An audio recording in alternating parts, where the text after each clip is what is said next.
the ICC Men's Champions Trophy, brought to you by the BBC. Indeed, good morning everyone. Welcome to a warm afternoon in Lahore for a crucial game in this tournament which England have to win to avoid being knocked out, and I seem to have said that rather too often over the past 3 decades. Their opponents are Afghanistan in a game that's come under the political spotlight, of course, and they also need to win to remain in the Champions Trophy. So it really is all to play for as we join Ian Bishop with the captains for the toss.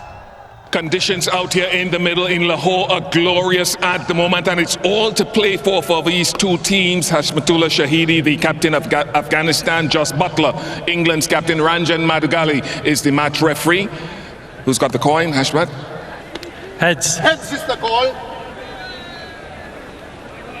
It is tails. Yeah, we will bet. We will bet first. Hashmat, you stay on that marker there for me. Thank you very much, and you can swivel this way. Just repeat what you're going to do and why. Bismillah Rahman Rahim, we want to bet first because the wickets looks good, and hopefully that we get some spin in the second innings because it will be a little bit slower, and that's what happened in the last game. Any concerns the last game that England played here? There was some dew. Any concerns about dew formation?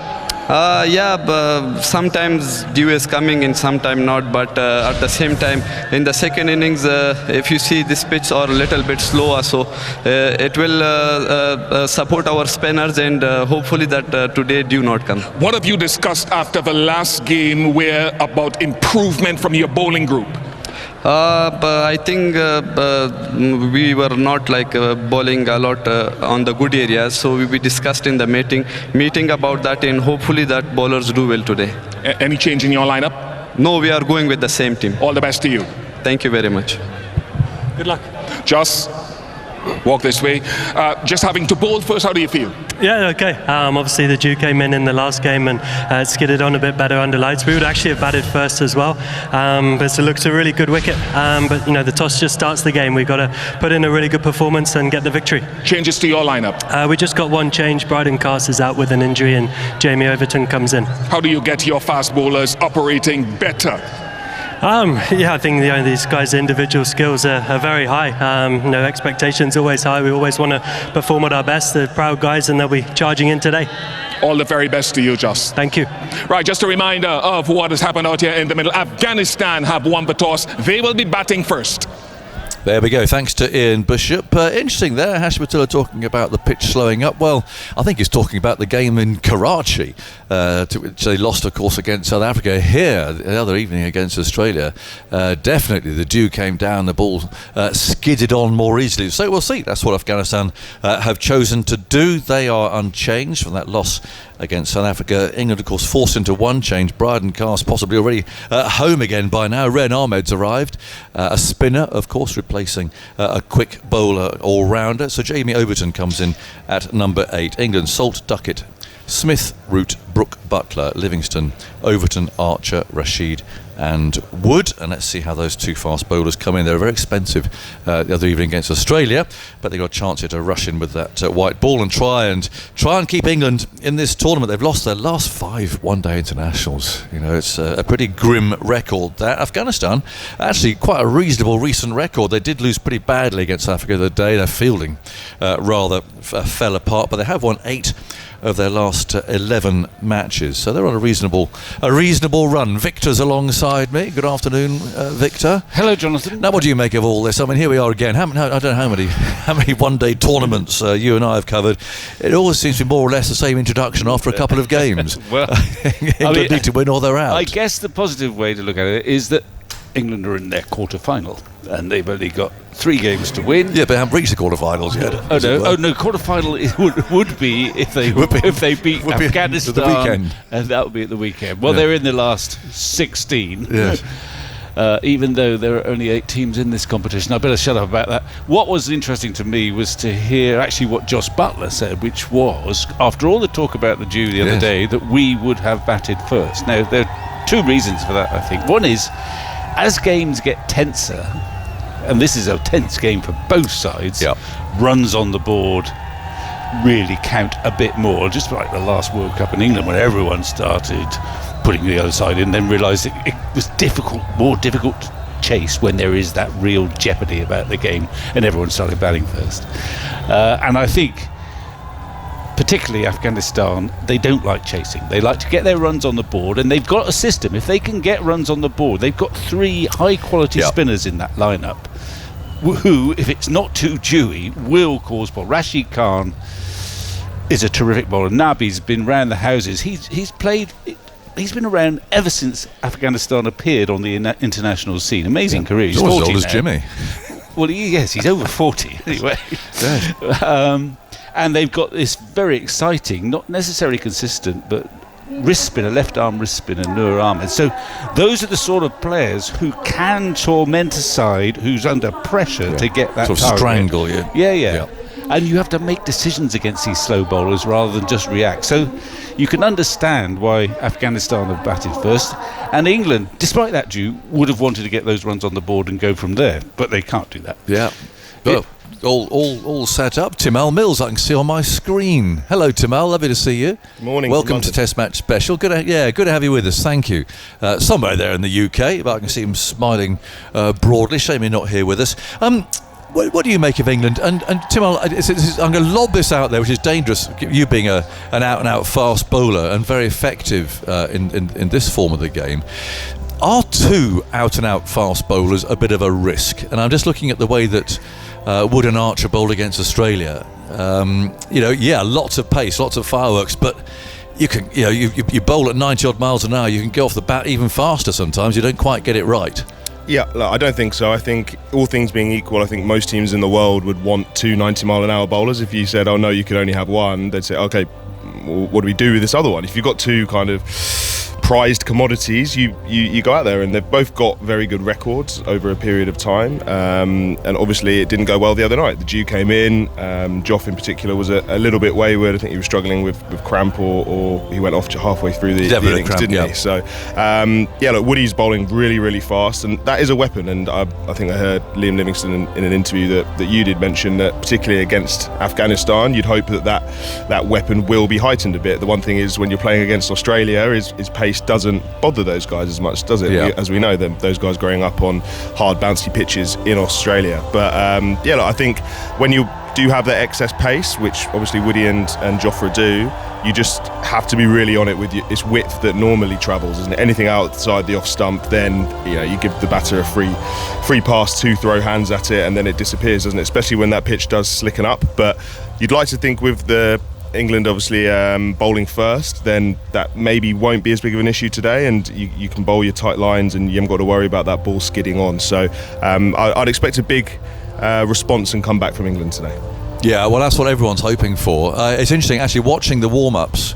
Mark Wood was swinging the ball, and actually, quite a lot, actually. And it's a bit of a muggy day here in Lahore, but he was bowling very full length, but the ball did swing. Yeah, and we've seen Woody in Test match cricket. He's a very skillful bowler. When he gets everything right, when he's got that wrist where he wants it to be, he can get that late movement away, particularly to the right-handers. So it'll be interesting to see who takes the new ball and how they go about that first power play. Joff maybe is more of an in-swing bowler at the moment. He's kind of got that in-swinger going really nicely to right-handers. So as you say, if conditions do allow a little bit of that early with the new ball, you still need to bowl those lengths. The Test match line and lengths in 50 over cricket are kind of where you like to start off the day. David Tamal, we'll catch up with you during the course of the game. The players are lined up. We're about to have the national anthems, and the England players wrap their arms around each other's shoulders.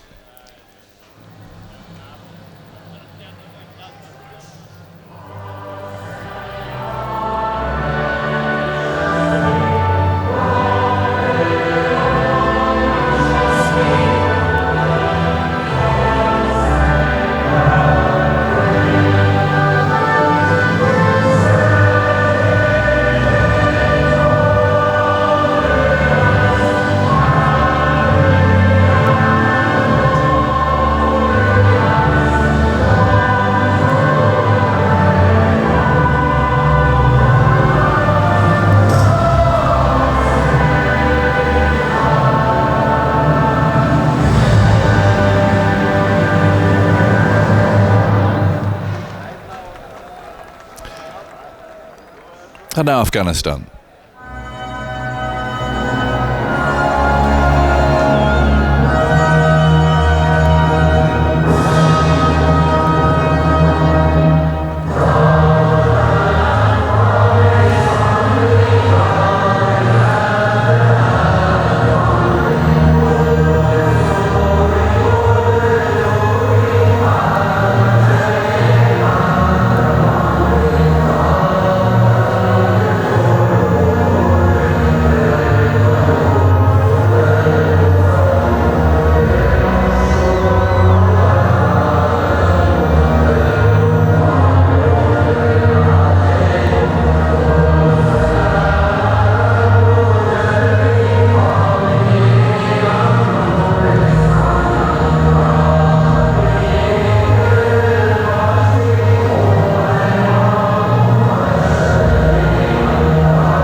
Well, we've got some enthusiastic Afghanistan supporters here in the ground. It's worth noting, I think, that the flag that the Afghanistan cricket team play under continues to be that of the Islamic Republic of Afghanistan and not the Islamic Emirate of Afghanistan, which became their national flag when the Taliban reappeared in 2021. Lots of conversation about that, I know, around this game, and we'll be reflecting on that during the break too, the interval. Jonathan Trott sat down yesterday and spoke, I think, very, very wisely on a very delicate subject. You know, a lot of people out there, and some politicians suggesting that this game, of course, should have been boycotted by England. People have their own views on that, and we'll be sharing those during the interval. I think it was unlikely this game ever was going to be boycotted, and in fact, of course, clearly it is going ahead with both teams needing to win to stay in this tournament, with Afghanistan winning the toss and batting first. And I think we're going to see,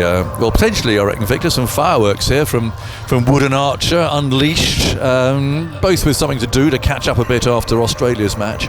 Yeah, I mean, there's no point playing fast bowlers if they don't bowl fast. No. And the same actually applies to Jamie Overton, who is no slouch. I mean, he's been limited to white ball cricket in recent years, but he's always been the quicker of the Overtons. And you don't want him trundling either. And it's a great opportunity for him as well. And he'll be on, no doubt, within the first 10 overs.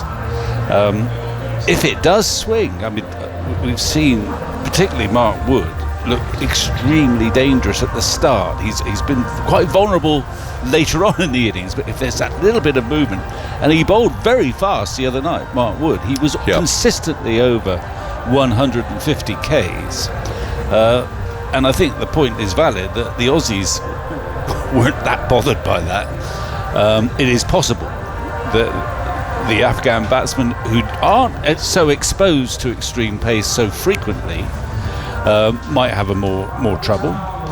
But we all know actually that Gurbaz in particular, if he stays in, he scores at a rate of knots and is a very, very gifted player. So we'll wait and see. There's lot to treasure. It's not like playing Afghanistan a dozen years ago where you think, well, England surely just got to turn up. It's not like that at all anymore when you come across Afghanistan. No, absolutely. No, I was saying they've got a very good recent record. They beat South Africa in a one-day series in Sharjah, which they've more or less made as their base now. They train there. They've sort of adopted that as their home ground. Obviously, no one playing in Afghanistan at the moment. So they're a passionate team. They certainly were a bit headstrong when they first appeared. Quite excitable. I don't know whether Jonathan Trott has sort of toned that down a bit. Talking to him yesterday, he said you don't want to try and sort of stop the hand. They've just got to try and just be a little bit more focused at times. They certainly don't take a backward step, put it that way. So we've got Gurbaz is going to face the first ball. It's going to be bowled by Jofra Archer. I'm pretty sure against Australia. Actually, Mark Wood began down at this end, but it's Archer.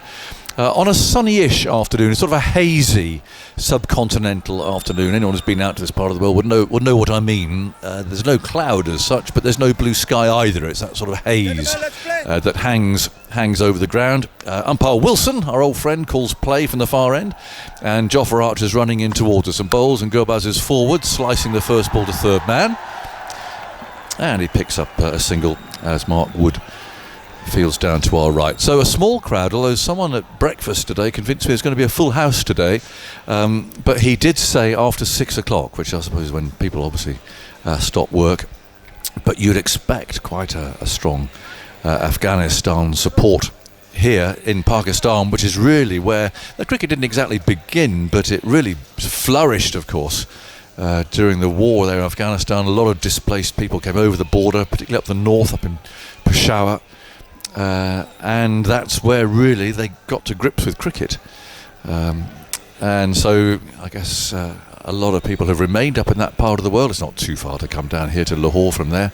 1 for no wicket. Ibrahim is on strike. He's also right-handed, and Archer bowls to him. He tries to punch that away into the offside. Can't beat the close field, and there is no run. So just I don't know. It's a sort of a couple of thousand maybe here at the moment. People coming and going, lots of sort of tribal headdresses I see, in a very bright, vivid green, reflecting the colour of Afghanistan, their flag that they use. 1 for no wicket. Ibrahim waits with his bat raised. There is a slip and quite a close point as Archer runs in, bowls to him a little bit short of a length this time, which he didn't like very much. It cut back and he plays that away a little awkwardly into the offside, and there's no run. Adil Rashid down here to our left. I saw him bowling with Rayan Ahmed today, who must presumably just have arrived, well, possibly this morning. There's an early morning flight that comes in, Victor. Maybe just come straight in. We all came in. He arrived about 3 o'clock in the morning. Yes. But he could be, particularly if England win this game, well in mind to play in Karachi. Yes. Where it spins a bit more. Archer bowls, and that's sliced away out to that fielder I was talking about there. It's a point on the bounce where Root fields. No run. Yes, he could, because actually the game, we've seen one game there we've seen. I think it is. It did turn. Yeah. It's always spun a bit more in Karachi than Lahore, I think. Yes. And then if England are in the semi-final in Dubai, I think you need a bit more spin there. Yeah. But that's a little bit down the road. In comes Archer running towards us. He bowls. It's short and tucked away down to fine leg. Again, he didn't quite get hold of this, so the ball rather dribbles for Adil Rashid to throw back towards Jamie Smith behind the stumps. 2 for no wicket. Lovely to have you all with us, bringing you cricket from this part of the world in February, which is always nice. Cold and dark back at home. Mind you, the weather over here has not been great. Washout yesterday in Rawalpindi, which is about a 3.5-4 hour drive up the road, so it's not that too far away, and it's going to rain there today, and it might well do again tomorrow. In comes Archer, bowls down the leg side. Umpire Wilson stretches his arms out, signals that to be a wide. Inevitably, anything that goes down the leg side these days is considered to be a wide, and so Afghanistan moved to 3 for no wicket. And Gurbaz will face the last ball of this over, and it certainly isn't hot here. It's kind of spring. It's really, I suppose, spring weather.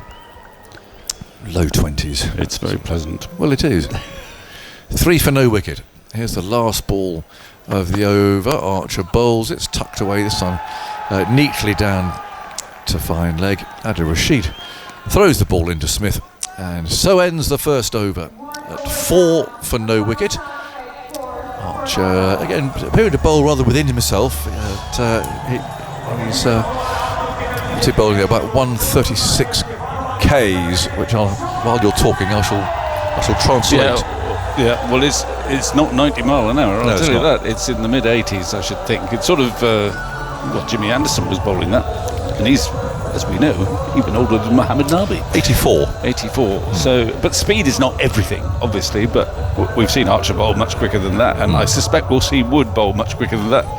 He has the knack. He's an amazing cricketer, Mark Wood, isn't he? Of bowling his first ball. Yes. In excess, he probably let me down now, but in excess of 150k. Yes, I don't know how he does that. No. I blamed a speed gun last summer, and he got very, very shirty with me.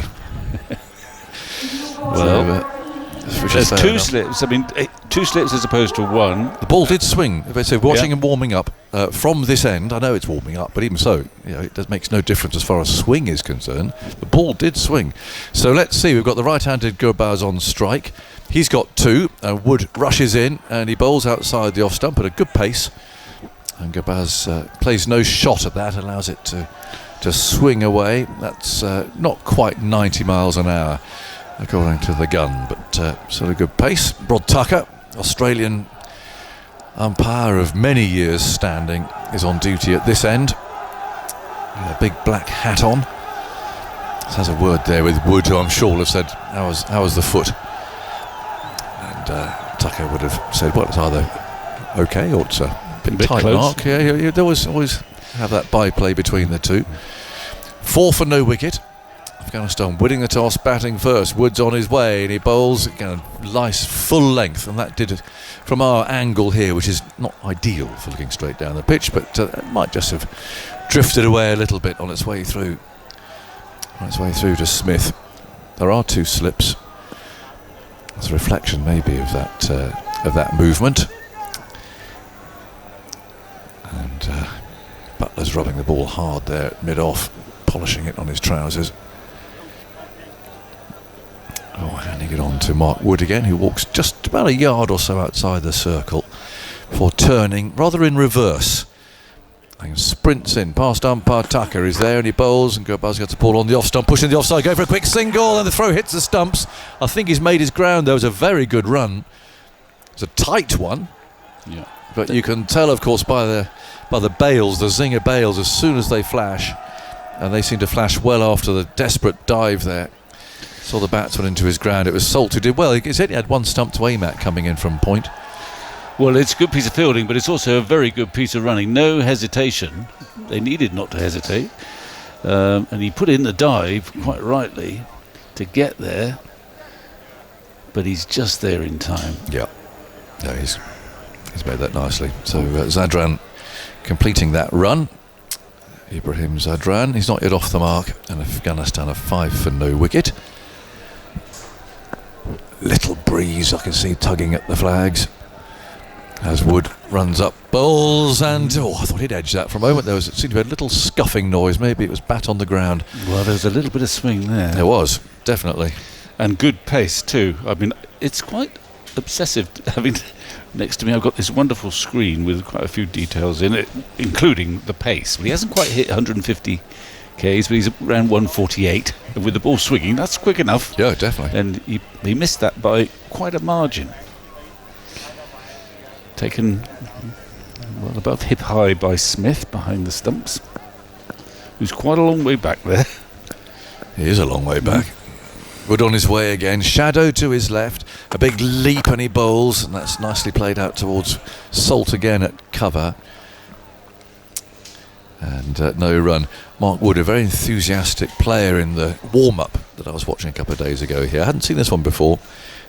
It's a strange sounding warm-up game, very competitive. You have 2 teams.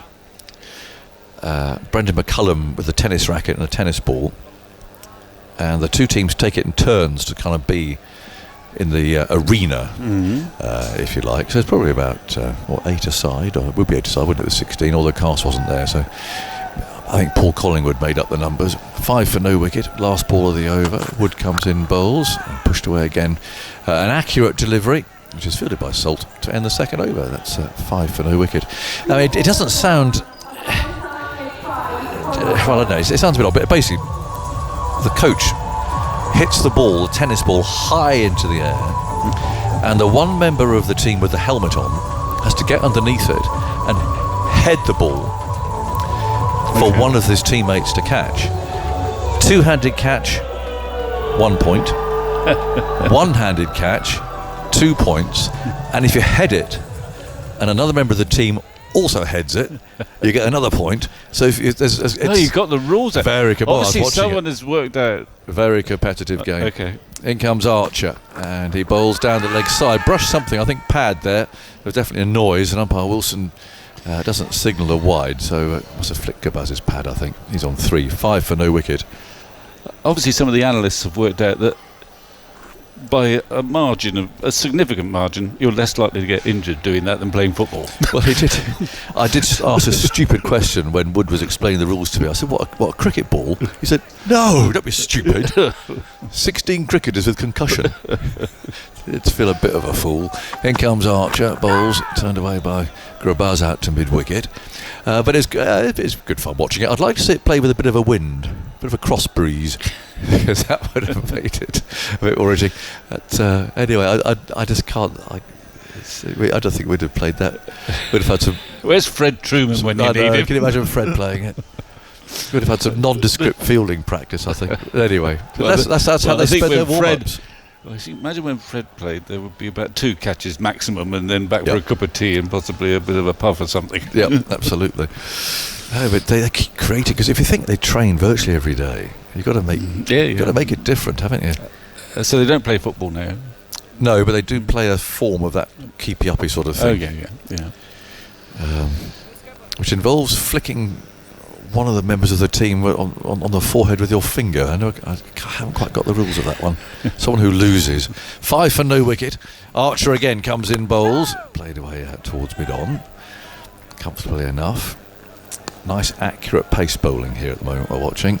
Archer there, 89 miles an hour that's recorded at, so he's starting. That's his quickest ball, I think, so far. Loosening up a little.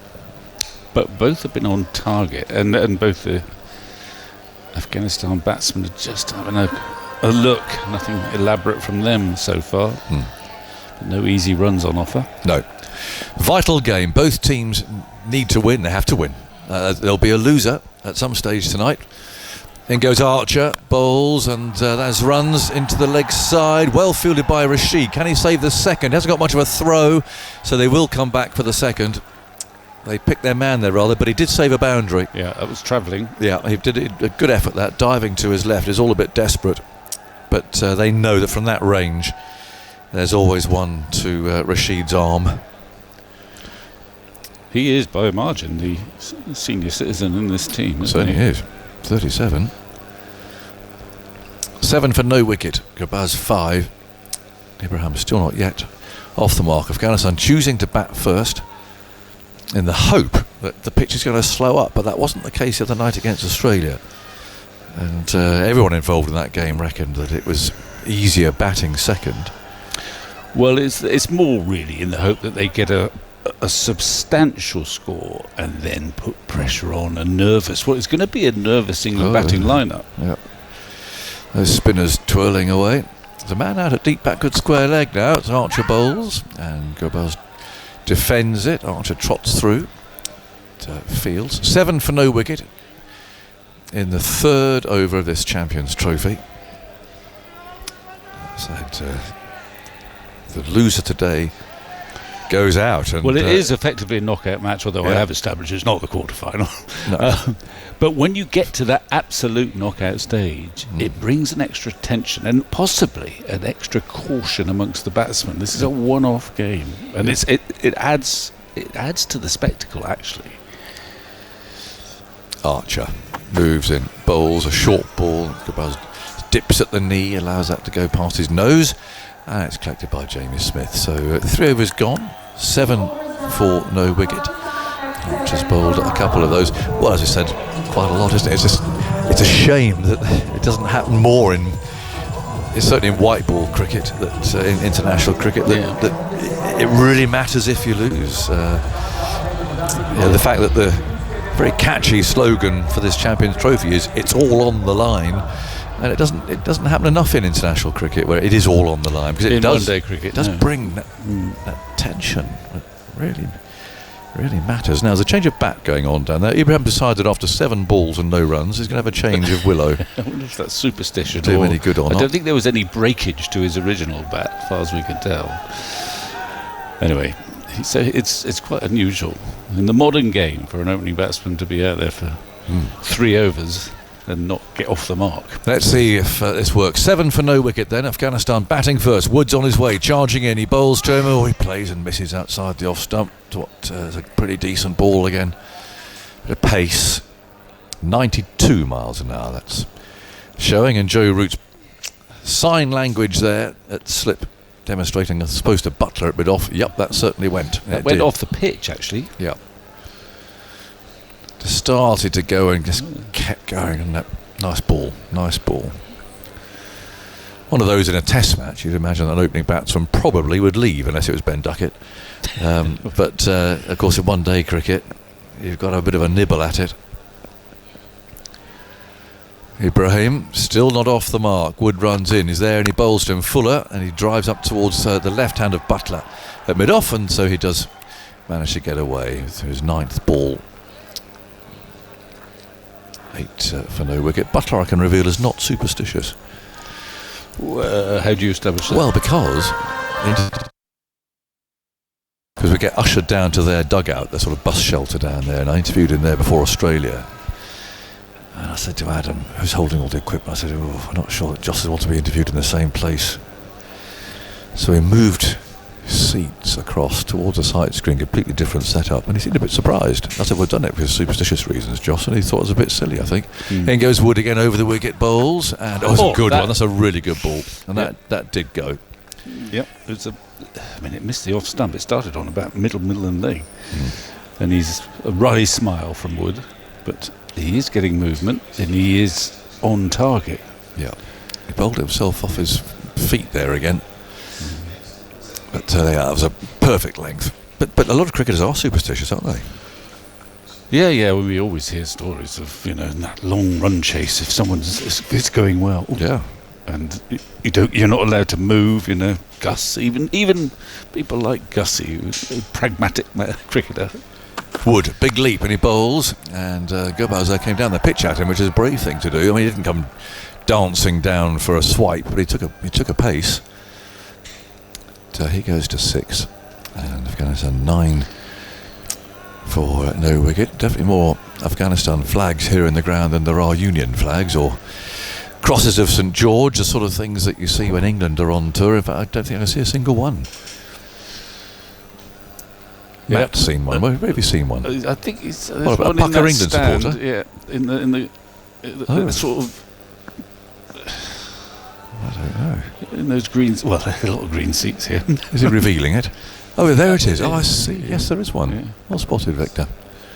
I didn't hear them sing Jerusalem this morning. Well, that's because your euphonium wasn't out there. In goes Wood again. Bowls short, fended away rather hurriedly by Ibrahim. It'll be a single in that direction, actually, where Archer fields the ball. They take a run.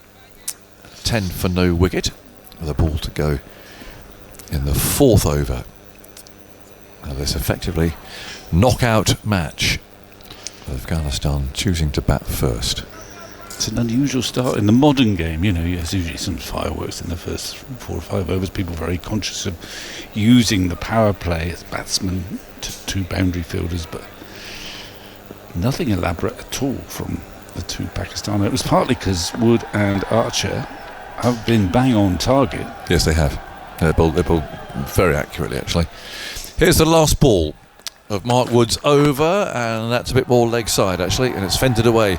Rashid again comes scuttling in from fine leg, throws the ball in. Is that a leg bye? It felt rather like it. Yes, it is. Confirmed by umpire Tucker. So Gabaz has 6, Ibrahim has 2, and it's a quietish start here for Afghanistan. They haven't lost any wickets, though. 4 overs done, and they are 11 for no wicket. More from Victor Marks, and then Simon Mann is coming in. So Rashid is now, having been long leg at that end, completed the probably about 130-yard trek from one end of the ground to the other. He's fielding it long leg at both ends. Years ago, of course, Heath Pond made a name for himself by grabbing a bicycle and riding right across the middle of the square when playing for Essex, but it's ancient history. Good morning, everyone. And here is Archer moving into bowl to Gerbaz. His fall, he's played on. There's the first wicket, and that's a big one as well to get rid of the attacking Gerbaz. Not that we've seen many attacking shots from Afghanistan so far. Gerbaz plays on to Archer for 6, and Afghanistan are 11 for 1 in the 5th over. The early wicket that England were looking for against this really good Afghanistan opening pair. Gerbaz on his way. Well, you feel that that's partly a consequence of the pressure they've built up. They've been out there for 4 overs, or nearly 4 overs, and they haven't played with any fluency at all, and they're still looking for that boundary. That was very full in length. And he got the inside edge onto the stumps. And he's gone. He's a big wicket. Gerbaz, as we know, can be very, very dangerous. So it's a very good start for England, that. And it's more a consequence, I think, of the pressure they built up over 4 overs. Unusual to see a score just 11 after 4 in the modern game. And there was no fluency about either batsman. And Gerbaz has gone with a sort of tentative push drive, takes the inside edge, and then those bails light up. So a very good start for England. Just got to maintain that pressure. I'm just about to say that you can see highlights of today's game on the BBC Sport website, but there haven't been any so far. Nothing for you to see, but there have been now with that wicket. Archer getting head early on the other day in that match against Australia, and he's got the dangerous Ramanello Gerbaz. Do they not play the brilliant leave? I don't think that gets on. Okay. Well, I haven't seen one on there. No, okay.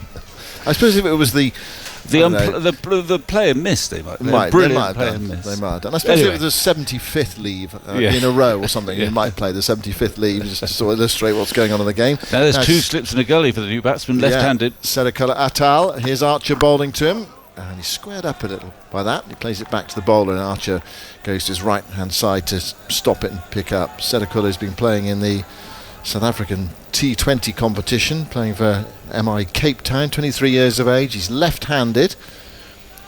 He's a new player on me since the World Cup, the 50 over World Cup. We saw he got some runs in South Africa. Yep. He's got a 7-2 field actually, just on the offside. 2 slips, gully, ring of fielders. Archer moves in, right arm over the wicket to the left-hander, and Sedakula clips that away. Not much protection on that onside, and he's found the gap, just got some bat on it, and it raced away square with the wicket for 4. So Afghanistan moved to 15 for 1. I think that's the first boundary, isn't it? It is the first boundary. And it's, given the field he's got, it's not a great delivery. It's just sort of full in length, round about leg stump. Got no protection there whatsoever. Might have gone for 4 anyway, with an extra man on the leg side perhaps. It was beautifully pushed away. But it was something of a gift, really, on the pads of Sedakula. It's the first wayward delivery we've seen, actually. 15 for 1. Midway through the 5th over, Archer past umpire Wilson, bowls, and that's on the pads as well. That might have squared him up a bit, though. Yeah. Just gone away from the left-hander, and he went away into the offside. He was looking to play at leg side.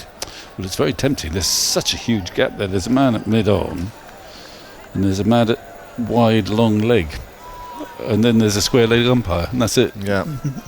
He used to play straight like you, Victor, in Lahore street cricket the other day. Getting in behind it, weren't you? Playing it back to the bowler. Oh, absolutely. I was trying to educate some of the younger people there about the forward defensive shot, because they wouldn't have seen many of those lately. I'm not sure you get in the modern England one day team. But here's Archer bowling, struck in the pad, shout for everybody, a big shout. There might have been 2 signs. No, there wasn't. Joe Wilson's given him out. He's thought about it, and he's raised the finger. The 2 batters are having a chat mid-pitch. I think it was a really confident shout from Jofra Archer, and Joel Wilson gave him the finger. The finger was raised. He's got 3 seconds, and he's reviewed it just in time. I mean, if he thought he'd hit it, then he would have gone straight away. Yeah, I mean, I think the key, you always think as a left-hander, well, did it pitch in line? But it was very full, and he might well have been tempted by those massive gaps on the leg side. We're waiting to see what comes up on our screens. There's a pensive Jonathan Trott at the moment. We're commentating from over third man, really, so it's difficult for us to tell how much that was in line. So we need that front-on shot really to give us that first indication of whether this is a really good shout or not. I think it will be a good shout, but whether it pitches in line, it's going to be tight. It's not going to go over the top, I'll tell you that much. There were two noises, and one of them definitely was the bat into the pad. The question is has he hit it as well? Well, he didn't review it straight away. The bat is really close to the pad. It turns in his hand to the onside. Well, they're trying to work that out now. Has he hit it? I don't think he has. If he hasn't, this is absolutely plumb, I would say. If it's pitched in line, that's the other thing. That'll be the other thing. It looks, well, you can see, it looks just about has. It's very full. Ergo, it's not going to go over the top, and it's going to hit the wickets. I don't think there's much doubt about that. It's a question of whether it pitched in line, and they've got to establish that it didn't at some point before hitting the pad nick the bat. But I don't think that's the case. It's in line. Oh, this looks good. It's out. It's out.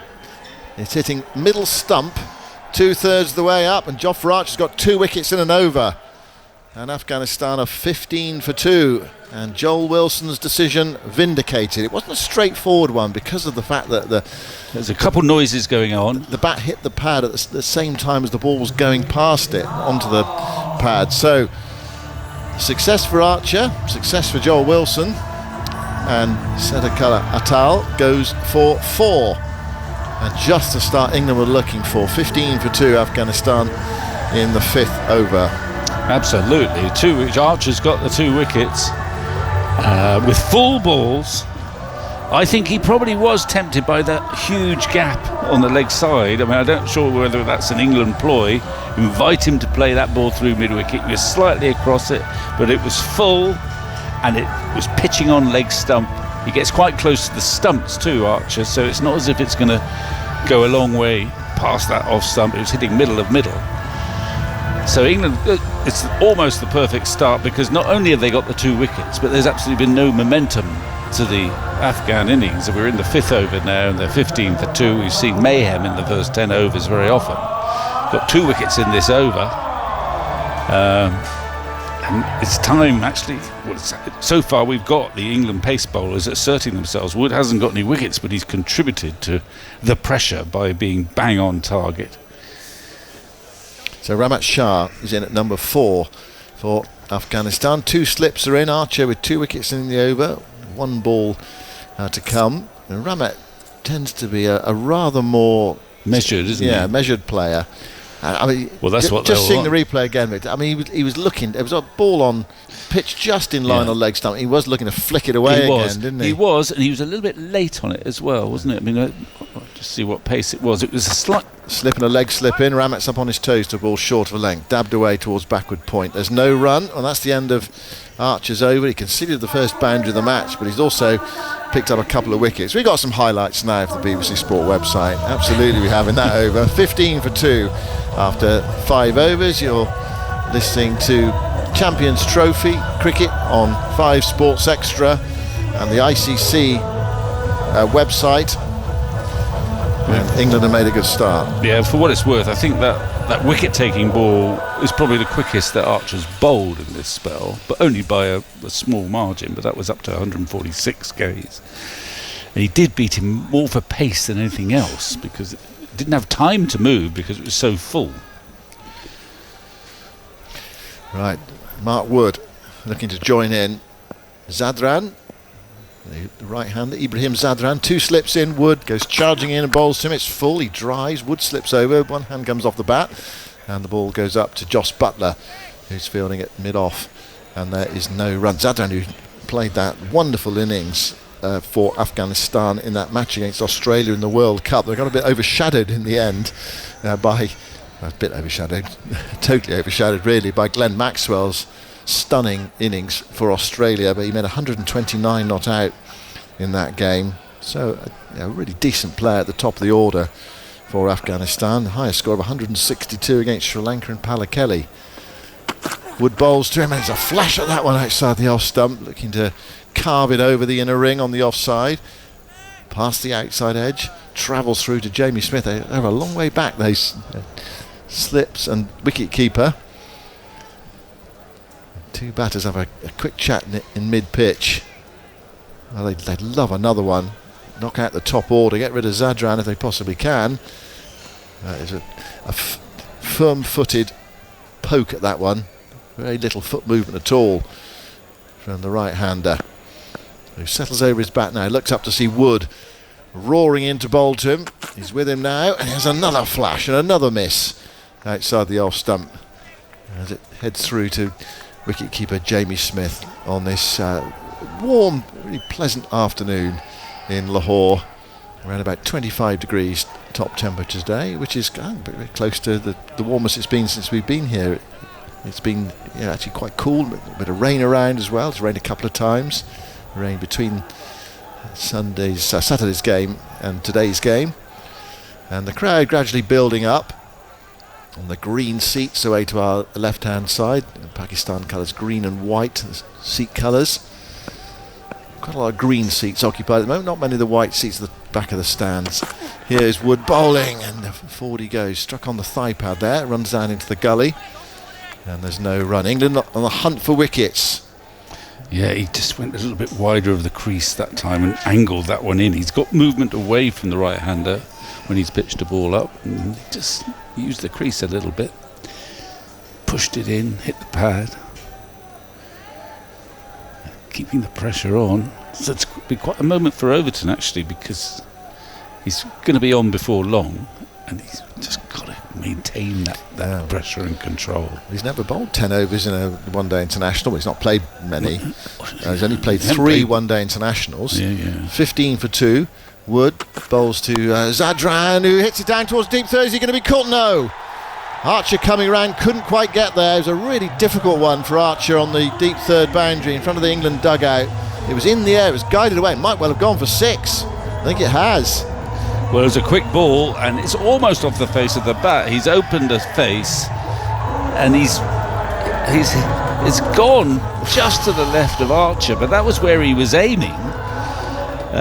Because it came more off the face of the bat than the edge. It skimmed down there, but Archer couldn't quite get there. He just had to rush to his left. So it's a 6. Yeah. So 21 for 2. It's all kicked off in the last 10 minutes.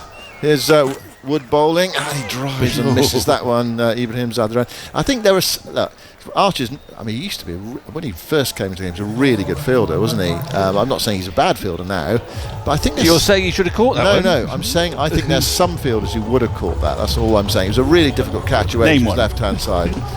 Name one off the top of my head. It's 21 for 2 after 6 You've overs. always been a stern critic of fielders, I think. Well, no, I want you to tell me who would have caught that in this England team. Oh, in this England team? Stokes is not playing, and he can't move as well as he used to, I suppose. Well, I don't know. Brooke might have caught it. Butler might have caught it. Salt might have caught it. Anyway, okay. But the only point I'm making is that it wasn't an impossible catch, but it would have been a brilliant catch if he got there and taken it. But he kind of probably needed a dive and something brilliant. Anyway, he's got 2 wickets so far. He goes in now to bowl to Rama. I know you were a hopeless fielder, Victor, so that would have been a miracle catch beyond miracles for you. But. No, it's just I'm a slightly more generous soul. I mean, that was not. I don't think that's. I mean, in your book, it's gone down as a chance. No. On my pad, it hasn't. Anyway, okay. Perhaps Timer would have caught it. See you later. Tamal's with us. It's at 21 for 2, start of the 7th over. So Archer right at the heart of the action so far. It's Ramat Shah who's yet to score. So he's a couple of deliveries. And the right-hander faces Archer, and he's up on his toes, guiding that away towards backward point. And there is no run. What have you made of it so far, Tamal? It's been good viewing, hasn't it? For if you're a fan of fast bowling, I've been watching I've got the screen up on my monitor here in London, and Ian Bishop and Simon Dool are having a really good chat about fast bowling and really delving into actions and such, which I'll elaborate on maybe a little bit in a second. Well, it's your specialist subject, isn't it? As a fast bowler yourself, actually, Joel Wilson just holding things up at the moment. I'm not quite sure what's happened. The square leg umpires come in over the stumps. I don't know whether they're not quite as they should be after that bold dismissal in the previous Archer over. Just checking on that. Anyway, Archer goes in, bowls to Ramat, who comes forward and guys out the way towards mid-off. They're off a single, shy at the stumps, then on at the striker's end is wide. It's collected by Smith, and Ramat Shah is off the mark, 22 for 2. Yes, they're basically going through Jofra in particular, how he's mainly bowling in swingers now, and is that by design in terms of looking to really move the ball early, or is it a result of his injuries and his action, and has he maybe lost his wrist a little bit, but kind of trying to capitalise on that loss of wrist by getting the big movement, because he just wait as Archer goes in to bowl to Zadran, who flays that away through the offside. That was a stand and deliver stroke on the up through the offside, crashed the deep backward point boundary, and a lot of those 4 placards being waved by those supporting Afghanistan today, and there are plenty of them as well, and lots of flags being waved. Good counter-attacking stroke from Ibrahim Zadran, takes himself to 12 and Afghanistan to 26 for 2. Yeah, so just continue, Timal, about the talk about he's lost his wrist. What do you mean by that? So he's bowling big in swingers. So they were pretty much debating whether that was by design. So is he trying to bowl big in swingers, or Simon Dool in particular mentioned in the previous game as well how Joff's arm slot. Archer bowls, that's driven down the ground by Ibrahim. That's a fine stroke, straight down the ground, beats the dive of Butler at mid-off away to his right hand side, up to the long off boundary, and consecutive 4s for Zadran. Takes Afghanistan to 30 for 2. Yeah, great couple of boundaries there for Ibrahim Zadran. I just played with him actually in the ILT20. He's a talented stroke maker, maybe plays spin slightly better than pace, but really important for Afghanistan to capitalise and score boundaries and keep the scoreboard ticking over. Archer bowls to him. That's a short ball, he tucks underneath, goes flying through to Jamie Smith. Just getting a bit short at that time, Archer, after being driven square for a 4 and then down the ground for a boundary. So 7 overs gone, 30 for 2 is the score. Ramat has 1 and Ibrahim has 16. And that's my point. So Mark Wood obviously bowling higher pace. He's in the 90 mile plus zone and really getting that away movement, but he's starting it from wide. But you saw a couple of deliveries when he really got it perfect, when he was pitching in and around off stump and then tailing away. Jofra Archer, when you're bowling in swing, you can tend to leak a little bit more, because when you're angling it and swinging it into the pad, sometimes you can drift down that leg side, you can drift onto the pads, but it means you're keeping the stumps in play. Wood's about to begin his 4th over, no wicket for 10 so far. Goes into bowl to Ramat with 2 slips in. He's forward angling that away. It's a very good stop at backward point. It was heading down towards the deep 3rd boundary. Overton there at that backward point area. Saved a run, or possibly 2. That's Harry Brook away to his left hand side, sprawling out with his right hand, keeps it down. A dot ball as Wood starts his 4th over. 30 for 2. Just switched on a Wednesday morning. Gurbaz out for 6, played on to Archer, and Sedekul Atal LBW to Archer for 4. He reviewed it, but Joel Wilson got it absolutely right. Ramat on strike, comes forward, thickish outside edge on the drive, down towards deep 3rd.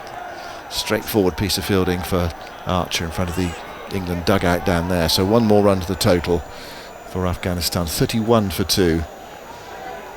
Of course, big game for both sides, isn't it? Both sides. The loser of this game is out of the tournament. Everybody will know that going into the game. It's not where you want to be after only one game, but it's a long way to go. I think that's one thing we've learned at 350 over cricket is they play out over the course of the day. You don't need to panic too early in the innings. If you're Afghanistan now, you've lost 2 wickets. You might just have to consolidate and build and give yourself a chance later on. Wood spins round and bowls to Ibrahim Zadran. That's full, it's driven nicely through extra cover, runs from here, at least 2. They might get 3. The ball goes nearly to the rope. The throw comes in. Oh, and the batter who'd struck the initial stroke, Ibrahim Zadran, slipped at the crease. He was turning for the 3rd there, and the non-striker Ramat was on his way down and had to scuttle back, and so England managed to keep it down to 2.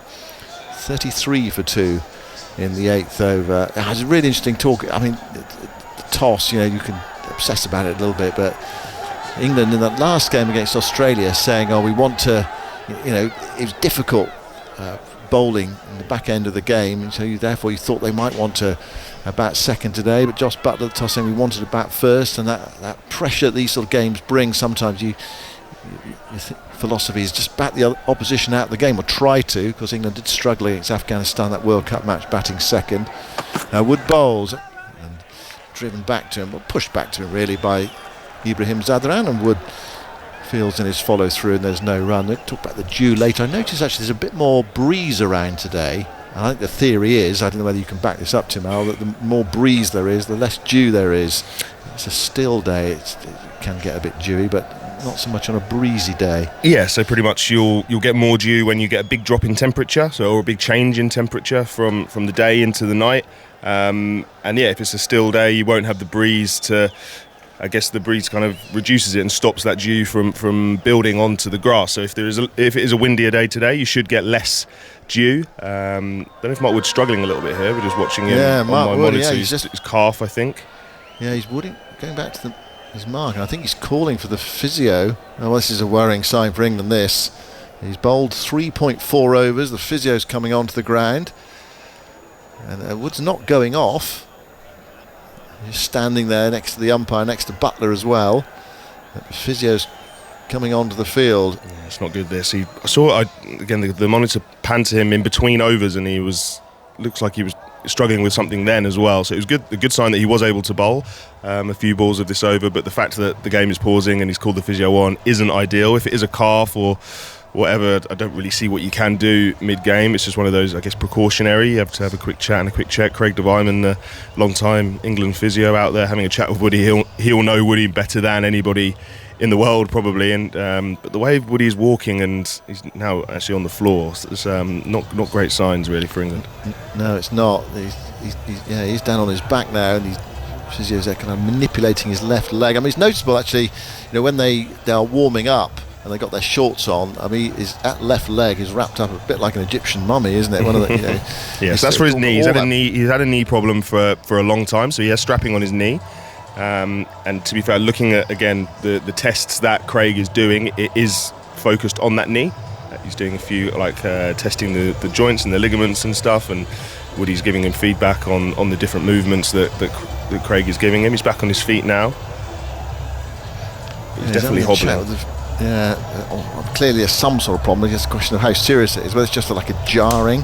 So he wears, you can see underneath his trousers, he wears a knee pad, Woody. You'll see, it's difficult to, maybe that you wouldn't understand unless you've seen it, but he wears a knee pad because, as we know, he hits the deck a lot, doesn't he, when he bowls?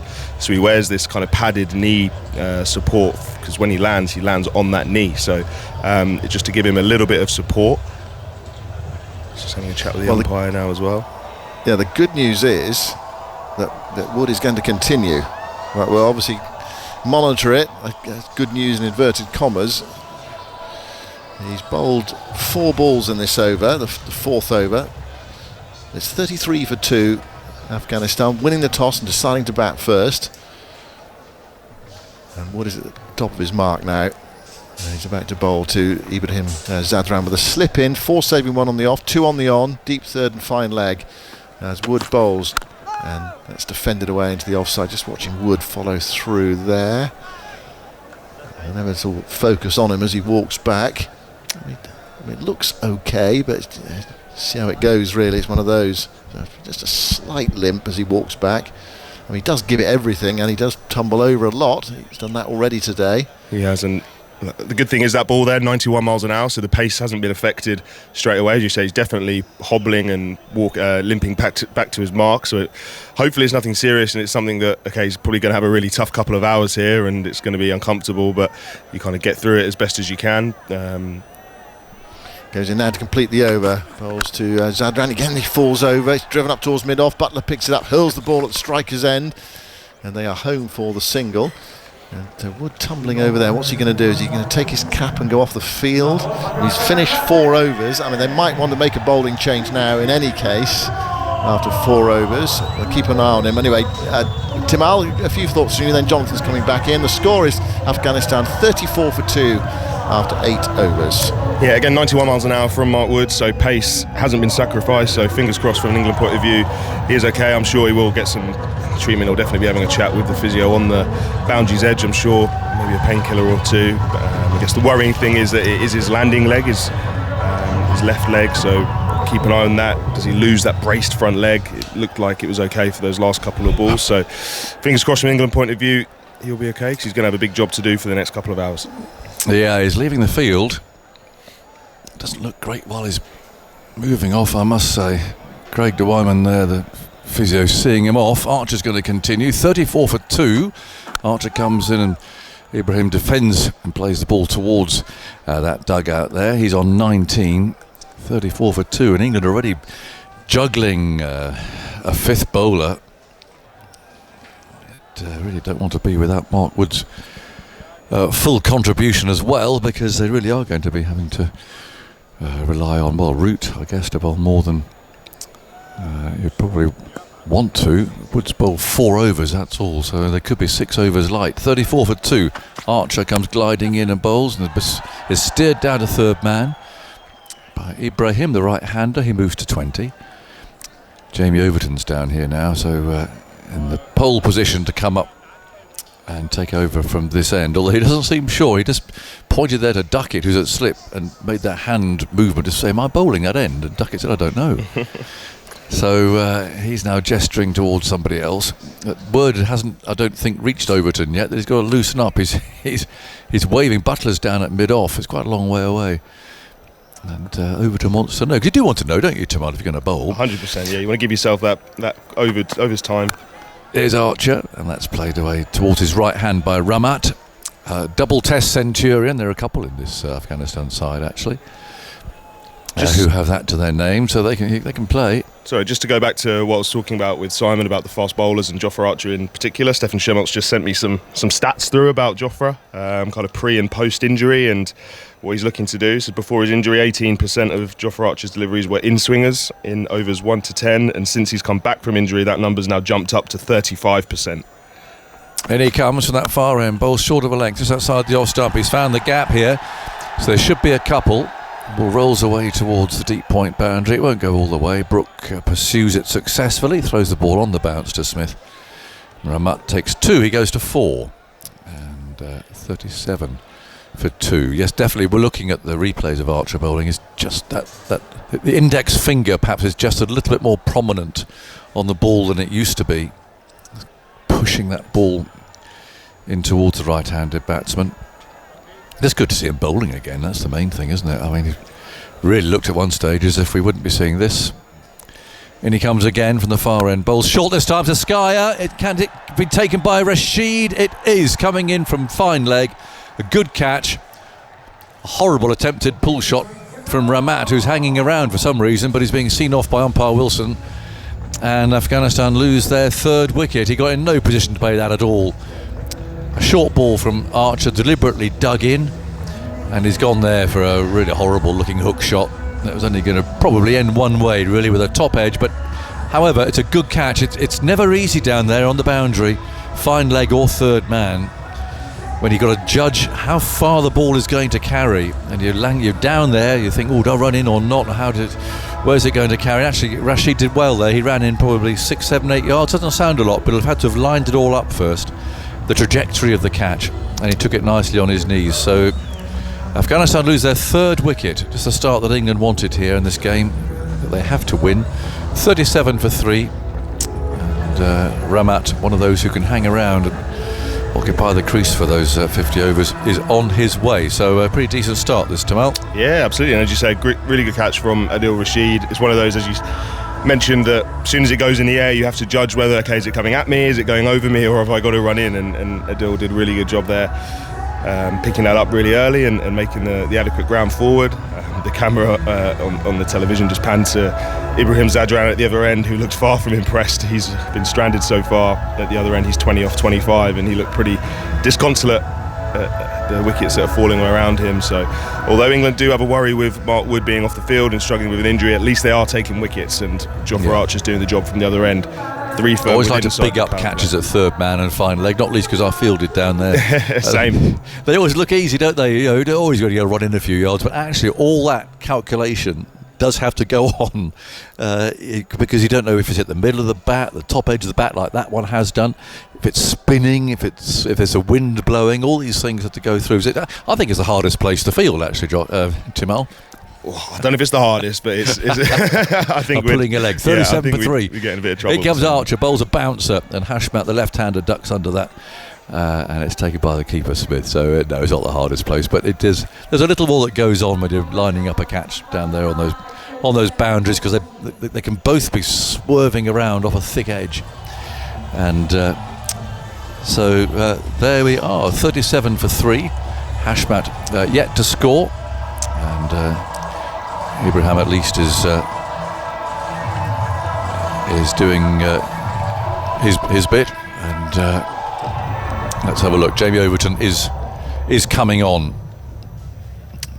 at this end, so replacing Wood, who will keep an eye on what's going on as far as he's concerned. It looks as if it's his left knee, which has caused him some trouble. Overton then back in the side for the injured Cast. Bowles, his first ball's driven nicely timed, but runs up to mid-on, and there's no run. So Ibrahim trying to hold this together against Overton at the moment. He's a man mountain, really. He's an enormous man, the broadest of shoulders, and he can bowl at a decent pace, of course.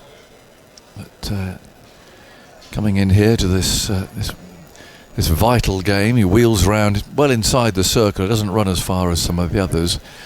He's there now, and he bowls on about leg stump. That's played by Ibrahim out to mid-wicket. He's on 20. Talk to us about the stadium in Lahore. Obviously been completely revamped. I played there last year, where they've removed all the roofing and the protection, haven't they, from the yes, it's going to go stands back. They haven't finished it yet. I was shown a picture this morning of the far stand, so the one where the players change dressing rooms and so on. There's some posh boxes that only a month ago was a building site. Yeah, that's completely changed since the last time I was there. None of that was there. No, and I mean from the outside it looks completed. In goes Overton, bowls, and that's steered away to third man through where maybe a third slip would have been. Archer can throw it back, and they take a run. Apparently it's not absolutely 100% inside. The chap who showed me the picture said you've got to be a bit careful with sort of electric wires and things, and maybe the odd electric point might not be quite firmly screwed into the wall and so on. I'd say that's probably double the size, I reckon, in terms of height since I played there last year. Okay. So before it was pretty much just changing rooms and the sight screens and maybe a small stand, and now there's a whole. Yeah, they've gone up. Yeah. Yeah, really good job. It looks well. It does look very good from here. But there is going to be a roof going on to give some protection. Overton bowls outside the off stump, a bit of a swish there, a bit of a limp shot from the left-handed Hashmat, who then lets the ball go, as it were, second time round, which probably would have been a better option. But it's been completely rebuilt, this ground. I mean, all new seating. It's really very comfortable indeed. Looks great. And I think it's about 35,000 the capacity now in here. About the same crowd that watched Steve Finn in action yesterday. Have you been watching that, Timal? I saw some clips. I saw Finney getting smacked about by Sachin Tendulkar. Yes, he did. Here's a swish outside the off stump, and no shot taken by the keeper. Yes, he's had a rather unfortunate return to international cricket, I think it's fair to say. Our dear old friend Stephen, he's gone. He's playing in the Masters in India. And I think, to be fair to say, he possibly got the short straw. He's opening the bowling at Sachin Tendulkar, who, even at the age of 51, I think can still bat a bit. Yeah. Shane Watson, I saw scored 100 in that tournament as well. Did he? Then goes Overton round the wicket again. Bowls as a thick edge. They pick a single up there down to Rashid. But poor old Finney, so he bowled 3 deliveries. Opening the bowling for England against India, bowling at Sachin Tendulkar, and 2 were okay. The third ball he went in the back, and the fourth ball was slammed through the covers by Tendulkar when poor old Finney clearly can hardly get his arm over. And that particular shot has been doing the rounds on social media. I mean, you'll see it scorching the turf or whatever ground it was in India. And I think he went for 12 in the end off his only over. And he has told me, and I hope I'm not breaking any sort of news embargo, but I think Steve Finn has now officially retired from cricket because he's gone in the back. 1 over. He's hobbling round, poor chap. And so he's done. He went all the way there, bowled 3 good balls, back went, and he's all over social media. But if anyone is watching it and saying, ho ho, look at Stephen Finney, he has done his back when he bowled that ball to Tendulkar, which was rasping through the covers. So anyway, dear old Finney. I think he knows the time is up. 39 for 3. In comes Archer and he bowls. And this first ball of the next over, which is the 11th, is played down to mid-off.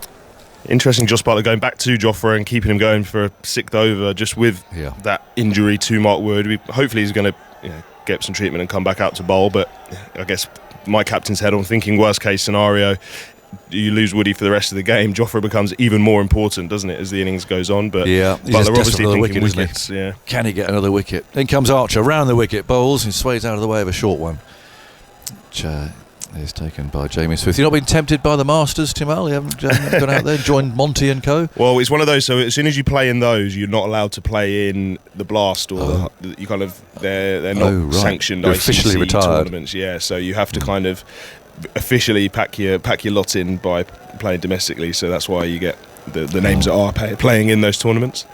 Right. Well, there's still time in the future. Maybe. Oh, 100%. I'll be there. Don't you worry.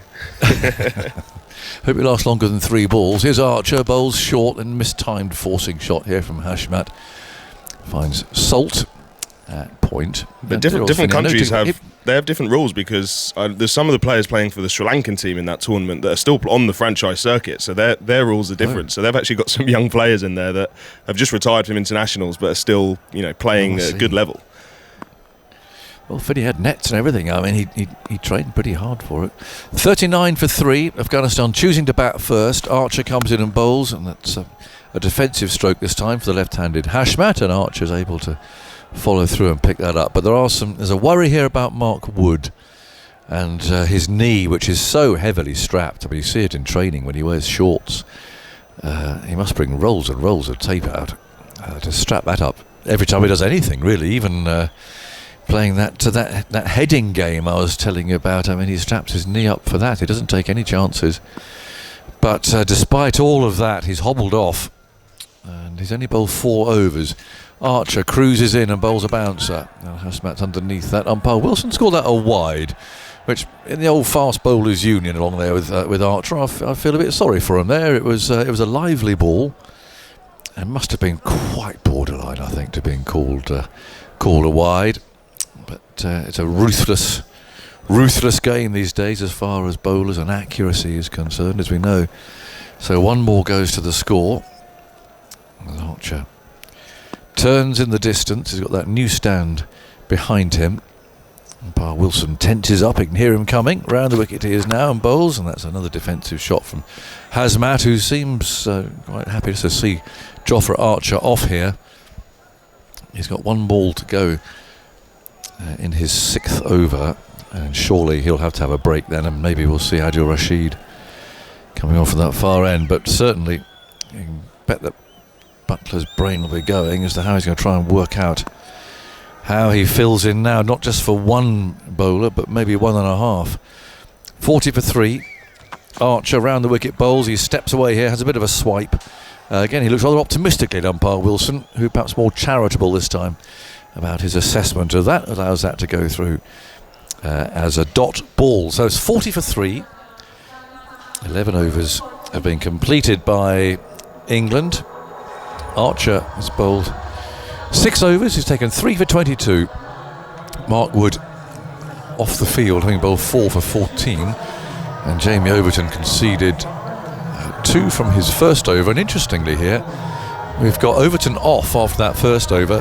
Adil Rashid is coming on from that end, so, or maybe Overton will return up to that far end, but Rashid clearly prefers this, and he's going to bowl his wrist spin. Let's see how he gets on.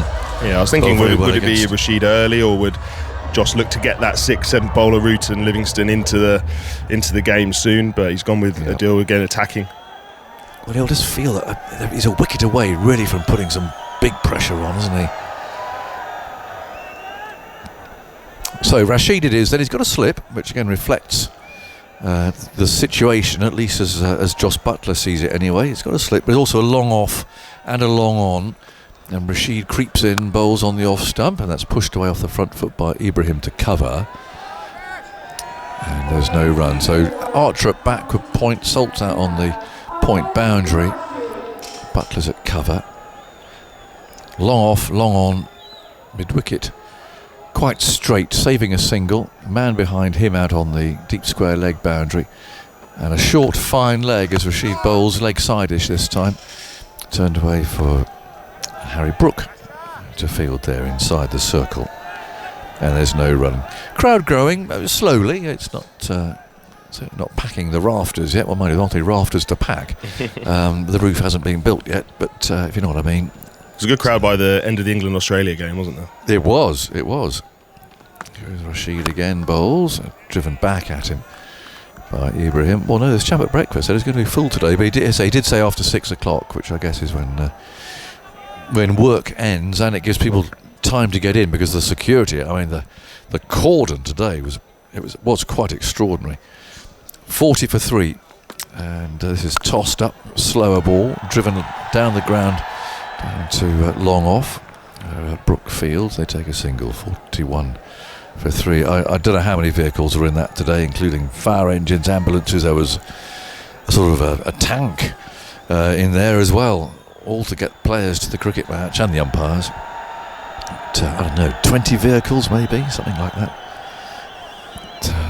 The streets are all closed off, and the convoy just passes through it at some speed. 41 for 3 as this next one is pushed away by the left-handed Hashmat, and Rashid fields as he follows through. But it's a sobering thought because actually just behind us is the roundabout where the Sri Lankan team bus was attacked.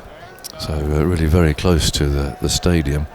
41 for 3 as Rashid tosses this up, flicked away for a single again to Harry Brook, coming up from deep mid-on. 42 for 3 as that over comes to an end. And yet on a daily basis we've been out and about quite happily. We went to the Wagah border, which anyone who's been to this part of the world I'm sure will have done. It's an extraordinary spectacle. It's the border between Pakistan and India. Obviously we see it from the Pakistan perspective, but they go through this extraordinarily choreographed, almost dance routine of lowering the flag, each side facing off against each other, brilliantly rehearsed, of course. So although they rather snarl at each other, there's lots of high kicking and goodness knows what else is clearly very carefully rehearsed. A huge crowd watching, cheering, and there's people there, sort of cheerleaders trying to get more noise and everything. It's an extraordinary spectacle.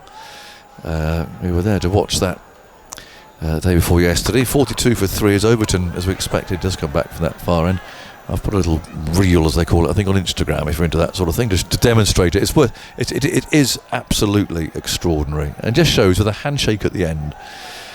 Even a border crossing like that, one of the more intense, I suppose, in terms of geopolitics, much more intense in India and Pakistan, but it still ends with a handshake, and then both teams, as it were, retire with their flags. And we'll see you tomorrow, mate. Yeah, okay. Same time? Yeah, okay. And off they go, and the crowd scream and yell and cheer. 42 for 3, in comes Overton and bowls. It's steered away to third man. Archer's down here now. It's been a change of ends for him as well, a change of scenery. And back they come for one. Victor, you were there. Yeah. Have you ever seen anything like that in your life? No, I don't think I have. And the choreography, they were going through the same kind of routines on each country, facing each other. Yeah. But they were doing exactly the same. The border goes back, the barrier goes back. So there are just these two armies against each other, mirroring the precise movements with extraordinary high kicks. I mean, you wouldn't. Not too many fast bowlers doing that. You go in the hamstring, but they clearly rehearse this. Comes Overton, bowls, and it's tucked away to mid-on firmly, and there's no run. And it's clearly competitive. It feels aggressive, and yet there's something slightly Ministry of Silly Walks about it. Yeah. And I think the Pakistan soldiers in particular they've got to be about 6'5" before Massive. they consider them. Huge. And as for the Indian flag, I've never seen anything that That's high. the biggest flag we've seen. But Yeah, so Pakistan are therefore building their own, stadium. I mean, it's an extraordinary setting. Here's Overton bowling.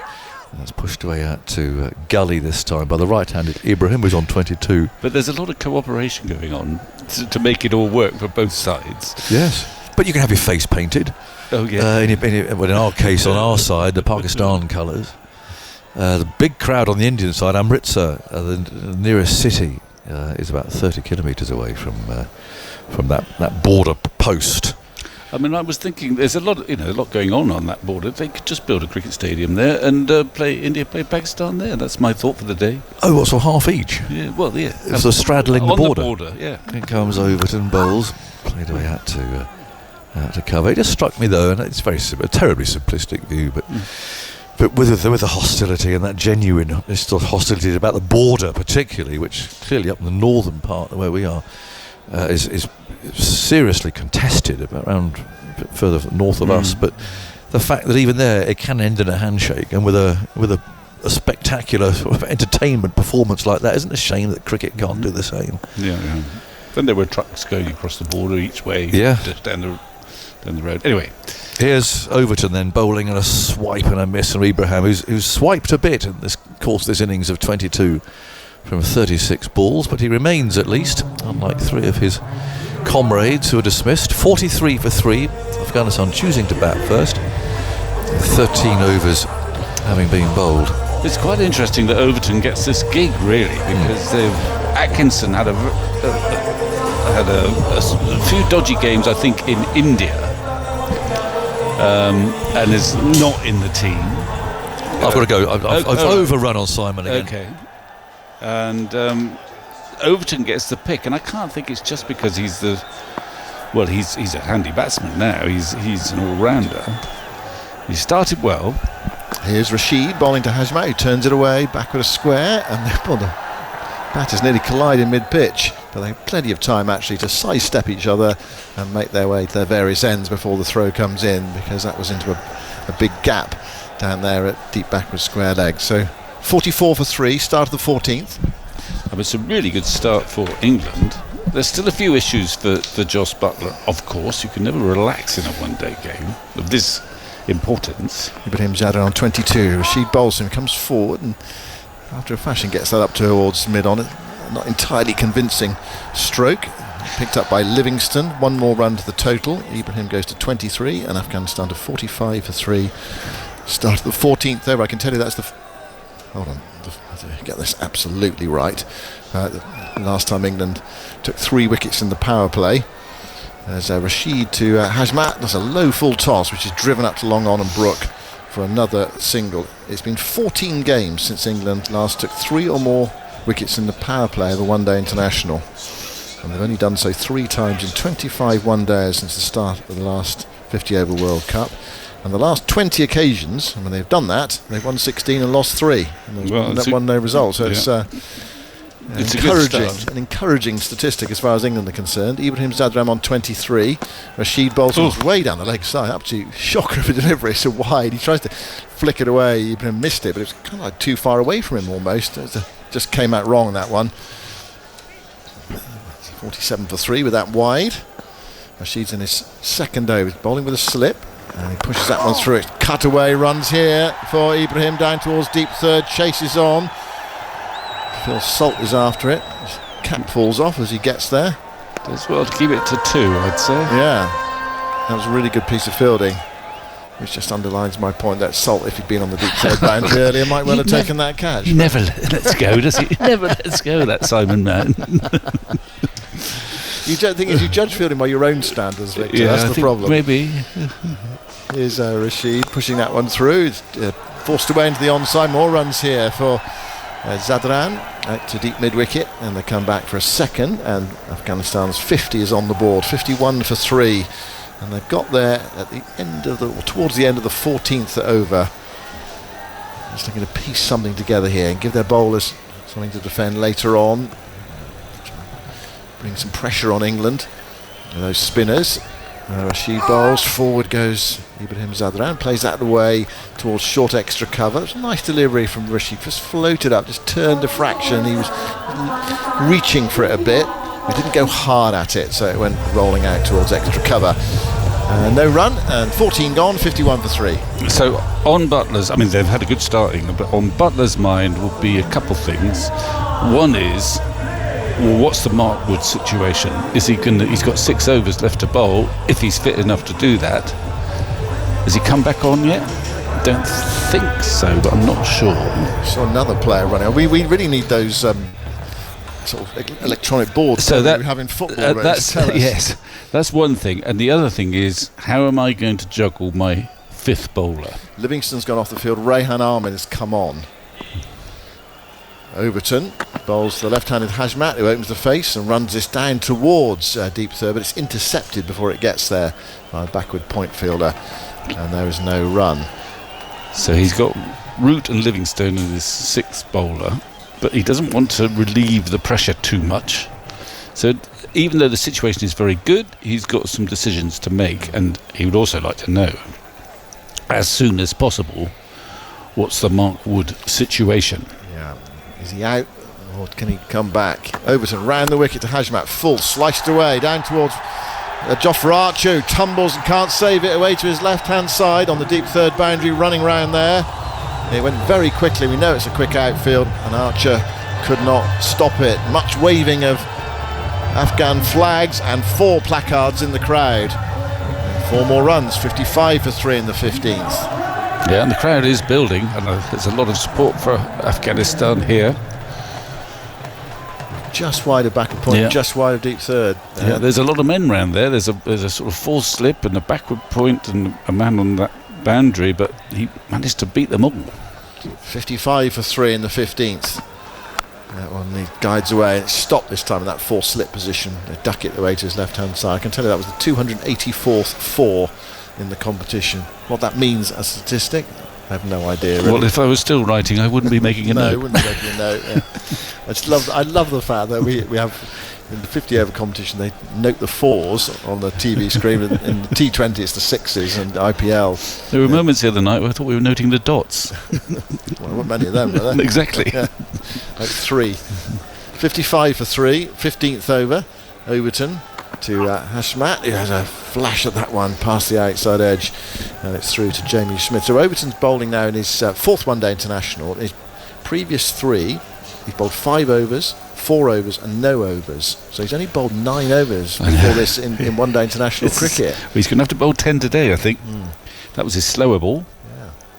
Bit of an off-cutter. Beat the bat.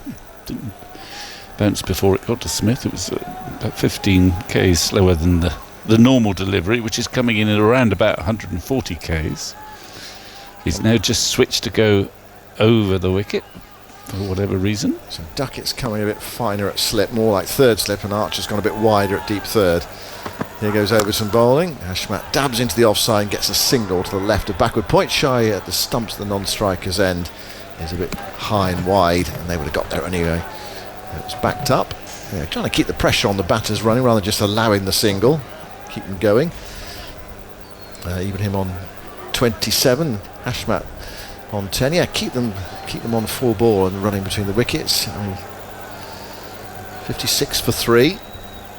Ibrahim Zadran, 27 not out from 40 balls. The man with plenty of decent scores behind. He gets a short ball outside the off stump. He wafts at it, misses it, and it's through to Smith. And that's the end of Overton's over. So 3 overs for 8 so far from Jamie Overton. Perfectly acceptable. But he is going to have to bowl quite a bit today.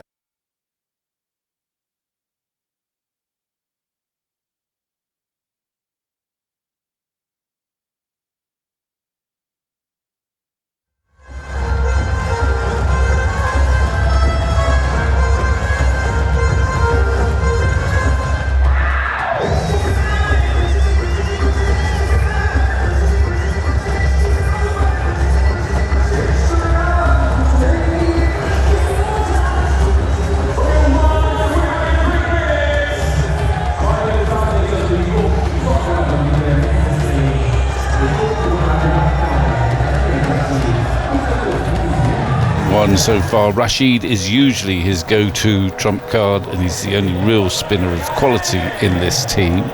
So he's got to juggle when to use them. He's got to think about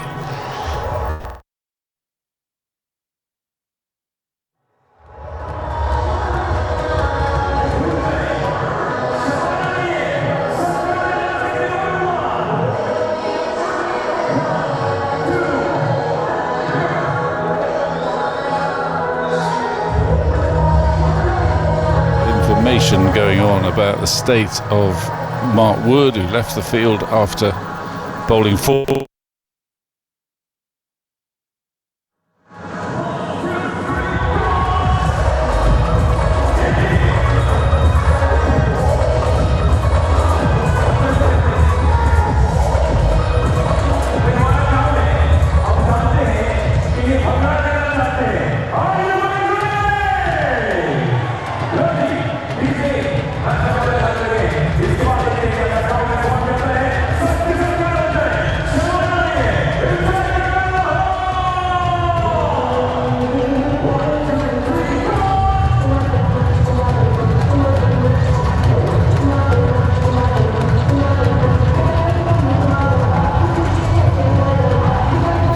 Too far ahead. He's just got to get through this game.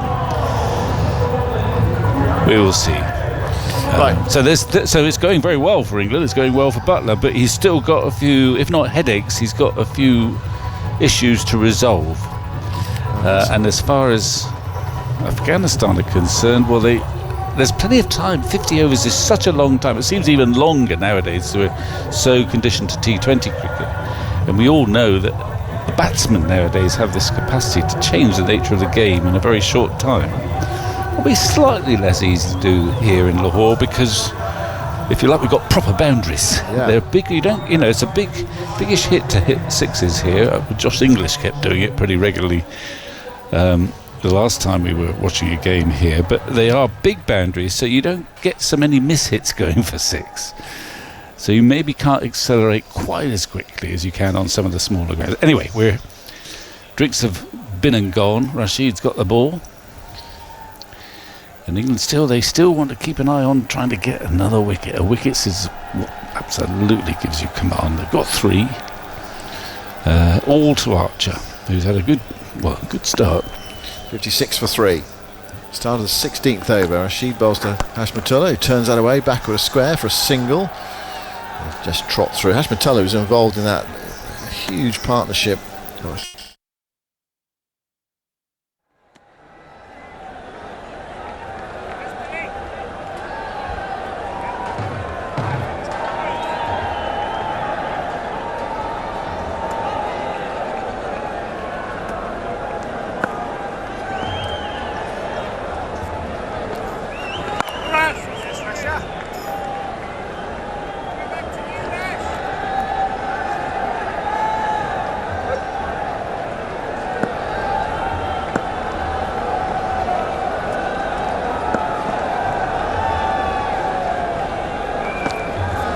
Towards long off, Hashmatullah. It's on strike now. One more run to Ibrahim. To 28, 58 for 3 in the 16th. I'd hazard a guess that Adil Rashid is probably the slowest bowler in this tournament. He's got the confidence to bowl far more slowly than most of the other spinners playing in this tournament.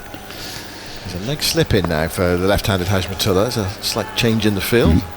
There's a reverse sweep to counter that. He hits it well in front of square towards deep cover. They're off for 1. They're coming back for the second. The benefit of the big boundary out there. And they get back as well.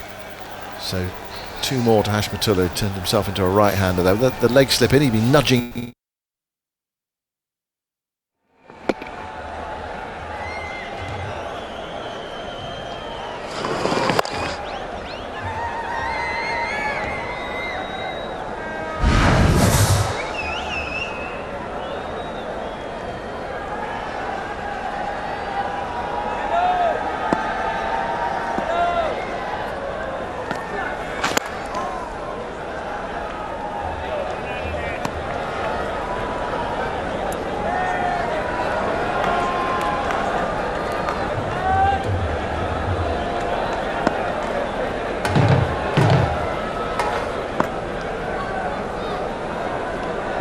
towards fine leg. They jog through for a single. Now, some news from Danny Rubin, who is the England media manager, and it is good news, cautiously good news.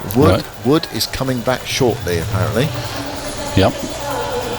61 for 3 after 16 overs. I mean, this is again, it's the difference. It may be the difference between what is essentially a knockout match with jeopardy and the third match in a 7-match series. Were it the third match in a 7-match series, they might say, well, hang on, let's be careful with him, not take any risks and keep him in there. But this is do or die territory. So anyway, he's coming back, so that will ease Butler's worries a little bit. Well, not that he's got too many at the moment. Overton begins his 4th over. Bowls to Hashmatullah, guides it away, but straight to backward point.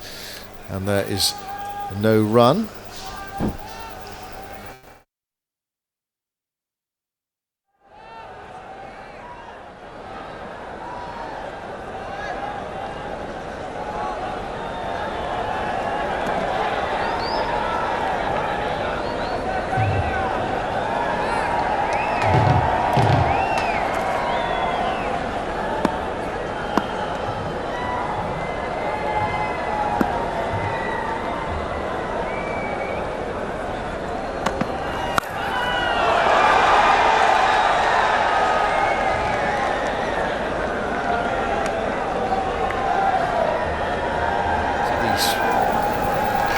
Afghan players played in that match in the World Cup when they beat England, batting first. They made 284, and then England fell well short in Delhi, 215. I think that's on Afghanistan's minds in terms of batting first and trying to get a score on the board and bring that pressure to bear later. Overton bowls to Ibrahim, and Ibrahim stands up and guides it away. The ball quite close to him, down towards deep third again. It's picked up by Rashid. And one more to the total. Ibrahim Zadran to 29, and Afghanistan 63 for 3 in the 17th over. We've had a chance to go out and see a bit of Lahore in the last couple of days, which has been nice between games. The old fort, which is extensive and striking in the old town.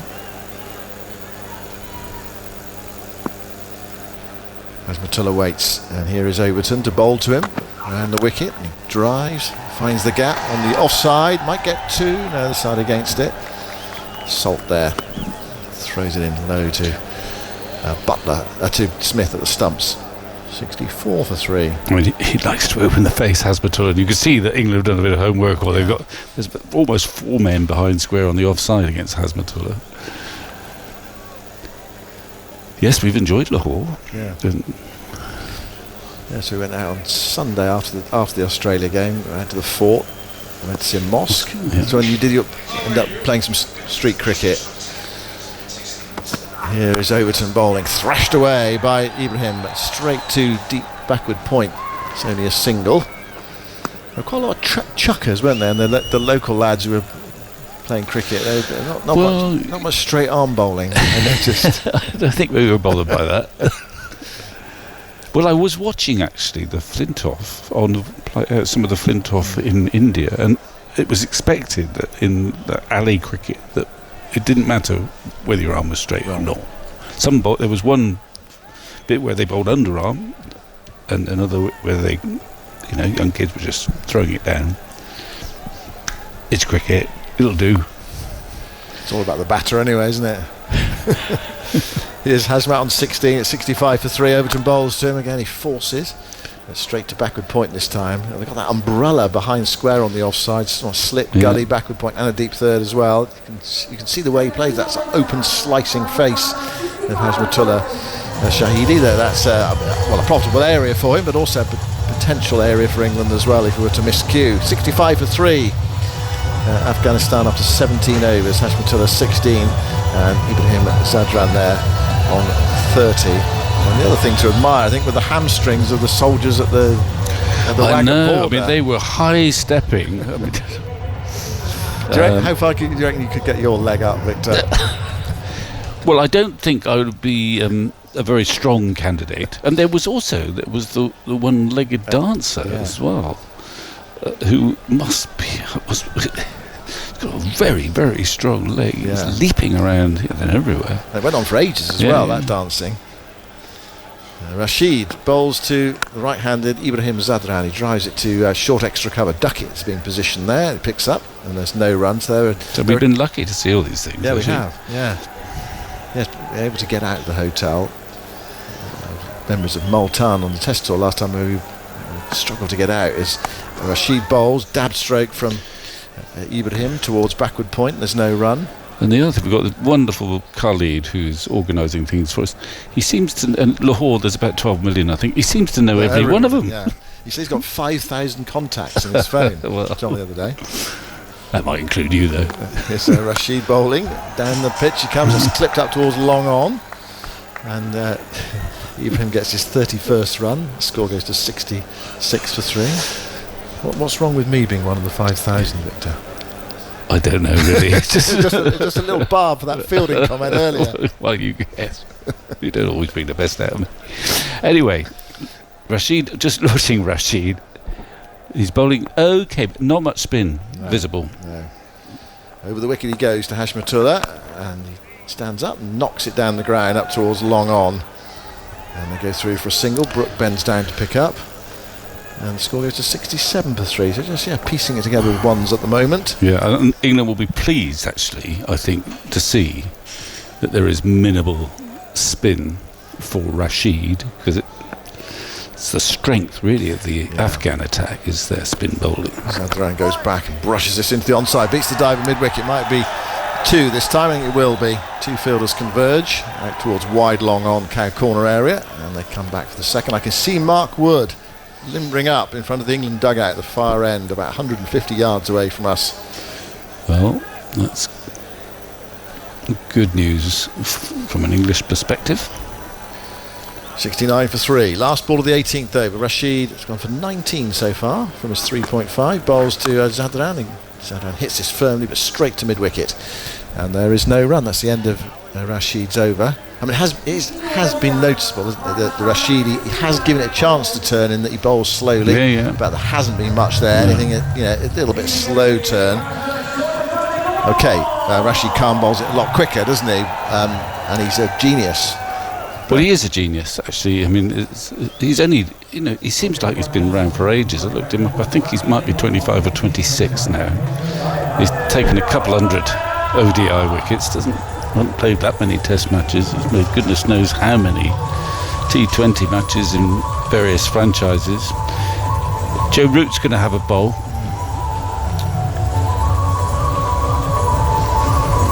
Yeah, Root played 176 one-day games, picked up 28 wickets in that time. Just got rather more test wickets, hasn't he, than he's got one-day test wickets, actually. Well, no, he's got about 50, hasn't he? I remember having a bet with someone, and I can't remember who it was. Well, you won't be able to collect then. Because he started around at the same time as Steve Smith, who first pick for Australia was a leg spinner who bats.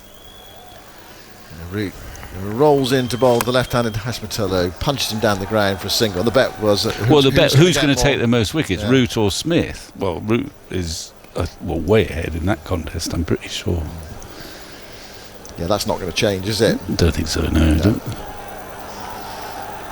70 for 3. Well, you need to remember the size of the wager and the person you had the wager with. Yeah, I don't think I'm going to collect. Gamble responsibly, obviously, everyone. Victor has, because he can't remember who he had the bet with. How much it was. I'm sure that's responsible, but still. Root is bowling round the wickets, driven back firmly. Now, was that a return catch or was that a bump ball? Root parried it away. The way no one's reacted out there suggests it might well have been a bump ball, but let's have even seeing it again, it's difficult from behind to tell. We need to see that face on. That one's turned away into the onside, straight to square leg. What are your instincts? Well, my instincts are that it wasn't a chance, but that's based mostly on the fact that no one seemed bothered. But maybe. I think it was a bump ball. Root bowls and Zadran drive. Takes one hand off the bat. Root dives away to his left and has to chase back behind the stumps to pick it up, and they pinch a single. Hashmatullah and Ibrahim. We're just seeing a replay. We thought that was going to be the one before. Yeah, and also wasn't there? It was the If single. he dropped it, they'll show a few more replays. Yeah, exactly. I mean, Exactly. There's no reaction from the England players out there. Root bowls to Hashmatullah, goes back to tucked up by that one, plays it back to Root, who bends down to pick up, and there's no run. So tidy enough start from Root. Here, last ball coming up, 71 for 3, 19th over. Bowling that right arm round, the left-hander. Goes in now and bowls, and Hashmat scuffs the drive back there, no timing. Back to the bowler, who picks up, so just 2 singles off Root's first over. Afghanistan winning the toss, batting first, 19 overs gone, are 71 for 3, with Ibrahim Zadran on 34 and Hashmatullah on 18 I should say. A bit more from you, Victor, and then it will be Jonathan Agnew. well, just watching Root bowl that over, which is a very presentable one, I think he's not bowling as slowly as Rashid, but he is bowling a bit more slowly than he usually does in the early 80s. He actually is capable of bowling it quite quickly, but I reckon he's worked out, having watched a bit of Rashid, having played here the other day, that actually, if you can, you're just as well off bowling it at a fairly gentle pace, take the pace off the ball. Big boundaries, they take some clearing on the drive. He's got protection. Here's Rashid again then, and Ibrahim's forward to him. He blocks the ball into the offside. Duckett wanders through and picks the ball up. So 71 for 3. We're in the 20th over of Afghanistan's innings. They chose to bat first on a warm day, but say not particularly sunny. A grey sky as Rashid bowls. He's lofted this down the ground. Has it come for 6? It certainly has. And one of the stewards down here had to duck for cover as that rattled into the sight screen on the bounce, but well over the boundary. And that's the first 6 we've seen today, and a good shot too. A couple of paces down that pitch. It hasn't been the most fluent of innings from Ibrahim. We've seen a lot of flailing outside the off stump, but he certainly got hold of that one. Hit it hard and high down the ground, so a nice stroke.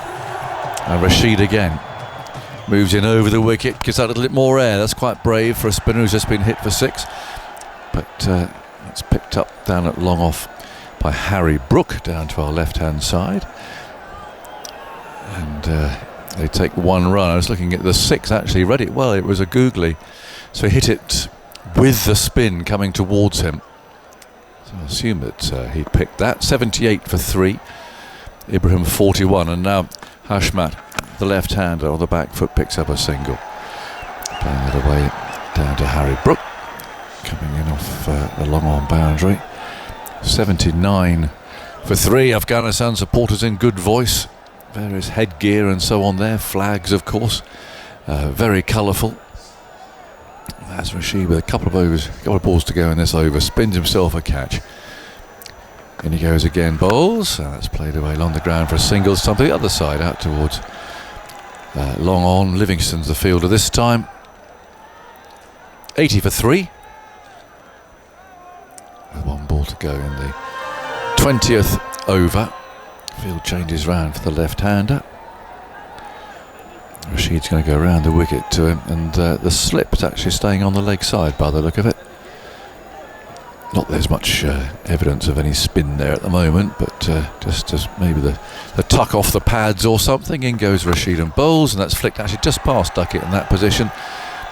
And they'll take a single down to deep backward square leg. So 20 overs gone, a little milestone that we always record. 81 for 3, Hashmat has 20. Ibrahim has 42. Rouge Mumtaz, the most disarming dentist I know. And of course former Pakistan captain, so there you go. So I don't know what comes first to Rouge, dentistry or cricket, obviously, doesn't it? Lovely to see you again. You're a very popular guest. Maybe your last here. Nice to see you. Nice to see you. Thank you for having me. Pleasure. It's always fun to have a chat with you guys and a little bit more beyond the field of cricket then, isn't it? Well, it usually is. Yes, I was going to talk about Lahore too, actually. You're a Karachi girl, I'm aren't you? Karachi. Yeah, absolutely. 81 for 3. And Root from the far end. Round the wicket comes in, bowls, and that's played away for a single. Down to long off. I suppose anything rather than talk about Pakistan cricket, really. Mind you, we could be in the same boat Well, tonight. let's shake hands on that then. Well, no, I'm not going to yet. Not too soon? No, Sorry. it's too soon. I've got faith. Well, I've got faith with you. Which actually a lot of Pakistan cricket supporters don't have necessarily, do they? Yeah, not ideal for them. No. 82 for 3. Root round the wicket, bowls. Ibrahim's on 42. He plays that. That's nicely stopped by Root there, diving fully stretched out to his right-hand side. The rate at the moment just around about 4. Yeah, so Pakistan are out of their own tournament very early.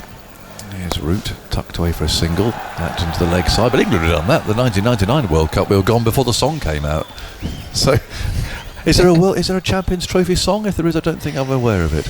Well, I don't think anybody wants to hear it anymore. If you're a Pakistan supporter, they've turned televisions off. Yeah, they're giving up rather on it, on the whole tournament. Well, I mean, look at the crowd today. It's pretty decent. I think half the stadium's full with predominantly Afghanistan fans, which is good to see.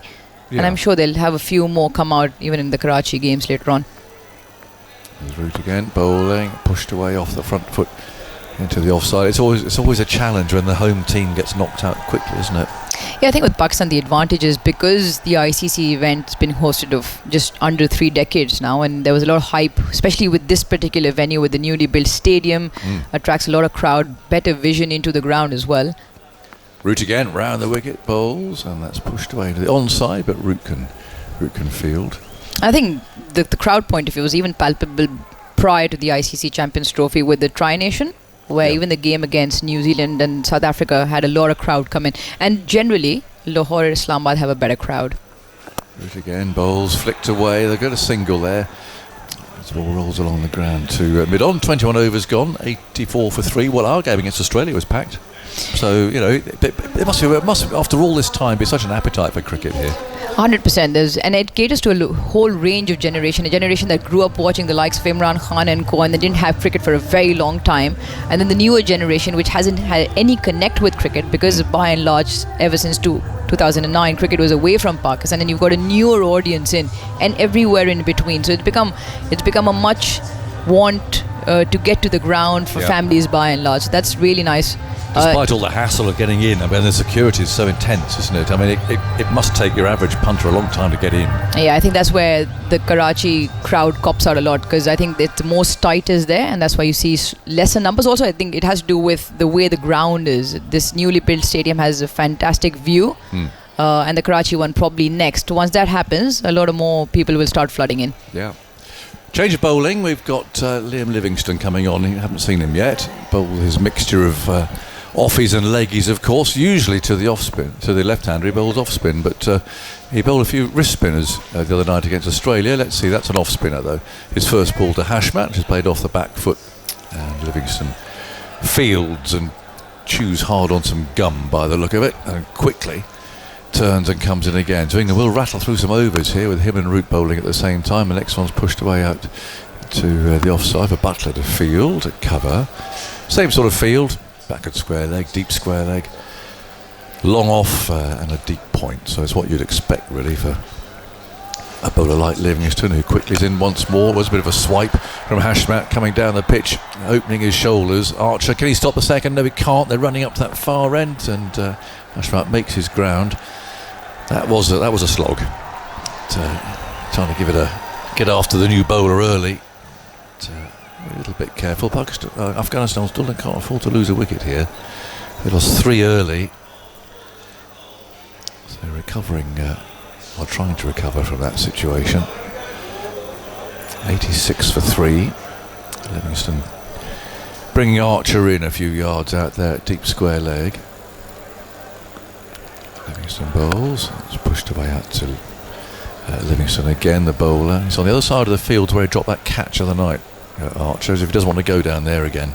It was completely the other side of the ground, the opposite. So he's tossed up, driven away out to long off.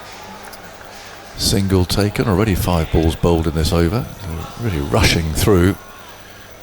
And this is similar to what England will face, the 3 spinners in the Afghanistan side. If they can get a good score up, they'll look to really throttle England's scoring. Needs to put on 50 now, after that slightly dicey start. So a good effort.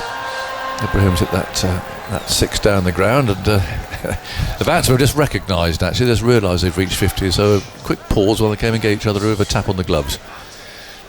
And now they're back at their respective ends, and Livingstone, the swing of the arm, jogs in off a couple of paces, bowls a wrist spinner, and poor ball.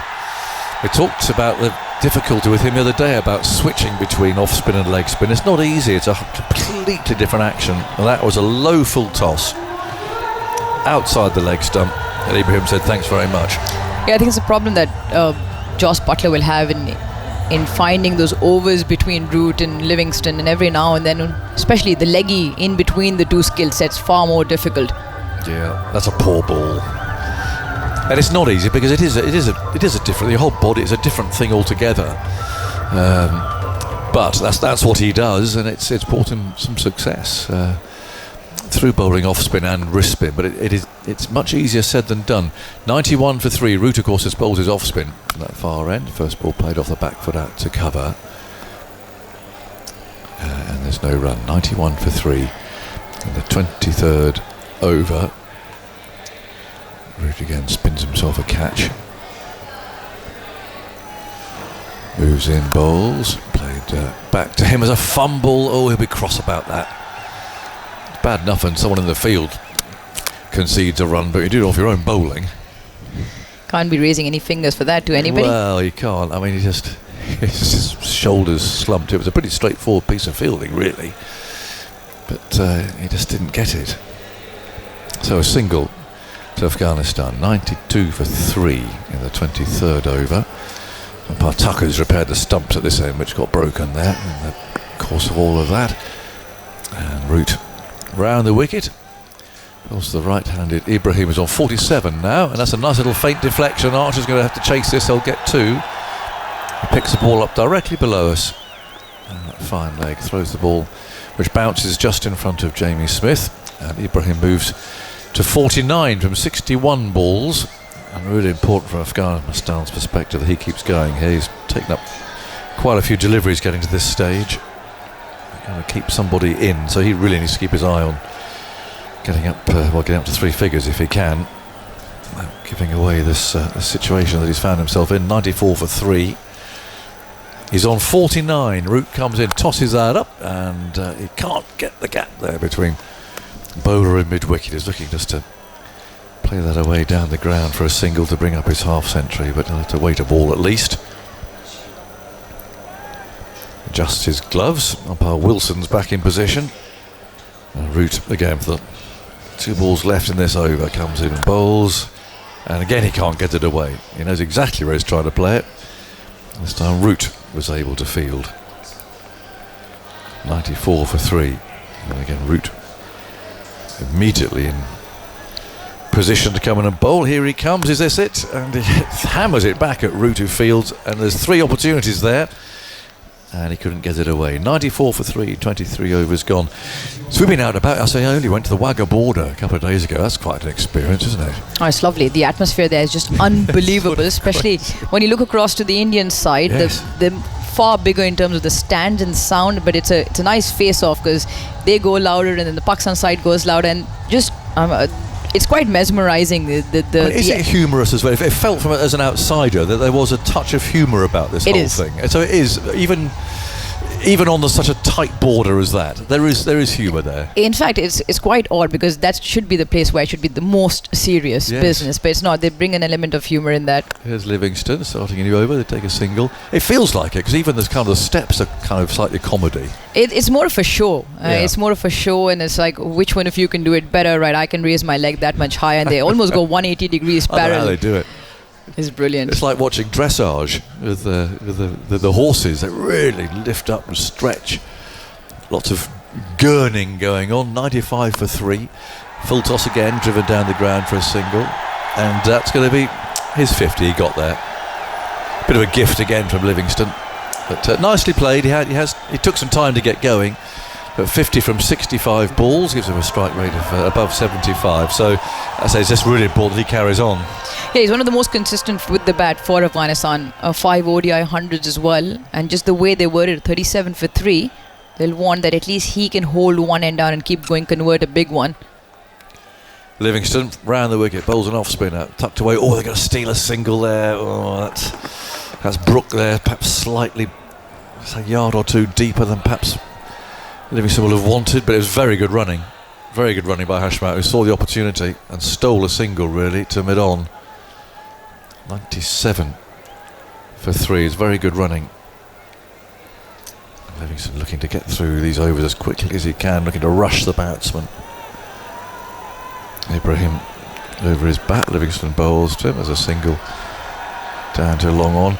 And going back to Wagner, all into a handshake at the end of all that gurning and everything else. A handshake and see you tomorrow, lads, and off they go. Yeah, they're friends. They share cups of teas after that, and even in the morning they do. It's, I mean, you cannot afford not to know the person across from a line when you spend pretty much months there together. Yeah. There's the next one tucked away to mid-wicket. It's just you just wish the whole wider picture was as straightforward as that. Yeah, we had a Pakistan player, Kanata Jalil. Her brother used to be part of that contingent there, and he used to tell us, like, you know, we do put up a show. Yeah, here's Livingston, short of a length, and chopped away down to third man to end the over, 98 for 3. And the end of that show is like the morning before the flags go up and the evening before the flags come down. We're essentially sitting together, and we know whose family's where and who's got how many kids, and it's quite wonderful, actually. Yeah, well, it is. Basic human element in there. Absolutely. It's just the bigger picture, isn't it? But there's some big lads. There's Pakistan. Oh, massive. Well, the one I have a picture with one. I mean, I think his moustache was bigger than me. A full bristler, you know. Yeah, very impressive. He stood very proud, very upright. You know, they're big men. And they don't give away too much. No smiles. No. It's like very serious. No, absolutely. No, they seem to save that for the actual show. But no, that was great. And then wandered around, went around the mosque and the fort and so on. It's a very historic city, isn't it, this Lahore? Here's Root bowls, and that's driven away along the ground down to long on. As people are saying, he said, yeah, we just wandered around. You get nothing but a friendly welcome. Yeah, it's a lot of heritage and a lot of old architectural buildings and restaurants as well, and they've kept that integrity together, which is quite lovely. But everyone on the street just says hi. You know, nice to see you. And it's 99 for 3. Here's Root round the wicket, bowls. Oh, again a bit of a slog, but he's got this one away this time. Over mid-on and down to the long-on boundary for 4. Again, took a bit of a chance. I don't think he was quite at the pitch of that, but he opened his shoulders, swung the bat hard, and the 100 comes up for the loss of those 3 wickets. He had to drag a bit. You see the bat face close, but hey, it's gone for 4. With mid-on up in the ring, he tried that a couple of times before as well, and the shot's definitely on when the boundary is just drying up slightly. Livingston bowls, and a bit of bounce this time. Sorry, it's Root bowls, and a bit of bounce as he tries to cut that, perhaps a bit close to his body. But, collected by Smith, 103 for 3. Root again spins himself a catch. They're up there in the terraces cheering about something as Root bowls. And he tries to drive, but can't get to the pitch of that one. Root is able to field. 103 for 3. The run rate only just above 4 at the moment. Root again. Bowls and forced off the back foot, and a good piece of fielding there at cover by Butler. And denies them a run. 103 for 3. Desperately trying to get the ball down to long off. There's a very inviting gap there, but he's got to thread it between Root, the bowler, and Butler at very straight cover. This time aiming for the onside. Picked up by Root. Tidy over. That conceded boundary. 103 for 3 halfway through Afghanistan's innings. They've chosen to bat. And just generally, Aruj, I mean, as a local, what do you make of the tournament? Is it? I mean, apart from Pakistan, obviously, that not helping, but you know, is where everything else is being run. You happy with it? Yeah, fantastic. I think for them just to actually finish the stadium, there's a lot of conversation around whether the stadium is actually going to get complete or not. I think they've done a fantastic job. The groundsmen have worked tirelessly, and just for the test cricketing nation who's so crazy about their cricket, just to have so many stars come in, guess so many kids come in to watch, and you can see the support. I think by and large all 3 venues have fielded some fantastic crowds with support to all sides, which is lovely to see. So a fellow showed me a photograph this morning of that stand a month ago, and it was just still... There was nothing. Still a shell. I mean, it's extraordinary, really, how they've got that up so quickly. 117 days. Is that right? What, the whole thing? For the whole thing. Wow. Now we've got a change of bowling. Overton's back, and his first ball is launched over his head by Ibrahim for 4. That's a good shot. New bowler on. Let's try and Let's get at him a bit. And he's launched that down the ground. He played it very well. 107 for 3. Yeah, great boundary. Yeah. In the slot, and he doesn't try and overhit it. He's always looking to hit it straight and just enough to get it into the fence. The spinners had dried up the boundaries, but they ran well between those overs. And starts off with 1 against Overton. Good pitch, isn't it, again? I like the game the other day with Australia. This looks a very good track. We call it a road. The best rolled road in Pakistan. Well, I mean, it is. It's playing really well. Overton bowls, and that's runaway pass slip down to third man. They still have a slip, incidentally. Which, again, it's always a bit of a sign as to what the fielding captain is thinking, how he thinks the power should be, but he's happy with a slip. So Ibrahim goes to 57. I think I could do with him out. A wicket would be very timely now. They've kept this innings in check up to now, but he's starting to score more freely now. 57 from 69. And there's still going to be a slip and also a gully, actually, as Overton bowls the left-handed Hashmat on 32. That's a horrible shot. Complete swipe. Yeah, that's the one thing I think Afghanistan will have to be careful of. They don't want to give it away. They've worked hard for 71 of 102, Hashmat and Ibrahim. Even the drag down in the previous over to Root. And this one just has to be careful. Off a length, could have very well have clipped off stump. He gave the charge and had a bit of a swipe into the leg side. Horrible shot. I think he's sort of telling off there from his mate, isn't he? He's come down the pitch and he's just, I think, so what are you doing? What was that? Anyway, Hashmat survived. He's on 32 and Overton moves in, tries again, and that's a much more correct looking shot. And he picks up a single to Archer's right at extra cover. 109 for 3. It is a bit of the way the Afghanistanis who play. They are quite headstrong, aren't they? I mean, as I said earlier, they don't take a backward step, this lot. They come at it.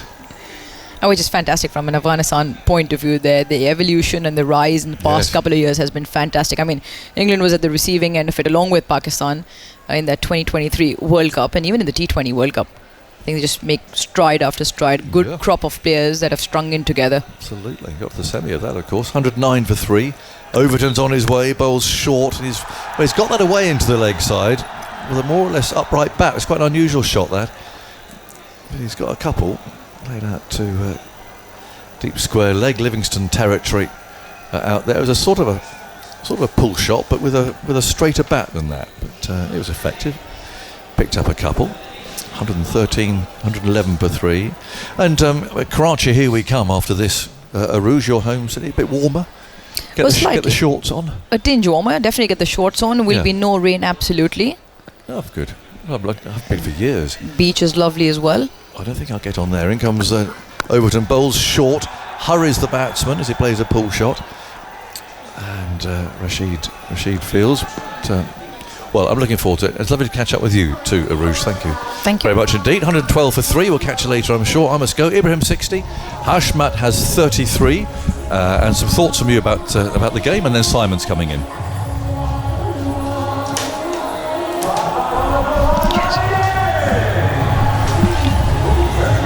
112 for 3, 26 overs, and they've strung together a good partnership. 75 off 103. Pace, which did the damage earlier on in Overton's over there. He's gone for a few. So the two Afghanistan batters will look to make use of this partnership. They've got the firepower to follow in terms of Nabi, Rashid. Gulbadin Naib, I think, is in exceptional form, coming off an IL T20, where he's promoted up the order, in fact, for his side. So he can bat. Here is Root bowling to Ibrahim, who comes down the pitch and swats him into the leg side towards deep mid-wicket for a single. Yeah, these two beginning to build a partnership. It's not threatening yet for England because it's in control, but you can see it building and then developing into a decent score, and then the pressure of the chase later. England failed in Delhi in the last World Cup. Root bowls round the wicket. Hashmatullah, who's forward, dabs into the offside. They're off a quick single. That's well judged. He's dropping it short of extra cover. Butler, the skipper, coming in. One more. 114 for 3, Afghanistan. They were 37 for 3. 27th over. Ibrahim Zadran is there on 61. Root's bowling round the wicket to him. 5-4 leg side field, and he plays a dab sweep, delicate stroke, nice looking shot down towards Archer, who picks it up and then hurls it in. They were definitely thinking of two there. In fact, Hashmatullah was off for the second, and he got a loud shout of no. That was good from Archer, got there quickly, got the throw away. Nice cricket all round actually, good shot, 115 for 3, 27th over. Left-hander on strike, Root trying to hustle through the over here. Goes in, the bowls to Hashmatullah, chops that away, straight to backward point, it's a slight fumble, and that allows the single. It's Rashid there in that backward point area, probably England's least effective fielder. Well, he got to put him somewhere, and I think most would have prevented a run there. 116 for 3. Field changes over for the right-hander. 4 singles in the over so far. Root's in his 5th over. Trying to do a job for his captain. It's a question whether that Mark Wood's going to be able to bowl all 10 overs today. He went off with his knee injury. He's back on the field. He's still got 6 to bowl. Root bowls. Ibrahim Zadran drives up to long on along the ground. One more. Livingston hurls it in. 117 for 3. And another single. Last ball of the over coming up from Joe Root. Again, the left-hand, right-hand combination. Field changes over. Just about in place now. The deep mid-wicket back-pedalling. It's a big boundary out there. And here is Root around the wicket, pushing that one through. And there's a dot ball to end the over. Root's across to pick up off his own bowling. So 5 overs for 18 from Root. 117 for 3 Afghanistan. We've had 27 overs. Arush Mumtaz, former Pakistan player and commentator, alongside me. So what's your role in the competition? What are you doing today and during the competition? Oh, I'm doing bits for Star Sports across from India, so sort of link in on their studio shows pre and post the game, get a hold of players who are willing to talk to me, ask them how generally the trophy's been for them and the games, and then covering Pakistan games for Cricket Info. So that's a tough one. Trying to be very nice and polite to what Pakistan's gone on with in this tournament. I mean, in fact, the last 6 months and a year, in fact, it's just snowballed. Yeah, it's not been easy for them. Here's Overton bowling, and a swipe over mid-off, over Archer's head, and that's close to being a 6. Out towards long off. It might have gone over the rope. It has. Well, that was no more than a smash down the ground, giving himself some room, Zadran, and hammering it over long off. Step leg side, sort of shot you often see later on in the innings, but Afghanistan feel they need to step this up a bit here. 123 for 3, start the 28th over. It just feels like they're targeting Overton a bit. They play 1 or 2 shots against him. He goes in now and bowls to Ibrahim, who clips that away towards deep mid-wicket. More runs from here, might well be 4 more. It is. Livingston can't get round. So back-to-back boundaries from Ibrahim Zadran. Takes him to 73, the man who played that glorious innings against Australia in the last World Cup that ultimately wasn't quite enough because of Glenn Maxwell. 127 for 3. That Pakistan game, is it Bangladesh to play? That's in danger of being washed out, isn't it? Well, it might be the only point either team gets. Yeah, it's tough on Pakistan. They're hosting the tournament and basically out after 1 game here in Karachi, 1 game in Pakistan. Overton bowls, Zadran covers up that time. Straight, quick ball from Overton on off stump, pushed away towards cover. I think it's not so much the result point of it. I think it's a lot to do with the disappointment by and large is by the way Pakistan has gone out of the tournament, by the way they approached the 2 games. Obviously, chasing the 3. Passive? Very passive, very timid. Also have a lot to do with the 15 that was put together at the eve of the tournament. A lot of players that stayed with the squad for the past 6 months and a year disappeared off the radar, and then suddenly 3 new faces come in that haven't played ODI cricket in over 18 months. So I think we were always 1 foot behind. Overton bowls full, is driven back, feels off his own bowling, smart piece of fielding. He's got very good hands, Jamie Overton. He's an excellent slip catcher, for example. He got down quickly there and was threatening the run out. Dot ball, 127 for 3. I saw a report, admittedly on social media, suggesting that this coaching staff might be cleared out after the tournament as well. I mean, you don't. I've run out of fingers on to how many have gone by in 2025 for alone. And that's what also has an effect, right? Like you put people in place and then 1 tournament doesn't go well and then you're off with them, or they leave, and it's not just consistent enough. Overton bowl, short ball pulled away towards deep backward square leg. He made good contact there, Zadran. Good diving save by Livingston. Keeps it down to 2. That big boundary out there on the leg side, the biggest boundary today. For the right-hander to the leg side from the commentary box end of the ground opposite the players' dressing rooms here in Lahore. 129 for 3. How does that happen? I mean, who's making the decisions where everyone just, you get a bit, out you go, we've lost, you come in. I mean, who's making those decisions? I think it's an amalgamation. Obviously, when you get employed, you get signed off on a few responsibilities, what you will have power over in terms of selections, and when you don't really follow through with those promises. Here's Overton bowling, and a short ball, that's pulled away, that's good contact again from Ibrahim Zadran, that's 4 this time. Well, Overton going around the park in that over, 6-4.24, and Afghanistan building a good partnership here. It's nearly 100 between these two. 133 for 3 after 28 overs. Ibrahim Zadran, 79 from 80 balls. He's catching up. He's nearly a runner ball now. And Hashmatullah, the captain, he's 35 from 60 balls. We're in that sort of crossroads point of the game here. You just wonder which way it's going to go. England losing a bit of control out there. Yeah, in terms of obviously when you get promised or obviously given certain responsibilities, you're all professionals. So Jason Gillespie was left, and he, quote unquote, he said, I'm a mere match day analyst or a strategist, and that's not a place to be. Firstly, it's not respectful, and then you can't run cricket like that. It's professional organizations and boards, so you're never going to yield results. Gary Kirsten left after the T20 tournament. Aqib Javid's come in, and he obviously said that get the wickets to turn in Test cricket, and that'll be the template for Pakistan. That didn't last long because West Indies came and turned Pakistan over on that same plan that we thought that would work. So it's not really solving the issue, and I think a lot has to do with true and honest self-introspection with where the team's at. His root bowling, Hashmatullah stands up and punches it up towards long on. The thing is about those turning wickets thing is that it becomes a bit of a lottery, so inevitably a team is going to come and do that in one Test match, isn't it? And you only have a 2-match series, as that was against West Indies. Then you're always liable for that to happen as Hashmatullah goes inside out over extra cover. That's a fine stroke. That's gone before as well. Over the top of the extra cover fielder, out to the boundary. And great excitement on the terraces from the Afghanistan supporters who are here today. Plenty of them.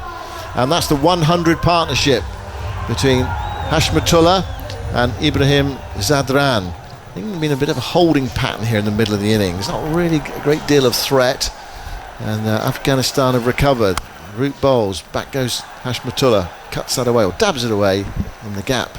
Through cover for one more. 138 for 3 in the 29th. I think the one thing England is missing is the wicket-taking ability in the middle. Barring Adil Rashid, who I thought they played really well, didn't take a lot of chances to it. Between Livingston, Root and even Jamie Overton, I think Afghanistan are fairly confident. And not only are they scoring runs against them with such ease, but I just don't feel England had that depth and penetration to pick up the wickets to break the game open in that middle. No, it all looks mediocre, really. Root bowls clipped away by Ibrahim towards deep square leg. Archer hurls the ball into the turf on its way back to Jamie Smith, trying to soften the ball. 139 for 3. Archer gave England that early boost with 3 wickets.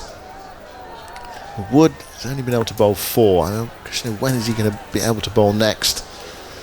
His 5th overs, Root draws Hashmatullah forward there, plays it back up the offside the pitch. Root bends down to pick up. But Afghanistan just beginning to build a base here. Getting to that stage where England are desperate for a wicket. Now the two batters are meeting in the middle of the pitch there. I don't know whether Joel Wilson called over or thought it was over or something. There's still one ball to come. Looks like that was the case. Yeah. Everyone sent back then? One more? Yeah, one more. I mean, there is a big screen up there to help you a bit. Here's Root bowling, and it's driven back by Hashmatullah. Root bends down, picks up, shapes the throw, the striker's end, taken by Jamie Smith. 139 for 3 after 29 overs. Thanks for now, Aruj Mumtaz. 139 for 3. Hashmatullah is on 40. Hashmatullah Shahidi, the captain of Afghanistan, the left hand and the right hander Ibrahim Zadran. Well, he's done it before. We've seen him in one-day internationals and in big competitions as well. He's 80 not out. He's threatening another century. You've got plenty of time left as well. It's the benefit of opening. If you are successful as an opener, you've got plenty of time left. But how many do they need? How many will they feel confident of getting to embarrass England later on, cause them some problems? 21 overs left. Rashid is back into the attack, so he's bowled 5 overs for 29, so Overton's off. 6 overs for 37. He bowled his first 3 overs for 8, but they've tucked into him of late. So Rashid back, bowls to Ibrahim, who stands up, punches through the offside. Half stopped in the covers, they're off for 1, and that's all there will be. Phil Salt hurls it into Smith this time. 140 for 3, the stand worth 103. So 3 Afghan batters out in single figures today. Gurbaz for 6, Sadiqullah Atal for 4, and Ramat Shah for 4. All to Archer. Since then, these two have effected a really handy recovery. And what can they make of the last 20 overs? Ajibak doubling the score. Well, that would be 280 plus, doubling the score after 30 overs. It's about what Afghanistan managed in Delhi. Rashid bowls, dabbed away, straight to short third. No run that time. Dot ball from Adil Rashid. There's Matullah, a bit frustrated with himself there, a shake of the head. Felt that he could have got that one away. Rashid sets off again. Right arm over the wicket, reverse sweep, he's bowled him. He goes to reverse sweep and he misses it. And that's the breakthrough England were craving. Hasmatullah has to drag himself away, still down on bended knee, can't believe that. Now he plays a defensive shot. He's down on one knee, just played a defensive shot. England are celebrating. Rashid brought back and he's got the wicket. It's 140 for 4, Hasmatullah out for 40. It was a straight ball and a hit middle stump. And England have broken that partnership. It was worth 103. Tamal Mills is back.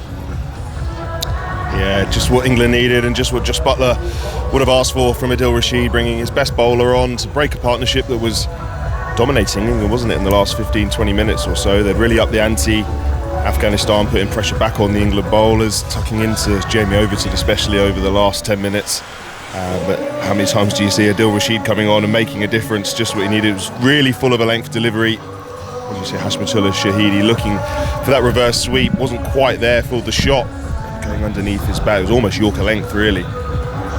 Crashed into Midland leg stump. So that's a huge moment for England.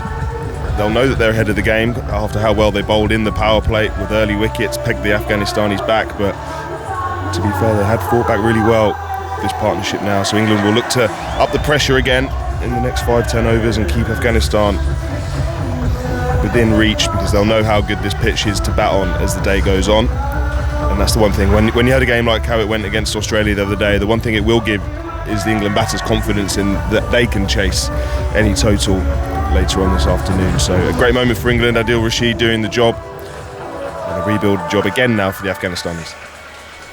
It's an interesting one, isn't it, that reverse sweep? Obviously it's totally premeditated, and if it isn't quite the right ball to play the shot to, it's not that easy to dip out of it. Azmatullah Amarzai is in at number 6. He'll play for the Gujarat Titans in the IPL. Quite a few of these Afghanistan players playing in the IPL. As Rashid bowls, crashed away. First ball from the right-hander towards deep cover, and he's off the mark straight away. It's interesting you're talking there, Tamal, about trying to keep the pressure on. I think what was noticeable the other evening is when Josh Inglis came in, and he was there with Carey. They got away straight away, those two. They played so positively, and England didn't have any answer. They couldn't rein them in at the start of their innings. So this is a really crucial aspect of the game here. As Rashid bowls, Ibrahim Zadran drives up towards long off, picked up by Brook. So what does he do? Does he look to bring back Archer or Wood here to try and get another wicket? And he's just got Rashid back, who's got him a wicket, I suppose. 142 for 4, with 1 ball left to the 30th over.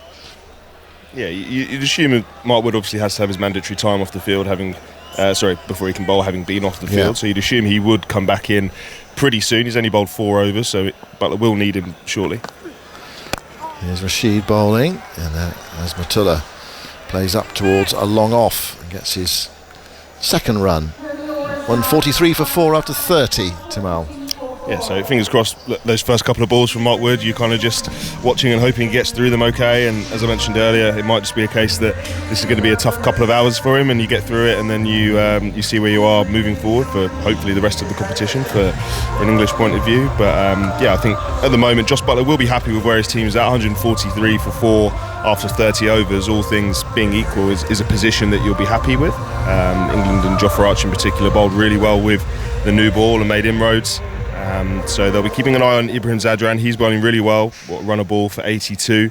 But from an Afghanistan point of view, they will be looking and they'll be building around him now. If they are going to get a total over 300, which is what you think you need at the very, very minimum on this pitch in Lahore, he's going to have to get them there. As we see, it's going to be Jofra Archer that's coming back into the attack. Yeah, he has sort of, come on, Jofra, can get me another wicket. That's the thinking of Josh Buttler, England's captain, with the new player out there. No time just to rest here and just nip through some overs. Let's get another wicket. His first ball is played away towards deep cover by Omarzai, and he gets his third run. Azmatullah Omarzai, who made 97 not out the last time I saw him live in the World Cup match against South Africa in Ahmedabad.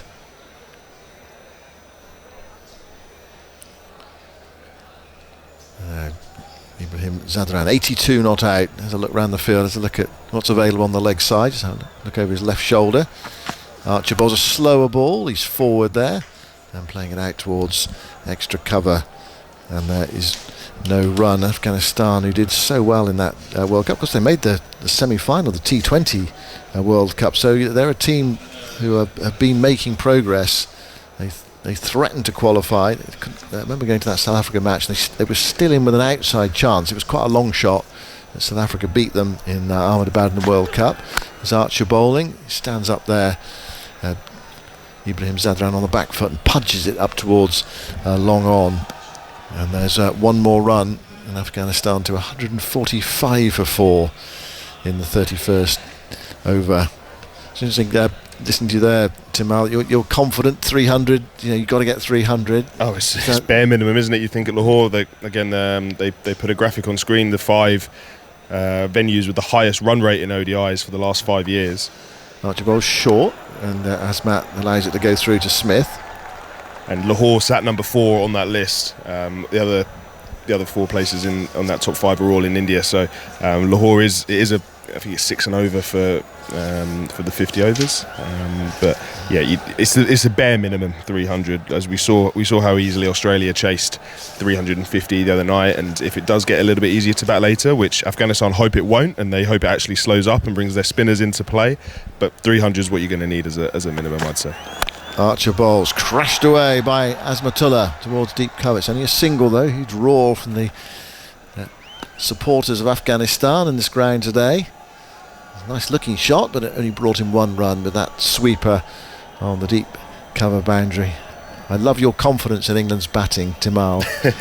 You have to. Well, we'll see what Afghanistan end up with, but as we've mentioned and as we've seen, this place is one of the better places to bat in world cricket, and England obviously do have a lineup filled with talented batters. Maybe not everybody in the form that they'd like, but you do still have Ben Duckett obviously coming off 160. Archer bowls, dabbed away nicely by Ibrahim down towards Livingston on the deep third boundary, and there is one run, 148 for 4. I mean, this is effective a knockout match for England, so South Africa, if they could win today, is effective a quarter final. So this is kind of like what would you call this, the second round really, second round knockout for England today. I suppose that brings its own pressure, that feeling of there are no second chances, which you often get in those one-day series, and that's the way England have been going. They're not winning games, but this surface, outfield conditions, potential due later. I suppose the bowlers, they can do their job and limit Afghanistan, then they're on their way. That one's crashed away again by Azmat into the offside. Archer bowling outside the offside, just using the pace, scything it away towards deep cover. One more run. Afghanistan after 31 overs, 149 for 4. Azmat has 5. Ibrahim Zadran has 84. More from you, Timal, and then you'll be joined by Jonathan Agnew. Yeah, interesting tactics there. I think Josh Butler brought Jofra Archer back into the attack to try and take a wicket. He's bowled 7 overs now, so he only has 3 left. But I think to my count, I think Jofra bowled 4 out of the 6 balls there are slower balls, a mixture of back of the handers, and that last delivery was a knuckle ball. So interesting tactics, trying to mix up the pace and trying to maybe create a false stroke from the Afghani batters. But let's keep an eye on how Josh Butler deploys his resources with the ball. And just go back to the pitch, we haven't seen any spin really, have we? And that's going to play a big part in the rest of the day. Yeah, very interesting to see how it progresses from here. Hello Tamal, hello everybody, and here's Rashid bowling the first ball of the 32nd over, which is prodded away by Azmat into the offside, and there's no run. Still a slip, as I said earlier. That's sort of a barometer really about how the fielding captain feels about things, and well, he got Duckett there, so he's pretty happy. And Rashid again bowls, and that's beats that cover fielder this time, and runs away out to long off, coming in, and the 150 comes up. But they have lost 4 wickets, so resources starting to dwindle to build on that 150. But as long as they've got something for their spinners to go at, then they'll feel they're in the game. But it's just a question of this dew, and it's definitely a stronger breeze this evening than it was for the Australia match 3 evenings ago. But even last night they were talking about the dew on the ground. 150 for 4 the score. Ibrahim's on 84 now and moves on to 85 with a drive out to long off, where Brook stoops and throws the ball back in again. Still no more sign of Mark Wood. I mean, he's on the field but hasn't bowled, so it's as if Butler's just trying to get away with as much as he can here from the others, and just try and limit how much he's going to need his fast bowler. That's played off the back foot this time for a single, followed by Livingston. Certainly gotten easier to bat, hasn't it? We saw definite swing in the power play from Wood and Archer, but then as soon as the ball has stopped swinging, the Afghanis have found it very comfortable to either aggress when they want to, but also just knock it about. They haven't found themselves in too much bother. We haven't seen the ball beating the bat very much, have we? No, it's an excellent pitch the other night. This is 2 along from that one. There's another one pushed away in the offside, going for that quick single. Fielder throws right over the bails, but the batsman already in his ground, so no need for Smith to break the stumps. And it's another one to Afghanistan, so they move on smoothly now. That sort of that position of needing just to push on a little, but without losing any more wickets. So it's that sort of that quite a bit of no man's land as Rashid bowls. Oh, it's hit that high. Has it gone far enough? It has. It sails over Livingston's head. He simply watches it land on the concrete concourse. It cleared Livingston, it cleared the boundary, it cleared the moat, and then landed on the concrete and was fielded by a jubilant Afghanistani supporter there, is waving his flag. And another 6. That's the 4th in this innings. 159 for 4, and Ibrahim goes to 86 with that shot. It just shows you can have a sluggish start as a batsman, but if you get in and you just take your time, you get yourself set, you soon catch up. And he's now 86 from 88 balls. Yeah, absolutely. And he's obviously been out there since the beginning, so he's seen everything. He's at home with the conditions, the pace of play, the pace of the pitch, and Adil Rashid tossing that last ball up. He'd only gone for a run of ball 5 and from that set, so he'll be disappointed. He tossed that last one up looking for the big shot, and he certainly got it from Ibrahim Zadran, but he's a very good player of spin. I was just playing with him in the ILT 20 just now in Dubai in January, and he is a very good player of spin. He sees it well, he's got very good hands, and showed it in full effect there. Yeah, absolutely he did. So Archer's going to continue then. Up it comes over the wicket, moves in, bowls outside the off stump, a mistimed forcing stroke. Still picks up a single though, because Smith has to go and fetch that from behind the stumps. Projected scores, well, current rate 250. If they up it to 6 per over, 260. 8 per over gets them near 300. So all those projections well short of the 351 that England made here against Australia, but a very different sort of attack that Afghanistan have with these 3 different spinners. But will the dew make it difficult for them and easier for the batsman? Here's Archer bowling a slower ball tucked away down to fine leg. It's fielded by Adil Rashid. They take one more, 161 for 4. Crowd enjoying themselves, engaging there. Jonathan Trott's got a big smile on his face as well, sitting down in the dugout, just enjoying the atmosphere. But a lot of Afghanistan supporters will have travelled down from the north, I'm sure. 161 for 4. So the current rate's heading towards 5 now as Archer moves in. Bowls another slower ball tucked away towards the wicket. Can they get 2? It's one of those that just trickles outside the circle, and actually they do really quite comfortably. And is that Mark Wood? That is Mark Wood. I didn't like the way he ran after that, I'll be honest. I've just seen that look as well. He's definitely still hobbling and has a limp, and even when he picks up the ball, you can kind of see he did a little jump, didn't he? And he's certainly not overly comfortable out there. Fingers crossed, it's one of those things that when you get bowling, it's okay, and you kind of can sprint through it and rush through it, and you've got a bit of adrenaline. But then fielding's a struggle, and but as you say, we haven't seen him bowl since coming back onto the field. His time has passed, I believe. He can bowl from now, can't he? Yep, I didn't like the way he moved for that at all. In comes Archer, bowls a wayward, slow bouncer. Umpire Wilson, I think, should let him get away with that. It was hurled in short. I think it's deceived everybody, including the umpire. It really, it's so clever. You bring your arm over at the normal speed, and yet the ball drops halfway down the pitch and just lobs through very slowly. It's a brave ball, but very effective. On that occasion. 163 for 4. Ibrahim's on 89. Archer again moves in, bowls at a quicker bounce. I think that was fairly predictable.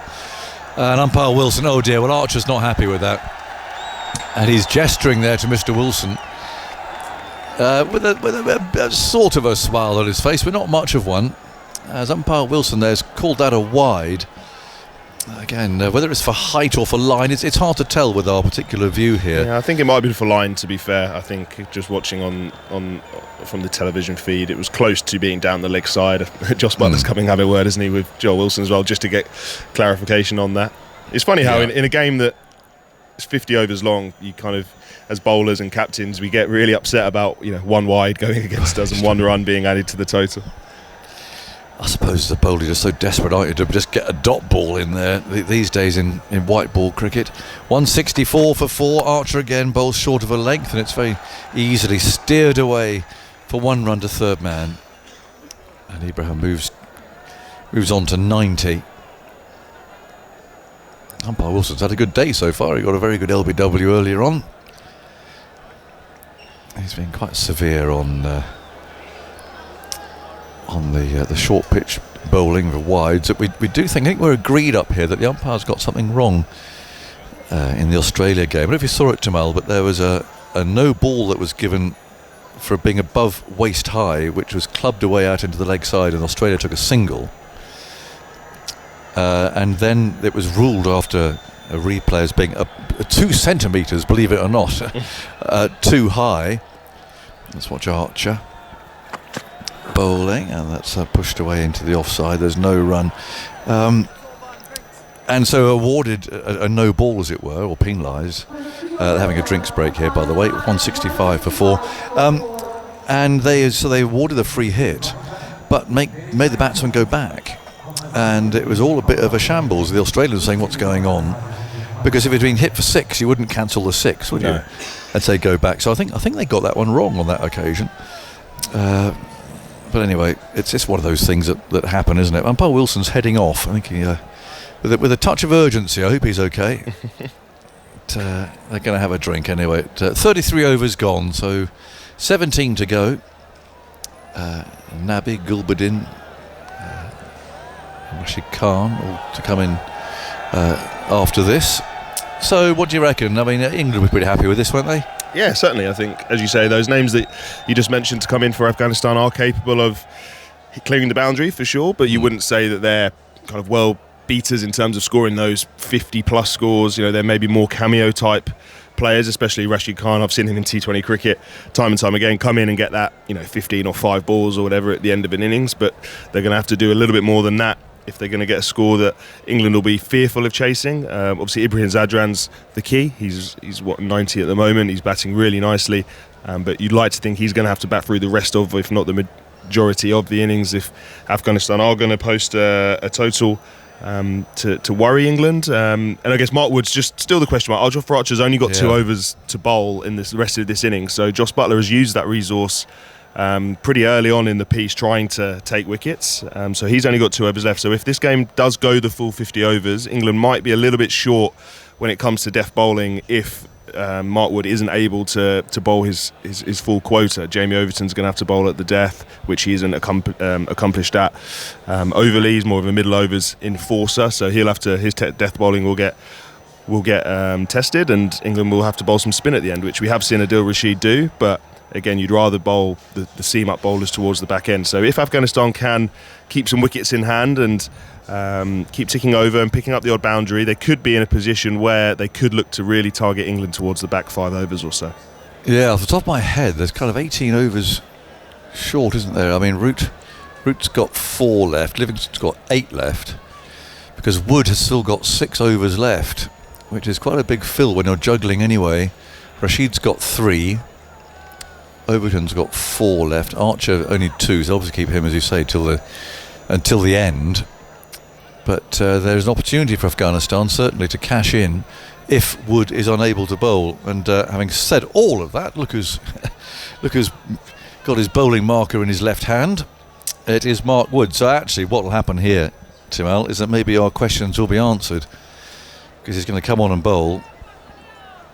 He did not look happy at all with that piece of fielding a few moments ago. So let's see how he goes. Jos Buttler's setting the field. It's a horrible feeling when you know you're not quite right. Yeah, it's one of those things you hope that you can push through, and there's sometimes little injuries and niggles that are worse when you're kind of just jogging about, if that makes sense. But whereas when you're sprinting in and bowling, the pain goes away as such, and then you kind of hobble back to your mark again, and you can kind of grin and bear it for hopefully 6 overs in Mark Wood's case. So fingers crossed he is able to get through it, and then he can get off the field and get some treatment and figure out the rest of the way from there. But he's got a big job to do, as we mentioned. Yeah, there is. I mean, there's a chance that he wouldn't play in Karachi anyway, because that is more likely, I think, where Rehan Ahmed might play there. They might play an extra spinner, so he could have. I just say England do progress. He could have a best part of a week off if there is a bit of a niggle there. But let's see how he gets on here anyway. 165 for 4. It's Wood bowling to Ibrahim, who's got 90 now, and he bowls to him. Well, that was okay. He bowled around about middle stump. Wood trots through in the follow through. He's not grimacing. He's not holding anything, and he looks okay at the moment anyway. So really important from England's perspective that he can at least bowl most of these 6 overs that he has left. Yeah, that was 83 miles an hour though, so that was a big drop off in pace from where we're used to seeing him and where he was at the beginning of the spell. The run up did look a little bit slow and a bit laboured for me, but it was his first ball. It's going to take a little bit of dust to shake off. And confidence too, isn't it? Can I do it? On his way again, past umpire Tucker, and he bowls on middle stump. And that's played out towards the mid-wicket area this time by Ibrahim on 90. Well, that was 88. But, again, you're right. It's not the flat-out sprint that you see from Mark Wood. He's not a bouncy Mark Wood as he walks back to his mark. He's normally got a bit of a smile on his face. He's got things to say. I think he's going through the pain barrier here a bit, and just to get some overs in. But normally he turns on the run and he comes sprinting in. But he's on his way now, over the wicket. Big leap, and he bowls a low full toss, which again the batsman could do nothing with, but play down to mid-off. 165 for 4. And, Craig de Wyman, the physio of many years standing, I see he's watching on anxiously. He's sure that Wood can get through this. Big responsibility of the physio. You just say, go on, you can get out there, you can get on, you can do it. It's not going to cause you any damage. Yeah, of course. And Craig and Woody will know each other really well from over the years. Craig's been the physio for a long time. They'd have spent a lot of time together working on various injuries and rehabbing, and the physio is the one person you end up actually spending a lot of time with one-on-one, lonely days maybe when you're rehabbing. Craig travels around seeing all the boys when they're injured, when they're back in the UK, checking in with county physios, liaising between the two sides. Now they put fine leg back and brought mid-on up, so maybe he's going to go short of a length here. Oh, he sliced it and just wide of the fielder at back, good point.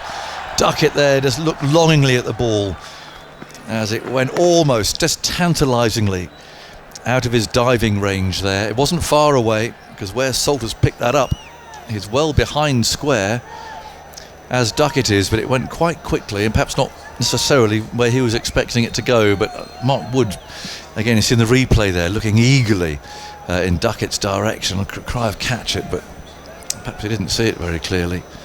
167 for 4. Kite hawks circling over the ground as always in this part of the world. 167 for 4 as Wood bowls short of a length again, this time Duckett Canfield in that deep gully position, and there's no run, so a tidy over so far. There's 2 runs coming from it, 11 deliveries since the last boundary was struck. Can Wood bowl a tidy over here? He's walking pretty slowly back to his mark. This is not the bouncy, effervescent, smiley Mark Wood. This is Mark Wood who's gritting his teeth rather, and just trying to get through, well, as many overs as he can do. Last ball of the over, 167 for 4. He bowls a slower ball outside the off stump, which dribbles past the off stump. Not too far away. A cry of desperation I think I detected there from Wood. And it's 167 for 4. Ibrahim 92. And that's 16 overs to go. Timal, some more thoughts from you. And then Simon Mann will come in here. Yeah, just watching Mark Wood again. It's definitely in pain, but it's type of game where you've got to do a job for the team, get through as many overs as you can, as Jonathan Agnew said. It's amazing how your mindset then changes. You go from thinking, okay, how am I getting wickets? How am I going to outfox batters to, okay, how do I get through? What am I going to do now to get through 4 or 5 overs here? So it's a horrible place to be as a bowler. I've been there many times myself, but it's sometimes where you do find yourself, and where Mark Wood looks like where he's at the moment. But he's still doing a good job for his team. The pace was still okay, high 80s. And if we're talking about how he's probably at 50-60% here, or struggling with an injury, and he's still bowling high 80s, most teams will take that. Most teams haven't got a high 80s bowler in their side at all. So fair play. He'll do a job, great job for the team. He'll do as best as he can. It's something that he always gives 100% for England. Here's Livingston beginning a new over. First ball is dabbed away by Asmat towards backward point, and they are through for a single. 168 for 4. Start of the 35th over, so Livingston's got a job to do as well. He's only bowled the 2 overs so far.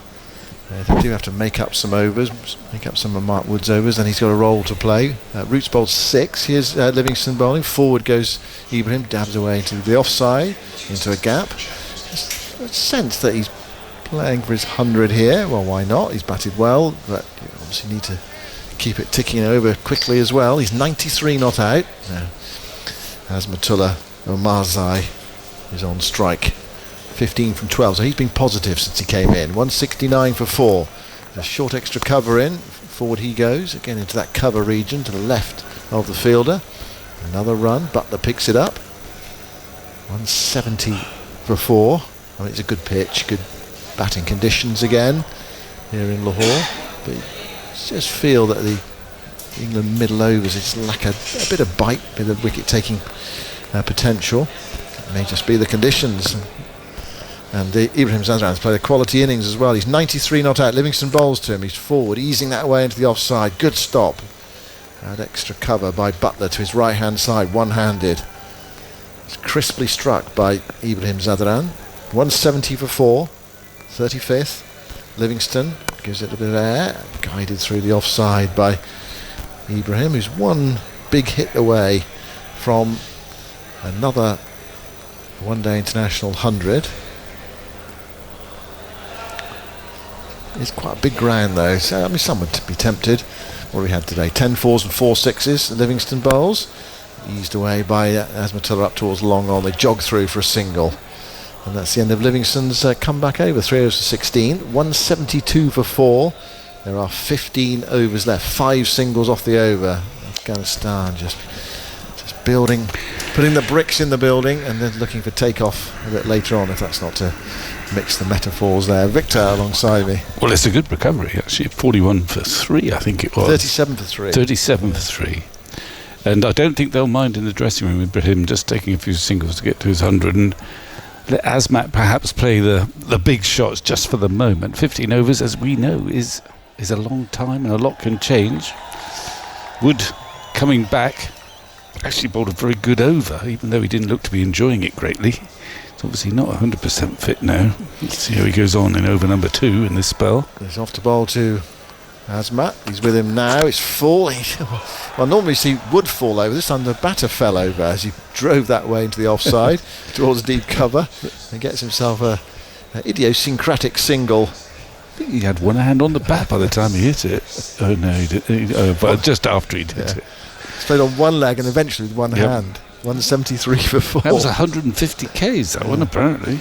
What's your hunch with Wood? Do you think that they're going to say, right, one spell, Woody, 3 overs, and then off you go? Or? Well, normally I think they'd like to finish with him, but I think there's a case for keeping him going whilst he's loose and bowling well.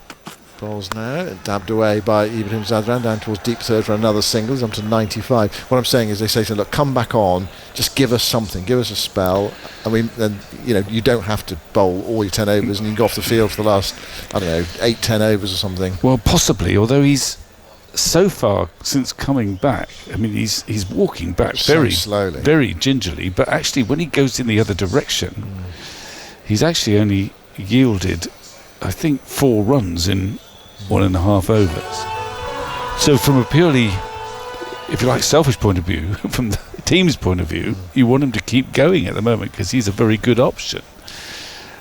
Butler had a long conversation with him there as he walked back slowly. I mean, a lot of time because it may be the field they're talking about, but I don't know. You feel it might be a bit injury related as well. 174 for 4. Just shuffling around with the field, long ons going back, fine legs coming up, which sort of suggests he's going to keep it fuller. Goes in now to bowl to Asmat. It's full, it's driven into the offside. There'll be a single towards deep cover. Wood follows through and then he begins that long walk back and it is. There is that slight limp there. You can see there's a problem with that left knee, but I mean you're right, Victor, he's still running in and bowling quickly and giving it all for his team, but how many overs can he bowl here? This is his 6th over. No wicket for 19. 175 for 4. It's actually slowing the over rate down as well because it's taking him quite a long time to get back to his mark, but England use a lot of slow bowling today, so last time I saw they were up with the required over rate. Wood bowls to Ibrahim. It's full, it's driven down the ground. There's a chase round for the long on fielder. They're going to come back for 2 here if he gets there. Yes, sliding on his knees, Livingston in front of us sends in the return, and Ibrahim Zadran moves to 97. It's been another classy innings from him and he's heading towards another one-day 100. He's only 23 years of age. Really? Well, he should have a very long career. It's a quality innings, this. High class, yeah. 37 for 3. He's got to hold it together. He was there at the start, took his time at the start. He's 3 away. 177 for 4. Wood bowls, dabbed away, down towards deep third. Another single there, moves to 98. He's made 500s in his one-day international career. He's played, how many innings he's played? Yeah, this is 35th innings. He averages 47. And you think, oh well, who are Afghanistan playing? Well, he's got hundreds against Sri Lanka, Australia. He's on the verge of one against England today. He's in a big game too. Yeah. He's only 23 years of age. Now this is Asmatullah Omarzai Looks up to see Wood approaching. It's full. It's clattered away into the offside with plenty of venom, but it's gone out to deep cover quite quickly. They are going to come back for the second, though.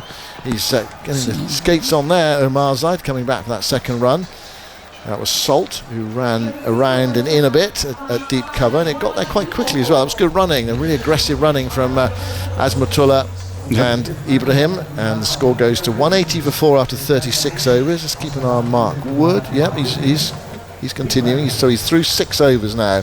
Imagine they want him to bowl another one in this spell, and then see what happens then. To say, well, thanks Mark, thanks for coming back and putting everything in. Or does he keep on going and bowl some overs at the end? Well, I don't know what he'll do. I don't think he's going to bowl all 6 that he had left. He's bowled 3 in this spell, or was it 2? 2 in this spell. Both reasonably economical. I think that's, once he's going, sometimes it's easier just to keep going while you're loose and warm, and well, he's going to be warm anyway, I suppose, but rather than stop and then have to start again. It's Livingston, 4th over to Ibrahim, who's 98 not out, tossed up, driven for his 99th run. That's a long off. England's 5th bowler and beyond, so 5th, 6th, whatever, 7th bowler, have averaged 51.8 runs per wicket in one-day internationals since the start of 2024. Gone at 6.6 runs per over. Both the average and economy are the worst among all the teams participating in this Champions Trophy. Livingston to Asma, has pushed through, clattered away in the air, goes out quickly towards deep cover. Second bounce, in fact, out to Overton, who's on the boundary.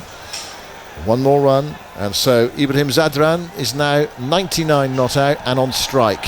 182 for 4. You can hear the excitement from the Afghanistan supporters, ready to hail 100. It's Livingston bowling, plenty of gaps, turned into the onside. They're off a quick single to mid-wicket, throw comes in, they're home. And that's another one-day 100 for Ibrahim Zadran, who runs towards the Afghanistan dugout, takes his helmet off and acknowledges the applause, and they're standing up all around this ground and waving their placards and flags. And that's a fine innings from Ibrahim Zadran. Been there from the start. He's still got lots of work to do because there are bags of overs left, still 13 and a half overs left, but it's been a controlled, classy 100. Yeah, I mean, he started very cagily against some good new ball bowling, but he's actually made good ground too. 100 off 106 with power to add, having to bat through a tricky period after the loss of all those early wickets. I mean, it's a beautifully measured innings so far, and well, how many more is he going to get? So that's the highest quality innings you can imagine, really. Here's Livingston bowling, and that's smashed back over his head out towards the straight long off boundary. That's gone for 6. Drilled it to the far end of the ground from us. No nonsense stroke, that one. Bang! He hit that well. It was a sort of a skimmer. Not much, I mean, he hit it without much effort. It was beautifully timed. Straight back over his head. It was a loopy leg break. It was almost as if Asmat thought, well, I'll get him to his 100 and then I'll play a few shots. 189 for 4, 37th over. Azmatullah is on 28. Marzai gets one outside the off stump, one of those that could so easily led to his downfall there. He tried to crack it through the offside, missed it. Taken by Jamie Smith. It was pushed through quicker and wider. Yeah. His eyes lit up. He could have nicked that through, mind you. Could have cracked it before as well. Livingston bowls. That was pushed through. He's on the back foot and thumps it down the ground for a single to long on. 190 for 4 at the end of Livingston's over. So he's bowled 4 overs for 26. Liam Livingston, 10 off that one. Ibrahim's on 100, Asmat's on 29. They were 37 for 3, they're now 190 for 4. Well, the combination of 5th bowler has bowled enough overs if everyone else is fit, but I'm sure in Butler's mind there's the thinking, well, I don't really want to bowl Mark Wood all 10 unless I have to. I'm not sure I want to bowl Jamie Overton all 10. He's still got 4 remaining. I do want to bowl Archer all 10, but he's only got 2 left. I mean, it's a real juggling act, so I reckon he would still like, but not necessarily from Livingston, maybe from Root, he would like one of Root and Livingston to bowl an over or 2 more, just to give himself a little bit of leeway. That fifth bowler currently with their 10 overs has gone for 50, which is better than it has been sometimes in the past. Root's bowled very well, actually, 6 overs for 24 so far. Here's Wood bowling, and he very nearly gets the wicket. Azmat tries to force him through the offside, but he's going to get 4. I thought it was quite close to cover, but just over cover. It wasn't perfectly timed, but again he gave himself some room and tried to thrash it through the offside. He got enough bat on it. For a moment there, it looked as if it was sailing out towards cover, but had enough on it to go over the cover fielder and head out towards the boundary. So 194 for 4. Azmatullah Omarzai goes to 33 from 22 balls. He's come in, he's played really positively. Yeah. He's taken it on and he's advancing Afghanistan's cause here. Well, he's a powerful man, and his miss hits, they travel pretty well. I mean, that was not perfectly timed by any stretch of the imagination, but there was plenty of enough power there. This is a dangerous period for England. Yes, it is. Impressive from Afghanistan. Start of the 38th, 194 for 4. Wood goes in, bowls to Azmat, and that's hit high in the air, out towards the straight long off boundary, and it plops over the rope, and that's gone for 6. So he's taking Wood on here. First ball faced against him went for 4, and now he's pumped him back down the ground for 6. It went very high and just landed like a golf ball on the green. Well, I have to say, I'm not sure he timed that absolutely perfectly, but it went far enough. You're right, a lot of elevation. So that's 10 off 2. I think he just rolled his fingers over it, Wood, didn't he? And he came down the pitch to meet him, and it was an extraordinary shot, really. It was a short ball, but he hit it dead straight. Yeah. Wonderful stroke. Okay, the crowd's enjoying this now. It's built up. The 200 is up. Butler's had a chat with Wood. And Wood's bringing up his long off, so he's going to start. Well, I think he's going to try and bowl some short deliveries. There's no one at fine leg though. Well, there's a short fine leg in Rashid, but then there are 2 men at square leg and sort of deep mid wicket. Yeah, so deep back with square, cow corner and long on leg side fielders, but Rashid is up inside the circle, mid off is up inside the circle. Here's Wood, just been hit for 4 and 6, bowls very full, excellent comeback, and he just gets the bat down in time on that. I think he got the bat on it anyway. It was spearing in possibly down the leg side. It was an excellent Yorker, wasn't it, from Wood? Yeah. Fast, and now he is. He's a leg by. He really is limping now on his way back.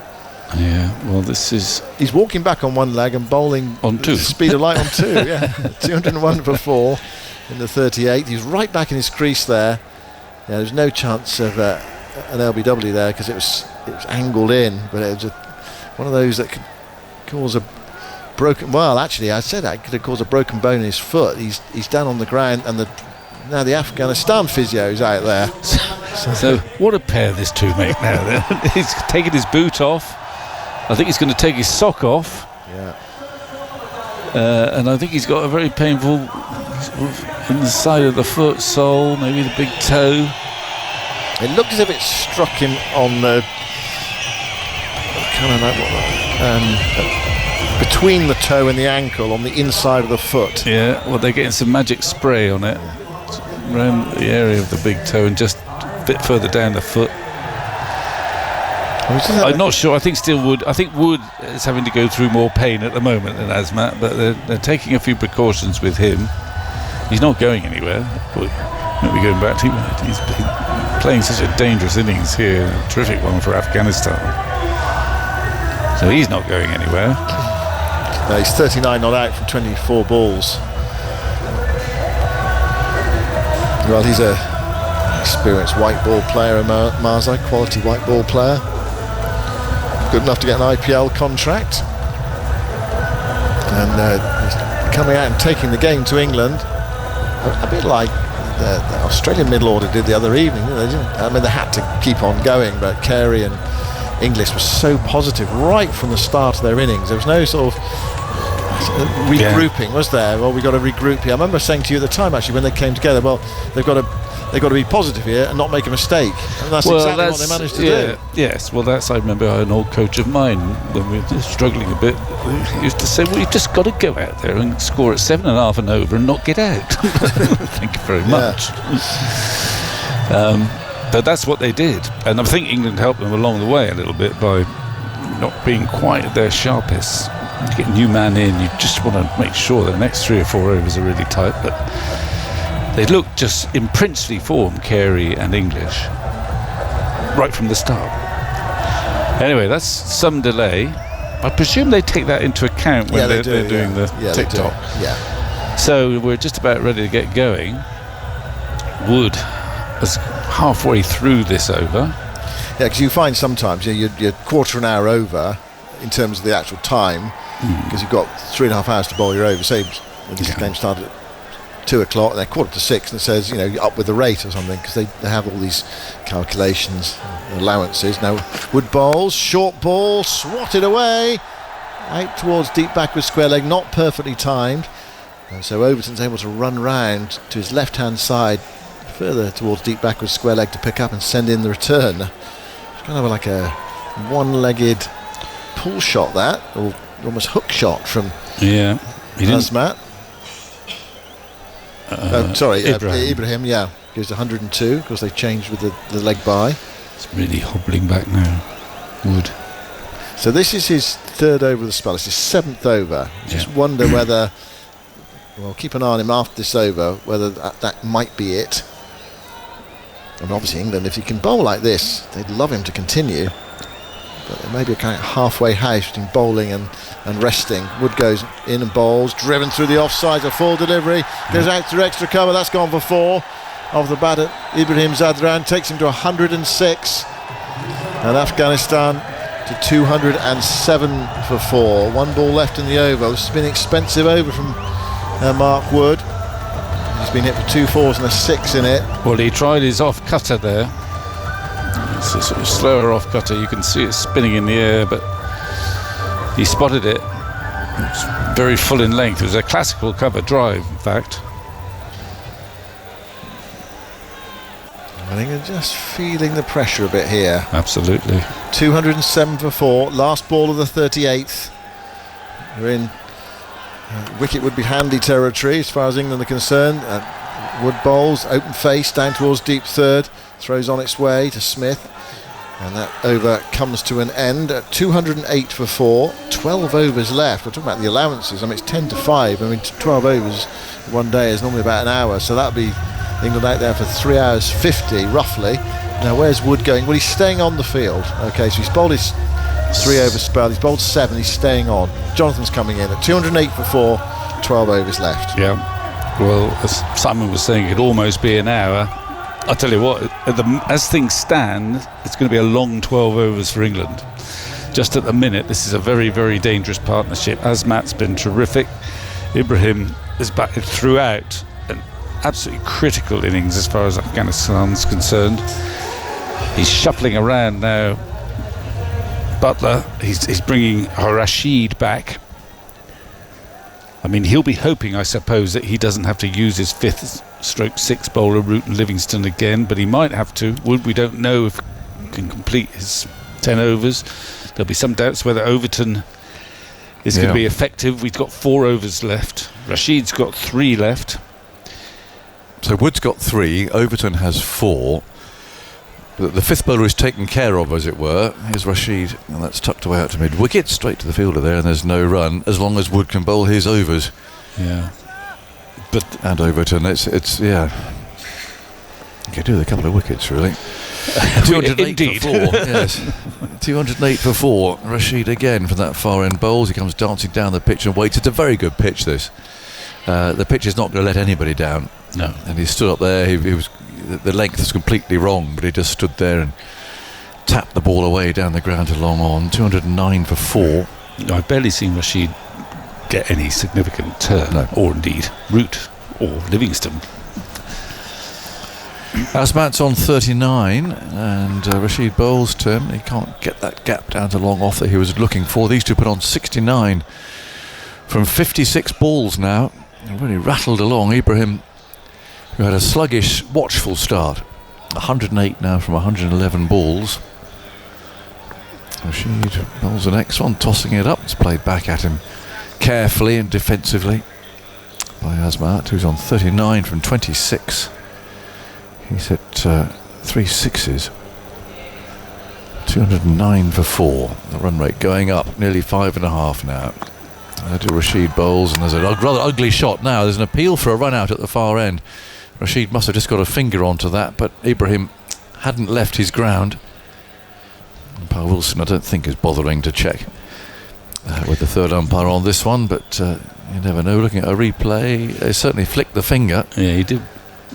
Well, I'm pretty sure he got back. I don't think they're going to bother to have a look, but it was quite a good piece of camera work. Yeah. Are they going to have a look? No. They usually do, but his bat was in the air, and it just brought it down in time, I think. 209 for 4. And Rashid is rubbing his fingers. It definitely hit his fingers on the way back, but the play continues. Rashid again, over the wicket, bowl short this time, and on the back foot the ball's clubbed away to long off down at the far end of the ground. Azmat picks up another single, 210 for 4. More spectators coming in. I suspect it's probably about getting on for not quite half full, I don't suppose.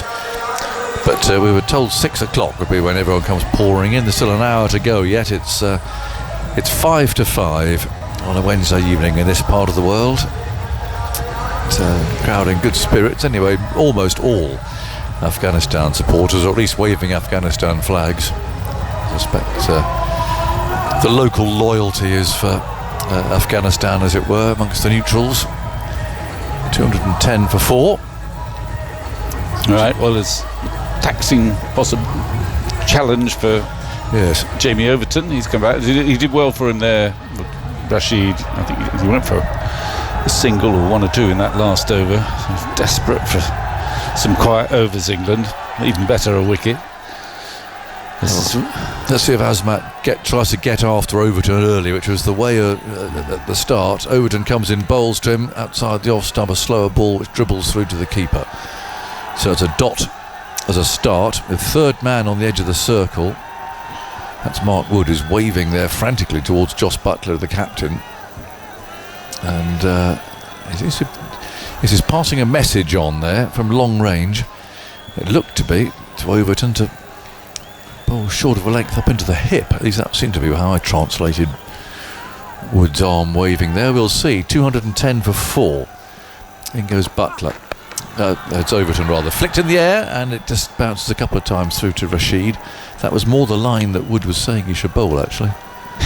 That's because he's fielding there. Yes. He doesn't want to be. He doesn't want to be running after anything there. No, that could have been it, actually. So Overton has actually run in and bowled 2 slower balls in a row. Oh, it's not an easy task when you've got batsmen in. No. And looking to press on. 211 for 4. Third man up. Fine leg back. Long on is back. Overton again goes in, bowls short, and now has he got away with that one? I think he might have done. Umpire Tucker. Yes, a bit, but he made a lot of movement towards the offside, didn't he, the batsman? It looked like it was way down the leg side, and I think Overton will be pleased by the fact that it wasn't wided. Yeah. There'll be Afghan supporters wondering why it wasn't wided. It might have gone over the top of the stumps. It was a bouncer. 211 for 4.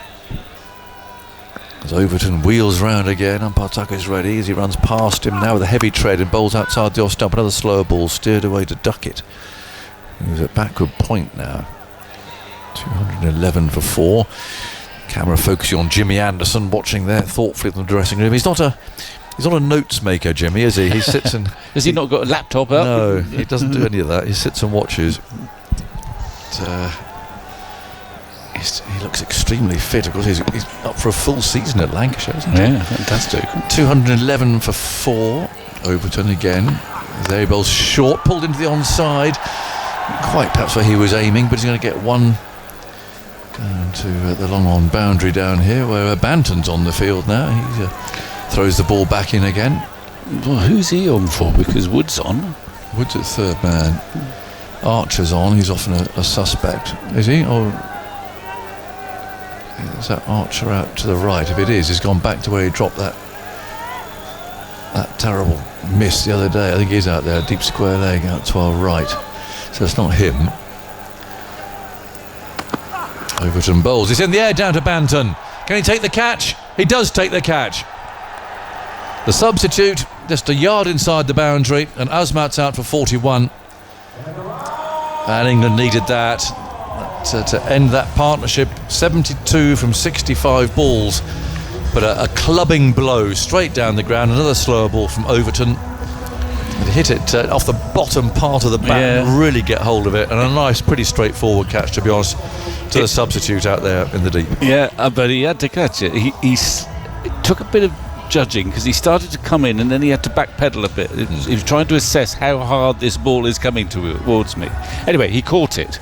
So we've had 2 good overs there. There was a quiet over from Rashid, and Overton has come back. And I think it was only 1 run he conceded in that over so far, 2 runs. And the wicket, Azmat, who was looking so dangerous. So that changes the complexion a bit. There's still 10 overs to go. But Overton's come back well, bowling a lot of slower balls in that over, 4 or 5. Yeah.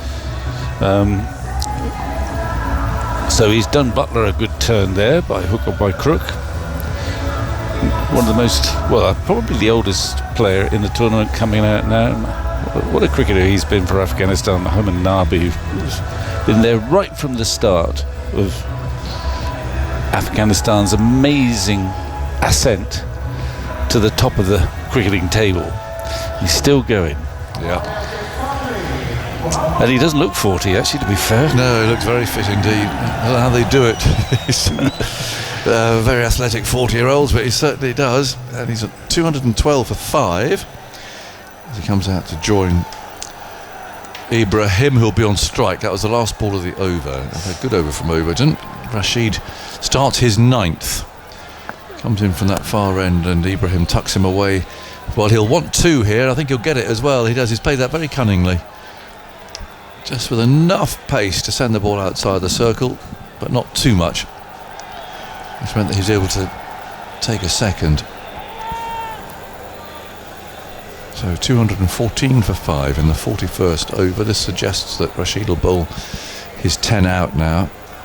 There he comes again and bowls, driven just past extra cover. Can they get 2 here? Fielder picks up, throws on the turn. That keeps them down to 1. 215 for 5. So Mohammad Nabi will face his first ball, takes guard from umpire Wilson.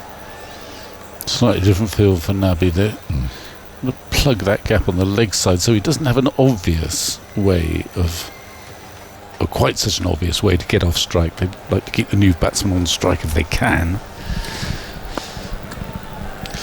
Yeah, so straight mid-wicket. Here's Rashid, bowls. Nabi on the back foot, plays it straight to that man. And so no run. 215 for 5 in over number 41.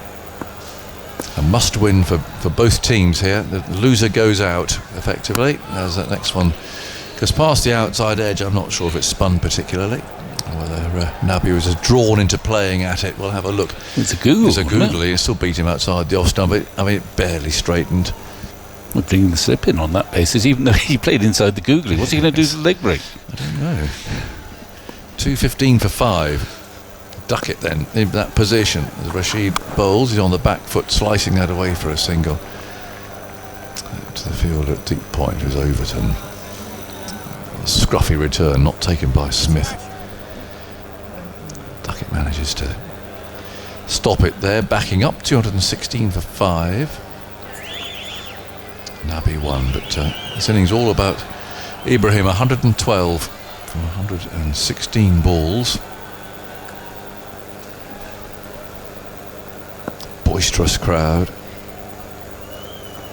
Rashid bowls with a big grunt, turned away around the corner. Yeah, again they'll take a pretty straightforward single there. As Wood fields, the end of 41. So 9 to go. 217 for 5. Back to another conversation. To get up and stretch their legs, walking around this. It's rather brickwork concourse. It's tempting to call it concrete because it's that sort of light grey colour, but it's actually brickwork with a moat beyond it, quite a deep moat, and then actually onto the field of play. A little razor wire around as well. watch out for as you're walking out into the middle. Projected scores, actually, do you know, about exactly the same as they were 45 minutes or so ago when they last went up. That if they really get a wiggle on, they might get 300. But likely, according to the computers at least, to fall short of that. 2:17 for 5. In goes Overton, bowls short. He's hit that pretty hard out towards Archer, that same place he dropped a catch the other night. That one didn't quite carry to him. And he hit it pretty well out of the middle of the bat, and Overton thought there, he was holding his head in his hands, it was going to carry. Not quite, it was at the meet, it was a bit of a skimmer. Yeah. It's just in front of him. One of those was the fielder. Do you come in and take a bit of a chance and risk losing, the ball going for 4 or losing your teeth? Yeah. Or do you just play it safe? And that was what Archer did there, really. 2:18 for 5. Nabi on 1. He's right-handed, squatting over his bat as the next one's down the leg side. Overton shouts, catch it, hoping again to fool umpire Tucker into not calling a wide, but fails. Well, they had the option of reviewing it, but I don't think they're going to. No. It is an old trick, isn't it? It very occasionally works. I think the umpires are very wise to that now. Now, Josh Butler's come over. He's having a conversation with Harry Brook. Is he going to ask him to have a bowl? I hope not. I think you'd probably bowl Rashid out now. Yeah, as if he's just putting a bit of a thought out there, at least. This is a pull shot down towards fine leg. I'll take a single. Brook, of course, vice captain of one day set up, but Josh Butler there clearly just. So, what do you think? Anyway, Brook trots back, rather cruelly, but inevitably. Television is showing the replay of Archer dropping that catch the other night in exactly that same place. It was a bad miss there. 2:20 for 5. The over, it's just dropped back a little bit. And they've got 3 men on the leg side boundary though, but not fine leg. It's a deep square leg, deep in wicket, long leg. As Ibrahim on 114 waits for Overton, who runs in, bowls very full, nicely bowled. And it's just prodded away into the offside. Runs away for 1 run. 2:21 for 5 in the 42nd. Overton bowling a lot of slower balls here. That one about 75, 76 miles an hour.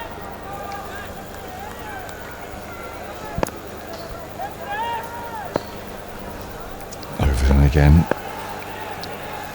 Runs up, bowls on the off stump, dabbed away for a quick single. Again, they have run well actually, Afghanistan. Oh, that's a bad throw. Well, Duckett there is thrown at the stumps when the batsman was home.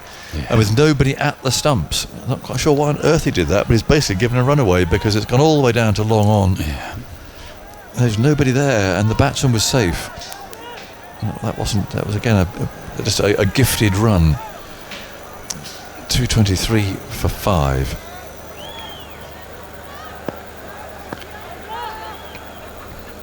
Overton wheels round again. Right arm over the wicket, bowls short. It's cut that high, and it's going to go for 4 too. Salt can't get there. At a deep square third man, he played it very well, I must say. It was short, just bounced enough, and Nabi, he just come in, played a sort of an uppercut shot to that, underneath it, quite deliberately hit in the air. Yeah, over Duckett. Right at the meat of the bat. It's a very good shot. Ended up with both feet off the ground as he played it. A photogenic shot as well. Yes, it was. So they're pressing on. 2:27 for 5. Yes, we're all needing them to score later. The lights are on, and when darkness descends, Overton bowls straighter, a little bit short, and tucks Nabi up that time. So 8 overs remain. 227 for 5. Victor, you have a breather.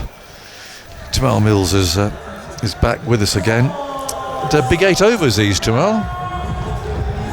Afghanistan supporter, you'll be happy. You'll obviously, as we keep talking about that 300 number being the bare minimum. Losing on Marazi was a hammer blow because he's a he was striking it nicely, and he is an established T20 player as well. But saying that, so is Mohamed Nabi and Gulbuddin Naib as well, who's next to come in. He's actually in good form. He was playing in the ILT20 that I was out playing in the UAE in January, and he was part of the Dubai Giants side, Dubai Capital, and he actually had a really good competition with the bat, so he's seeing it well. So they're going to come hard at England, you'd suspect, for the next 8 overs and try and get themselves a score north of 300, and then hope that their spinners can go to work in the second half. Well, interesting that they're keeping 1 over of Rashid up their sleeves here, and Wood is back. Change of end is coming in from the far end now, and he bowls on the off stump and short enough to be steered to third man, where Rashid fields, and they take 1 run. So Mark Wood now into his 8th over. Rashid has got 1 left. Overton's got 2 left. The Root Livingston combination is bowled out, as it were. So as long as Wood can get through these 3, or what remains of his 3, he's got a bit of a jiggered knee if people are tuning and saying, what are you talking about? He went off the field. Clearly a bit of a problem. He's not bowling absolutely flat out. He's coming in off his long run, but not the cheerful, smiley Mark Wood that you normally see out there in the field. He's clearly in a bit of pain, I would say, but he's just trying to get his overs bowled, because England are already juggling their 5th bowler between 2. Here's Wood again, and he bowls on off stump, pushed away for a quick single. Again, very nicely taken. They haven't missed any of these quick singles. So bowling in the 80s, Wood at the moment, but loosening up. Now there's some Afghanistan supporters there waving a cross of St George amongst their own flags.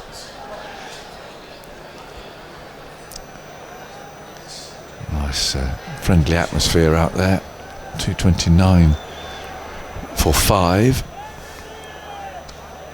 And Ibrahim on 116. He's been there from the start. He opened the batting with Gurbaz. Slow start. He's made to work hard for his runs, but what a good innings this has become. And Wood bowls to him. Now it's hit in the air, straight down the ground. The fielder can't get there, and it's gone, I think, for 6. It's way in the distance. Umpire Wilson's checking with the fielder.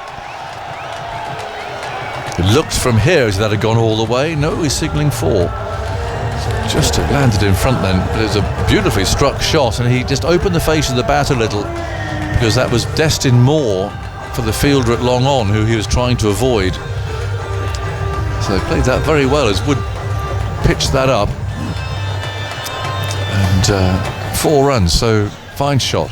Yeah, he did. He just stepped away to the leg side and opened up to try and access down the ground, trying to hit it at the sight screen. So smart batting as well.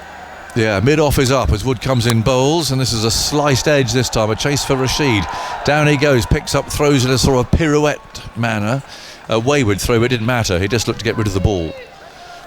And as soon as that happened, the batsman was put off going for a second. 234 for 5. They're in the 43rd over. Wood has conceded 48 now. He's got 2 balls to go in his 8th over.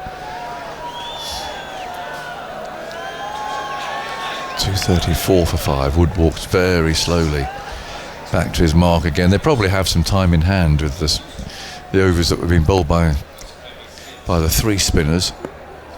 234 for 5. Wood again, a big leap, and he bowls and bowls off his feet. Now, is this a run-out chance? He's missed. Fielder at cover had, well, it's not a great angle to hit the stumps, but that was definitely a chance. And it was Brook coming in there, who could possibly have run Nabi out there, as well as push runs again, and he was out by a yard or so. Yeah, if Afghanistan would have been swinging, it was Zadran actually at the other end who was the one in danger. If he would have got run out there on 120, it wasn't really a single there. Harry Brooks very close in at short cover. Yes, correct. It was Ibrahim, wasn't it? And now Wood's down again, and he's stretching this knee again. Oh, can he get through? He's got 13 more balls to bowl. He's not happy, is he, Mark Wood? No, and he fell over again there. Well, that's made it even worse. He really isn't happy, and he's talking to his captain, who desperately wanted to. I mean, What's he going to do if he can't carry on? They have to go back to Root and Livingston. Anderson watching on, is shaking his head. I think he's going to carry on. Butler's just saying, "Come on, try and get through." You'd love to be privy to what's going on there, wouldn't you? But I'm sure Mark Wood's definitely wanting to bowl. He'd have walked off the field if he didn't feel that he could, or if he didn't particularly want to bowl. So he's trying his heart out. He's maybe just giving himself a little bit of time to gee himself up to finish the over. And he comes again, bowls, and out through. Oh, he's hopping on one leg now as that's played to mid-on for a single. Ball flying around. They take one. It ends Wood's 8th over. He's got 12 balls to go. 12 balls. And he's really hobbling there now. That looks... Well, you wonder if he could possibly get through, looking at the way he's limping. But he's heading towards the dugout. It's a question of whether he stops before he gets there. It's remarkable though, that last delivery was 92 miles an hour. He is really struggling, and that's clear for everybody to see. I can see another substitute. I think he's going off. Jamie Smith's giving a little tap there as he heads off towards the deep. We've already got Banton on, and I see Rayan Ahmed coming on now as Wood. Yeah, Wood's heading off, so they're going to have to find 2 overs. Fair play to Mark Wood. He's definitely a big limp as he's walking off. As I was saying, just credit to him. They're still being able to bowl at 92 miles an hour with one leg essentially is a great effort. But he's clearly struggling. He's decided that it's too much, and you don't want to risk bigger and further damage, do you, down the line? So a bit of a job to do now for England to mix and match for the rest of the way. We're going to have to see some spin bowlers bowling towards the back end of the innings, which could favour the Afghanis, but could also bring a few chances as well. Archer's back. He bowls to Ibrahim. A slow ball. He's hit it way down the ground. And a horde of supporters there try and grab the ball. It bounces on the netting, which is protecting him from falling into the moat. Clutched by a jubilant Afghanistan spectator, and then tossed back in again. Welcome back, Jofra Archer, who throws the ball to umpire Tucker to have a look at. It actually landed on the moat. Yeah, it's a brilliant swing of the bat from Ibrahim Zadran's. A leg cutter from Jofra Archer, but was in the slot and picked very quickly by Ibrahim Zadran, who's obviously well set, been out there the whole innings. It's a beautiful swing of the bat. Archer again runs in, bowls to him. He drives in orthodox fashion now, out to extra cover on the edge of the circle. Might have been a single there, but actually he's sent Nabi back. He's saying, no, I fancy this. And I keep it going. Another slower ball that was. Oh, no, actually, that was a replay of the previous one I was looking at. But Archer against Australia bowled a number of slower leg cuttery balls, but they tended to get hit. In he comes again. Third man up on the edge of the circle. Another slower ball carved away into the offside now. A chase for the fielder on the deep offside boundary, and they'll come back for 2. Good batting from Afghanistan. They're up in the ante, aren't they? You can tell they really put the foot down in terms of trying to get as big a score as they can. Ibrahim going to start to take a few more risks. He's batted back excellently so far. 129 he's on from 126, so it hasn't been all crash bang wallop, but now we're into the business end of the innings. He knows he's going to have to try and get his team up to that score north of 300. Archer again bowls a low full toss. He's sliced it away. That's going to be 4. A low full toss round about the off stump, and Ibrahim played that very well. He didn't try and hit it hard. He just knew that it was a bit of a gift.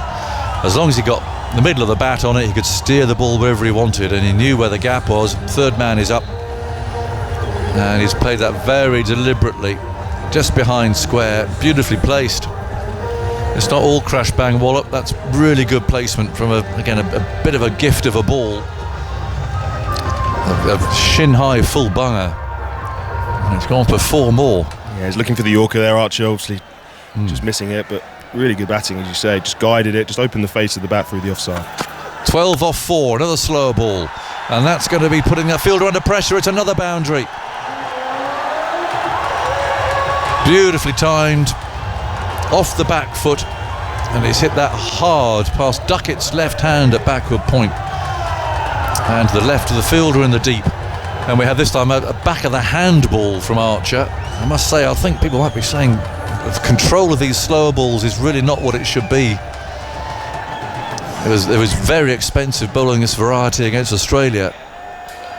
And this over now has gone for 16, and there's another ball to go. 250 up, 252 for 5. Archer again runs in, bowls outside off stump, driven, sliced away. The crowd cheering as that again tests the fielder and beats him. That's 3 boundaries in the same place. Archer's got his hands on his hips. 20 from the over. And we've got, smoke, gas clouds being let off on the boundary edge, and I'm not surprised after that. What an over for Afghanistan. 256 for 5. And Archer there, well, these figures now, they were very good to start with. He took us 3 early wickets, but well, he's just found that perfect gap every time there. Yeah, he hasn't. I think Joff will be very disappointed there. He had 3 fielders out on the boundary on the leg side, so he had pretty protection on the other side, but just getting his line wrong. All of those boundaries, as you say, coming through that area just backward of point. You have only one fielder out there on the point boundary, Tom Banton, having a lot of ground to try and cover. So excellent batting from Ibrahim Zadran, not taking anything away from him. Archer just missing outside the off stump consistently at different paces, and Zadran just expertly timing and placing the ball. And that's a big over for Afghanistan, the biggest over of the game so far. Yeah, Ibrahim Zadran, 142 now from 129 balls. So just shows what he can do after a cautious, circumspect start. He can make it up. And he's scoring about the same rate now as Ben Duckett did against Australia on this ground the other night. Very good pitch, very fast outfield. But Afghanistan will be happy with where they are at the moment as Rashid starts his final over, and Nabi clubs the first ball of it to cover. And there's no run. 256 for 5. That projected score now, well, it's pushing on beyond 300 if they keep going at a decent rate. Here's Rashid, bowls short, pulled out to deep mid-wicket. Can this catch be taken? No, it's gone for 6. Just for a moment it looked as if Salt might be able to catch that, but it just kept going, and although he leapt in the air trying to get 2 hands on it, the ball's thumped into the advertising hoardings behind him, and it's another 6. Afghanistan really opening up here. 50 partnership from just 27 balls. They are, and I was just thinking to myself, I think it's time for Mohammad Nabi to put the foot down as well. It's been all Ibrahim Zadran from one end, and Nabi until that ball was striking at about a run a ball, so it was time for him to go. They've still got Gulbuddin to come in as well, so they've got a bit more hitting to come. So Afghanistan are going to need to go from both ends now, and it looks like Mohammad Nabi's decided that now's the time for him to join in. Well, something's happened to the ball, and the 4th umpire appeared with his briefcase, but actually now it's come from a rather strange place. The ball was hit for 6 over mid-wicket, and umpire Tucker received it coming up from fine legs. I'm not quite sure what happened to that ball on the way round, but the umpires are happy with it.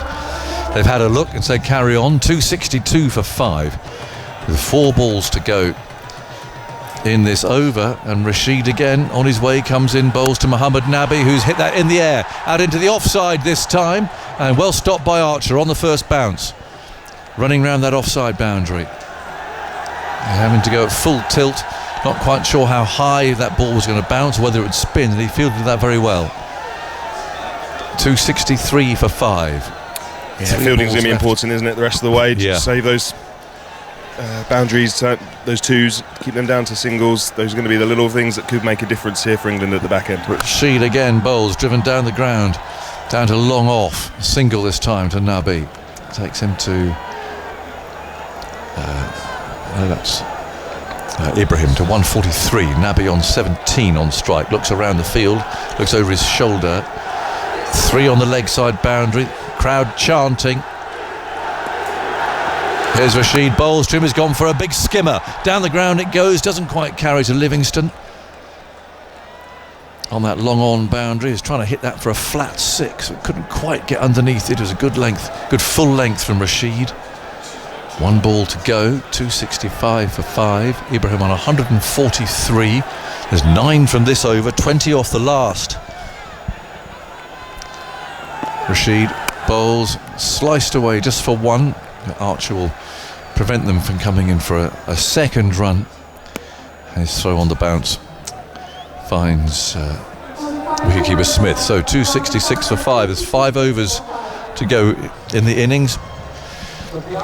So heading towards the absolute climax of this. We're talking Afghanistan and Afghanistan cricket in the interval. A very thoughtful interview from Jonathan Trott, if you haven't caught up with that, and another input as well. But now we're going to go with Jamie Overton. Archer's got 1 left. Wood we're not going to see again. Overton's got 2. So there are 5 overs to go. He's got 2. Rashid's now finished, 1 for 60 from his 10. So Archer 1, Overton 2. They've got to find another couple of overs from somewhere. Presumably from Root and from Livingston. Overton for now. Bowles turned away into the leg side. They'll want 2, they'll get them as well. Long chase for Archer. The ball having beaten Rashid on the edge of the circle. No, they only keep it to 1. Ibrahim wants the strike. He's already got 2 there, but I think Nabi's perfectly capable, but Ibrahim fancies it. 146 not out. Well, wouldn't you? You've played one of the great knocks here for his country. Yep. Especially with the adversity that he faced at the start, with wickets falling around him. Overton plods in, bowls to him on the leg stump, tucked away gently into the leg side. Nabi, will he come back for the second? He could do. He's coming back. And that fielder can't pick it up either. Now he's hobbling. It's Livingston. He's done something. Oh, he's really limping, and this is one of the men who's going to have to bowl probably one of these overs. And now Butler's coming over to see what's wrong with him. Yeah, he actually, I've just watched it on my monitor. He pulled up before he got to the ball, which would imply soft tissue potentially of some description. Well, it's becoming an episode of Casualty. Yeah, he was on a full sprint in to try and cut the 2 off. He was running directly at the ball, straight to it. Just before he kind of went down to bend and pick up the ball, he just pulled up, and you can see him grimacing. So Overton bowls has pulled away to the leg side. They'll want 2 here, and they're going to get another couple as well. As Harry Brook this time throws the ball back. 150 for Ibrahim. What a terrific innings. 150 from 134 balls. He's hit 11 4s and 4 6s. And it's a classic case of how you can make an innings really blossom, flourish in a 50 overs format. You can start steadily, getting yourself in, getting yourself through any testing period there might be, and then, well, you've got time. That's the point. You've got time. He's got so many shots. He's been ruthless, particularly on anything that's being offline, outside that off stump in particular. 272 for 5, and he looks around the field, a satisfied man, but with more to do. 3rd man up, fine leg up. Overton's on his way, and he bowls a low full toss, and Livingston picks that up at cover. In fact, they got Banton there now. There are men moving all over the place. I've lost track of where Livingston's gone. They tried to protect him. They put him at cover for a moment. No, he's off the field now. He's gone now. So there must be. How many substitutes are on the field now? There'll be Jimmy Anderson on there in a minute. Yeah, Livingston's having a chat with again Craig Devireman. Ankle maybe or calf. He's just So he's gone. Then goes Overton. Bowls short. That sounded good from the crack of the bat point of view, but it's fielded out at deep mid wicket. So Banton's on. Red Ahmed's on. I'm not sure there's another substitute out there or not at the moment. It's completely losing track of this. 274 for 5. As Overton, the last ball of this over, which has conceded 8 so far, bowls to Ibrahim on 151, a low full toss. Again, they're going to want 2s. That's tucked away out towards long on. It's Nabi who's running back, and there's a fumble. 2 runs completed. That was Joe Root of all people who fumbled that one. And it's 276 for 5 with 4 overs to go. They're going to get their 300, one imagines. Ibrahim on 153, Mohammad Nabi on 19. And fielders coming and going. I really don't know who's on there at the moment, Simon. I wish you good luck with that, because it's just been impossible. People coming and going, and the busiest man is the physio at the moment. So, Timal, some thoughts from you, and into the final 4 overs we go with Simon Mann. Yeah, things getting away from England just a little bit here, as you say. A couple of injury worries for them with multiple players off the field. But from an England point of view, things aren't drastically away from them. They've done some good work at the start of the innings, which has meant that they're not staring down the barrel of a huge total that they're going to be chasing later, you don't think. But still 276 for 5 from 46. The wicket still does look pretty good to bat on. We haven't seen any real turn or the ball going up and down, so it should still be a good surface. But Afghanistan really do have the momentum at the moment. They do, and they've got the chance here of what, 315, 320 if they go really well, something like that. Well, they go really well, I mean, it could be anything. But the fact that they're going to have to bowl Joe Root a couple of overs, Wood's off the field, we assume he's not going to bowl anymore now. So Livingston's off the field as well, he's bowled 4. So Root's going to have to bowl 2, so the 47th and 49th he could bowl the last over, I suppose. Archer's got 1 left, Overton's got 1 left, so Joe Root's going to be bowling 2 of the last 4 overs. That's the situation England find themselves in because of that injury to Mark Wood. Now Root bowls to Nabi from round the wicket. Nabi hoofs him away, and that's disappearing into the crowd for 6 over wide long on. Well, just smacked it, stood there and smacked him. And everything's disappearing at the moment. I say 315, 320, it could be anything. 282 for 5. Mohamed Nabi's 25 not out, the 40-year-old from 15 balls, and Ibrahim Zadran 153 at the non-strikers. Root bowls, flat ball, hit away into the leg side, 6 or out, 6 over deep mid-wicket. Well, they're loving this. The Afghanistan supporters all around the ground waving their flags. Phil Salt leapt in the air at deep mid-wicket. Had just enough on it, got fingertips to it, and then fell back over the boundary rope. And Root's gone for 2 sixes from his first 2 balls. Nabi's up to 31. 288 for 5. Oh, it's glorious if you're an Afghanistan supporter. And England under huge pressure here. Root goes in again, bowls to Nabi, low full toss outside the off stump, cutaway, misfield at backward point by Duckett, that's gone for 4. Duckett can't believe it, slaps his thigh. 6-6-4. Root went wide of off stump, full toss or low full toss in an effort not to be hit for 6, and Duckett fumbled it at backward point and it raced to the boundary. 292 for 5. Yeah, it's actually good bowling. Afghanistan after 30 overs were 143 for 4. Yeah, it's actually good bowling from Joe Root. He nailed his Yorker, he'd missed the first 2 and rightly so was hit for 6. He hit his Yorker this time, and Ben Duckett, that's a really poor effort. He'll be really disappointed with that. Didn't even need to dive, just went straight through his hands. So Afghanistan really throwing everything they have at Joe Root here, and obviously started the over brilliantly. He's going over the wicket now to bowl to Nabi. Nabi hits us away down the ground, along the ground this time. And a blessed relief for England. It's only a single. 293 for 5. 46.4 overs. Nabi's coming at number 7, 36 from 18 balls. Ibrahim has played a fine innings. 153 from 136. Root Bolton wide of off stump, drilled away through extra cover. That's 4 as well. All the way along the ground. Nothing Butler could do at extra cover. Fast outfield.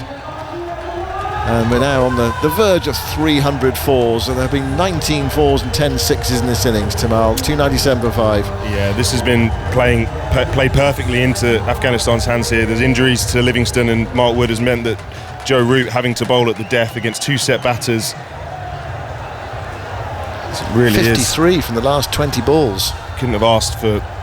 If you could have asked Ibrahim Zadran and Mohamed Nabi what they would like from these last few overs, they'd have asked for regulation off spin on a great wicket that's not turning in a fast outfield. Root's gone round the wicket, then over the wicket. Now he's coming back round the wicket to bowl. And that one is dabbed away. Low full toss. It's coming down fine. I don't think it will be 4 this time. Overton runs round and picks it up. Ibrahim Zadran gets 2. Takes him to 159. He's on the verge of beating his best score in one-day international cricket, which is 162 against Sri Lanka and Pallakeli. What a day to do it. 299 for 5, Tamal. Absolutely, it's tough. Dreams are made of. Obviously Afghanistan in the same position as England, knowing that they have to win today if they stand any chance of progressing in this tournament. So it's a huge game for them. All eyes from our point of view are from an English perspective, but this is a huge game for Afghanistan as well, and they're going to give themselves a brilliant chance of progressing in this tournament by putting England under pressure. They had to weather a big storm at the start, lost 3 wickets inside the power play, had to rebuild, and now they're coming out the other end, all guns blazing, and putting England under a lot of pressure. Well, that was an expensive over from Joe Root, but he's been asked to do a job that, look back, that he's ever done before. Here's Archer, his final over. His first ball is played away into the onside, slightly miscued down towards deep square leg by Nabi. Takes him to 37. What job he's done for his team. 37 off 19 balls, and Afghanistan's 300 is on the board. Start of the 48th over. Is Livingston back out there? Yes, he is. So Livingston's back. So, I mean, in theory, he could bowl instead of Joe Root. I mean, that's 6 of one, half dozen the other, really. Yeah, I'd imagine that Jamie Overton would bowl the next over in the hope of, between now and the last over, you take a couple of wickets and you can protect the spinner a little bit. But here's Archer taking 3 wickets. Bowls to Zadran, straight ball, whipped away. Nice looking shot, but England got protection there at deep mid wicket, so it's only a single. So Rashid Khan to come. I mean, he can come out and do all sorts of strange things in a short space of time.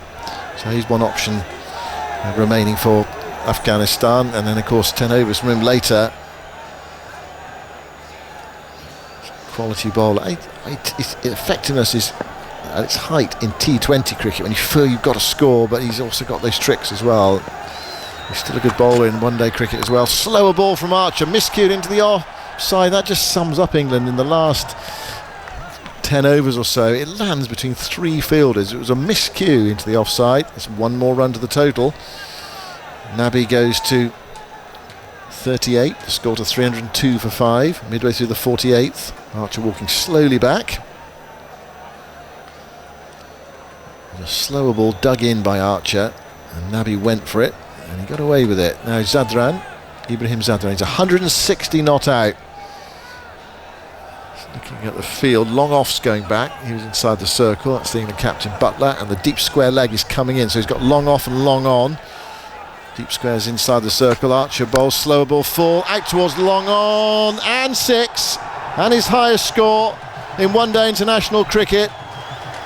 Takes him to 166. And he knocked him over the long on boundary. No trouble at all.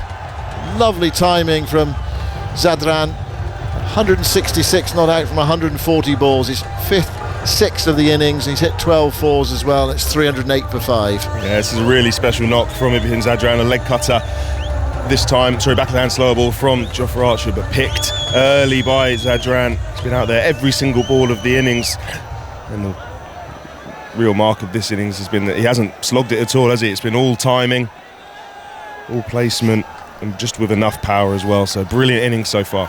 Archer bowls full outside the off stump, driven up to long off. Butler comes in, 1 more run to Ibrahim Zadran. He goes to 167, and now that is the highest score of the competition, the highest score in the Champions Trophy. Ben Duckett's record didn't last very long. It's a nice place to bat here in Lahore, especially on this flat pitch, fast outfield. You've got that freedom batting first as well. You've got the pressure of knowing what you've got to get, which England will have later. Australia dealt with it very well the other day. Archer bowls, short ball. Nabi, I think, might well have been hitting the helmet there as he went for the pull shot. Yeah, he takes the helmet off and has a look at the grill, so we're going to have a bit of a delay while there is a concussion test. 309 for 5. Yeah, that's hit him really hard, Mohammed Nabi. Flush on the grill. He seems okay, immediate response. Doesn't seem too fussed. Tough man, Mohammed Nabi, been around a long time, seen a lot, but immediately taking the helmet off there and chucking it on the floor. That'll need replacing once the physio's come out and done his requisite checks. But good comeback from Archer. He finishes his spell 3 for 64 from 10. Took 3 overs in his first spell in the power play and wicketless since then.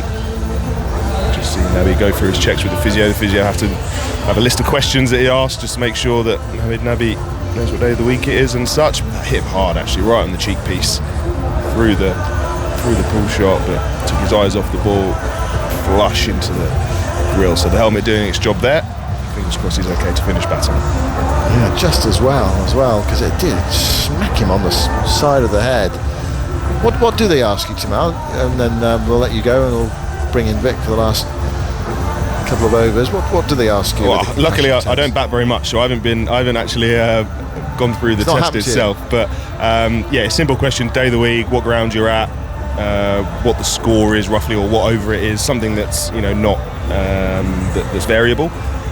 And then there'll be different like pressure points on your head. Okay, you saw here, how do you feel there, and those type of things. So there's pretty good, it has to be pretty quick. But obviously, if you're getting some simple questions wrong, then you know that you're in a bit of bother. Yeah. Okay, Tamal, thanks for now. Victor back alongside me. 309 for 5.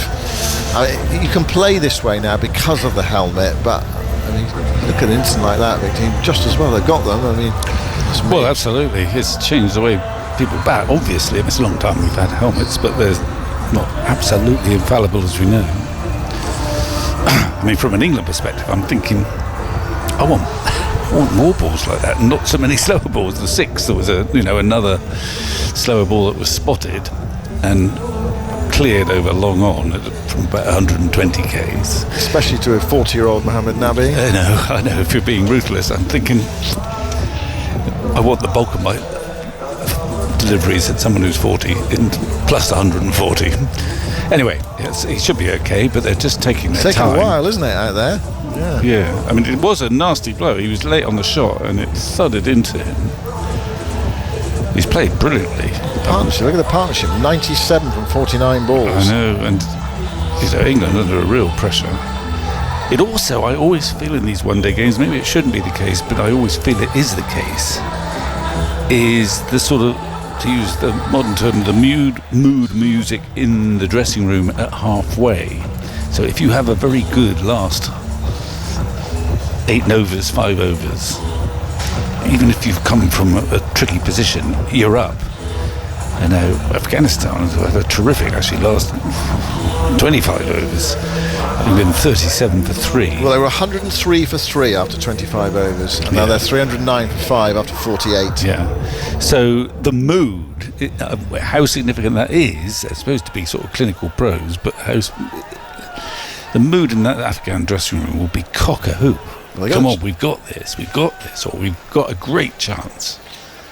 Here is Overton back into the attack. First ball is driven up towards long off. This is the 49th over. Who's going to bowl the last one then? Well, it's going to have to be Livingston or Root, isn't it? And I mean, Tamal was making the point that what they would hope is they bowl Archers there, Overton here, in the hope of getting a wicket or two, and then have at least for the 5th stroke 6th bowl, at least having a new batter out there, or 2 new batters. So, and there's some sense in that. There is some sense of that. There's almost a sense in playing quite cagily in this over. Overton bowls, and Nabi's to reach for that, hits it away towards cover, and Butler tries to run him out. They're going to get an overthrow. Yeah. Out towards deep mid-wicket. Butler took that on there from square on, so basically 1 stump to aim at, and they got 2. Well, I think they were going to be in too, but anyway. Well, just another sign there of things not going England's way, or at least that some of the cricket they're playing not quite being at the level required. Here's a full ball. That's a good ball from Overton into the pads of Nabi. So they get a leg by that time. 313 for 5. 9 balls left of Afghanistan's innings. I suppose things like that delay, the hitting the helmet, it all sort of helps in just laying things and gets a bit closer to that dew falling later on. So the longer this innings lasts. Well, you're putting a lot of hope on the dew. Well, I mean, what doesn't matter whether dew or not? 313 for 5 runs out of from 37 for 3. The mood is not going to be great in that England dressing room. It'll take some single-mindedness to cope with this sort of target. Ibrahim gets a ball that's wide of Austin. It's a slow ball. That's going to delay things even further because it's going to be a wide. So we're coming up to 5:45, and they're supposed to be off the field at 5:30. Still an over and a half to come. It's 3:14 for 5, but there have been some mitigating circumstances, and they take that into account. Things like injuries, that Nabi incident there, the Mark Wood thing, Liam Livingston, a bit of other things as well. Ball disappearing. Here's Overton. That's driven firmly into the onside. They're off for 1. They'll come back for the second there, just outside the circle. At least the boundaries have dried up for now in this over. 3:16 for 5. 10 balls left of the innings. Ibrahim Zadran is 170 not out. If it went very well for him from here, he could make a double hundred, but that's going to go exceedingly well. Mind you, he has got a 5th, 6th bowler to face in the final over. Pumps a few over the ropes. That would be something. He waits now for Overton outside the off stump, lifted down the ground. Well, there's 6 of them. That'll take him to 176. He's hit that way over the head of the long on fielder into the stand at the far end. And Afghanistan 322 for 5. And 7 balls left of their innings. They might even get close to England's score against Australia the other evening of 351. And it's swatted down the ground, no trouble at all. This 6th 6 and 12 fours as well. Well, you can find England are putting their faith in Dew and hoping that Livingston's calculations that the Dew was worth 60 runs is correct, because they're going to need them. There they are. Overton bowls to Ibrahim, low full toss, dug out and goes to short third. It's stopped by Duckett, and Ibrahim Zadran gets a single, and that's the last ball of the over. So if he wants to make his double hundred, he's 23 off the over. It's not impossible. This is Afghanistan's highest score in ICC one-day international tournaments, and their plan today was just take the pressure off themselves by not batting second. They won the toss, get a score. Well, it didn't look as though they're going to get a huge score at one stage. Halfway stage, 103 for 3. They were 37 for 3, but they are now 323 for 5 with 1 over left. Reasonable expectations here of deep into the 330s, and England have got a chase on later, even on a good pitch and fast outfield and the Dew factor and all that. I mean, they've still got a huge and you've got to, as I keep saying, you've got to cope with the fact that what seemed to be a game under control has disappeared and is out of control. And this will be a taxing last over for Liam Livingston. Well, don't know whether he's going to bowl his leg breaks or his off breaks. It's hard to tell from the field. I mean, it looks like, well, there's going to be 1, 2, 3 men on the leg side boundary, and 2 on the off. 2 on the off. 3 inside 5 on the offside. Yeah, we'll see. Right, Livingston first ball the over.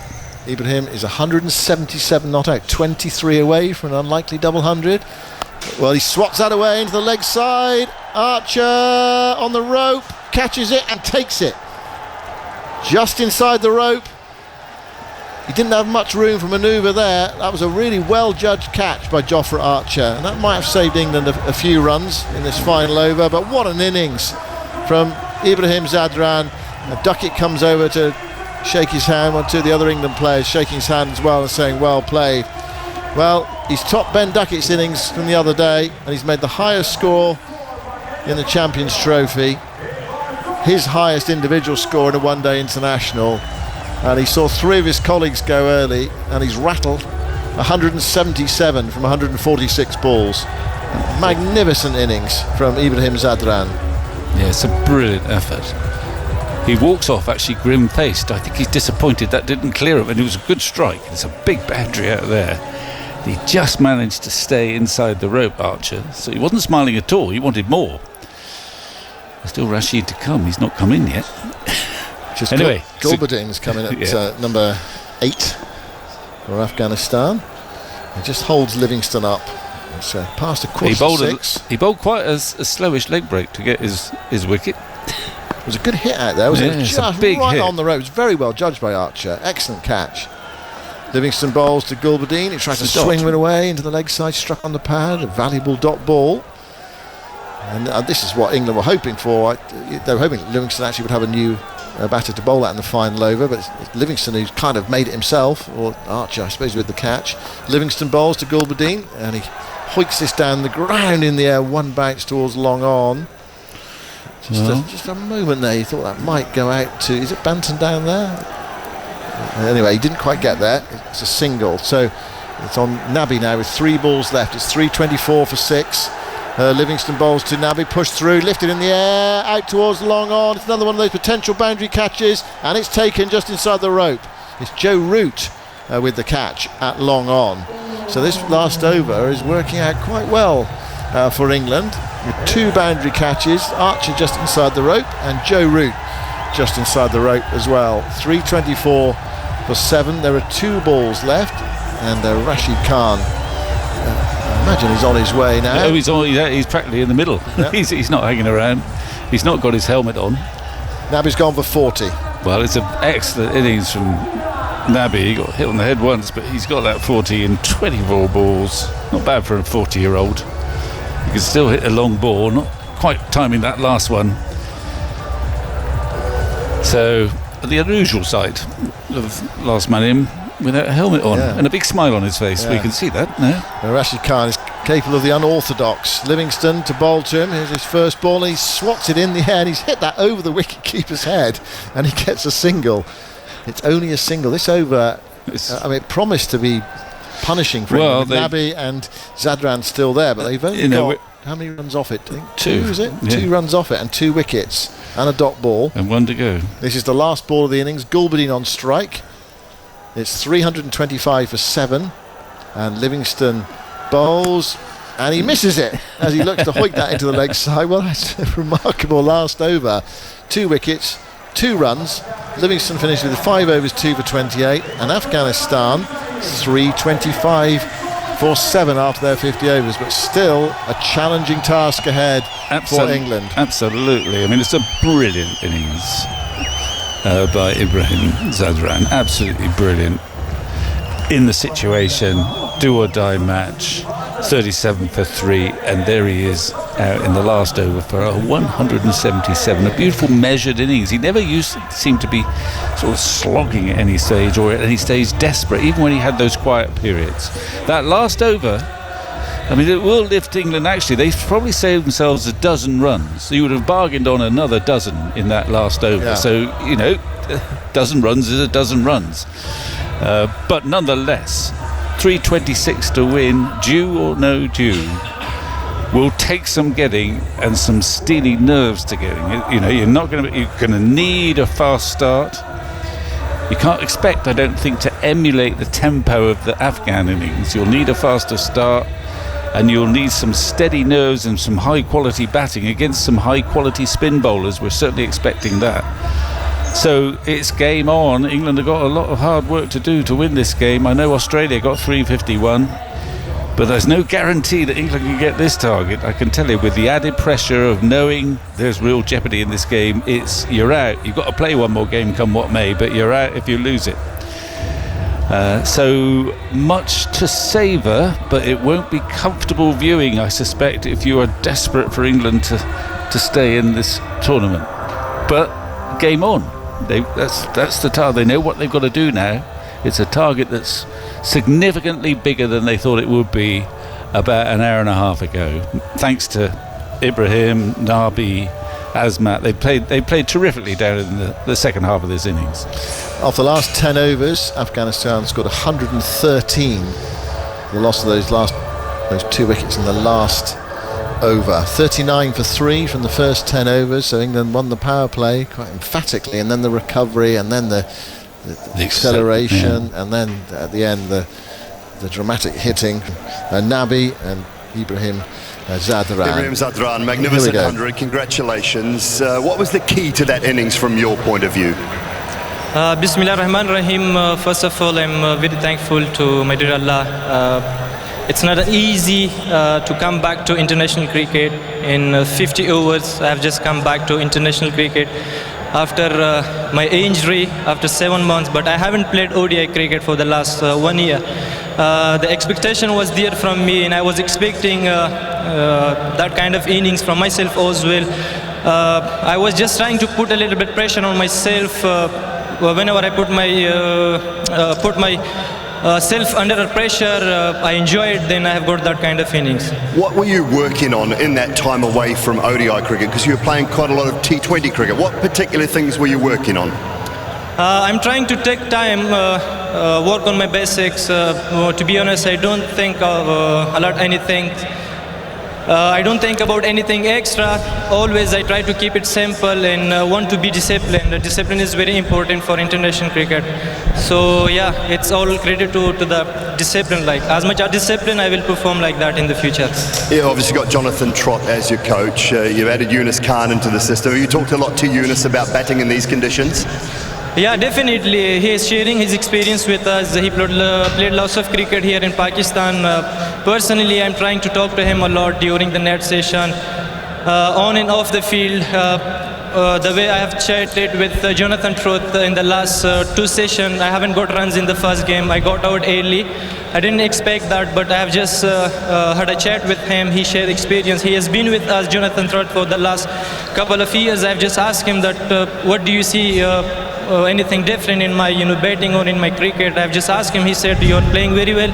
You just need to play one big innings once, whenever you cross 40, then you're gonna go for 50, 60, 70, then you're not gonna miss your big innings. So this is what I have just thinking about that, and I brought that things into my game. And before the game, I have just had a chat with Rashid. Whenever I chat with him, I got a score. So yeah, when I got my century, I've just so I'm like the thanks for the chatting. Brilliant. Thank you so much for your time. Brilliant innings. Good luck when it comes to the bowling side. Thank you so much. Brilliant innings, and what a character too, Ibrahim. Well, that really was quite something, and England have got a job to do. They need 326 from 50 overs to stay in this tournament. Out in the middle, Afghanistan's men can embarrass England here. England need 326 from 50 overs to stay in the Champions Trophy, and we've got the possibility of some tricky overs bowled by the 3 spinners that we're going to see shortly. Not immediately, but Messrs Duckett and Salt have made it to the middle. Vic Marks has enjoyed his dinner, and Simon Mann is going to get us off the mark with commentary. Yeah, well, it's some task ahead. I know that Australia knocked off 351 the other night with a couple overs to spare. That doesn't automatically mean that it's going to happen again. It's a big psychological thing, I think, because England was so in control of the first, 15, 20 overs of that Afghan innings, and then to see them get such a large total after that, you've got to be quite strong-minded to deal with that. But they are pros, and the modern player doesn't really sniff at targets in excess of 300, but it's a lot more than they thought they would be chasing. Well, they were 172 for 4 after 35 overs. So, in the region of 150 from the last 15 overs. Right, it's going to be Fazal Haq Faruqi, left armour, to open the bowling. And Salt is on strike, and Fazal Haq goes in and bowls, and the first ball is driven for 4. Well, that's a satisfactory start from an English perspective. Very good shot, actually, a poor ball. It was a longish half volley, but he didn't half hit it sweetly and in between the fielders, so not much celebration on the terraces. No, I think England don't have the crowd with them. No. It has got bigger. It's not full up, but there are getting close to halfway. I'd say half full. A big stadium. It feels like a decent sized crowd for a neutral game. Absolutely, yeah. Right, 4 for no wicket from the first ball. And Faruqi goes in and bowls to Salt, who dabs that away towards backward point. And there is no run. It's a misty evening in Lahore. It's been quite warm today, quite humid. The flags on the top of the stand on the far side were just beginning to flutter a bit more, and that's potentially crucial, because if it's a really still evening, then there's the possibility of a dew later. If the breeze gets up, less of a chance. And Australia, it was felt by England, and even Australia mentioned it as well, that towards the end of their innings that the dew was important, and the ball just comes on, just slides on, doesn't grip as much. So we'll see what happens. We'll see whether Afghanistan have the cloth out later. It wasn't that noticeable during Australia's innings. There was a period later on when Rashid was trying the ball, but not sort of like 8 o'clock, which Aaron Finch was saying, about 8 o'clock the previous evening it was very heavy dew, but England didn't look to be drying the ball. But they felt it was worthwhile. Ian Livingstone said 60, 70 runs it was worth. Yeah, maybe it's more to do not so much with the ball getting wet, but the pitch just getting a little bit of dampness that allowed it to skim on. Yeah, it could be, couldn't it? But you'd think the ball would gather some of that, though. Yeah, you would. Yeah, I mean, it normally does. Yeah. Right, Fazal Faruqi is coming around the wicket after 2 balls. He's got to slip in, and he moves in now and bowls to Salt. Struck on the pad, a shout from behind from Gurbaz, leaping in the air. Faruqi just goes after the ball. Faruqi's not at all bothered. I think wicketkeeper's quite keen. Yeah, he was leaping Gurbaz. I mean, it didn't look a very good shout because he's bowling round the wicket and it was angled in. It's got to do something pretty special. It's got to pitch on straight, a bit like Razim Akram used to do. Let's have a look at the replay. It's not the worst shout. It's probably just going down. Yeah. He is shuffling across his stumps, Phil Salt, but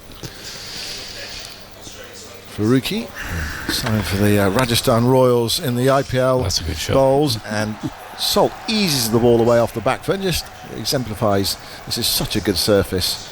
Hits it through extra cover for 4, and there was no real venom in the shot, and that just shows you that on this surface you get absolute maximum value for your strokes. You don't have to belt it over the ropes as much. You can ease the ball away. 8 for no wicket. I mean, what's interesting in contrast the other night is that there was some talk that in the last dozen overs of England's innings the ball got soft and didn't quite come on, and that's partly why they decelerated a little bit or didn't really expand, but that wasn't that evident during the Afghan innings. No, it wasn't. No, I think sometimes you have a bit of post-rationalisation. Yes.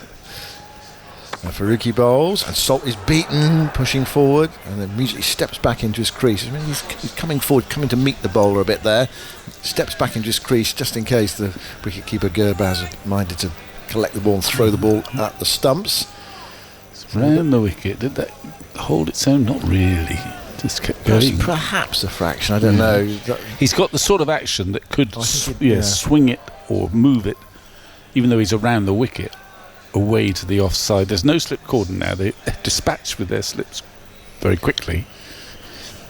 8 for no wicket, first over, 3:26 to win. Faruqi bowls, and Salt covers up, half on the front foot there, not right forward, just half forward. Plays it out towards cover, where it's picked up by Gulbuddin Naib, and that is the end of the first over. So England on target. 8 for no wicket after the first over. The run rate, what do we work out? The run rate is 6.5 at the start of the innings. Yeah.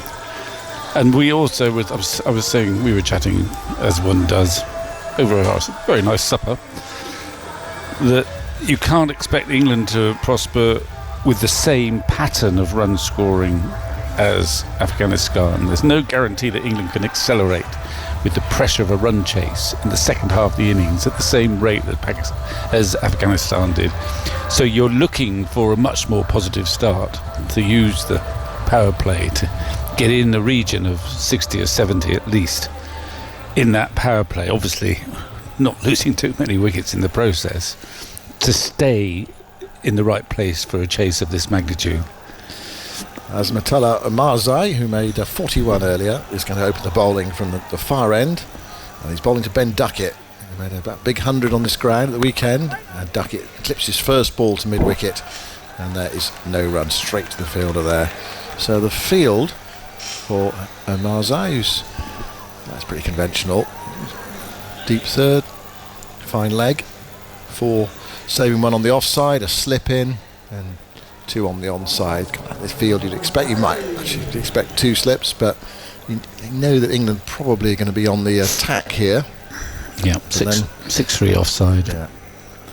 Here is Omarzai bowling. It's forced away by Duckett, but straight to cover, who's nearly on the edge of the circle. He hit that crisply, Duckett, and so it went there quickly, so no prospect of going through for a single. Yeah, thing for England here on this run chase, just to stay in the game. You know, if you find yourself, 80 for 4, that's no good, is it? You've got to just keep in the game and trying to put the pressure back on the opposition. And we saw that the other evening. That's what Australia managed to do with that partnership. And by the end, scoring was so easy, well, easy inverted commas. By the end, it just could not halt the flow of runs. Right, changing the field now. There's a slips out. 5 on the offside. Inside the circle, square cover or point, really, backward point as well, short extra cover on the edge of the circle mid-off, so it's packed on that offside. There is Omarzai bowling to Duckett, who plays away into the onside, picks out the man at mid-wicket, and there's no run. At the moment, the cricket is being played in silence, which is a stark contrast from about 40 minutes ago. There was feverish excitement out there in the stands. This completely revamped ground in Lahore, scene of the 1996 World Cup final, the great triumph from Sri Lanka against Australia in the dew. Actually, they did benefit from that. As Umarzai bowls, it's cracked away by Duckett. That's a fine stroke. He's off the mark through extra cover. Despite that packed offside field, he managed to find a way through. Beautifully struck. So England dealing in boundaries at the moment, 12 for no wicket, and we're in the second over, and their chase is 326. It was interesting actually, the break, or taking the temperature, how, looking at who thought was going to win. Some of the predictive sites, some of the betting sites as well. One had them neck and neck, and one had decisively, I think Cricket Info had decisively in favour of Afghanistan, as Duckett gets a wide ball which he chops to backward point on the bounce, and there is no run. Zadran who's fielding there. I think they had 63% Afghanistan, didn't they? Yeah. The ICC's website had 50-50. So, I mean, that's what makes it quite an intriguing second half. What sort of England will come out? Are they going to have their kind of ruthless game heads on, if you like? Or are they still shell-shocked? Yeah, or they're still a bit shell-shocked, yeah. Round the wicket now, Marzai again chopped away by Ducky. He likes it out there, but it's packed that offside field. He hits it into the ground, and it's stopped at backward point by Ibrahim Zadran, who played that magnificent innings earlier of 177 to give Afghanistan 325 for 7 from their 50 overs. England had a few injury problems. Wood was off the field, only bowled 8 overs.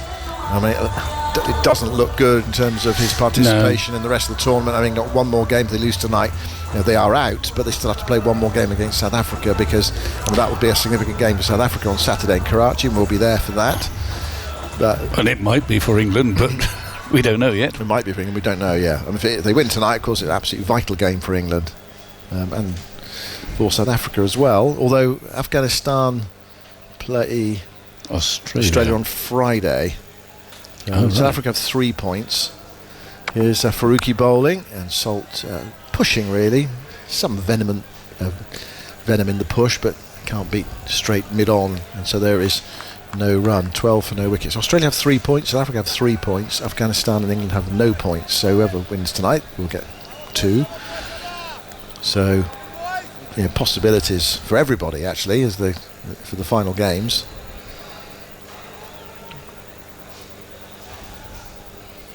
"12 for no wicket," start of the third over. Fazal Haq Faruqi, bustling left armour, goes in round the wicket to bowl to Salt, who drives and stopped by the ball in his follow through. That was well struck by Salt, but I think he might well have hit him on the boot there as he followed through, or get his hand down just to his right hand side. If he'd not stopped it, probably would have gone for 4. So a useful piece of fielding from his own bowling.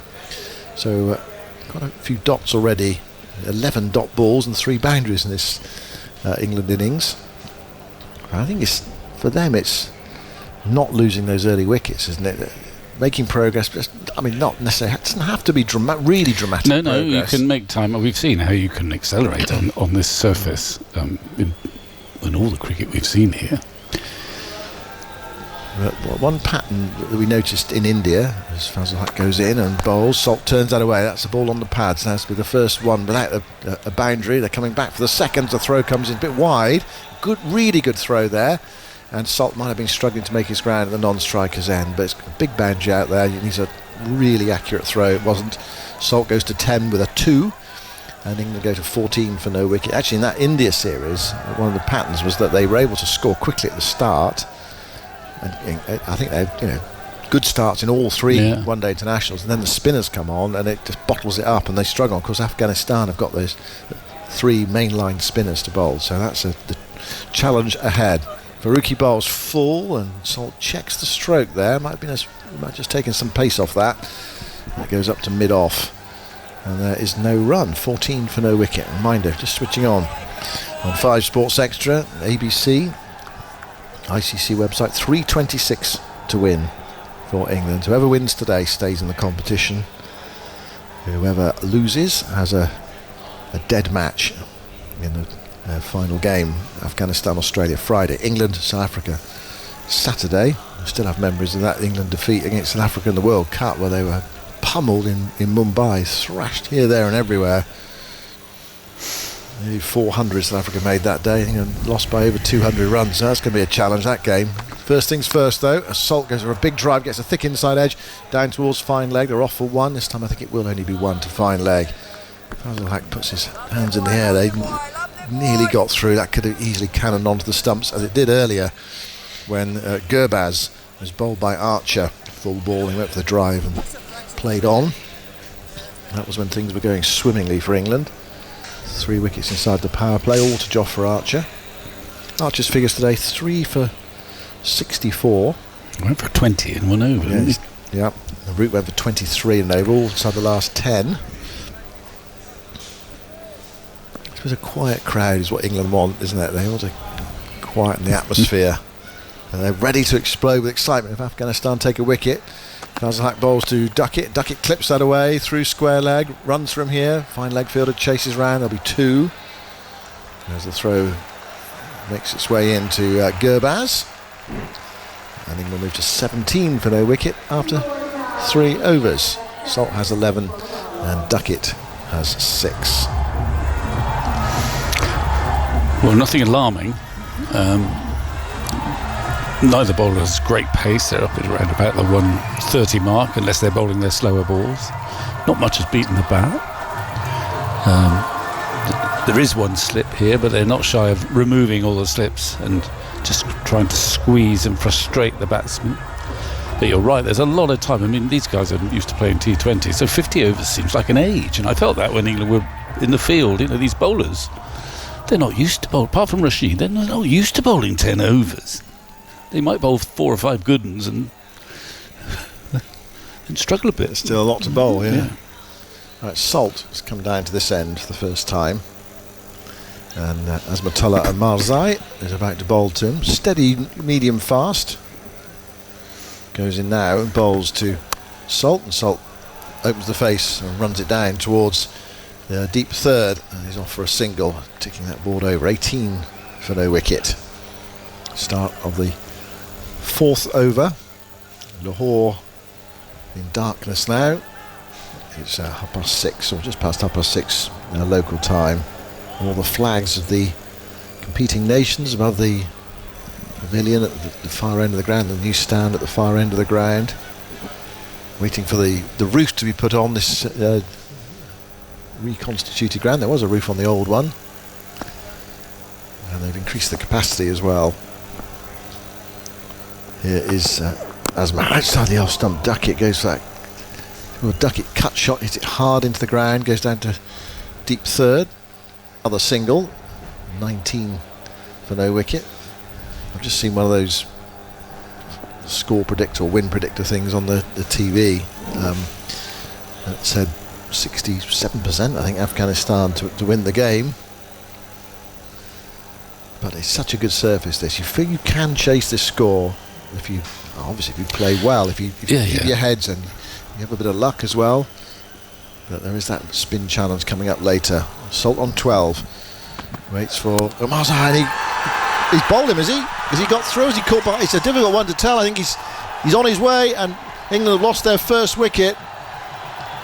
He tried to swish that away into the leg side, and Salt is gone for 12, and England are 19 for 1. It was a swish from Salt, and Azmat gets through. He's bowled him, and the reason I hesitated is because the lights on the bails did not light up, and he just nicked the top bail off, the off bail. It went through to the wicketkeeper, and Salt's on his way. It was a low pull, skiddy. Salt's out for 12, and Azmatullah Marzai's made the breakthrough. 19 for 1. Yeah, I was confused there because you get so conditioned to the lights of the bails lighting up. We saw no light.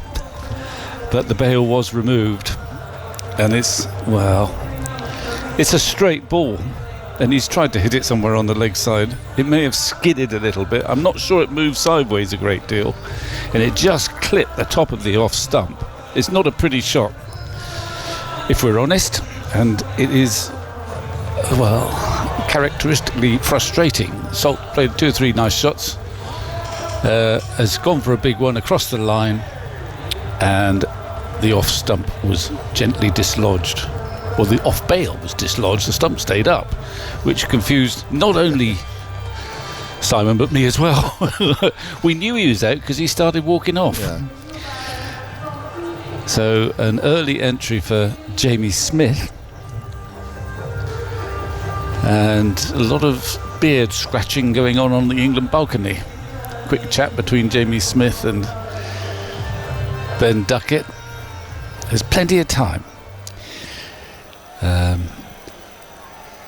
But it may not feel like that in the English dressing room. We'll have another look at that in a minute, but it was not a pretty shot. No. It was a bit of a heave against a straight ball. Just clipped the top bail, the off bail. Right, Smith's first ball. Slip in. And as Matella Amazai moves in to bowl to Smith, and Smith drives that nicely, but straight to cover. He's on the edge of the circle.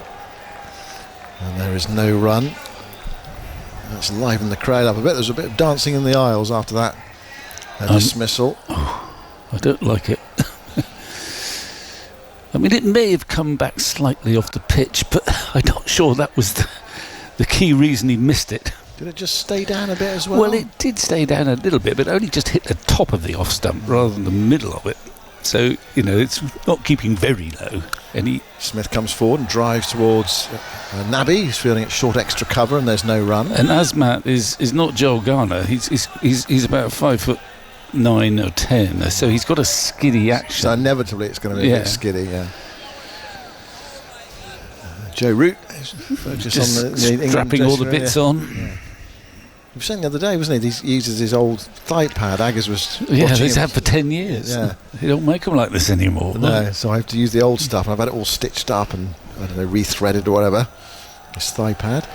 As Matella Amazai bowls to Smith, who guides that away. He's hit that crisply as well, but straight to backward point. At the moment, England are hitting the fielders with their good shots, and that's the end of 4 overs. And England are 19 for 1. Smith yet to score, and Duckett there on 7, and Phil Salt the man out for 12. He hit 2 4s in the first over, but since then Afghanistan have found their range, and England haven't found the gaps. They found the fielders. Root, Brook, Butler, Livingston. England middle order in pursuit of 326 to keep alive Saturday's game against South Africa in the Champions Trophy. But first half, it's a bit like the old Sven-Göran Eriksson. First half good, second half not so good. Was that Afghanistan his assessment, was it? We have an England match way back when. And that was a bit like that in England's bowling and performance in the Afghanistan innings. Well, it was an innings of 2 halves. Here's Faruqi going into bowl to Duckett. Duckett struck on the pad. He offers the leg bye to Smith, and Smith said, yeah, I can get there, no trouble. Nothing the wicketkeeper Gurbaz can do about that. And it's one more run to the total. 20 for 1 England. Start of the 5th over. So these two teams have played each other 6 times in international cricket, 3 in T20s. England have won them all, and 3 in one-day internationals. England won 2 of them.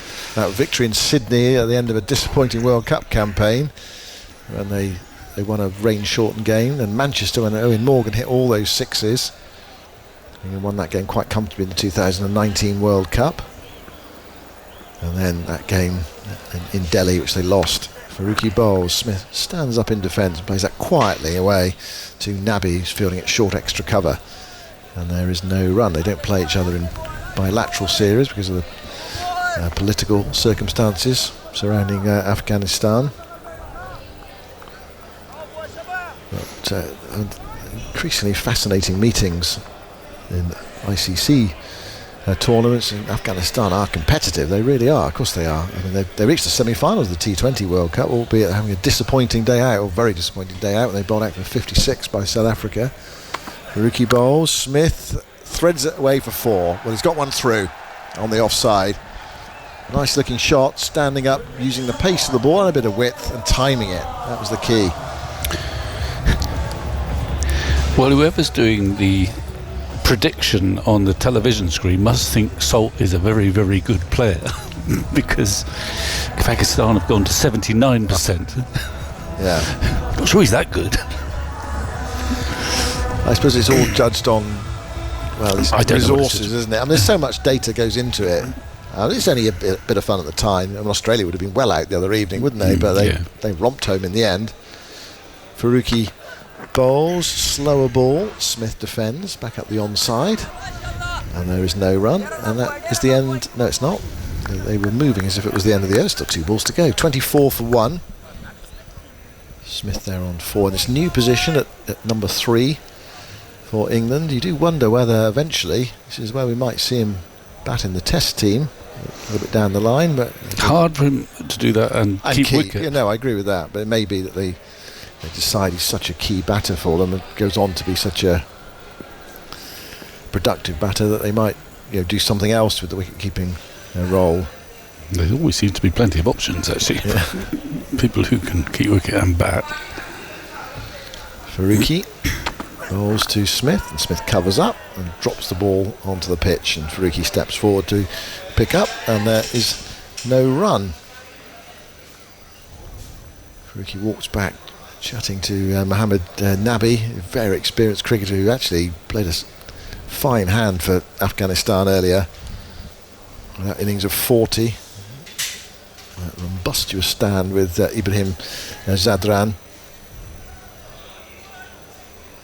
Came in at 212 for 5 after 40 overs and left after a century partnership. Back with Faruqi.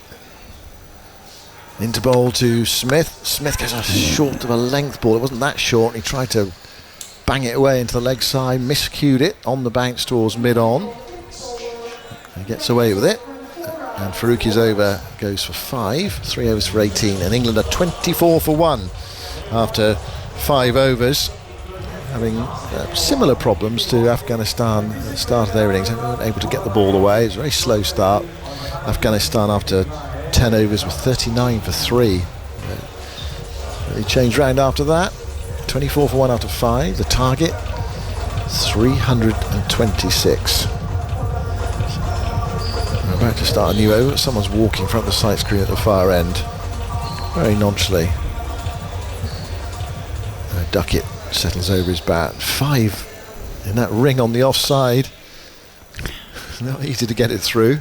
He struggled to get it through so far. And Marzai bowls, but that's on the pads of Duckett. Tries to flick it away. Struck on the pad, goes down fine. Wicket-keeper after it. Actually, it's not Gurbaz keeping wicket. Not. It's Ikram Ali Keel who's keeping wicket for Afghanistan, who's their sub-wicket keeper. So, how does that work?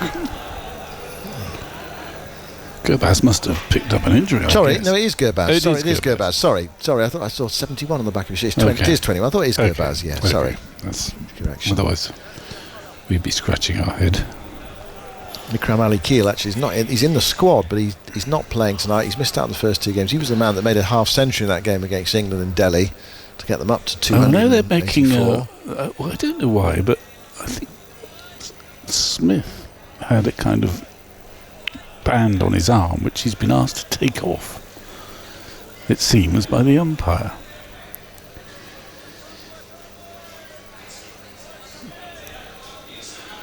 Anyway. On we go. Smith with this low crouching stance faces Azmatullah, and he plays that towards backward point, and there is no run. Smith just giving himself some time here, just getting himself in. Nothing belligerent from him so far. 4 off 9, just one scoring shot. Well, singles are hard to find. There's no slip, but there's this ring of 5 men on the offside, just about all of them saving the single. One's on the edge of the circle, but the rest are really quite tight. There's Matullah bowls. That's on the pads of Smith. That's where he wants it. It's where any player wants it inside the power play. It's going out towards the deep square leg boundary. It trickles over the practice pitches onto the rope. And that was all about, direction there from the bowler. because there's not much protection, and all Smith had to do was get some bat on that, and again it went so quickly to the boundary. No more than a push, really. There's only 3 men on the leg side, obviously, and that was on Midland leg, and he got bat on it nicely.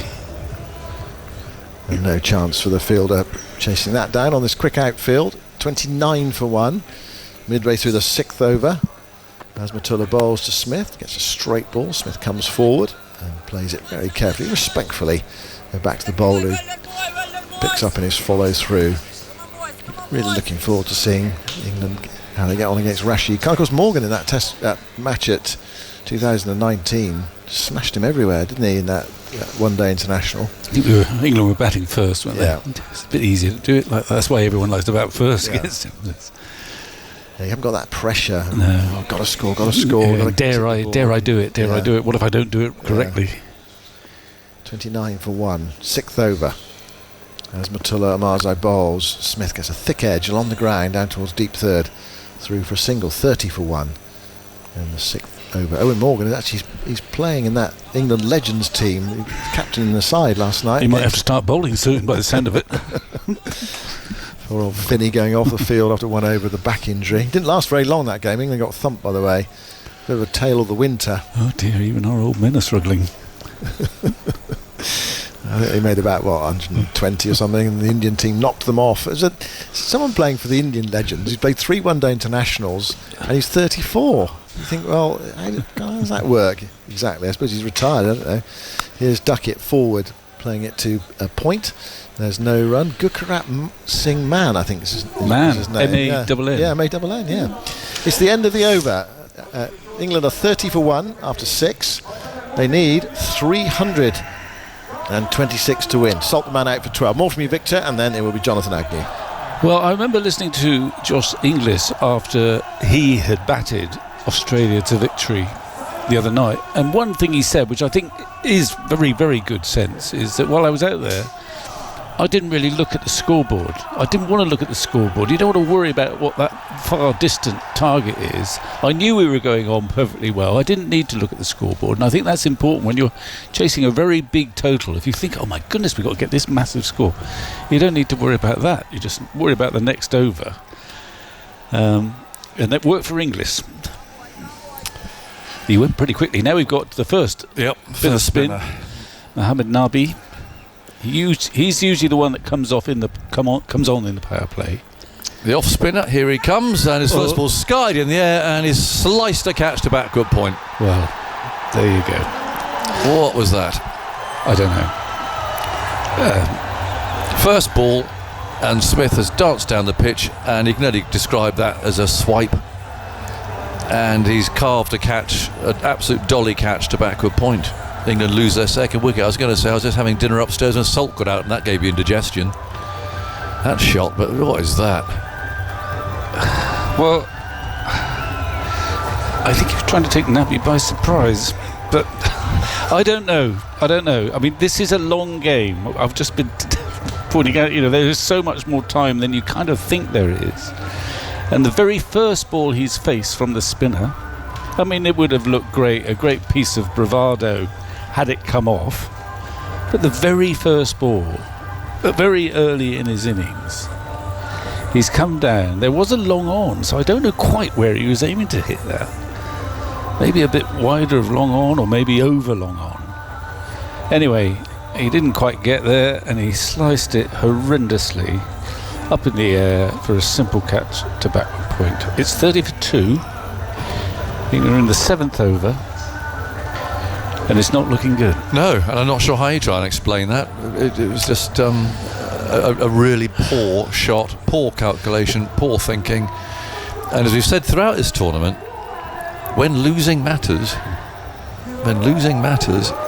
you see the effect of that on the team, and we don't see enough. And we've seen England stressed in the field, making mistakes, and this shot. Well, it's the risk reward I don't get. I mean, you can play that shot if you've been in a while and you've got used to the pace of the bowler and you're settled in. Then the chances are, if you play one of those big shots, you're gonna succeed. But early in the innings, first ball from the spinner. And what does it do for his confidence? He's bowling to Joe Root now. Nabi moves in, bowls to him. That's tucked away out towards mid-wicket by England's most experienced batsman, who tumbles there at Fields. And there is no run. They keep replaying this on the telly. It doesn't get any better.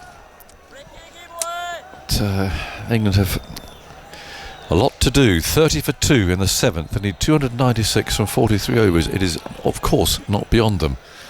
But they're not giving themselves the best chance to do it here. There's Nabi again, bowls. And on the back foot, this is steered away. That'll go for 4. As Root there gives up a little bit of room and punched a ball that was short of a length through point. Tamal Mills is settling down. You can take your blindfold off now, Tamal. What have you seen so far from those 2 wickets? Yeah, not great. I guess, as Vic said, a strange shot. Jamie Smith played very circumspect, didn't he, against the seam, and then it was almost like, okay, off spinners coming on, right-hander, that's my matchup, I'm going to try and take him downtown, and unfortunately the ball wasn't quite there to do so, and he just lobbed it straight in the air. So it's not the start England would have wanted, but it's a good pitch. It is a good pitch. 34 for 2. Root on strike as Nabi bowls to him, and he works that away into the leg side. Ball rolls out of the circle, finds the man coming in from the deep, one of 2. There's a deep mid-wicket, and there's a long on. And England move on to 35 for 2. The win predictor, very early days. Afghanistan, 87%. But as we know, she's a fickle thing, that win predictor. It can go up and down. Yeah, changes with the wind, doesn't it? It can. But even so, it's just a reflection of I suspect how most England supporters feel at the moment, if nothing else. It's sort of a barometer from that perspective. Duckett on 8. Played so well here against Australia. And Nabi round the wicket, bowls to him. And he plays that carefully into the leg side. The ball rolls away. Picked up by Ibrahim, who played that extraordinary innings earlier on today. Fantastic innings. Just a real example of how to pace yourself in this form of the game. Nabi round the wicket, bowls. Duckett steps away and slogs horribly. How that didn't bowl him, I don't know. It's gone for 4 byes. I think the keeper was celebrating it, hitting his leg stump, and had his gloves in the air. What was that? Yeah, it's just gone on with the arm, the off spinner. Bowling right arm around the wicket to the left-handed batter. Ben Duckett may be playing for a touch of turn, but it's just skidded on and it's missed leg stump, and as you say, Gobaz behind the stumps. Didn't get anywhere near it either, so a reprieve. Well, it was a predetermined swipe. I mean, he stepped a yard outside the leg stump and tried to hit that through the offside, and he was moving before the bowler let go of the ball. Yeah, I've just seen the replay now. You're right, he was a long way outside leg stump. He's very, very lucky for that to miss the stumps there, Ben Duckett. So 287 more needed. 43 overs to go. England are 39 for 2 after 7 overs. They need 287 more to stay in this tournament. Joe Root is on strike. Azmat continues and he bowls. That's pushed away out to mid-on by Root. And there is no run. I sense that Afghanistan supporters around the Lahore area are pouring into the ground. Certainly seems to be filling up. Yeah, why wouldn't you? Still a few hours, obviously, of good play left to come and watch. And Afghanistan, as you say, well on top, and a very good chance of winning this game. Just to go back to the Zadran innings, I think it was a runner ball for his first 100, wasn't he? Yeah. And then here's the next one. Root defends. Head right over that, plays out to cover. Yeah, I mean, he was well behind that, actually, for his first 50, wasn't he? And then he just gradually built momentum, and in the end, he was smashing the ball all over the place. Yeah, as you say, it just shows how much time you do have when you open the batting in this form of the game to go run a ball 100 and then finish 177 from 140 balls. So it was a beautiful innings. It's one that he'll remember for a long time, and he'll hope that it's paired with a win. The next one has Root driving into the offside. Looks immediately at the bottom of his bat. It did keep rather low, that. You could see it from here. And he'll be hoping that, presumably, his number one choice hasn't been split at the bottom. He's coming up and giving the pitch a prod now. The approximate area that ball landed, but it did keep very low. Twiddled his bat, shining under the lights, and settles over it again. Azmat has bowled 3 dot balls so far. Root waits. Azmat scuttles in, bowls his medium pace very full. Root again digs the ball out. It again threatens the bottom of his bat. Azmat bowled 4 dot balls now. 39 for 2. He's bowled a nice spell. He started well, hasn't he? Almost 4 overs, 1 for 11. He's done a good job. Not much swing on offer. We saw some swing early from Mark Wood and Jofra Archer this morning, but the ball's pretty much has gone dead straight from the get-go here, hasn't it? Yeah. 33 for 2 off Afghanistan. But they, of course, did lose those 3 early wickets. Is Azmat bowling. Root's got runs here. Flicking the ball through a vacant square leg. As Azmat just drifted a little too straight. And it's an easy shot for Joe Root to put away, full on his boots. 43 for 2 in the 8th. So England need 283 more runs to win. Music goes pounding round this probably half full stadium, maybe more than that now. A lot of Afghanistan flags, not necessarily waving at the moment with that boundary, but give them a chance. And they're all unfurled with relish, and I can see one Union flag there. An England supporter, grey-haired. So the next off from Azmat has Root forward, playing out to cover, and there's no run. 43 for 2 after 8. Root 9, Duckett 8, Salt out for 12, slogging across the line. They bowl a very good tight length at Salt. They didn't have anything too full. He likes to get on that front foot and drive, and they actually kept it short of a length at him. And he perhaps lost a bit of patience there in trying to pull a ball through mid-wicket that really wasn't there for that close place to that. He really didn't have a chance of hitting the ball, to be honest. And I think Smith shot probably 9, 43 for 2. Yeah, you're right. That ball that dismissed Salt, he was looking to swivel and play a pull shot, and it wasn't there. It crashed into the off stump.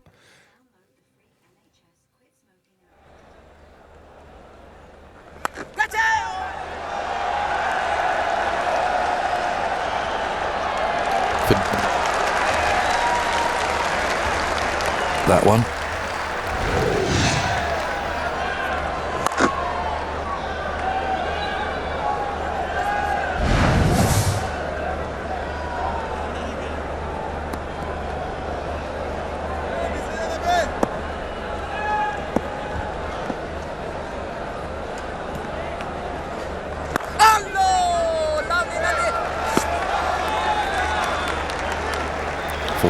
For 2 in the 9th, the target 306. Floodlights beaming down, coal black sky overhead.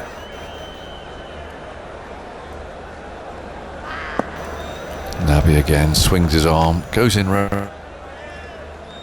forward, and Nabi stops that with his right boot. 45.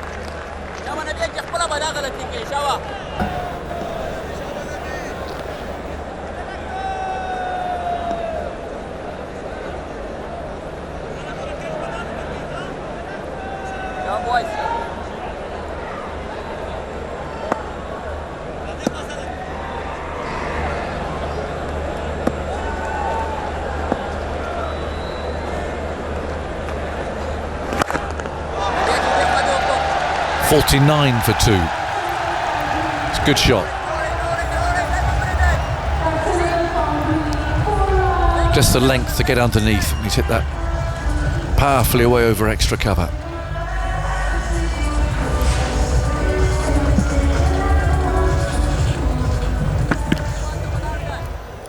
Nabi again.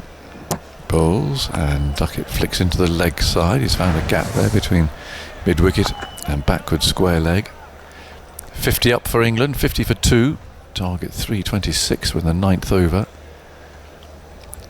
So 1 ball to go.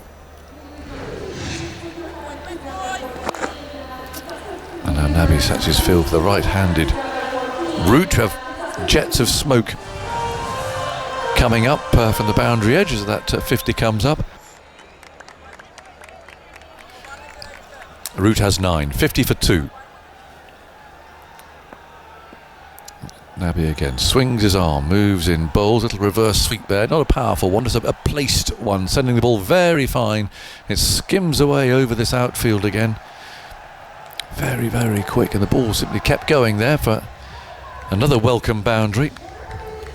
54 for 2. End of that over, Jamal. Yeah, lovely way to finish the over, and it's good to see them still being proactive, still looking to set the boundaries. And I guess if you're looking at things from positive view, from an England perspective, that if England are going to be 2 down here, you'd want them to have Root and Duckett still at the crease. They're the two, obviously Ben Duckett, the form player at the moment, and Joe Root, England's best batter in this format by a comfortable margin, you'd argue, over the course of a number of years. So all is not lost if you're an England supporter. A long way to go. The pitch is very good, as we keep saying, and you've got 2 players at the crease that are more than capable of making a big dent in this score.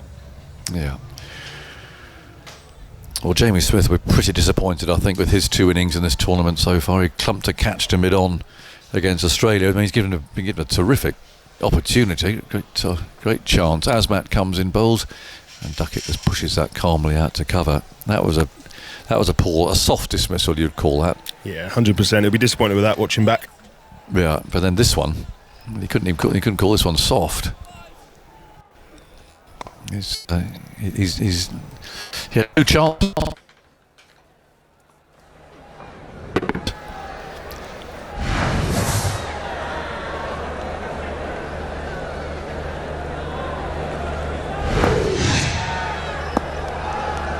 Terrific shot. Perfectly placed. Between mid-off and cover. That's a fine shot. Yeah, great timing, great hands, as I said. They're still looking to be aggressive, still looking to put away the bad balls. Half volley from Azmatullah, slap through the covers. Ben Duckett, he's not going to miss out on that. This has been a lovely batting wicket, as we keep talking about. Let's just find the middle of the bat, hitting down the ground, not looking to overhit it. Just beats those 2 fielders very comfortably. So a little flurry of runs here. There's Mike Bowles. Oh, a slower ball which almost produced Duckett's wicket. Deceived him absolutely brilliantly. He was pushing hard the ball off the front foot. Asmat held the ball back. And it's one of those classic slower ball dismissals, really, all but it didn't actually. And Duckett was absolutely through that shot. Yeah, it's heartbreaking for a bowler when you see it go in the air and then know it's just not going to land anywhere near one of your men. Brilliant. Put it down as a chance, really. It was terrific. Moral victory there for the bowler, who scuttles in again, bowls to Duckett, who drives him out through cover. Again, he's found the gap, but without the same power as the previous boundary, though. So it's just 2 this time. 60 for 2. In the 10th over, Duckett moving quickly on to 21 now from 22. The target 326 for England to stay in the Champions Trophy. Regardless of what happens, of course, they play South Africa in Karachi on Saturday. And regardless of whatever happens, we'll be there for that. As Asmat round the wicket, bowls, and Duckett turns that away out to mid-wicket, finds the man inside the circle. So it's the usual time of 9:15. Your time at home in the morning for England, South Africa in Karachi. But will they still be in the tournament? That's the question. The next couple of hours will tell us. Duckett on 21. England 60 for 2. The target 326. Duckett, a couple of taps with his bat on the ground. Now it's raised and he bowls. And it's driven out to point but not timed. And that ends over number 10. At 60 for 2.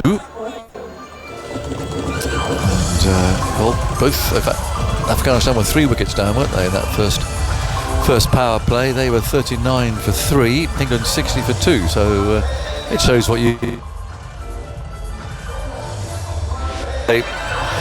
Someone's going to have to play well, not extraordinarily well, just they need a good partnership. They need to put some pressure onto Afghanistan. Yeah, absolutely. And so there's an awful long way to go. 40 overs is a very, very long way away, and England have to believe, and they won't be looking too far ahead, I don't think, these two at the crease. They'll just be focusing on the next 3-4 overs, see what bowling changes happen. Obviously things are going to change with the spin coming in. So Nabi is continuing. He's bowling to the right-handed Root with quite a low arm. Root just tucks him away for a single down the ground to long on. Just walks the single, really, as Rashid Khan, who we haven't seen bowl yet, throws it back. And then he just ran his hand over the grass there, just to see if there's any dew forming yet. Afghanistan don't want any dew, obviously. England wouldn't complain. If the dew does come down, it makes the ball to skid onto the bat a little more from the pitch, and also, of course, makes it more difficult for Afghanistan's bowlers, particularly their spinners, to hold the ball. Nabi bowls short of a length. Duckett's on the back foot, punching the ball into the offside. So can't beat the field this time. 61 for 2. And Nabi wants to change to the field. He's bringing his mid-on fielder up. So a tempter there for Duckett if he wants to go for it, but he's pulled that away in the air, but just wide of the fielder at mid-wicket. 1 run taken as the throw comes in from the deep. 62 for 2 in the 11th over. Target 326. And Root, so experienced. Over his bat again. Nabi moves in, bowls to him, back he goes and gets 1 there. Playing the ball off the back foot down to mid-on. 63 for 2 in the 11th over. All this shiny new kit they wear, Tamal. I watched Joe Root get padded up from close range yesterday. I was watching the practice and he pulled on these horrible sweaty old thigh pads. I said, crikey Joe, all this stuff you get. Here's Nabi bowling, and it's cracked away off the back foot out to deep point to take a single. He said, these are 10 years old. He said, I've tried all sorts of new ones, don't like them. Old is best, he said, has strapped on these old things. Yeah, put them on. It's common. So I was playing with James Vince just now in Dubai, and he's the same. He's got this broken old thigh pad that every time he wears it, he has to put tape around his leg to keep it on. He won't. He said he's happy with this one. He doesn't want to change it. Could possibly discard it. 64 for 2. Root on 15. Looks around the field. There's 1 ball to go in this 11th over. Third man is on the edge of the circle there as Nabi swings his arm, moves in, bowls to Root, goes for that reverse sweep. It's going to beat the field. It has beaten the field. It's another boundary, and a more powerfully hit reverse sweep, that one, than the little delicate one that Root played previously. It's another boundary. They're scoring freely again. They are, and just as Joe, before, whilst Mohamed Nabi was just looking at the ground before he delivered that last ball, Joe who actually looked in that area, and I'm guessing he was just checking out the angles and thought, okay, I've got a bit of gap here behind point on the offside, so reaffirmed his decision to play that reverse sweep and just had to get a nice chunk of bat on it, and that runs away. Right, lots of music, good atmosphere, and Simon Mann is coming in for the next period of play. Yeah, game's finally balanced at the moment. Afghanistan had a brilliant first half, lost early wickets, but then solidified their position throughout the middle, and then plenty of fireworks towards the end. They were aided by Mark Wood and Liam Livingstone at times going off the field, and England having to juggle their bowlers around, but Ibrahim Zadran was outstanding, and they've made a decent start. Afghanistan, 2 early wickets is what they want, but they know they're going to have to get these 2 out in the middle, Joe Root and Ben Duckett, if they're going to win this game. Fazlak Faruqi's changed ends. His first ball of a new spell is forced away by Duckett. No, really timed, but to the right of cover, so they're able to go through for a single. 69 for 2. Start of the 12th over. England looking for that partnership. Well, the one they produced the other day between Duckett and Root, actually, but then the one Australia came up with something like that. Sizable, just dig in, play the ball on merit for a bit, just keep yourself in the game. As Afghanistan clearly building pressure with wickets. England know they got Rashid Khan to come. Rashid Khan, I was just looking it up actually, went for 109 from his 10 overs in that Morgan match at Old Trafford in the World Cup. Faruqi bowls. Root tries to flick it away, but rather squared up by that one. Plays it back to the bowler who picks up, and there is no run. When do you think they'll bring Rashid Khan on, Timal? So we've had, this is the 12th over. hold him back or in soon? Or no, I'd imagine he'd be in pretty soon. They want to get him into the game. They'll know that this is a partnership they need to break as quickly as possible, so they want to bring their best bowler into the attack. Noor Ahmed as well won't be too far behind, although he didn't bowl very well in the first game. He's much better than that. Faruqi bowls to Root. Root turns it away, but straight to mid-wicket. Hit it nicely, but picked out the fielder there on the onside. Root's on 19. Duckett is there on 24. I mean, I think it is fair to say that Rashid Khan, I mean, he's a fine bowler, but he is most effective in T20. Teams are able to, you can sort of sit on them a bit in one-day internationals, a bit more time, but although when you're chasing 320 plus and you've lost a couple of early wickets and that pressure just builds up a bit, you can't just sit on him completely. Faruqi bowls, Root flicks that away wristily past the square leg umpire towards a deep square. Yeah, no, you're right, he's kind of the king of bat first and then, okay, see what you can do against 4 of my overs, and it's almost impossible at times, especially if the pitch is offering anything in terms of bounce or turn. He's sometimes impossible to hit, and he just gets the scoreboard, the run rate, going through the roof. Whereas, as you say, in 50 over cricket, that more elongated game, it does maybe take that out a little bit, but I think it's pretty certain to say he's going to have a big role to play. Yeah. Faruqi to Duckett, slow ball, Duckett forward, spotting it, plays it way into the onside, and there's no run. All the sort of franchise cricket you play, how much have you I'm just trying to keep track of it, it's so difficult sometimes, Timal, with everyone going here, there and everywhere. How much have you played with him or against him? Rash? Yeah, he did 3 seasons at Sussex, I think. Yeah, he played. It was a while ago now, so maybe 4 years ago might have been his last stint. So yeah, I've played with him at Sussex, and that was obviously amazing to have him playing for us in the Blast. He was a real match winner, obviously. Faruqi past the umpire, bowls to Duckett on the pad and stopped by Gurbaz away to his right hand side, prevents any runs there. And a couple of his colleagues coming towards him to give him a low 5 and celebrate that piece of fielding, preventing any run as it went down fine. 12 overs gone, 74-2. And when you've got a player like that in T20, I mean the opposition he's kind of like having that joker in your pack, or actually more than one joker, isn't it really? It's having 2 or 3 in your pack and actually he's coming on to bowl now.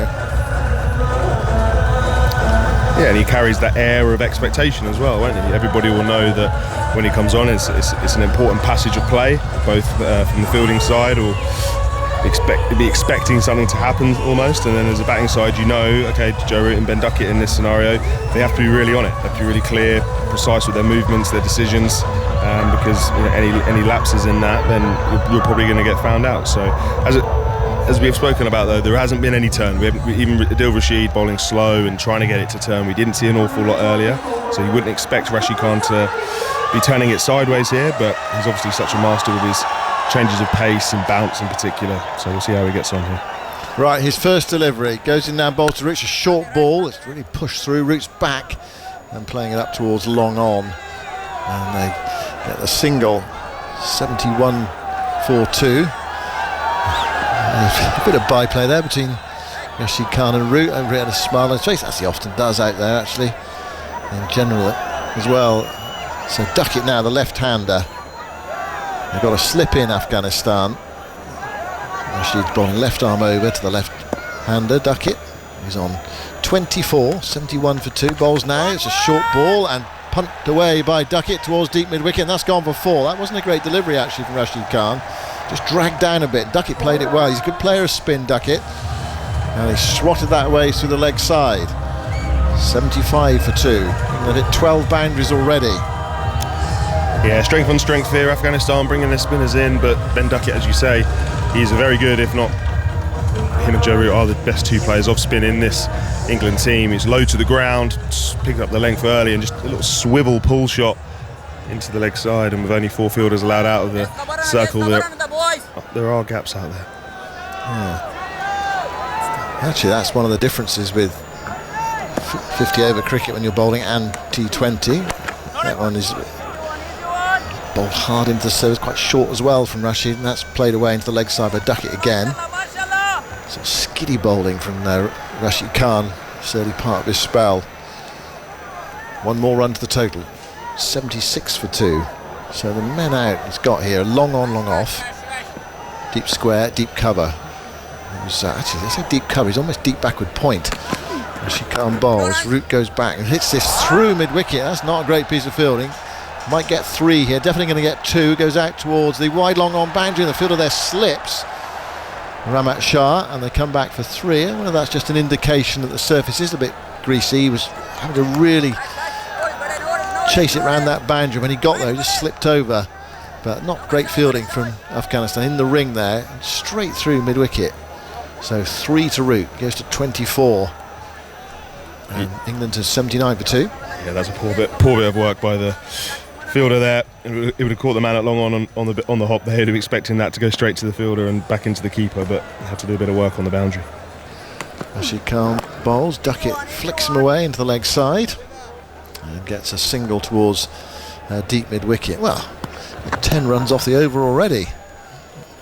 Rashid Khan. Do you think that's the end of the over? There's still 1 ball to go. I think he was trying to take his cap from the umpire there. But anyway, there's still 1 to go. The field switches over for the right-handed Root. We're in the 13th over, 80 for 2. Rashid bowls. That's Fuller. That's the fullest ball he's bowled so far. Draws Root forward. He drives towards extra cover. Straight to the fielder. There's no run. So 10 off Rashid Khan's first over. So far, so good. As far as England are concerned against Rashid Khan, but the threat's potentially there. 80 for 2, but England are recovering well after the loss of Salt for 12 and Smith for 9. They need 326 to win, Tamal. Yeah, no, it's a good start. I think if you're an England fan, and especially against Rashid Khan, taking 10 off his first over, so it's googly maybe turned in a bit to Joe Root, the right-hander, but apart from that, there was nothing really that you'd be worried about in terms of as this innings progresses. We're going to see a lot of spin bowled by Afghanistan as the piece goes on. So it's good to see it. Maybe it's just slicking on under lights as we saw in the first game. It's 20 past 7 local time. Here's Farooqi bowling. Oh, there's a miscue. Could be caught mid-off. Dropped. Duckett's dropped at mid-off. It was a catch to the fielder coming forward from mid-off, looped in the air. Duckett tried to play into the leg side, got a leading edge, and the catch went down. And that is a life for Duckett. It was Hashmatullah Shahidi, the captain, who dropped it. And Duckett put down on 30. Yeah, he should have been taking that. It's come at a pretty comfortable height in the end. Seam up delivery, 3/4 seam ball from Farooqi, as you say, leading edge from Ben Duckett, and the captain, he made good ground, he got there, and it was waist high. Farooqi bowls, chopped away by Duckett. He's going to get at least 2 down towards deep backward point, and relay fielding down there, and they come back for a run. Yeah, he had to sprint in and dive, but it looped in the air. It's one of those that if you get 2 hands to it, really you'd expect to catch it, and down it goes. Life for Duckett. Well, the final result will tell us how significant that is. Duckett on 32. Farooqi, who's into bowl to him. He's with him now. Short ball. Duckett tries to follow it down the leg side. Wide signal. It's one of those that all sorts could have happened. They could have gloved it through or thin edged it through to the keeper down the leg side, or he could have pulled it for 6. It was that sort of area. Couldn't quite catch up with it, and it went down the leg side and through to wicketkeeper Gurbaz. So 1 more. 83 for 2, and trying to do with this pair what they must: stay in the game, give themselves a chance when they get to 42nd over. Duckett plays that way into the onside. The ball short of a length into the body, plays it out towards Nabi at mid-wicket, and there's no run. This partnership worth 53. 45 balls. Harry Brook to come, who's not been in great form. I wonder whether there's an argument for pushing Butler up. I suppose it depends when the wicket falls, but actually teams just like they like to have that set batting order. Livingston at 7, Overton at 8, And in theory, they all bat in this England lineup, obviously to various degrees of ability, but Mark Wood is not the worst number 11 in the world, although he's got this knee injury. It's a slower ball from Faruqi. It's full to Duckett. He spots it and dabs it into the onside towards mid-wicket. Yeah, it's got the feeling that this game could go all the way to the full distance, and just build up to hopefully a grandstand finish, with England hopefully from our point of view coming out on the right side of things. But these two now, Root and Duckett, are both well set, both been out there, got a feel for conditions, seam and spin. Obviously Duckett had a lifeline already, so he'll be looking to cash in on that. And Joe Root has actually started really well. Joe Root 24 off 19 balls. Ricky turns at that far end and prepares to set off again. Actually, the advert is on the sight screen behind him. Short pulled away by Duckett towards deep forward square leg, and they're through for a single. So he's bowling with a green background, and the advert clearly displayed there, Ben Duckett. And either he's one of those players that's just so focused on the bowler, he didn't spot it. But I mean, it's so obvious. And what's Root going to do now? Is he gonna spot it or not spot? Oh, there, it's gone. It's gone off the screen now. But that's it was honestly, it's shining brightly. One of the companies that's sponsoring this event, the green background and white letters, and there's a white ball coming out of it as well. Ricky round the wicket to Root. Root turns it away, past the square leg umpire.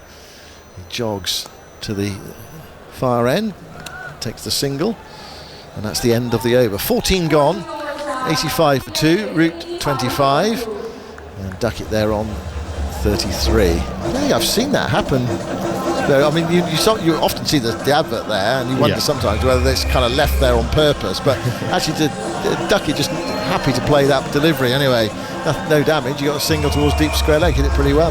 Probably 95% of batters in world cricket are pulling out there and complaining and saying that they couldn't possibly face the delivery with a different colour background. So fair play to Ben Duckett, as you say. He was obviously focused on the bowler and the ball itself, as opposed to what's happening behind the arm. Yeah, so many batters that were just pulled away as Faruqi was coming into bowl. Now Rashid Khan, he went for 10 in his first over. Here's his second, bowls to Root, Root's back into his stumps, playing defensively. Away into the offside towards extra cover.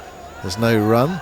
Gurbaz comes from behind the stumps to have a pass on a quick word. It is a quick word as well. He puts his wicket-keeping glove up to his lips, almost like in case there are any lip readers around, possibly, and then runs back. Rashid bowls full to Root, drives, and on the ground, down the ground, up towards long on. And Ramat Shah returns it to the far end. And one more run.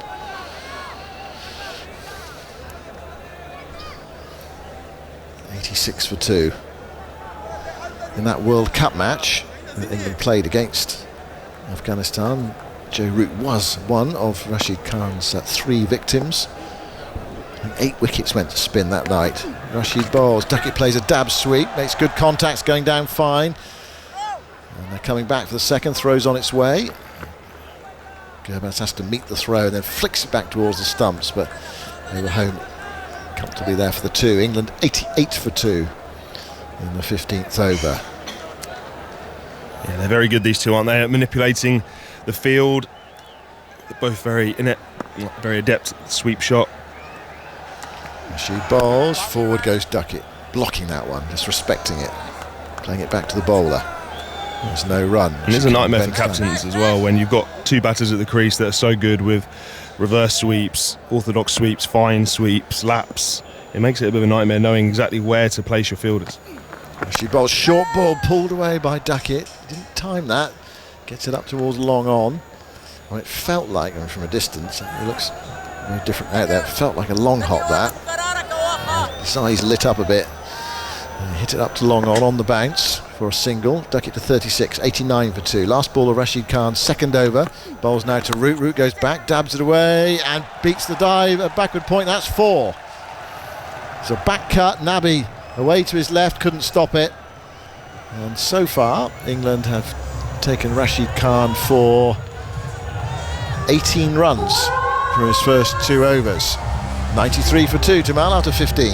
Yeah, again, they'll be happy. I was just saying, okay, bit of a better over from Rashid Khan, settling into his spell. So really good from Joe Root to just again manipulate that field, just guide it past that man at backward point, just rocking up on the back foot. His footwork so quick, Joe Root. He's so brilliant at getting either forward quickly or back just as quick and just guiding it past the fielder.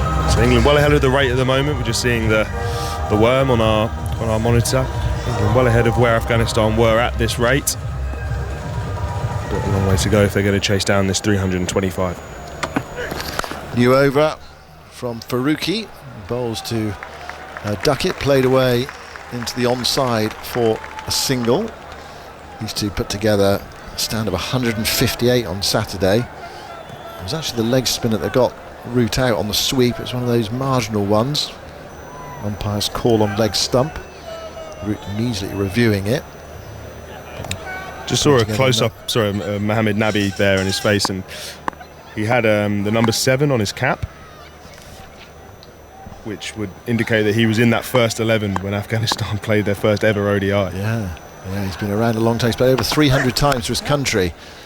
Root plays defensively. That ball round the wicket from Faruqi up towards straight mid-on. He's 40 years old now. We talk about Jimmy Anderson and how long he was going to go on for, and he went into his early 40s and still going to play for Lancashire next year. But Nabi's he's a real veteran as well.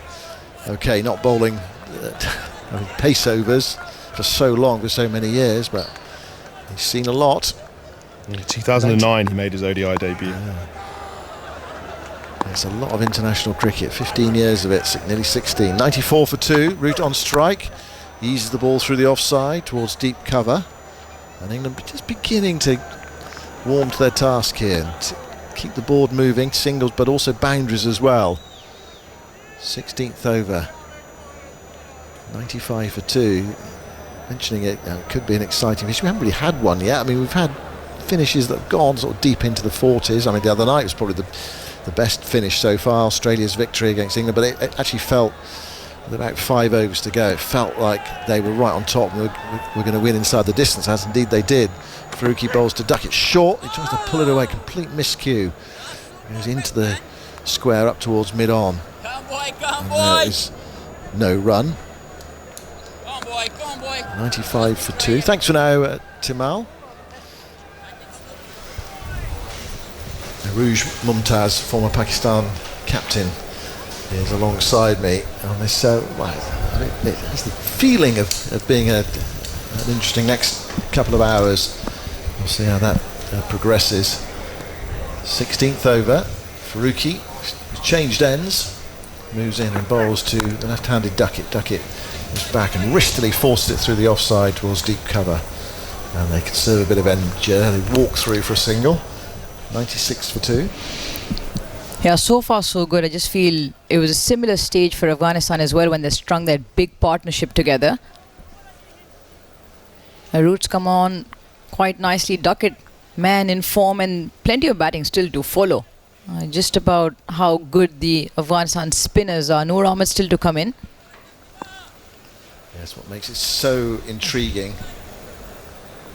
Noor Ahmed, another wrist spinner for Afghanistan. Rashid Khan so far has been a bit expensive, but we know he can turn it on and turn the game. Faruqi's coming left arm over to bowl to Root, short ball. Root calmly plays the pull shot there, not looking to hit it too hard, hitting it down, tapping it away into the leg side. And there is one more run to the total. 97 for 2 after 16 overs. The drinks are coming on to the field, the ground staff in their very fetching purple outfits. They're all, I think I've seen this before, they're all matching. I suppose it's to make sure that everyone has a clear indication of who's who on the ground to do with security. I don't know, but I might get one myself actually. They're like that kind of like purple pyjamas. Very, very nice. Anyway, we're going to have a double change here. You've come in, Harouge, and Jonathan's going to join you at 97 for 2 after 16 overs. Like you say, 97 for 2, Duckett 38, Root 32, and they've put together 67 of 60. It becomes a case of whether they could impact in the first 10. They did pick up a couple of wickets for England. We're on the surface here in Lahore where there are plenty of runs. Conditions haven't changed much. Whether dew comes in or not, that'll be the biggest question in terms of the Afghanistan spinners. Yes, I'm going to ask you about that. They're all having a drink, by the way. 97 for 2. So England need 229 more from 34 overs. This is all sorts of theories about the dew, Arouge. Have you got your own? Well, not the smartest going around when it comes to weather, but what I have been told is that when there's a little bit of a thickish cloud cover and the drop in temperature isn't quite drastic, with the wind blowing, the dew generally tends to stay away. Has done for the last 2 nights. Okay. Where the weather was similar. Now, if we can maybe find Buggy's wheels somewhere and see if there's a little bit moisture on there. Yes, I see what you mean. There's a buggy going round now. It's one of these sort of redundant drinks carts. I think they've even given up with the notion of it being a cart anymore, haven't they? They just put a big bottle on. Back in the day, there still used to be somebody in there with a hatch and a bar, and they've been hoping that someone will come for a drink, which of course they don't anymore. So now they just simply drive around on a sort of a golf buggy with an enormous soft drink bottle on top of it. But I can't see any marks there as it goes on. What do you think? Yeah, the other thing as well, they bring that massive rope out as well, so I don't see that as well. And also that spray, we haven't seen the buggy come out with spraying the grass as well. So I think all in all, so far the dew has held up, which just probably brings the Afghan spinners that much more into the game. Yes, it does. It does. So they're all having a conversation over there, sort of an Afghanistani huddle.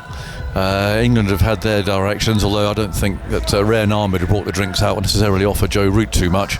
Root's so experienced, and you just feel that he's just...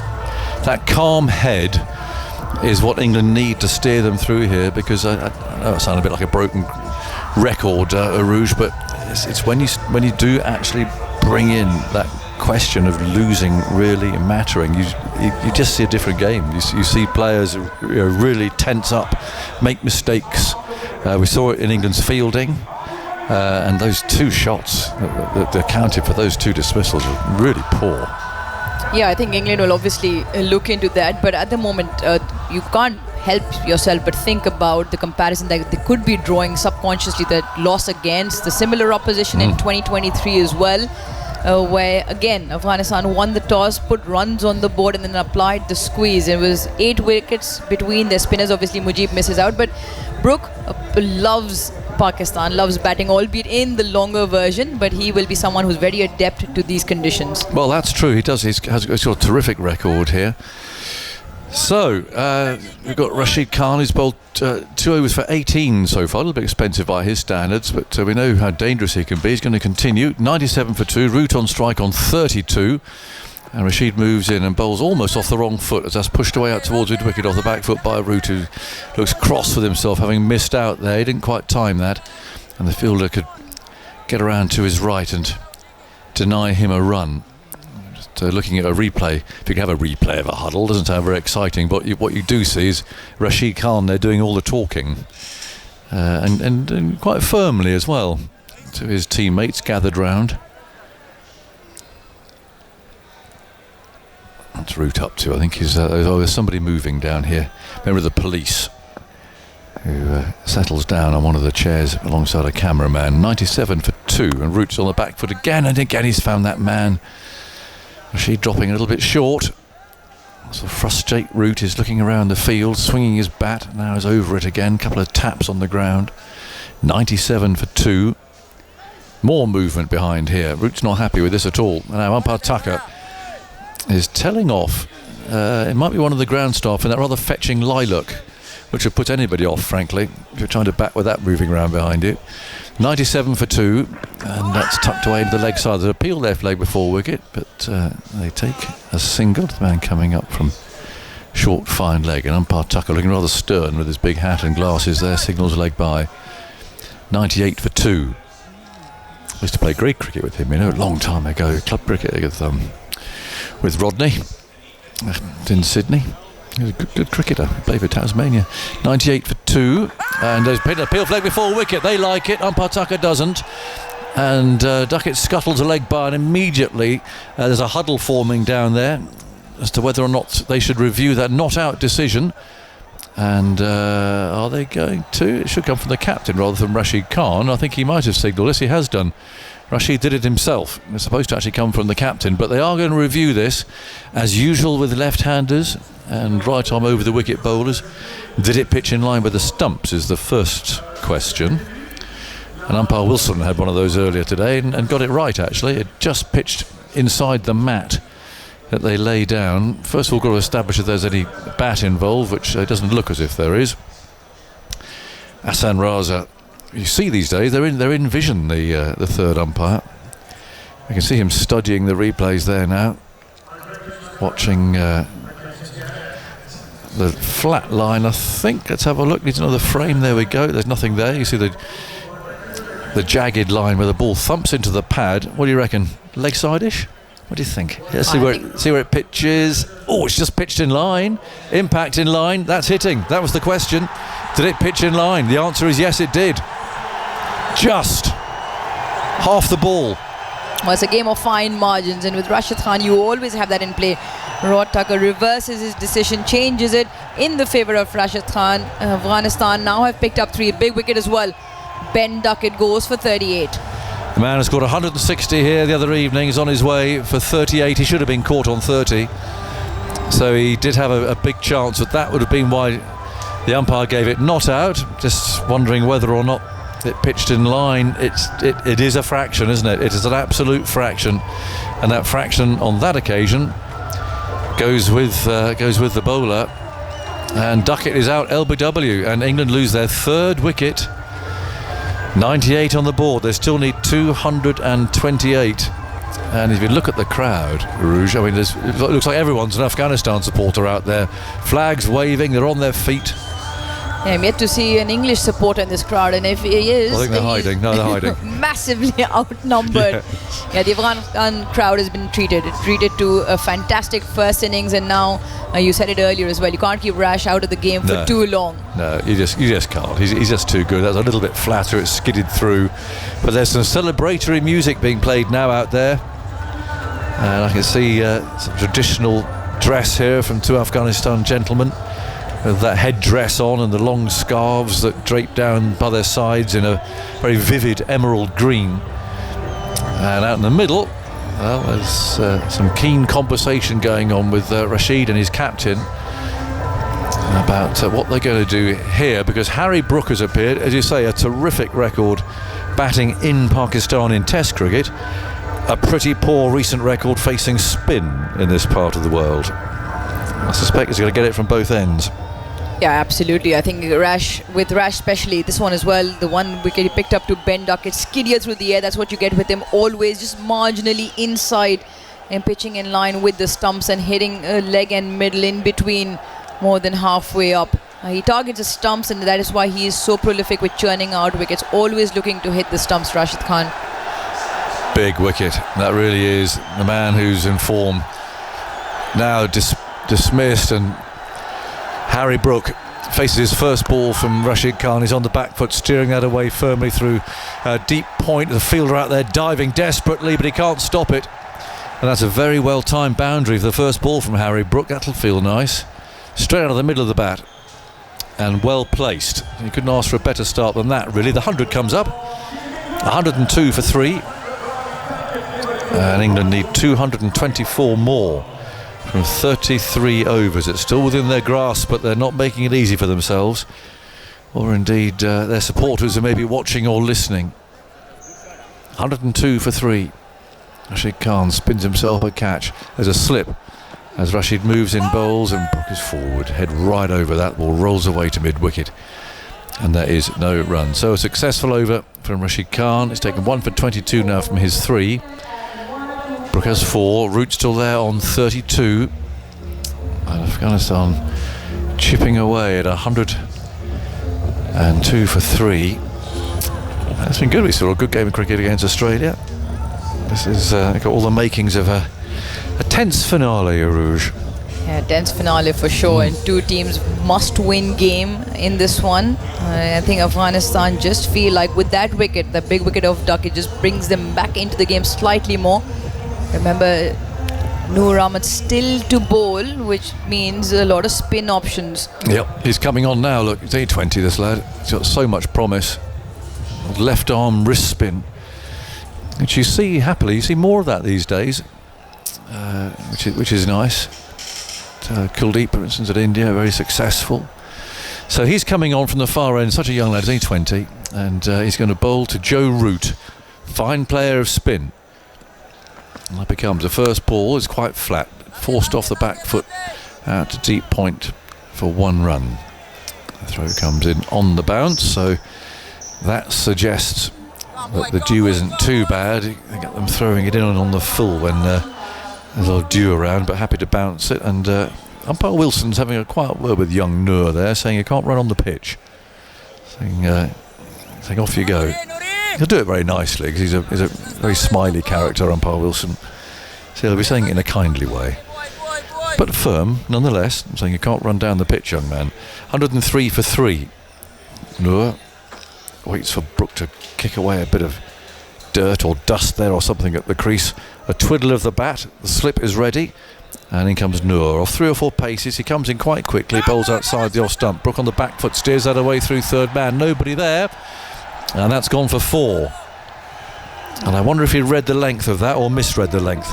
I think that's genuinely opened the face. That's 2 beautifully timed strokes through that backward point region. He just waited on it, and he knows both the Noor Ahmed and Rashid Khan will bowl flatter through the air. So he just waited. Maybe if too far fine than he wanted, but he was always looking to play it down third. It was quite full, wasn't it? I wonder if he was a bit deceived by the flight there. We shall see, but he got 4 for it. 107 for 3 in the 18th over. Brook on 8. He's hit 2 boundaries from the 3 balls that he's faced. And Noor again, past umpire Wilson, bowls, Brook covers up this time, a shuffling sort of defensive stroke. Yeah, the one thing I think Harry Brook will have to be careful of is not going too far behind, because the skiddier character Noor Ahmed just skids on, and he's again, like Rash, always targeting the stumps. Don't get a lot of trajectory in as well, so it's flatter through the air and bowl around the 90-95 k's an hour. So he wants to be lunging forward, not missing one that is straight. Noor again bowls, and Brook on the front foot can play a full ball on his boots out to deep square leg. Nice one to tuck away for 1 run. He goes to 9. 108 for 3 in the 18th. 218 more runs needed by England in 32 overs. They have lost those 3 wickets though.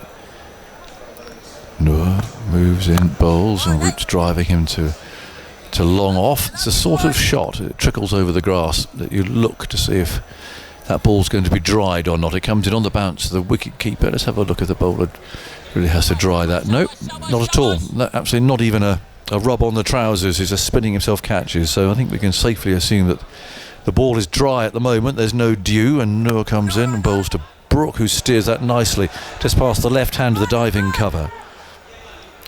A fielder in the deep comes sweeping in, keeps them down to 1 run. 110 for 3. Misty sort of an evening. A little bit of haze around as well, which is always the case in Lahore. There's a bit of a smog and a fog effect throughout the year. Just at this time as well adds up with the fog. So every time Michael Hazeman is here, we refer to it as hazy conditions. He used to play for my team at Leicestershire, you know, Mike Hazeman. He was our overseas professional. Oh, nice. G. Boycott caught Hazeman, bowled Agnew, 6. Beautiful, wonderful. I know. I keep reminding Jeffrey. I remind him as well. Hazeman at slip. He wasn't out. Jeffrey will say he was out at deep cover or something. No, Jeffrey, he was at second slip. Nicked off. Yes, nice little nick. Anyway, yeah, lovely batsman, Mike Hazeman. 110 for 3. 216 more needed. Rashid starts a new over. His first ball's played into the leg side by Brook. And there is no run. But yes, it is sort of murky. See, the local forecasts call it smoke, but I don't think it's smoke, is it? It doesn't smell like smoke. Rashid again, quite full, and Root on the back foot gets a single towards square leg. I saw those some news programmes on, was it last month or the month before, where the air quality in Lahore was kind of impossible, wasn't it? People weren't going out, really claggy. But that seems to have blown through now. It seems to be okay. Here's Rashid again, low full toss, and Root again is always very demonstrative when he bats. If he doesn't time a shot as he would like, or whatever it may be, he looks skywards. He's really cross with himself, and that was the case there. He was looking to hit that through the offside. I think Joe Root holds the key here. I think you're right. Yeah. I think he has to bat through and hold one end. Yeah. Now that's a nice shot from Brook. Driving into the offside, he'll get 2. Chase for the fielder coming in. Have to get their heads down though. He's going towards the danger end as the throw comes in, not particularly powerfully. The one thing that's for sure is the wicket is fantastic. The 22 yards is still very, very conducive to batting, and that'll give England a lot of hope. Well, if the final is to be played on here, I mean, okay, it would be in India, aren't it? But it would be a good track for a like kind of World Cup final, wouldn't it? Really is good. Full of runs. Nice even bounce. There's nothing up and down about it. Rashid bowls, and with a slightly flat bat that's driven away out into the offside. Again a chase for that fielder in the deep, and once again Brook will trot back this time for 2. Lahore ranks as one of the 5 most highest run scoring grounds all across the world. It's just absolutely fantastic. Look at the numbers here: 330, 304, 351 was not enough. No. England, Australia the other day, and I think Afghanistan have given them more than a chance here with 325. It's the outfield too, isn't it? It's like a billiard table. So it's really beautiful. 116 for 3, and Rashid bowls. It's driven past extra cover firmly this time. That's gone for 4. Very well played by Brook, getting a big stride. He knew where he was playing that, just past cover's left hand. And that's been firmly put away. And the runs are flowing. They're going along at a decent rate. You just can't help as an sort of England viewer, if you like, conveying coverage mainly to England supporters, though I must say hello to our listeners on the ABC who are probably staying up all night to listen to us. It's just that anxiety about, can England get over the line? Have they got the confidence to get over the line? In some ways it'll do a lot of good if they can, even if it is getting over the line against Afghanistan. It won't matter. They'll take anybody at the moment. They'll take Uganda or Papua New Guinea, frankly. Just want to win a game. Just want to break their losing sequence. Yeah, they can't buy a game at the moment. No. What is it? 5 losses on a trot? Yeah, that's all. I think it equals their worst. I think it went 6 matches some years ago. Well, you don't want to be willing that. Nope, you certainly don't. Now, Nabi's changed ends, and he's bowling his off-spin from the far end, which is that new stand that was miraculously built in, it's like 100 days. 120 for 3. How long did Noah take to build his ark? Did he take 100 days? I can't remember. Should know. That was just an ark. It was quite a big ark. It had a lot of animals in it. Here's one played away down towards long on for 1. 2 of each animals? Well, exactly. Bears? So I think it was more than just a small boat. But we should know these things. So anyway, that took about 100 days, which is quite something, isn't it? Because it's 1, 2, 3, there's 5 stories. They say 117 days. That was. This venue from ground up. Someone will know how long it took Noah. 121 for 3. And in comes Nabi. Bowls. Pushed away very easily by Brook, almost in a way of saying, come on, bring on the next one. I'm not having anything to do with that. Just played it away. Fiddled with his gloves. A twiddle of the bat. And he settles in again. 121 for 3. Here's Nabi bowling, and he's played that nicely, just opening the face of the bat and finding the gap in the offside, for which will bring him 2 runs. Very nicely steered there, past cover's left hand. I knew someone would tell us.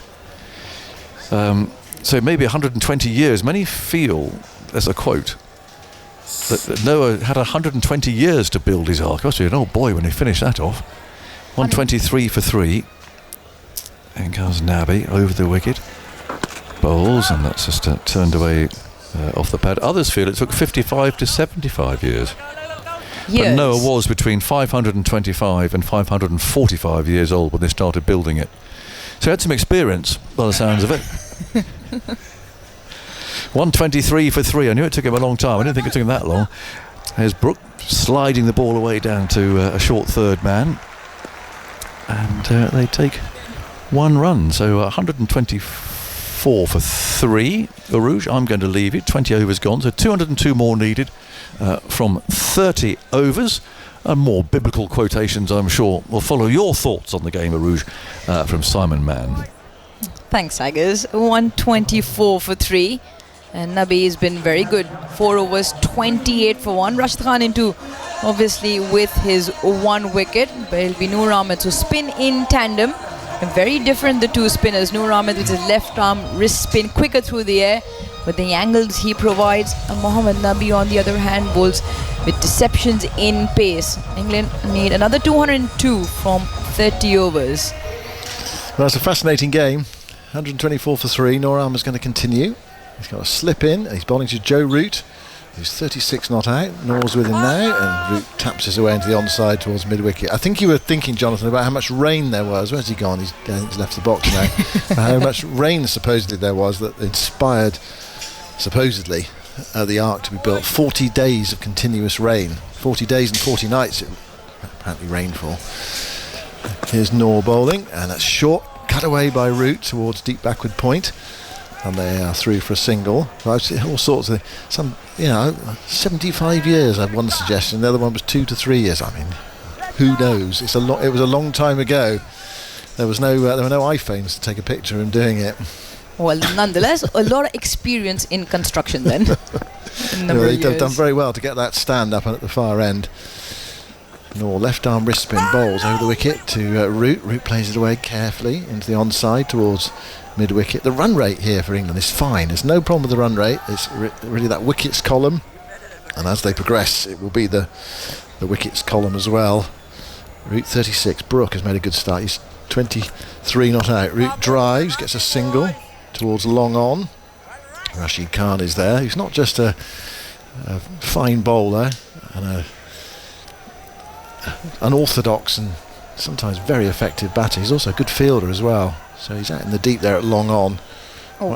Well, if anything, England are 43 runs ahead of Afghanistan at the same time. At the same time, yeah. It just shows what you can achieve if you just stick at it. If you're able to stick at it.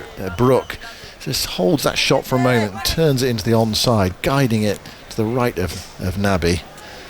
Just thinking in terms of the run rate required. They're around about 6 at the moment. The run rate is 6.1. Required is 6.82 from here.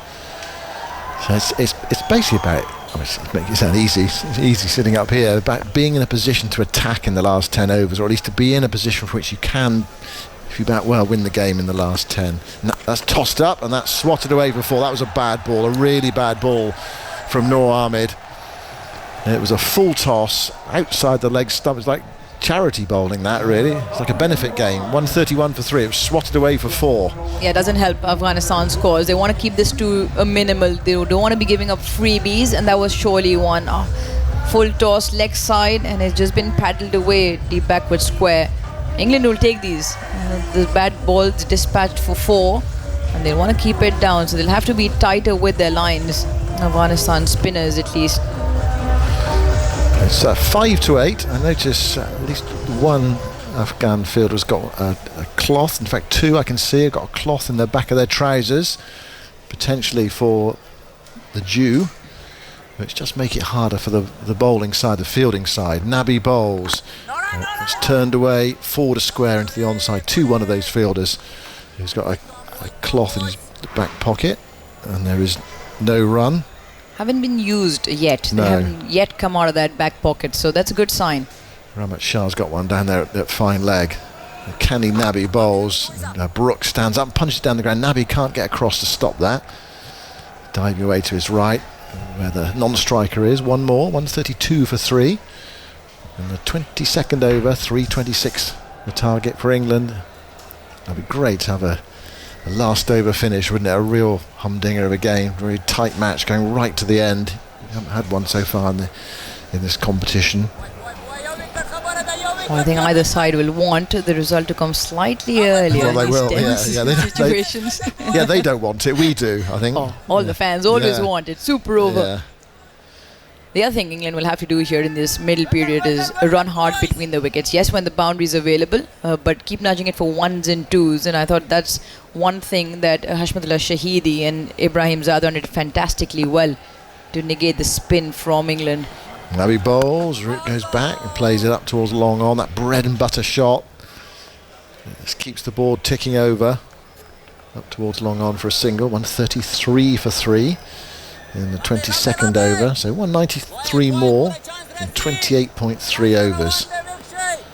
Route 42, Brook 25. I presume that's Gurbaz behind the stumps, trying to urge his team to greater efforts. Oh, he's caught and bowled. Brooks caught and bowled, playing it back to Nabi, tapping it back. 4th wicket. Brooks' promising start comes to an end.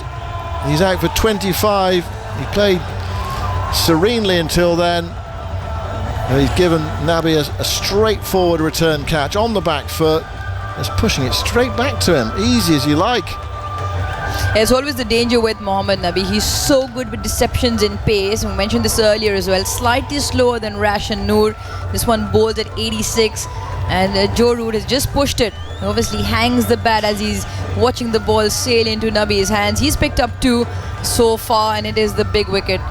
It is Harry Brook, beg your pardon. Goes for 25 off 21. England lose their 4th for 133. Yeah, and Brooks' low run of scores continues. He was playing nicely, he'd come in and timed it well. Now Josh Butler's on his way. This is a big innings for England's captain. He gets so much more responsibility as the skipper, and it's been such a difficult time for England in white ball cricket, not just this winter but also in recent years. Actually, since they won in 50 over cricket anyway, since they won the World Cup in 2019, their win-loss record is favours loss. They've lost more games than they've won, and this winter as well it's been a tough time for them. So Butler strides out there, 5,000 runs behind him, 159 one-day innings behind him, and a strike rate well above a run a ball. But this is a big task. And actually, he comes in now in a similar situation to the one Australia found themselves in the other day. They were 4 down around about here. So what are we going to see here from Butler? I think from Butler's point of view, I think he needs to draw all that experience in conversation around captaincy, speculation, like you just mentioned, the favour of losses of late in England's favour, not the favour that they want.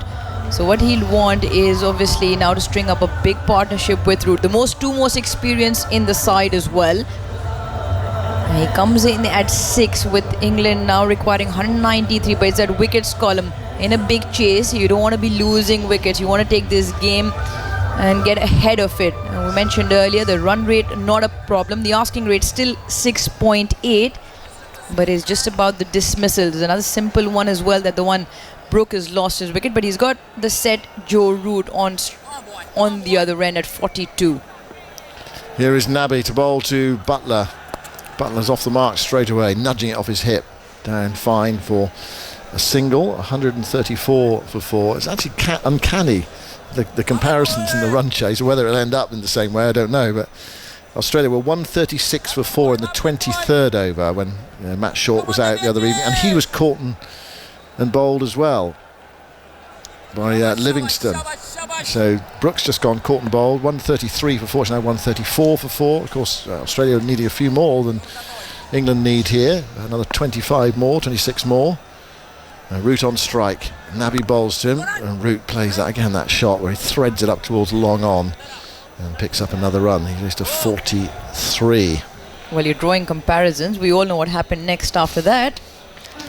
Yes. But does the same thing happen twice? Well, we're gonna find out in the next hour and a half. Stay with us on 5 Live Sports Extra, ABC, ICC website. And, you can see that dismissal shortly on the BBC Sport website. The highlights of the day's play. Go to the cricket page of the BBC Sport website. Matt Henry as well. He'll be giving his analysis of the day's cricket at the end. So Butler 1, Root 43, Brook out for 25, Smith for 9, Duckett for 38, Salt for 12, Livingston, Overton, Archer, Rashid and Wood to come. So there is batting for England, the lower order, but these are their 2 top players really out there, Butler and Root. Here's Noor Ahmed, bowls to Root, Root clips that away past mid-wicket, gets a single up towards long on. I was on with Victor the other evening when Short was out. I mentioned this earlier, but it feels it's equally applicable now. It's these 2, Inglis the other night and Carey. they have to progress the score rapidly, or reasonably rapidly, without getting out. I mean, this is the situation. I mean, it's easy, that's the task, and now that's the situation ahead of these two as well. It's a double-edged sword situation, isn't it? You don't want to be leaving too many behind. The one thing in England's favour at the moment in comparison to that England-Australia game is the asking rate is still 6.8. It's still very manageable without taking too many risks. It's just about how well the spin in tandem from Afghanistan can hold this now. No balls outside the off stump, fired across. Butler just allows it to go and takes the wide. It really was pushed through by Noor Ahmed. They've just put up Jos Buttler against Rashid Khan in all formats. 55 runs from 78 balls and 5 times out. Average 11. Doesn't help. No. Look away, listen away, close your ears if you're an England supporter. Although Livingston actually has got quite a good record against Rashid Khan. This is Noor Ahmed bowling and tapped away by Buttler in defence up the offside of the pitch. And there is no run. So Rashid's got, how many overs has he got low? He's only bowled 4 overs. Noor's in his third. So, a lot of spin from Afghanistan. England don't quite have that same quality of spin option as Afghanistan have. Their bowling is a bit monochrome. It just lacks some subtlety. Noor bowls, pushed through, beaten. Buttler pushing at that one outside the off stump. Taken by Gurbaz. Left arm wrist spin. And the umpire's actually just saying to Noor, you're running on the pitch. It's the second time now it's happened. He's had a word from the far end as well. And now he's bowling from the commentary box end, which is the Iqbal end. And now Rod Tucker's had a word with him also. I don't know if there's been an official warning. It didn't look like it. I think he said, look, get off. You've got to get off. He actually stood on the pitch there, Rod Tucker, and said, come on, get off. Noor, left arm over, bowls to Buttler. Butler turns it away into the onside. Noor really exaggerated move off to the right that time. Just seeing what he did early in the over, they put the mat down, the red mat, and his big left boot goes right down into the surface as he sort of anticipates perhaps a ball being hit back to him. He didn't like that, Rod Tucker. No. Very quick to act on that. 137 for 4, Noor bowls, Buttler plays defensively into the onside, tapping it to mid-wicket, there's no run. The problem Noor here has is because he's bowling to the right-hander, the angle has to go across the right-hander, which just forces momentum onto that danger area. Had it been a left-hander with a left arm wrist spin, his natural angle would be to get off the surface. That's why I just feel he might just maybe rush through his action. Let's see how this plays out. There's all right-handers to come from England as well. Noor bowls, and forward goes Buttler, just giving himself an opportunity. Just have a look at Noor, played that defensively into the onside. That was a tidy over. 23 gone. There was 1 single and 1 wide off the over, so 2 off the over. 137 for 4, England after 23 overs. Advantage Afghanistan. England have to play so well to win from here. 326 required after Afghanistan flogged it around in the second half of their innings this afternoon after winning the toss. England said they would have batted, so despite the due factor, despite the fact the other evening they said it was a factor, the back end of Australia's innings, they would have batted today. And, thought behind that, I think, would just take the pressure off yourself and get a huge score if you possibly can, and almost bat Afghanistan out of the game. That would have been the theory anyway. Right, what have we got here? We have got Rashid Khan changing ends. He bowled from the commentary box end earlier. Now the far end from us. And he's in to bowl to Joe Root with a slip in. Root turns it away, but straight to short fine leg. And there's no run there. Picked up by Noor. He's got a short extra cover and a slip. Actually, just changing the short third and the short fine leg over. Your fielder's in the right place. So Noor's come from short fine leg to short third. The fielder has gone to short fine leg. How's that Faruqi? He was just limping there as he went to his fielding position. Forward goes Root, plays that into the onside. Half a shout for LBW from Gurbaz. I think nothing from Rashid Khan. He thought he was going to get onto that front pad there. Let's have a look at it. Thick inside edge actually. Keep an eye on Fazal, because he's still got some overs to bowl for Faruqi. He's got 4 overs left. Here's Root flicking that away towards deep forward square leg for a single. Yeah, so Fazlak Farooqi, the ILT20 as well. Every now and then he would just have that little limp, but nothing serious to actually keep him out of the game. We also speculated that he might be having a niggle, maybe just stretches it out, but haven't really seen him gone off once again there as we just look out from here. Now, yeah. Keep an eye on that. Of course, Wood continued with a knee injury earlier. That's full from Rashid Khan, driven by Butler. Doesn't really time it, goes out towards deep cover though. Gets him a single. There's plenty of balls rolling along the ground out into the deep if there is. Wouldn't be doing that if there was dew around. Yeah. Yeah, still don't see those rags being used. Yes, a few players have them in anticipation. 139 for 4. Rashid bowls, leg break, and Root goes back and clips that away into the onside. At least it turned a bit away from Root. It's fascinating watching because he does just a bit in and a bit out, and it's not like orthodox leg break bowling, is it? It's subtle. And it's just reading that in or out or straight on that's the difficulty for the batters. 140 for 4. Last ball, the 24th. She bowls, that's full. Driven away out towards wide long off. They might get 2 this time. Let's have a look at it. The throw's on its way. It's coming in, well, to no man's land really. Rashid Khan, you have to trap it at mid-wicket like a footballer. And doesn't stop it. It's backed up behind him and they get 2. So Rashid Khan, 5 overs, 1 for 37. He's got Duckett, but England have scored relatively fluently off him. I think the first few overs he bowled, he was marginally short, where they obviously picked up a few boundaries into the leg side. Ever since he's picked up that wicket, he's been slightly on the fuller side. I think that's what's worked for them. I think for England in this middle phase, they don't want to be chewing up too many dot deliveries. They want to keep rotating strike, even if the boundaries are not on offer. You can't play overs which go at 2, 3 and 4. That's why they have to keep up with the rate. Where were Afghanistan at the same stage? Let's have a look. They were actually 98 for 3. The wheels came off the wagon during Afghanistan's innings as far as England are concerned in that second half. Noor moving into bowl to Root. Root goes back and clips away to Nabi at mid-wicket. And there is no run. The rate above 7 now. Only 6 wickets in hand and lots of spin still to come. Noor bowls to Root, but goes back and plays that past extra cover. Out towards Ramat Shah on the long off boundary.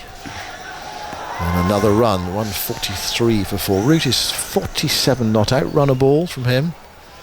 Just about 46 balls. The roll for Root seems clear here. I mean, it's kind of a run a ball 100 if possible, and that's the ideal world. And then Butler at the other end's got to provide some of the impetus, some of the power. A bit of help from Livingston. Noor bowls. Butler's forward, getting a single through mid-off. Trots the non-striker's end. 144 for 4. And the 25th over. So that wicket column for England, the run rate is manageable. It's the wicket column that is against them.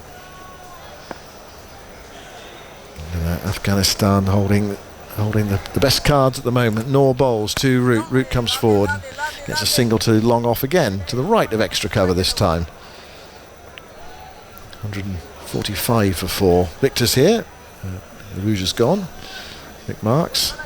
A man on this ground, everybody, on this ground. The last time he played cricket on this ground in a test match, he made 74 and 55.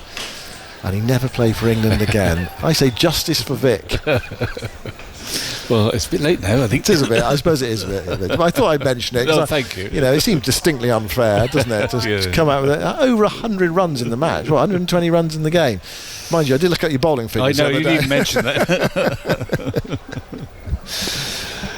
Yeah, standard didn't look like this then, I tell you. Noor left arm round now. Bowls very full dugout by Butler. Up to long off, another single. Coming to the end of the 25th over, so halfway through. So England's halfway to 300. Afghanistan almost halfway to bowling them out. So that's the problem for prime wickets. And Nor's changed his angle of approach. I don't know whether it's because he couldn't get off because he was running on the wicket. He goes in now and bowls, and that's driven by Root towards long on. Gurbaz thought it was lovely. It's another single. And England struggling for that's the boundaries at the moment, but you need to give you. I should emphasise it. Stay in the game. Give yourself a chance in the last 8-10 overs. 147 for 4. 25 overs gone. Victor and then Jonathan. You're right. Just stay in the game. If these two are still there in 15 overs time, it's very much game on. I don't know how relevant it is, but after 24 overs it just came up that Afghanistan were 98 for 3 or some such score. England are going much faster than Afghanistan did, but they've gifted at least 2 and probably 3 wickets. So Rashid pulls off a brilliant stop there as Root drives that firmly back. He's looking for his 50. Rashid Khan's he bowled some poor balls actually in his first 2 overs, but he's got it right now and you can tell he's right up for it. Yeah, fiercely competitive. In he comes again, bowls, and Root's there's that single this time for his 50 from 50 balls too, so a perfect symmetry. Well, he's played impeccably so far. Barely missed a ball, very few dot balls, few beautifully timed boundaries, but he needs a bit of help. Well, it feels as if this is the partnership, isn't it? You would think so, to get them close. Yeah. They've got some players who could get them home if you. It's Butler. If he's picks up a single now, goes to 7. In the early days, they put on 16 together, but you want at least a 1 in front of that, I think. You need to breathe more easily. 177 more needed from 147 balls. Root on 50. Rashid scuttles in. Bolston picks up a single, playing that calmly down the ground. Again, the sort of shot that might produce some dew on the ball. Let's have a look. I haven't seen much sort of frantic rubbing and drying or anything as yet. And no, there isn't now. No, there's not there. So if there is a little bit of dew, well, that's to be expected, but nothing that hampers the bowlers anyway, and therefore also the ball not skidding through as the Australians found it the other day. Root 50, Butler 50 on 7, plays into the offside. 150 up for England in the 26th over. So 176 more needed. Got 145 balls left. Rashid again bowls. Butler on the back foot, plays that calmly into the offside. Picks up 1 run. So the end of 26 overs, 24 to go. Plenty of time. So can England get over the line? The winner tonight stays in. The loser tonight is out, albeit with another game to play. England play South Africa on Saturday in Karachi, regardless of what happens here. But if they do win here and they beat South Africa on Saturday, and they go through to the semi-final, it's as simple as that. So if they lose either game, they got I suppose if England lose here, we're going to go to Karachi to watch the South African game. Oh yes. Now we've got Noor bowling his left arm wrist spin, nicely saved there at cover. England are done, but it will. Even if South Africa, if nothing else, will be playing. Even if Australia beats Afghanistan, South Africa will be playing for which semi-final where they go for their semi-final. Absolutely.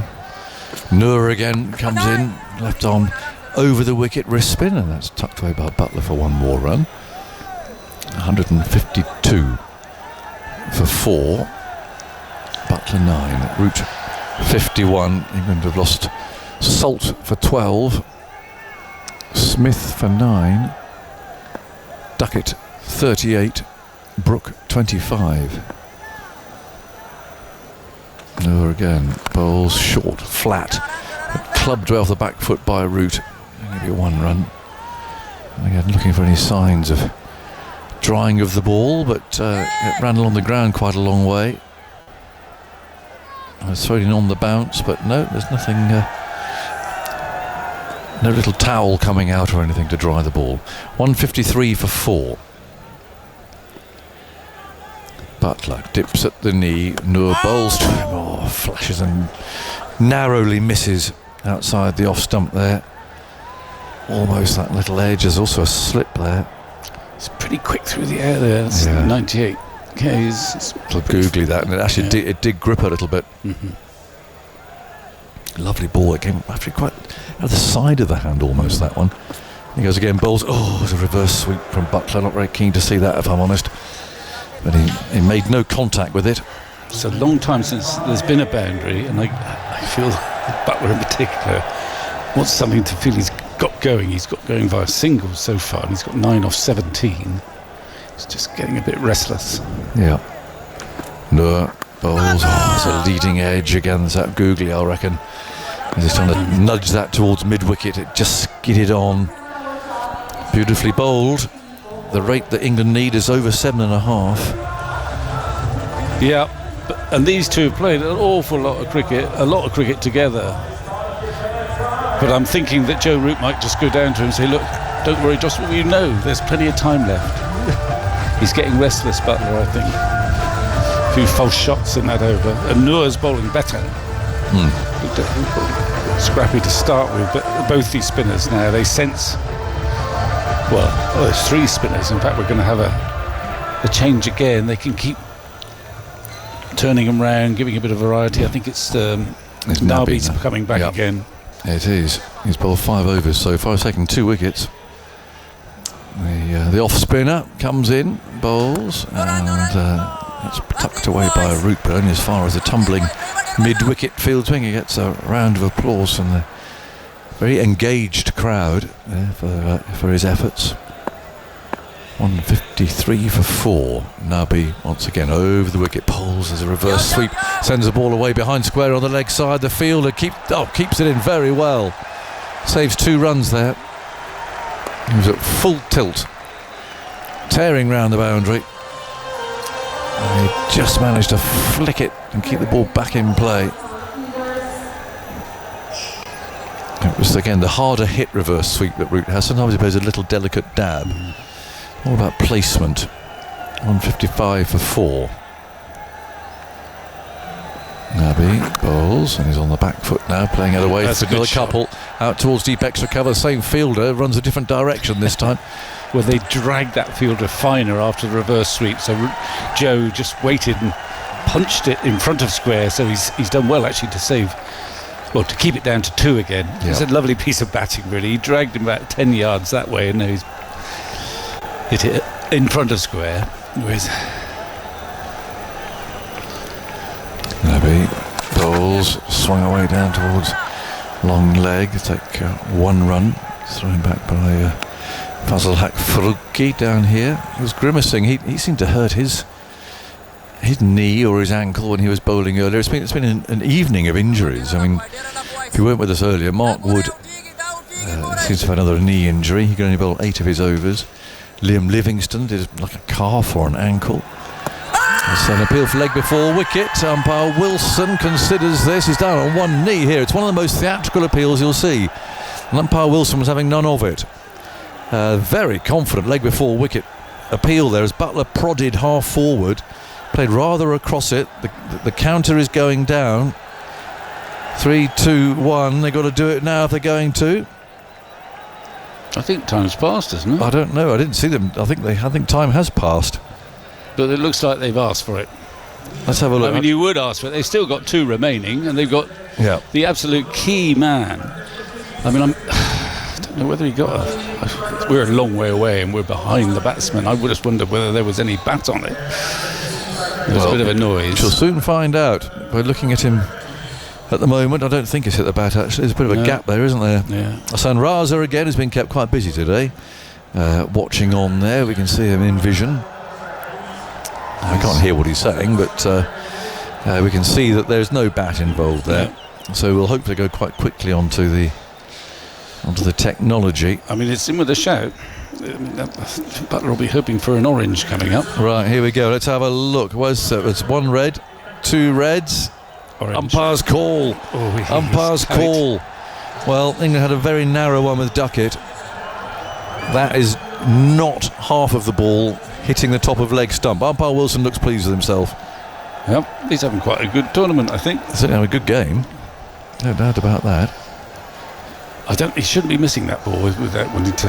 No. He's not settled at the moment, but I mean, it's almost as if he's thinking about the enormity of what happens if we lose this game. He's not quite focused. No, if that had been given out and Butler reviewed it, yeah, he'd have been out. Win predictor, 85% Afghanistan. Must now be bowls to Butler. A bit of an ugly shot here. A heave into the leg side, which will bring him 2 runs as the fielder picks up cleanly over to our left. Bit of a slog sweep that, but not really hitting the ball hard and in the air. He's just trying to keep that relatively safe, I would say. But looking at the replay, it's spun very slightly, but only with the angle, really, that LBW decision. But a good decision from Joel Wilson. Yeah, it's tight. It is, if we trust that replay, it's just clipping the top of the leg stump. Nobody wants an umpire to get that out, to be honest. No, I think that's a good decision. Yeah. Perfectly good decision. And so does Josh Butler, I think that. And it's a very good decision. And he played a big shot after that, as if to say, I'm not being very positive here. Yeah. And it was slightly desperate, the next one, which was a bit of a heave over mid-wicket. 166 needed, 132 balls remain. We've got Noor, the young left-arm wrist spinner, bouncing in past umpire Taka, tall, angular Australian. That's played away out into the onside. 160 for 4. Umpire Wilson makes a note about something in his notebook. Not sure what he's scribbling in there. Putting his pen away very carefully. 160 for 4. Noor bowls. Thick inside edge there from Root. Brings him a run out to deep square leg, not where he was aiming that. He's got better, Noor. He's settled in quite well now. It's unusual, of course. I don't see many of these wrist spinners, left-arm wrist spinners, bowling at quite a pace. 161 for 4, 165 needed. Almost halfway. There's Noor bowls. A reverse sweep appeal for leg before wicket. Umpire Tucker says no, and they scurry a leg by as the ball bounces away. There's always something slightly heart in mouth about this. Yeah, I think it probably pitched outside the leg stump. He made it. He turned himself into a left-hander. I don't think they were going to review this one. Root's reverse sweeping has looked more controlled. I mean, Butler's not on it at the moment. No. Sometimes it... Well, actually, it wasn't pitching outside his leg stump. It might have been missing his off stump. Root on the back foot punches that past the diving bowler. And for 1 run, these two put on 30 now. Yunus Khan, the old Pakistan batsman, of course, batting coach at Afghanistan now. It's quite interesting. He and Jonathan Trott together, slightly different players. Both favour the leg side bit. There's a picture at the back in the corridor. They've got a lovely collection of old photos there. Do you remember the time when Pakistan won? I think it was at Lord's, and they did that military salute afterwards. That was led by Yunus Khan. It's full flicked away out to mid-wicket. It's because the Pakistan army had taken them on a training camp before their tour of England. Right. And so they walked off and saluted, just to sort of say thank you to them, really. But the photographs in the corridor out the back. So Yunus Khan, I'm pretty sure, was captain then, wasn't he? I think he was. 163 for 4, so exactly halfway then. 163 more needed. Noor. It's gone straight through. He's not read that one. Beautiful, full length. And Butler's tried to drive that. It's gone past the outside edge. The keeper couldn't take it cleanly. Let's have a look at the replay of that one. It's been tossed up. Just misses off stump. It's beaten, it's dipped in the air. It's quite quick through the air. He's misjudged it. Yeah. On the back of their hand. He's hitting it. He's trying to hit it inside out. That has missed off stump by a whisker. The other one I remember, the other captain, I'm sure, Mishbah. Didn't he get? Well, at one time. It might have been him being captain. Actually, he didn't get 100, and then he did a few press ups or something like that. Right. It might have and he been was captain, about 40 years old, but he does the show. Yes. Well, again, that was all thanks to the army, wasn't it? Yes. He must have done a few extra press ups or something. Here's Nabi then bowling, and it's tucked away by Root to square leg. First ball of the 30th over. Yeah, and these spinners are starting to torment. Boundary. I wonder when we had the last boundary. It's hard to. I think it's 49 balls ago. That's played away into the leg side. Going for a quick single. Throw at the stumps is taken by the keeper. Who whips the bails off. That's now 50 balls since the last boundary. How do you know that? It says on the screen. Don't tell everybody at home. Oh yeah, It's got so many figures on there. Yes. 164 for 4. I think I'm looking a bit twitchy there in the dugout. I can see Banton talking to Atkins on the reserves. Banton spent some time on the field. In fact, he took a catch earlier. A single again, a run out to deep mid wicket. Joe Root picking that up. So it's 165 for 4. 161 more runs needed. 4 wickets down. Nabi swings his arm. Over the wicket he comes. He bowls. There's a reverse sweep from Root. Runs away down to short third man.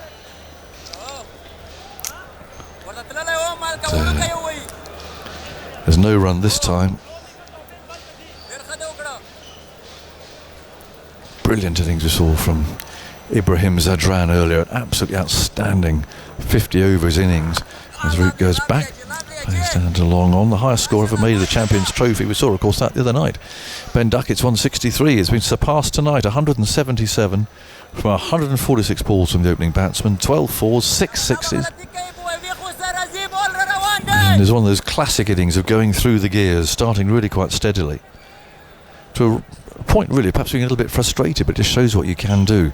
166 for 4, and he's gone for a big one, and it's gone big too. Butler taking a couple of paces down the pitch and has launched the ball into the crowd at deep mid wicket.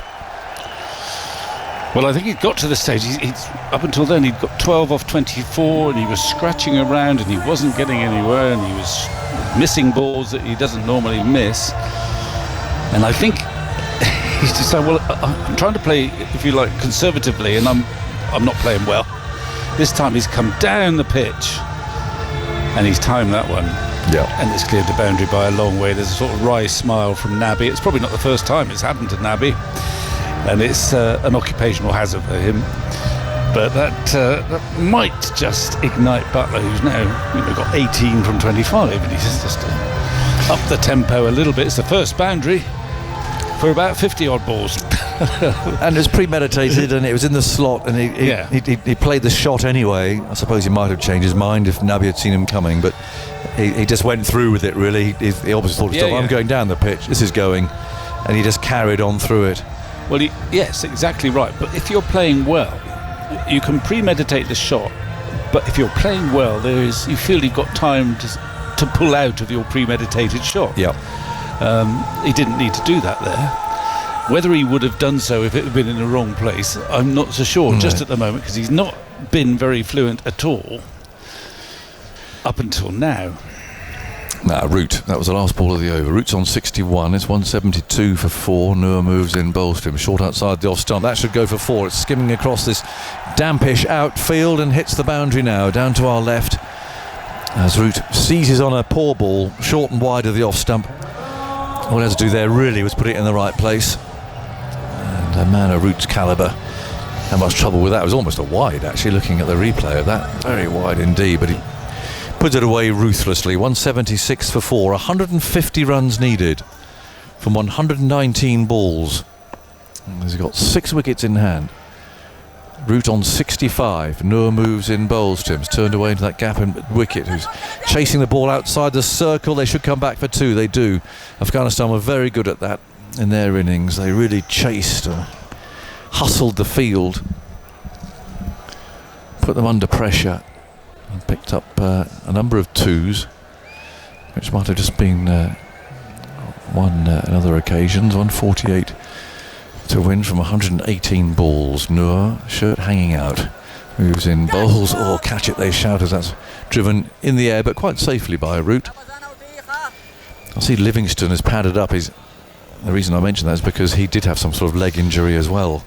Well, they came back to bowl the last over. In fact, he bowled it rather well. He took 2 for 2 off it, but he certainly went off to have something treated. Yeah. In fact, I think there were 3 substitutes on at one stage. 179 for 4 in the 31st over. Noor bowls a reverse sweep, chipped away into the leg side by Butler. Again, not timed, but it did the job of just dragging the ball into a gap. It goes to 19, 180 for 4 in the 31st over.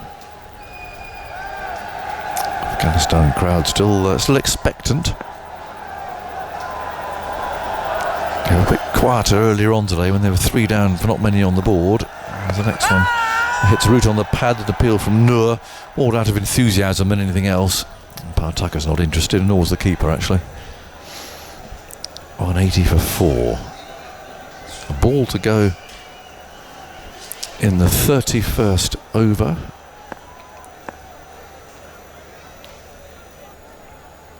Noor bounces in, bowls. He's just beaten there as Root plays him down the ground to long on.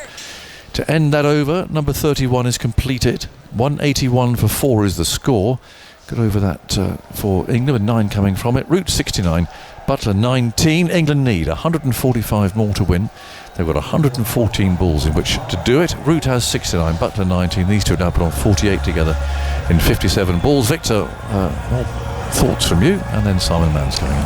Well, a couple of boundaries there, 6 and a 4 off consecutive balls. Just eases the tension perhaps in that England dressing room and amongst the batsmen as well, because Butler in particular I think was getting frustrated, hadn't been timing the ball, but he's cleared the boundary once, and maybe that'll bring back the fluency.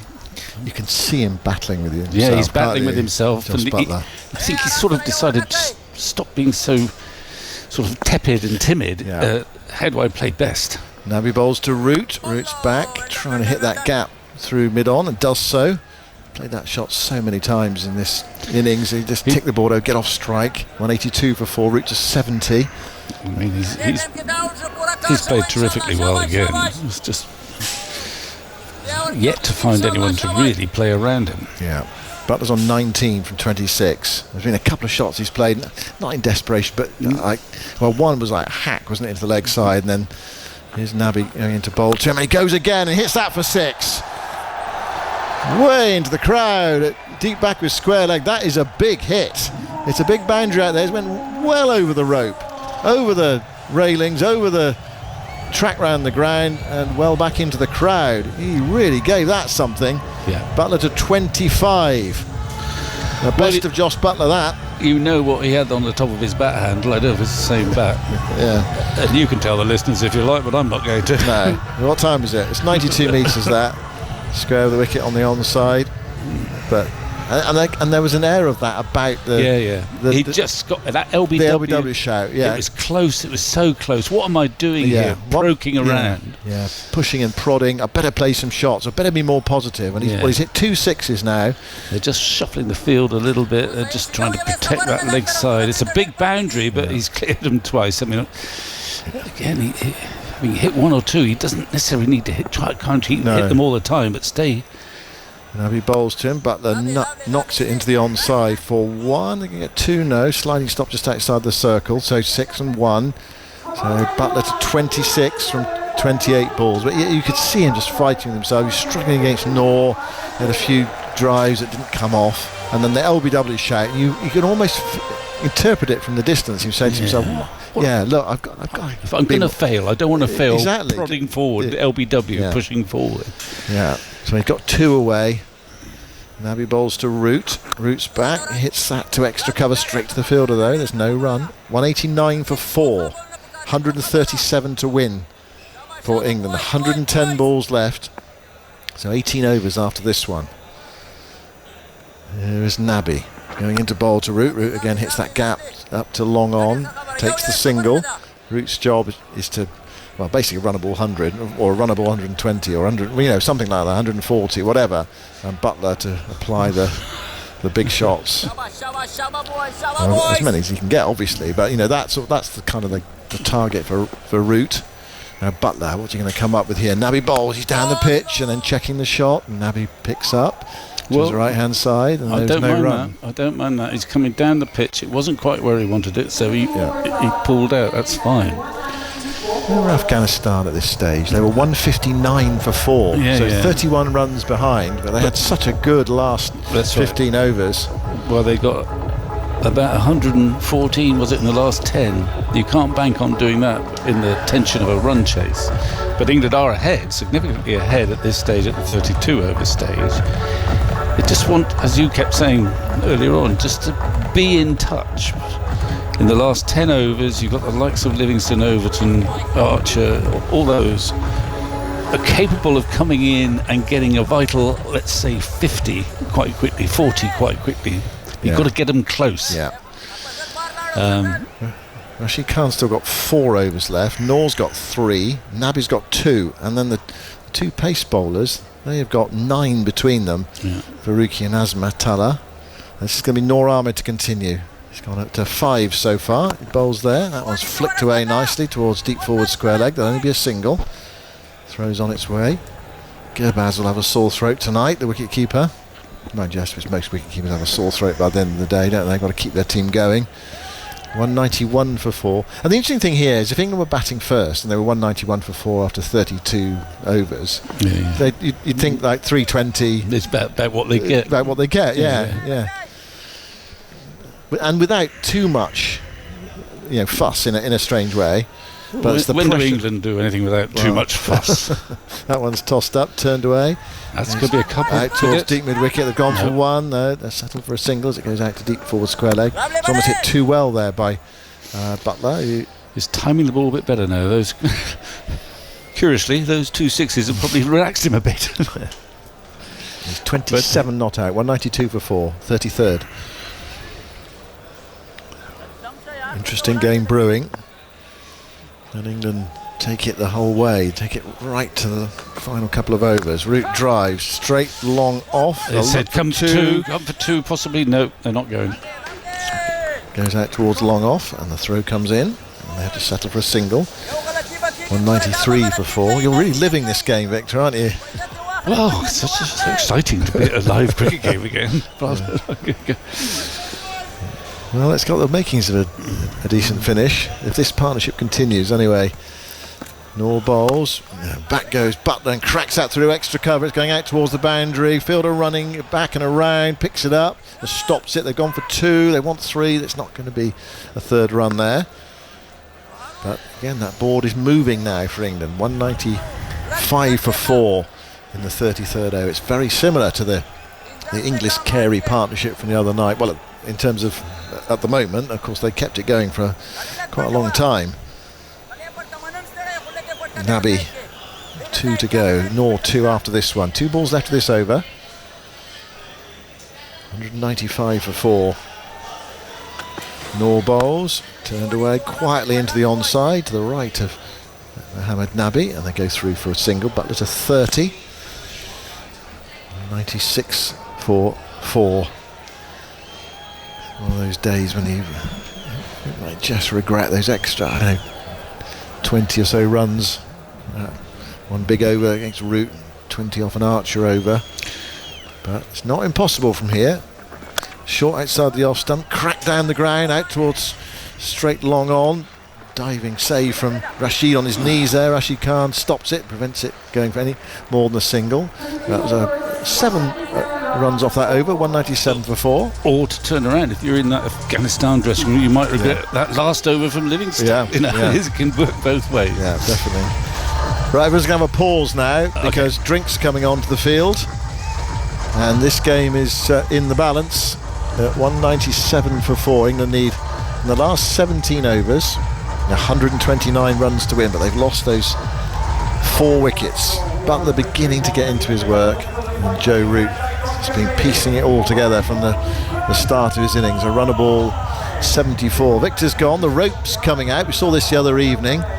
We don't know if there's any due out. They're not obviously so at the moment, but everyone said the other night that this is kind of when it started to happen, around about, well, it's not quite 9 o'clock yet, it's just past 20 to 9 local time in Lahore. The supporters have got their phones out, so it's the sky at night. So for the full effect, really, they need to turn the floodlights off, but I'm not sure that's the best idea at this stage. Might not get them back on again.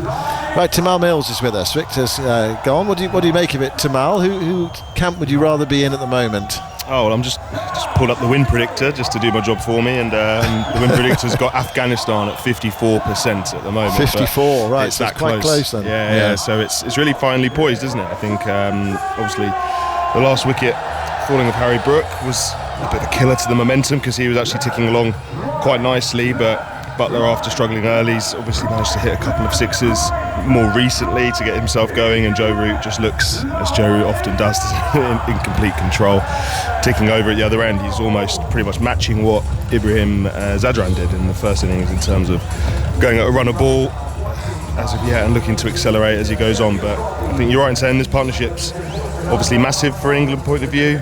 These two can bat for another 15 overs. You'd say that they've obviously got the capabilities to get it very, very close to being a job done, with a bit of firepower from Livingston and Overton and even Jofra Archer to come.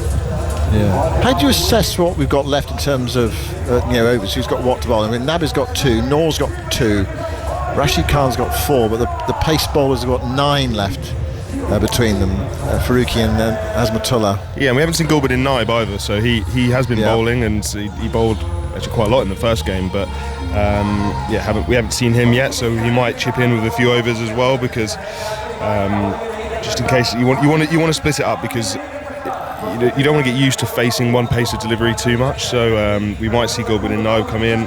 They lack that penetration. We spoke about England having high pace and how it can travel, but it can also penetrate, whereas Afghanistanis seam bowlers don't have that weapon, so they're going to have to do it a different way, especially if this pitch does skid on. They're going to have to be really, really disciplined when the seam bowlers come back in, but from an Afghanistan point of view, they're going to hope that their spinners can do the job. Mohamed Nabi actually found a little bit of turn, didn't he? He was actually spinning it, the off spinner.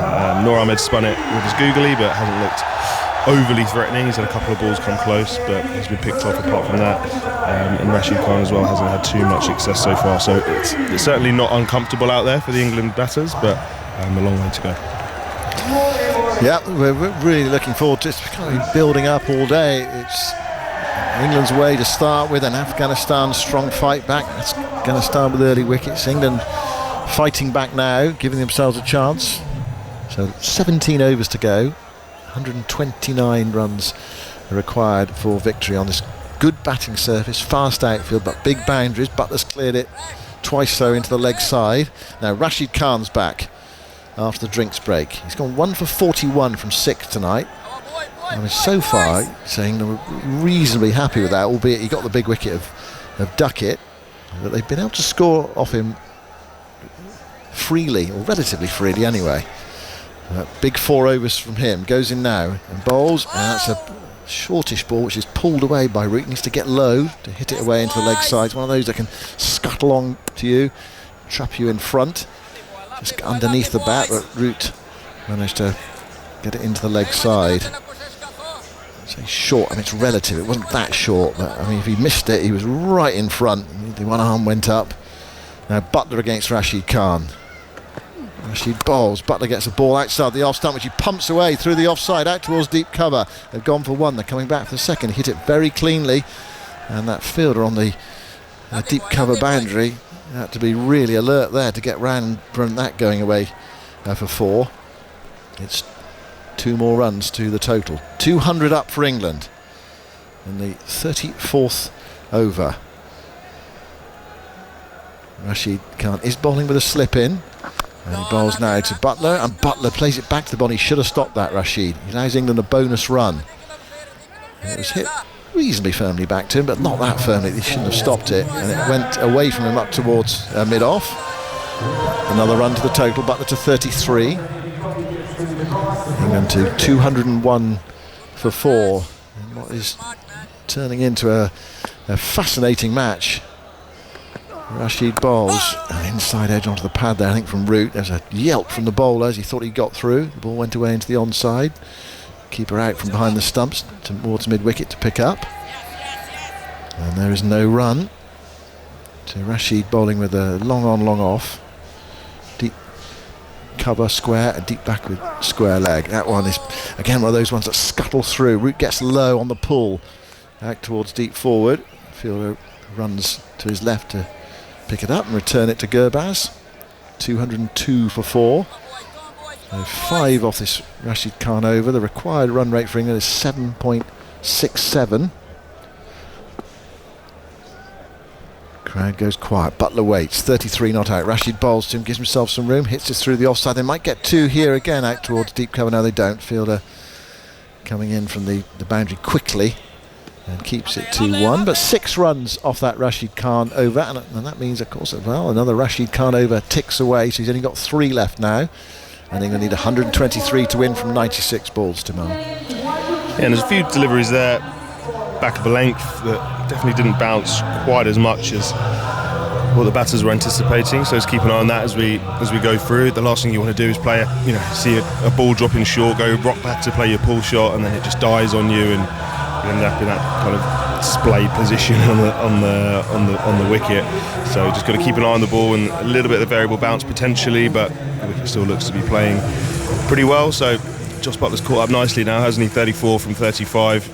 Joe Root also run a ball for 76, and looking pretty comfortable. They're England's 2 most experienced batters at the crease, would have played together a long time, and they'll know the importance. Obviously, Joe Root and Joss Buttler, 2 very senior players in this team. They'll know that this partnership that they're putting on together is going to go a long way in deciding if England are going to crash out of the tournament or live to fight another day. Here's Azmatullah back into the attack. Short ball is mispulled by Buttler, and it goes to deep square leg. He got that top edge there, but there was no one in the vicinity to come forward and take the catch. Single to Buttler. So we've got the change then to Mal. They've gone away from spin for now and gone back to the pace of Azmat. Yeah, it was a good bumper as well. Surprised Joss Buttler, I think. It was really dug in short, banged in.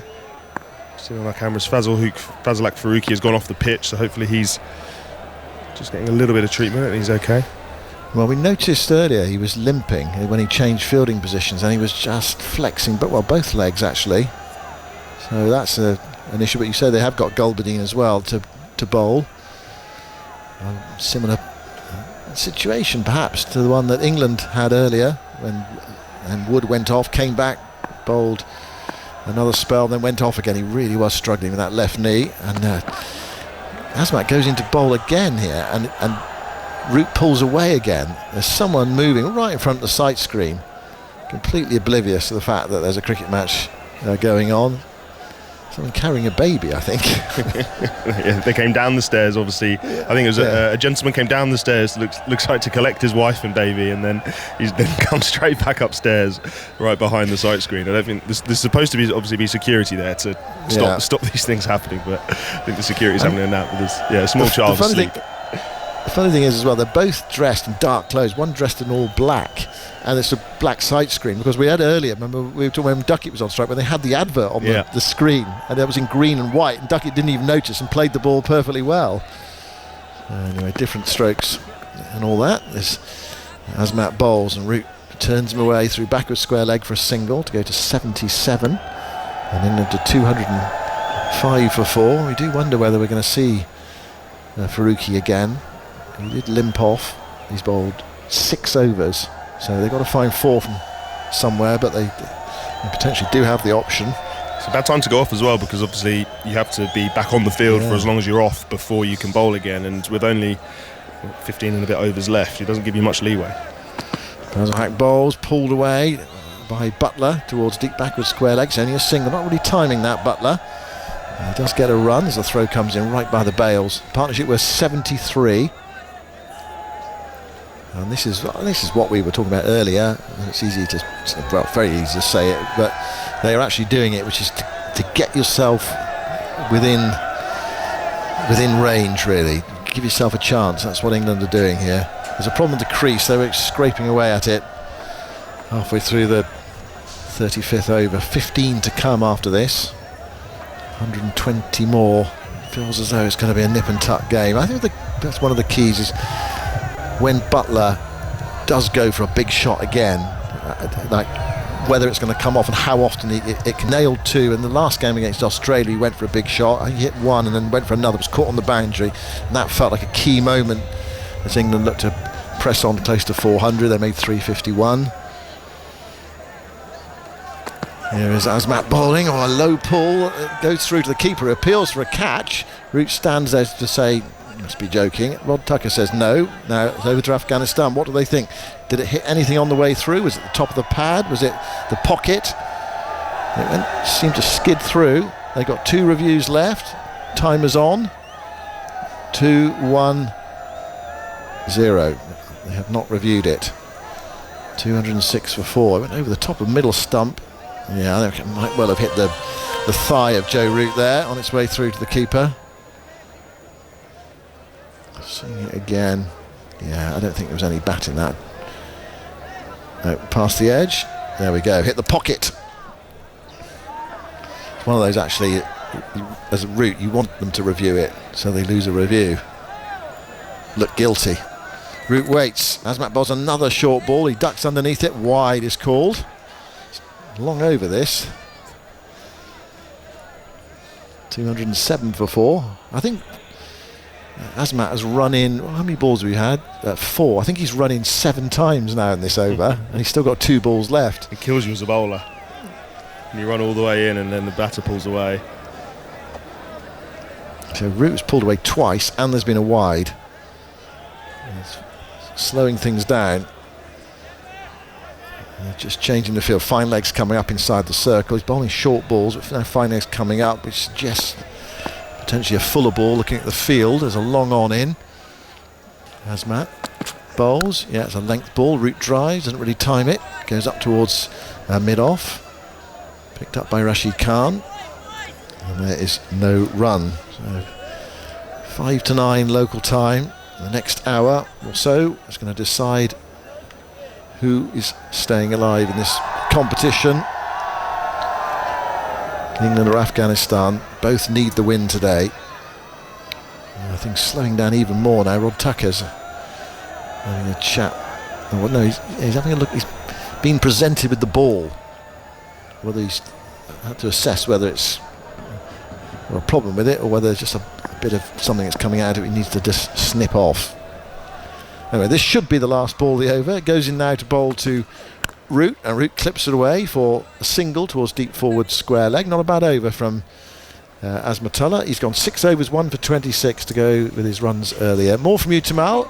15 overs left. England 208 for 4. They need 118 to win, and then it will be Jonathan again. A little bit to think about for the Afghans. He's got to keep juggling their bowling attack around, keep trying new things to make this breakthrough. They'll know that this partnership, if it continues to build, is one that will cause them problems, but this game just feels like it's going to have a few more pinch points along the way, a few more big decisions to make for batters, bowlers, fielders. Will there be a chance take and drops that could decide how this game goes? But right now both teams will feel like they're in touching distance of the win. Obviously an important game for both teams, with the loser going out of the competition. Sawdust coming out for the bowlers, so a sign there maybe things are getting a little bit damp. It's going onto the front foot certainly at this end, and a little pile is being deposited from an orange bucket brought out again by one of these fellas wearing that very fetching, it's like an all-inclusive lilac trouser suit that the ground staff have been issued here. 208 for 4, and in comes Rashid Khan and bowls to Root, who picks up one playing down to wide mid-off. He goes to 79, 209 for 4, so a really good finish in store here. Our old friend Michael Vaughan would call it a nipper, I think.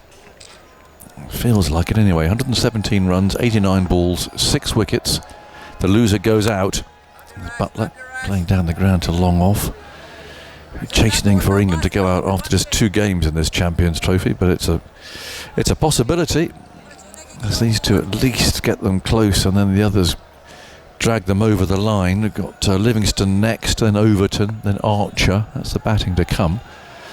Rashid Khan bustles in. That's turned away straight to the fielder in the circle at mid-wicket by Root. 210 for 4, halfway through the 36th over. Rashid Khan, well, all these spinners get through their overs so quickly. The batsmen hardly have time to take a breath. Rashid spins himself a couple of catches.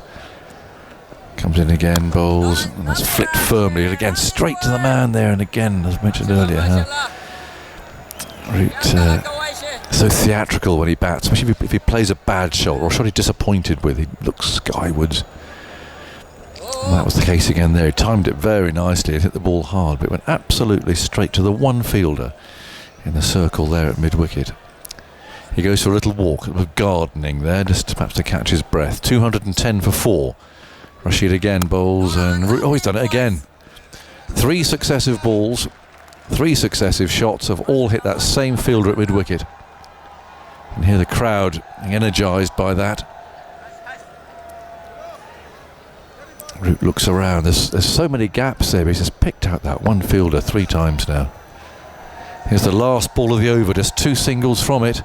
Rashid comes in, bowls, and he's hit that away hard, and he's got that way through to the boundary. He's missed the man this time, and he's found the gap, and a good over spoilt by a long hop there at the end, which was very well dispatched by Joe Root. 112 needed from 84 balls. Root now 83 from 86 balls. Butler 37. These two put on 81 vital runs together, and England has subsided worryingly to 133 for 4. Yeah, and Jonathan Trott just caught on camera there throwing his hat up in the air with frustration after, as you say, a very good over. Rashid Khan, to be fair to himself, shouting at himself after. He's just as disappointed as anybody. He actually bowled that ball from right by the umpire. It was a long ball, which gets a bit cute and a bit fancy, but when it doesn't work, you're made to look a little bit silly. Yeah, so often it's that last ball of the over that goes. Now start a new over. It's a short ball. It's an appeal for a catch behind down there. It, dug in short. Butler went for a hook shot again. They're having a conference here about whether or not that flicked the glove or flicked the edge of the bat. Certainly nothing was audible through our pitch microphone here. But Azmat pulled quite a hostile delivery there, which was through Butler really before he had played the shot entirely. Hurled in and under his bat. 214 for 4 in the 37th. Yeah, they bowled a few good bumpers. We probably didn't really see many in the first innings, did we? From Archer and Wood in particular. But he's bowled a few good bumpers so far. Azmat bowls on off stump. Butler back and steals a single there, a bit off the throw.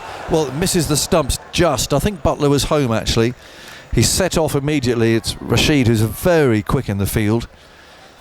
Got to the ball, through while still on the move and still partially diving. Got rid of it. And yeah, I think he was home. So it's just building up very nicely. Here's a good run from Butler. It's not all about thumping boundaries. 111 needed. 82 balls left.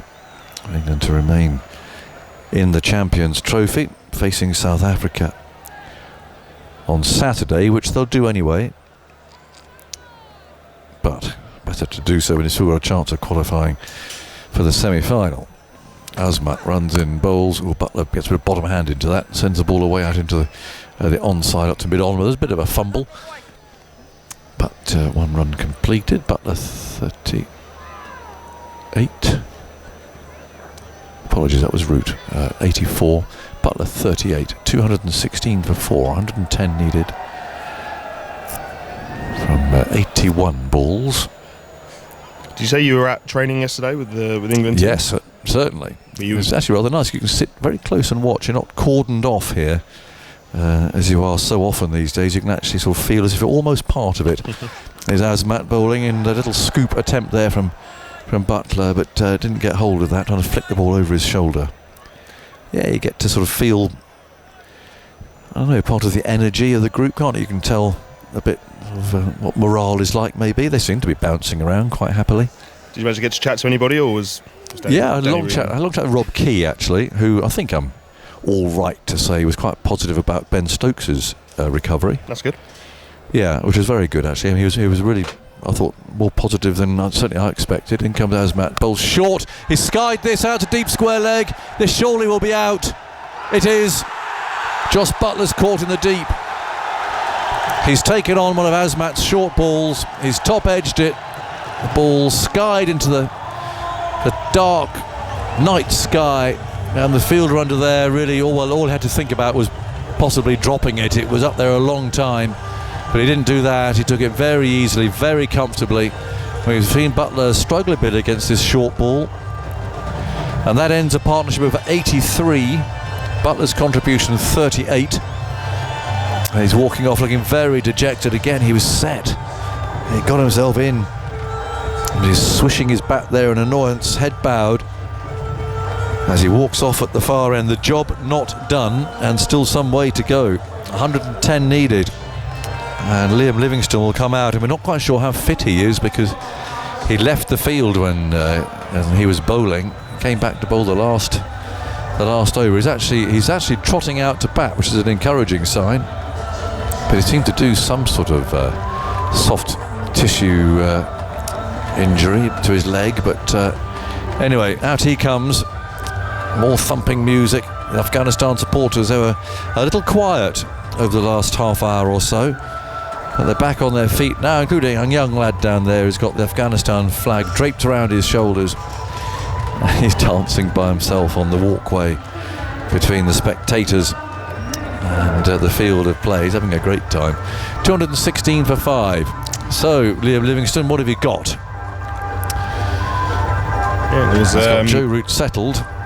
So I was just going to say, it's another really good bouncer from Asmat. He's bowled a few of them since he's come back this spell, getting them really high. They're digging them right into the pitch, real effort balls up above the shoulder, around the helmet, and it was just outside the swing of Josh Butler, so he's having to drag it to try and get it to the leg side. There's no control, and it was an easy catch at the end of deep square leg. So it's good bowling on a placid pitch to get those bounces nice and high and surprise the batter. It's really good bowling from Asmat. Yeah, effort. That's the word you use. That's absolutely right, isn't it? I mean, they're bouncers with intent. Really, really drilled into the pitch. Get that bounce. Very good line, about off stump. And Butler trying to drag it across. Got that top edge. So 216 for 5, and just when England seemed to be going over the hump, as it were, they're back going up the hill again. And Livingstone on strike, and goes Asmat and bowls the first ball to him. It's a thick edge, a genuine edge, and he's got a streaky 4. That was the edge that goes to slip, that sort of an edge. From a ball again that bounced. He's not a big man, Asmat at all, but he's got some energy. And he bowls at a decent pace. And again, that surprised Livingstone. It hit high up on the bat and flew away to the boundary. 220 for 5, 106 needed from 78 balls. The rate required is fine, but it's the wickets they have in hand. Yeah, Jonathan Trott's living and breathing every ball, isn't he? He keeps popping up on the monitor. Yes, very, very into it, which is great to see. You want your coach almost to. Obviously, you need a level of calm, but you also want them to care and you want them to be invested. And Jonathan Trott certainly is. He's been in charge of Afghanistan now for a few years, hasn't he? So he's done a great job with them, actually. Yeah, he really has. Obviously, well ingrained. 106 in the needed. Second. Sorry, I was saying obviously well ingrained in everything that's going on. Yes, absolutely. Now it's down to Joe Root, really. You feel he's got to steer England home here. He's on 84 from 87 balls. Noor changes ends, and I must say they've really moved his spinners backwards and forwards and from end to end and varying it, and they've all bowled 8. So the 3 spinners have got 6 overs between them. As Noor comes in now and bowls to Root, is on the back foot. Livingstone a bit slow setting off, but he seemed to run okay. I'm just looking at any sign of a limp or anything like that, but it looks like he's well strapped up. Greg de Wyman's been kept busy today, the England physio. And again, Noor incurring the wrath of umpire Wilson down there for running down the pitch as he bowls. The jovial West Indians seen him off. 221 for 5, 105 needed from 77. And now Livingstone looks around the field. He's just got to play for Root here at the moment. Get yourself in, play for Root, get him on strike. Take that strike around. Noor comes in, bowls, then we sit on the back foot, carves that away out into the offside. Must be one run to man on the boundary there. Plenty of words of encouragement coming from the crowd behind him. And from the wicketkeeper is particularly vociferous. 222 for 5. Root 85. Noor moves in, bowls to him, just pushes up very calmly down the ground to long on. 223 for 5. Makes you wonder how these wicketkeepers find something to say. Or are they just repeating the same thing over and over and over again? Yeah, he's very chirpy there. Hands on knees, standing up. He'll crouch in a moment behind the stumps. Down he goes as Noor moves in, bowls. Oh, and he took that one because it just went past the edge of Livingston's bat. Got that lovely slider, hasn't he? It's not so much as a big googly, he just slides that ball on. Although actually that was a googly, that one. Yeah, it's definitely his most threatening ball, googly from Noor Ahmed, going across the right-hander.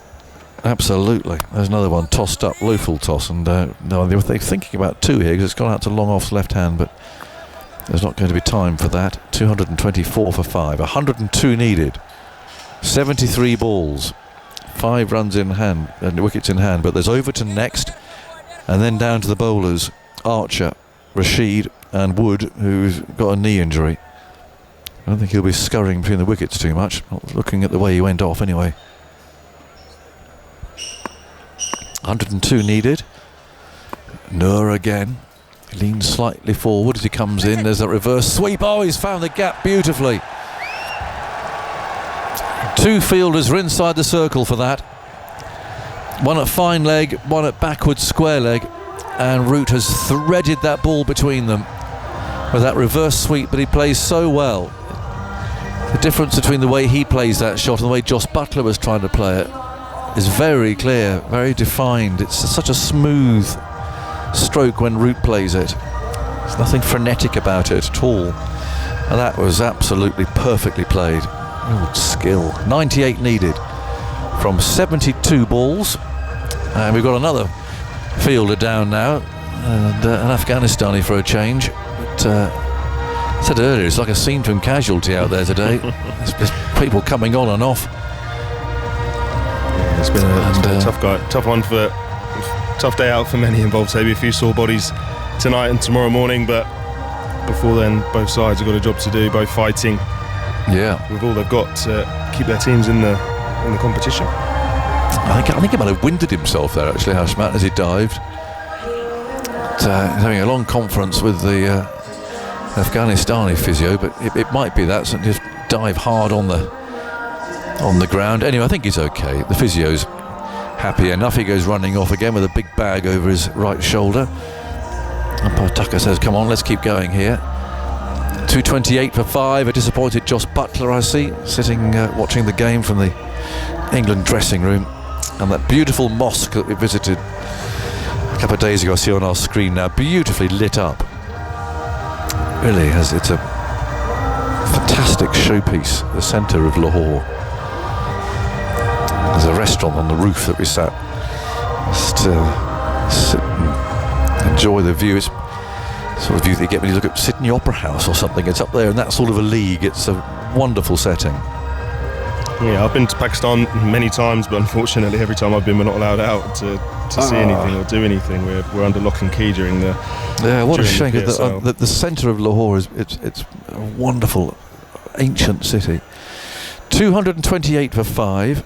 Livingston on 6 then, and we've got Gulbuddin coming on here, and he's bowling over the wicket, his seamers, and the first ball bounces a little, surprises Livingston, and that's played into the offsides. We haven't seen Gulbuddin bowling it today, and he's on now to bowl the 39th over. So they're just looking for a cover maybe here. I'm not sure whether they're just trying to steal an over or two from 1 or 2, or whether Throok is not fit. Yeah, I think I saw Faruqi back on, but I think he came onto bowl, but he hasn't done his time off yet. So Gulbuddin bowls, sliced away. Now that's found the gap. That should run away for 4 over this outfield. It has done. It's nothing more than a push, you know. And it's using the pace of the ball, which isn't a huge amount in Gulbuddin's case, but just the timing, the placement, a little bit of a nudge to send the ball on its way. And this very good pitch has just got enough pace on it. The ball comes onto the bat. There's very fast outfield, and it's 4 runs. That's why Australia were able to knock off England's 350 so easily the other day. Gulbuddin bowls, back goes Livingston. This time he finds the field at the backward point. Can't get it away, but you feel that almost any score is achievable on here. It would be a perfect setting for the final of this tournament. Of course, it's possible that will be staged in Dubai if India are in it. 232 for 5. The required run rate is 8. As Gulbuddin bowls a poor ball down the leg side. Surely that's a wide. Yes, it is. And Pataka seemed to think about it. I'm not sure why it took him quite so long, but it was a dribbly, slow bouncer that just wafted down the leg side. So another one, 93. Needed by England now. 69 balls they have and 5 wickets. Yeah, slow ball bumper attempted there. He's got the field set for shorter pitch bowling, both mid-on and mid-off or up inside the circle, so he does have cover. Gulbuddin bowls. Oh, he's edged it, he's caught behind. Livingston's out. Looking to force the ball off the back foot. It was quite wide, and he rather threw the bat at it. And Root is being stranded here. He's on 90 as Livingston now departs for 10, and England are 6 wickets down. It was a pretty innocuous ball outside the off stump. He tried to hit it very hard. It's possibly that's where he went wrong there. Really trying to hit it hard rather than just place the ball away.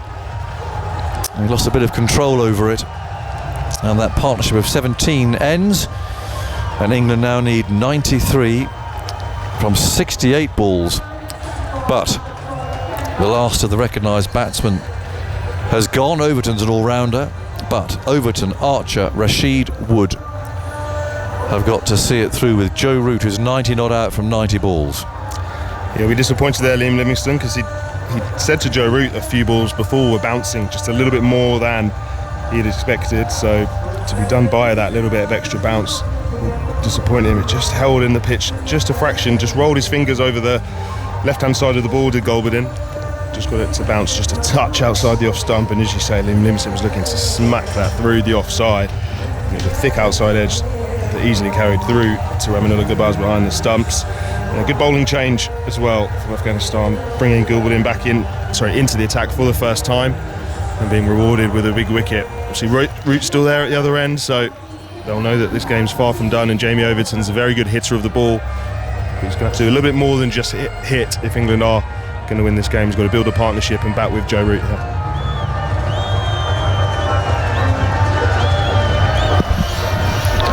Well, Jonathan's retreated after the loss of that wicket. 233 for 6. Simon Mann with you, Tamal Mills. And our coverage on 5 Sports Extra, ABC, ICC website. You can see that fall of Liam Livingstone on the BBC Sport website fairly soon. Here's Gulbuddin going in to bowl to Overton. Overton pushes that way into the offside, offers the single to Root. Root says no.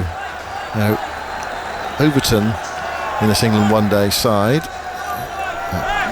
in at 7 in the T20 side, in 8 today. I mean, I've seen him in the past bat at 11 for Somerset, but he has dramatically improved his batting. It's a big day for him. Gulbuddin bowls. It's nicely clipped away into the onside for 1. They're going to look for 2 here, just outside the circle. They're coming back for the second, and Overton is off the mark. Big man, strong hitter, but it's going to need something special here in this England lower order. The run rate is fine. It's obviously that wickets column, the pressure that the situation the game has brought to bear on England. It's not that loss of Buttler, actually, that short ball, and he took it on and top edged it out towards deep square leg. It's just a question of when Buttler did go for the big shot, whether he was going to be able to clear it. And again today, holding out, as he did against Australia the other day without doing too much damage. 235 for 6, 11 overs to go, 91 runs required, but Afghanistan 4 wickets away from victory. Joe Root's 10 away from 100. He hasn't made 100 for England in one-day international cricket since 2019. Thanks to Timar Mills for now. And here's Noor Ahmed going into bowl to Root. Root, low pull, but straight to mid-wicket. So skidding through, it's hard to get underneath and get enough power in the shot. Picks out the fielder. No run. Vic Marks back alongside me at 235 for 6. It feels as if the game is slipping away from England, despite the fact the Root is there. And there is a bit of batting in the lower order, but it feels like there's too much for the lower order to do at the moment. Noor bowls. Root goes back and hits this past extra cover. They're off for 1. Again, they're looking for 2. I'm not sure it's there though. As the throw comes in from wide long off to the keeper. Rashid Khan here, there and everywhere with that piece of fielding. He's so quick in the field as well. 91 to Root. Rashid's got 2 left. This is Noor Ahmed's last over. He's gone for 51. They've got the rags out now. And it's umpire Joel Wilson doing this. Just checking something. Now, I'm not sure that Jamie Overton's faced a lot of left-arm wrist spin. This is the problem. One of the problems, isn't it? He said, after the India series, I'm learning against spin. So this is a real test for him. Noor goes into bowl to him. He's forward, blocking that into the offside, and there's no run. So we've still got 2 overs of Rashid Khan to come yet. There's only 3 more balls of Noor. Nabi's got 2, but that's an orthodox off spin. In theory, more manageable. But it's more familiar, certainly. More familiar, yeah. It's the wrist spin that's the problem. Especially if you just come in, especially if you've got to score quickly as well. Noor settles and then prepares to come in. Left arm over the wicket to bowl to Overton. Keeps pretty low, that one, it seems to anyway. Overton gets the bat down in time, plays it back to the bowler, who picks up. And there's no run. You do have to have a bit of a look. You can't just go out there. And this is Noor's last over. Yeah. So I wouldn't. If he blocks the last 2 balls, I can live with that. Yeah. Noor bowls to him. It's a bit wide. He tries to force it away, but hits it hard into the surface, and it goes bobbling out towards extra cover. And there's no run. The last ball of Noor Ahmed's spell.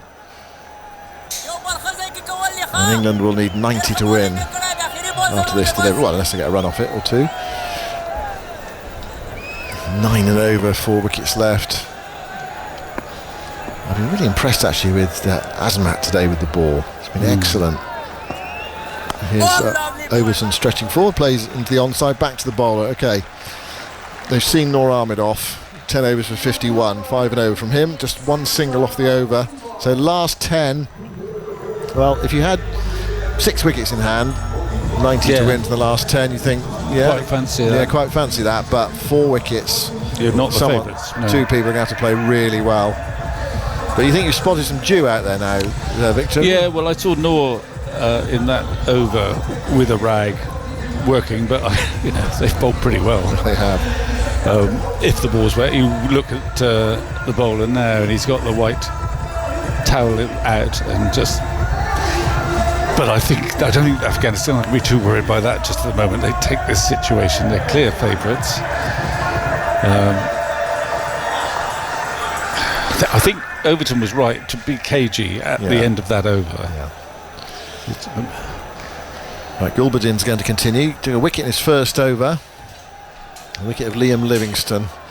Root is still there, but does he have the power to take England home with 90 needed? He goes back there and thrashes that way into the leg side. That was a pretty convincing shot. That's gone away for 4 towards Cow Corner, wide long out on area. He's gone to 95. Excellent start to the over, 240 for 6. He had the power there, but he also had the placement.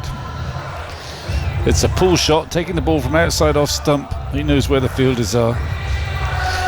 There's no one actually in front of square on the leg side saving the single. There's just 3 men on the boundary, but he bisected them perfectly. The man at mid-wicket and long on. Gulbadin tries again. He ran in and then pulled out of his run. So Root strolls away. And he has to walk back to his mark. I mean, if Overton needs to back up here, and if just a tickle to square leg, and there's got to be 2. Yeah. But that's... It's all about judging it, isn't it, to the edge of the circle there, and you pick up lots of 2s. Gulbadin bending down and touching his toes, just suggesting, either a bit of cramp, tiredness, or soreness in the muscles. And he's struggling again there. He goes into bowl, he pulls out again. It's not a really hot day today. It hasn't been a hot day in Lahore today. It's been a really pleasant weather conditions. I think it's partly to do with the tension of the match that can also bring on cramp. And Gulbadin, does he go in and bowl this time? Yes, he does. It's very full Yorker length, dug out by Root into the onside towards mid-on, long on. They decide against it. Rashid Khan, goodness me, he's a good cricketer, isn't he? So Nabi was at long on, but Rashid Khan was in mid-off. He got there first, and England were looking for 2 there, but Rashid Khan got there and prevented it going for 2. So 241 for 6 with that single to Root, who goes to 96. Well, he's about 15 years younger. Well, that's true. And it's been interesting watching during the breaks. Rashid Khan has been laying down the law. He's not captain, but he's been laying down the law. He's setting the field now. Mid-off on the end of the circle. Overton on strike. Overton has 2. And Gulbadin moves into bowl to him. And Overton clips that nicely into the onside, but he finds the field. A good diving save. It's Ramat Shah there. Away to his left-hand side at straight mid-wicket. Prevents Overton from getting off strike. That Root has played a fine innings. It just has needed today some consistent support. There's been bits and pieces of support, but not consistent. Gulbadin bowls a slower ball, dabbed away by Overton. He's off for the single, shy at the stumps, misses. It's backed up by Ramat Shah. I'd like to see that one side on and replay. It was a tight one. Overton, a tall man, has to get those legs pumping. Let's have a look. He's just all right, I think. I think he would have been just all right. He goes to 3. 242 for 6. 84 to win. 56 balls left. It's a long way from Instow, this. North Devon. Gulbadin bowls. Root helps it away into the leg side. Down towards deep back with square leg. Sliding, attempted save down there on the boundary is successful. Root comes back for 2. Prevents him going to 100. He's on to 98. That was excellent fielding in the distance there. That really fine piece of fielding. Who was it? Ramat Shah around there? No, Azmat. He's having a good game. Yeah, he's having a good game. He's bowled well. That was a brilliant piece of fielding, and he batted well earlier as well. Well, apart from one drop catch, the fielding from Afghanistan has been much, much better than when they played South Africa. Gulbadin bowls to Root. It's full. It's driven away down towards deep third in the air. Slicing stroke. Takes Root to 99. He's been on the field for most of the day, Joe Root. Had to bowl some overs earlier. He came in the 7th over when Jamie Smith was out. As I say, it's not a really punishing day weather-wise today. It's been hotter, but they're exhausting days, these one-day internationals. Well, 81 to win from the last 9. I think this is a point that I may labour, but most of these players, England players, they're not used to playing 50-over cricket. They're attuned to 20-over cricket, and I think it's hard. There's quite a big adjustment to make. Both just mentally, the length of the game is unusual, but also the way you play it is unusual. Now they'll say, and so will the ECB, really. No. They don't need to play any 50-over cricket. I'm not so sure. Right, Root's on 99. And it's going to be Rashid Khan to bowl to him. Root goes back, tries to flick it into the onside. Rashid dives and prevents Root getting the single. He wants for 100. It's just a small game within a game at the moment, but there's a bigger picture. But first things first, you need to progress your own innings, give England a chance. Rashid bowls to Root, and Root this time does turn it away. There's his 100. Backward of squares. He's going to come back for the second. No, he doesn't, just as well, because he'd been run out by about 2/3 the length of the pitch. He come back for a second there. Well, there is Joe Root's 100. There's barely a celebration from Root. He hasn't even acknowledged the crowd or anything yet. The smoke goes up in the air, and that's a 98-ball 100, 17th in one-day international cricket from Joe Root, and then just a cursory raise of the bat and taking off the helmet. No more than that. It's the most undemonstrative celebration for 100 I think I've ever seen for an England player. I'll come back to that in a moment, but he's played superbly. It's been a fine innings from Root, giving England some hope, but there's a lot to do. Still 80 to win from 52 balls, and now it's Overton against Rashid Khan. Rashid bowls to him. Overton flicks it away, gets it down fine, might get more than a single here. It's going down towards the boundary. Fielder runs back and knocks it back inside the rope. There's some relay fielding, and they come back for 3. Yes, they are. Throws on its way, and they are home for 3 runs. And Fazal Haq Faruqi is on the field now, so he's back on the field, the left armour. He was off for a while, but when can he bowl? 249 for 6. I remember Kevin Peterson in South Africa, I think it was East London. He was in the 90s, the last over of the match. England were losing, they'd lost the game, and I'll come back to that in a moment because it's quite a funny story. 249 for 6. Rashid bowls, Root flicks it away up towards long on for a single. 250s on the board for England. So the game was gone, but Peterson, of the last ball of the match, hit 6 to go to 100. What do you do when you've lost the game? It's the last ball, but you hit a 6 to go 100. He did not know quite what to do. Whether so to what did he do? Well, he saw. I think he saw. Well, he did well not to punch the air. And leap around. Kiss the helmet. Yeah, Rashid bowls. Down the pitch comes Overton, helping this up towards long on along the ground. Another run to the total. So off this over 6 with 1 ball to come, but the required rate is 9 now for England. 75 to win. Well, you can score 40 off the last 4 on a good day, but possibly not with just 2 or 3 wickets left. Rashid to Root, reverse sweep, shout for LBW. Nothing from the keeper, it goes away into the offside. Nothing from the umpire. And more importantly, it's the end of the over, and the score is 251 for 6 with 8 overs left. Root's 101, Overton has 7. There was he could not contain himself. Look, he just scored 100 in one day internationally. He could not contain himself, but then he had to suddenly think, oh, we've lost the game. Oh, hang on a minute, I better not too pleased. Rein myself in. Anyway, look, he scored 100. I mean, which is a few more than most of his colleagues managed to do. Yeah. Well, there's still life in this game, but there's still a lot of work to do. I mean, I think Overton is going to have to. I mean, I think he's played quite nicely up to now, having not batted much at all. But he's got to give himself a bit of freedom because he can strike the ball. And Root, I don't know, he's played brilliantly. He has played brilliantly, and he just hasn't had the support. He's doing exactly the job that he was picked to do, but there's not been the know-how around him. No. Well, let's look at the support play from England today. Duckett 38, Salt 12, Smith 9, Brook 25, Butler 38, Livingston 10. So all got starts, but no one has played that significant hand alongside. The game's come to a halt. The towels are out from the England backup staff, toweling Joe Root down. He must be fairly tired out there. He is. He had to scamper a 3. He has been out there all day. Root's got cramp. He's got cramp as well. Yeah. He's just doing a few stretching exercises there. No runners, of course. Well, he's not allowed to go off. I can tell you that much.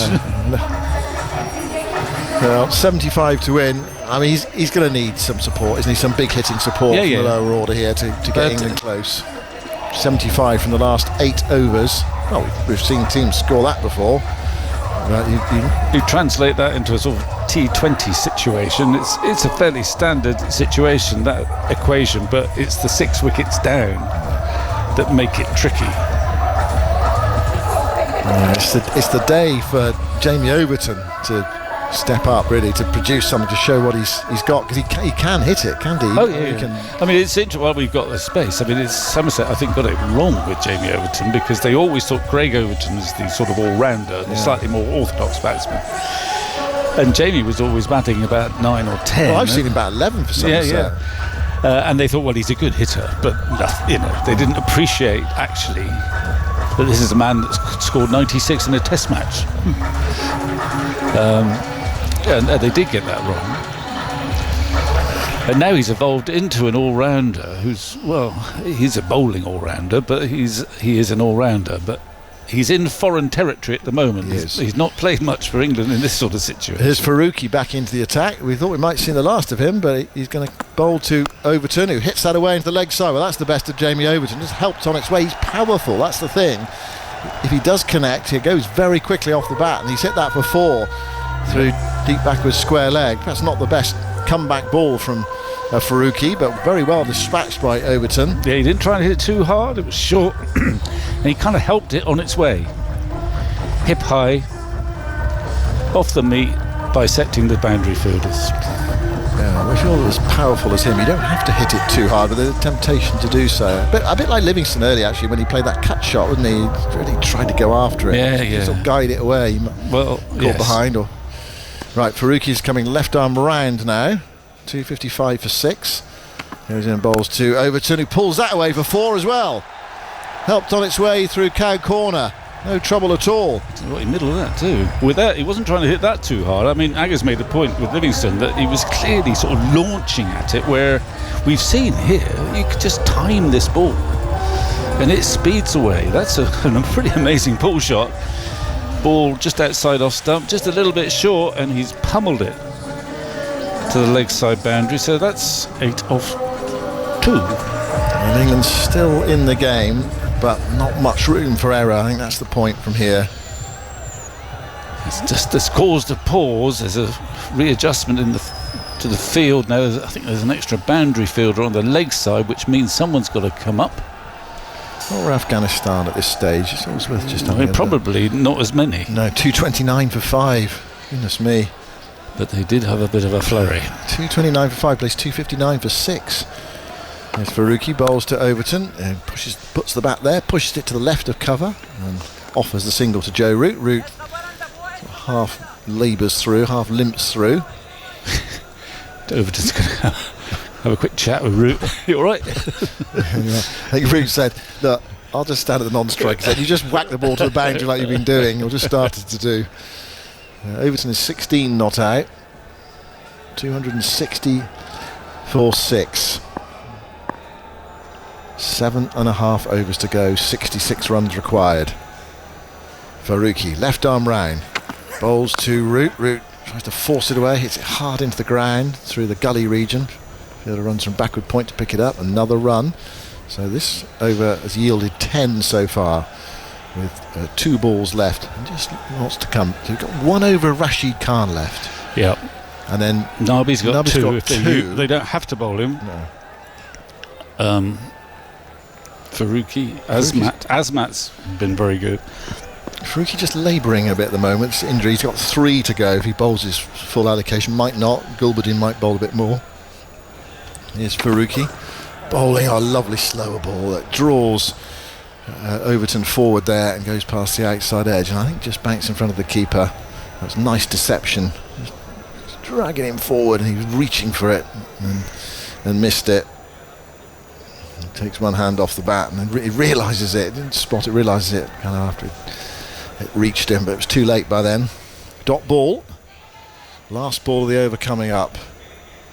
These two run a ball partnership 28 they put on since Livingston was out. Overton has a look over his left shoulder. There are long legs come up. Yeah, 3 on the leg side boundary. Deep back of square leg, cow corner, long on. Faruqi's bowling left arm round into bowl to Overton. Overton plays an orthodox shot into the offside towards cover. There's no run, so 2 dot balls to the end of the over. To end the over, I should say. 10 off it. 261 for 6. And we have 7 overs left, and England needs 65 runs to win the match. 64 for a super over. Oh yeah. So who's going to bowl? Is Rashid going to finish? I think so. Jonathan's coming in to join you, Victor. This is Rashid Khan's last over. Well, it's a good game. It's a good game for the neutral. It's quite difficult for those who are partisan.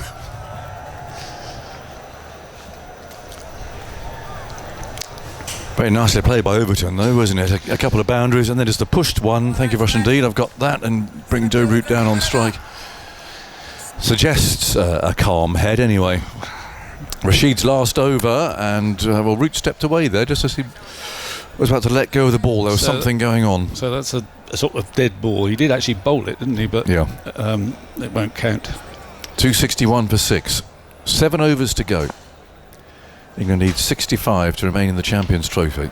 Or 64, you're quite right, for a super over. There's Root flicking that away into the leg side. Can they get 2 here? Overton's got to go for it. No. Oh, there's a fumble. There's a fumble down there. And it allows them back for the second, and Rashid's disgusted.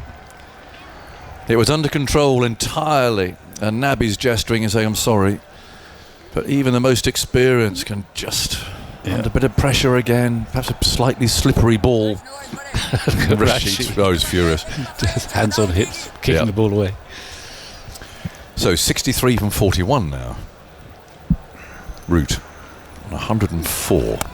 Flicks the ball away in the same place, or more or less. A little squarer though, so it's only 1 run this time. As Ibrahim, Afghanistan's hero with the bat, throws that in from mid-wicket. What an innings that was. Incredible acceleration from, it was a standing start. A rather stuttery start. Yeah. He was going like a Rolls Royce at the end. 264 for 6 in the 44th over. Overton, 16 from 15 balls, waits as Rashid bowls and turned away just gently into the leg side again. The fielders had to come in hard to make sure they don't get 2. Overton to 17. 265 for 6. It's been a faltering performance just by England. It's being held together by Joe Root, really. 105 not out from 103 balls. 265 for 6.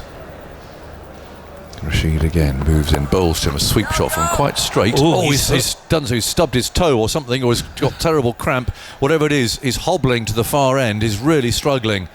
This has been a bizarre day for injuries. It was very full. I wonder if he just hit the bat into his ankle. Well, he hit the ball quite hard as well. Yeah. Let's have a look. Or is it just cramp? He's been. I think it's just cramp. It's cramp. It is cramp. It's his right leg. Yeah.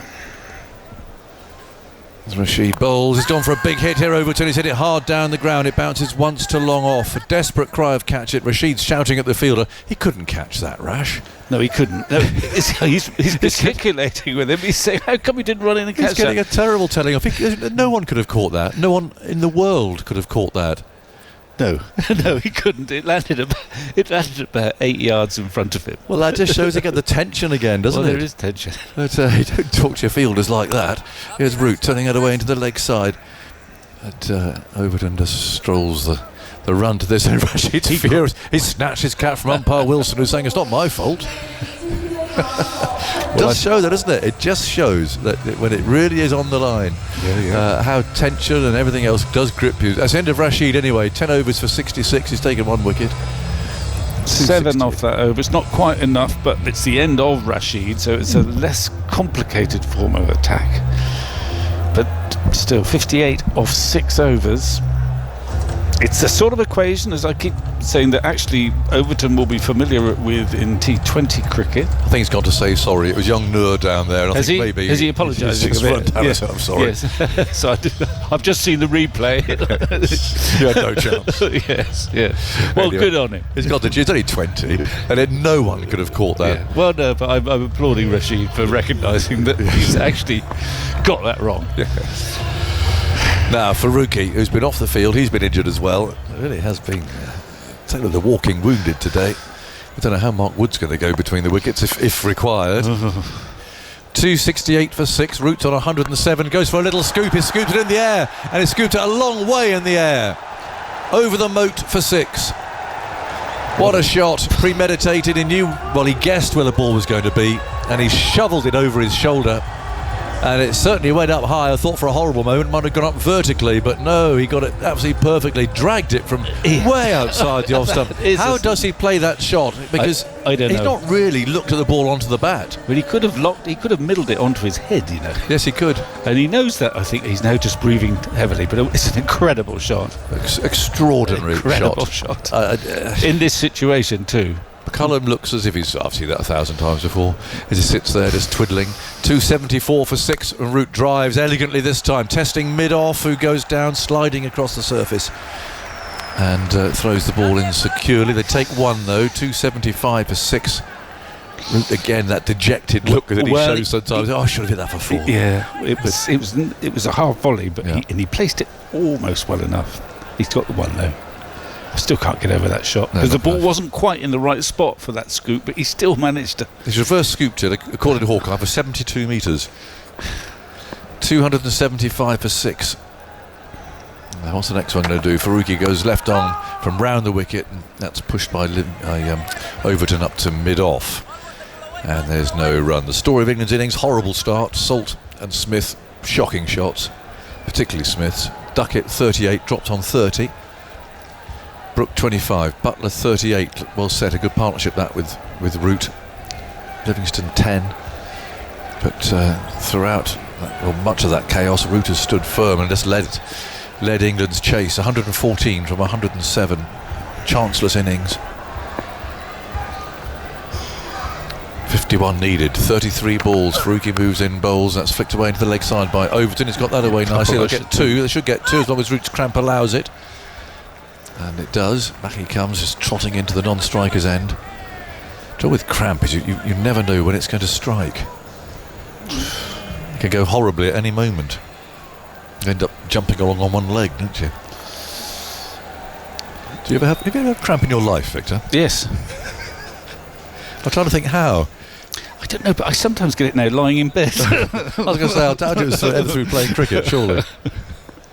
277 for 6. Overton on 20.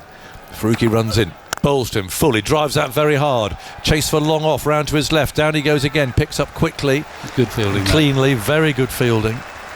It's Rashid who's leading by example. Having told off Paul Noor, he's now having to show this is what I meant. And he's doing very well down here. 278 for 6. They have a long off and a long on for Overton, and they've kept third man and short fine leg up inside the circle for Root. So is he going to try another of those? This is how he knows where the ball is likely to be, isn't it? I mean, you don't know what line it's going to be, but he has to bowl full, really. The field like this. And he goes again, bowls. Yes, he does go for it and misses this time. Yeah. A reverse sweep attempt this time, really. But he was setting up for the ramp, because he knows with this field the bowler has to bowl full. Therefore you chance your arm as far as the line is concerned. At this point England still just ahead, but Afghanistan went berserk in the last few overs, apart from the last one. But it's 278 for 6 England. Afghanistan were 266 for 5. There's that 23 run over that Joe bowled actually. More relevant perhaps as I look at these numbers is it's 48 runs for victory in 30 balls. So that's 48 off 5 overs, which is doable. It's almost the perfect equation if you're the neutral. Not sure it's the perfect equation if you're in the England dressing room or indeed the Afghan one. Well, no. It's good if you're in the commentary box, really. It's good in the commentary box, but I'm not quite sure it's like driving up the M1. But if you're an England supporter, but anyway, it's a good little partnership. There's a 45 off 38 balls. Yeah, and I must say Overton. Well, I'm not going to say how Overton's playing. Well, you can commentate. No, because people will shout at me. Well, Azmat's back. He's bowled 7 overs and bowled very well. Yeah, I'm going to watch out for his skiddy bouncer here. Especially Overton, because he does take the short ball on. He quite relishes. The 2 ones he's hit have been more hip high than sort of shoulder high. You need to bounce it pretty high to find Overton's shoulders, of course. He's 6'5". Interesting field. They've got fine leg is fine. Yes. And up on the edge of the circle.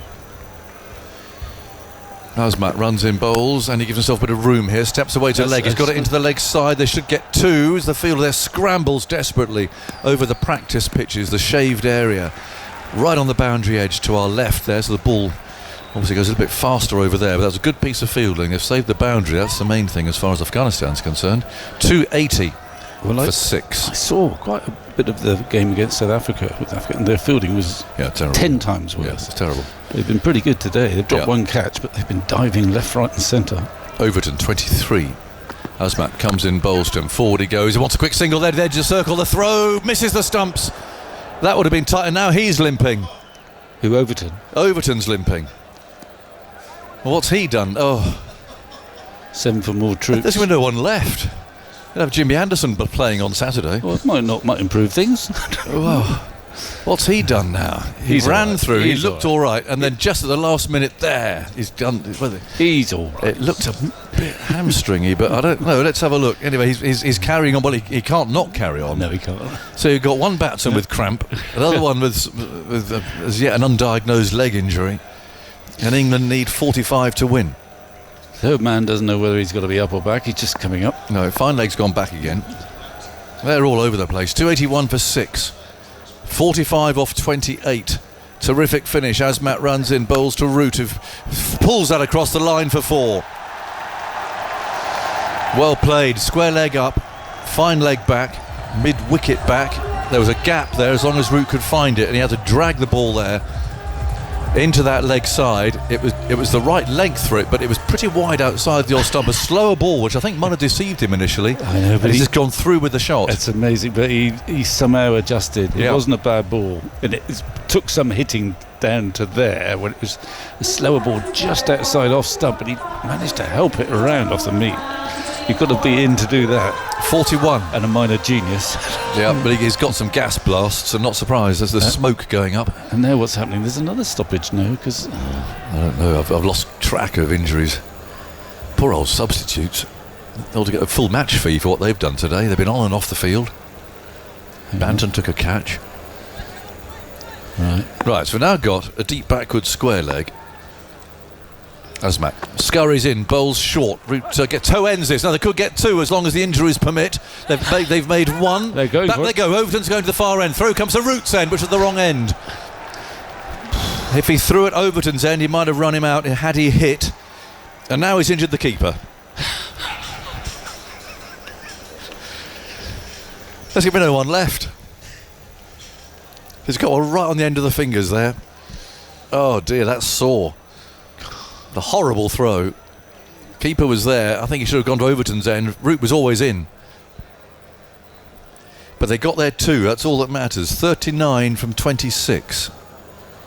And these two put on 54 really quickly. 42 balls. A bit more time for everyone to compose themselves. And is that a towel I see here? I think it might have had I've seen towels. Yeah, a bit of a dry there. Yeah, so a little bit of dew forming. 287 for 6. 2 balls to go in the 46th. Root. 120 not out. Asmat on his way again. Comes in, bowls short to him, and he's caught behind. Root is out. He looks skywards as he walks off. He was trying to run the ball towards third man. And it wasn't sort of an orthodox edge. There's quite a bit of bat on that. He was trying to steer the ball. And he steered it straight into the gloves of the keeper, who a moment ago was writhing in agony. But he wasn't going to drop that. And England lose the crucial wicket. That's the one you feel they could not afford to lose. He was trying to run the ball to third man. And a straightforward catch given. Asmat's had a very good day. 39 more runs needed from 25 balls. But it's down to the bowlers with Overton now. Yeah, you can tell what he was trying to do. There was a gap down at third man who was up in the ring. It was short, but it was a bit close to him, and he actually punched it in the end to the keeper. I mean, it's a brilliant innings. 120 from 111 balls. The whole England dressing room is on their feet. Root is utterly fed up with life. Wanted to see them home. He got them very close. He's done all he can today. He hasn't had quite as much support as you'd hope for. Some terrific innings. He's just punched the gloves of Jofra Archer, who's the next man in. I mean, the game's not over by any stretch. Obviously, England's chances have diminished with the departure of Root. He's still cursing as he walks off there behind the side screen, but he gave Archer a touch of the gloves and then a slap on the back, so you can't give any more encouragement than that. As Archer heads out, he actually batted rather well against Australia in a sort of a clumping last few overs sort of a way, but he got 20 odd and actually played quite well. But a bit easier when you're batting first, but Asmat has been terrific. He's bowled these short balls and they've upset quite a few of the England players. He's not a tall man, they're kind of skiddy, and he's got the line right. He hasn't given them too much width. He got Butler out with a short ball, and now Root. I mean, that's pretty significant. I might have sent Rashid in, and he's a bit more of a player, a bit more of a runner, a bit more of a scuttler, a bit more of I don't know, but I mean Archer could finish it with some blows. Yeah, no, I'm not sure I would have done that, but okay. Well, we'll see. Yep. Well, Archer's he's taken guard, he's looking around. And he's going to face Azmat. Joe Root has appeared up the stairs now. He's heading towards the dressing room area. He's going to take those pads off. And now Archer's first ball then. 39 needed. Azmat comes in, bowls to him. He's scythed that away for 4. Pass backward point. Into the boundary it goes. Maybe Archer can swing here. Well, it may be that Rashid would have done the same as that. I don't know. But it's a very good shot. He wasn't trying to hit that too hard, but he timed it perfectly. Waited for it, and beautiful, elegant, good shot, cut shot, very good shot. And 35 off 24 needed. So the two can now have a conversation. How are they going to play this? Well, it's a familiar target for T20 players. It means 8 and over. Well, 8.75, so 9 and over. 35 runs, 24, 4 overs to go. So it's still, I would say, advantage Afghanistan, but not by that much. No, well, they've got Adil Rashid and Limping Wood to come. Faruqi is going to bowl. This is his 9th over. 35 needed. The misty. Well, it's later in the evening almost now here in Lahore. Faruqi, left arm over round the wicket, scuttles in, and Overton's chipped that away into the leg side. Can Archer come back for 2? No. Fielder picks that up. Throws in on the bounce, and Archer will be on strike. 34 needed from 23 balls. So break it down. You need 1 boundary and over and 5 ones. That's one way to get there. Yeah. Oh, they were pleased to get Root though, and why not? Slow ball again into that pitch. Just into the gloves it went. So what have we got here? Fine leg up, 3rd man up, backward point is inside the circle, and there's a cover. The others are out. Next one, Faruqi, big leap, bowls to Archer, turns it into the leg side. Can he get 2? He's running the first one very quickly. Fielder rushing in for the deep, hasn't got there yet. They're going for the second run, which comes in on the bounce to the keeper, and they've made it, and now that poor fielder's getting a telling off, this time from the keeper. It's a long way out there, and that was perfectly played by Archer, who ran the first one very fast. Really got his head down and went straight away. And they're shouting at the fielder already before. I don't think that fielder did much wrong there, No, he got a good throw in. He got there as quick as he could. He's getting a Rashid telling off as well. Yeah. Well, where's he going to stand? Because if he comes in too far, and he comes one over his head for 4, he'll be in trouble. He will be. Still very good positive running. 32 from 22, 294 for 7. Archer's got to 6, and Faruqi sets off from within the circle. Left arm, round the wicket, lively medium, bowls. Oh, there's a lucky shot from Archer, bottom edge, and it's running away through fine leg, who's up on the edge of the circle, who skids it into the boundary. Well, that was one of those. Bottom edge, a very, very fortunate edge, and it's run away for 4. 28 needed from 21. The fielder despairingly chased it all the way down to the boundary and ended up almost slip-sliding it in, but that was, well, a bottom edge from roundabout off stump, past the wickets and down into the boundary. 28 needed. It's got super over written all over it. it could well be super over. So Archer's got 10 off 3. Now they've brought an extra man into the offside here.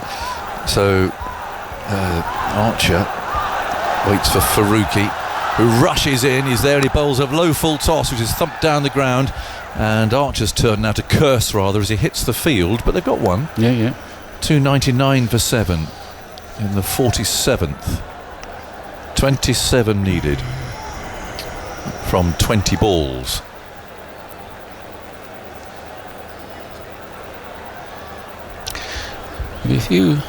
Well, I don't suppose it matters too much to South Africa, but they'll be watching. Yeah, everyone will be watching.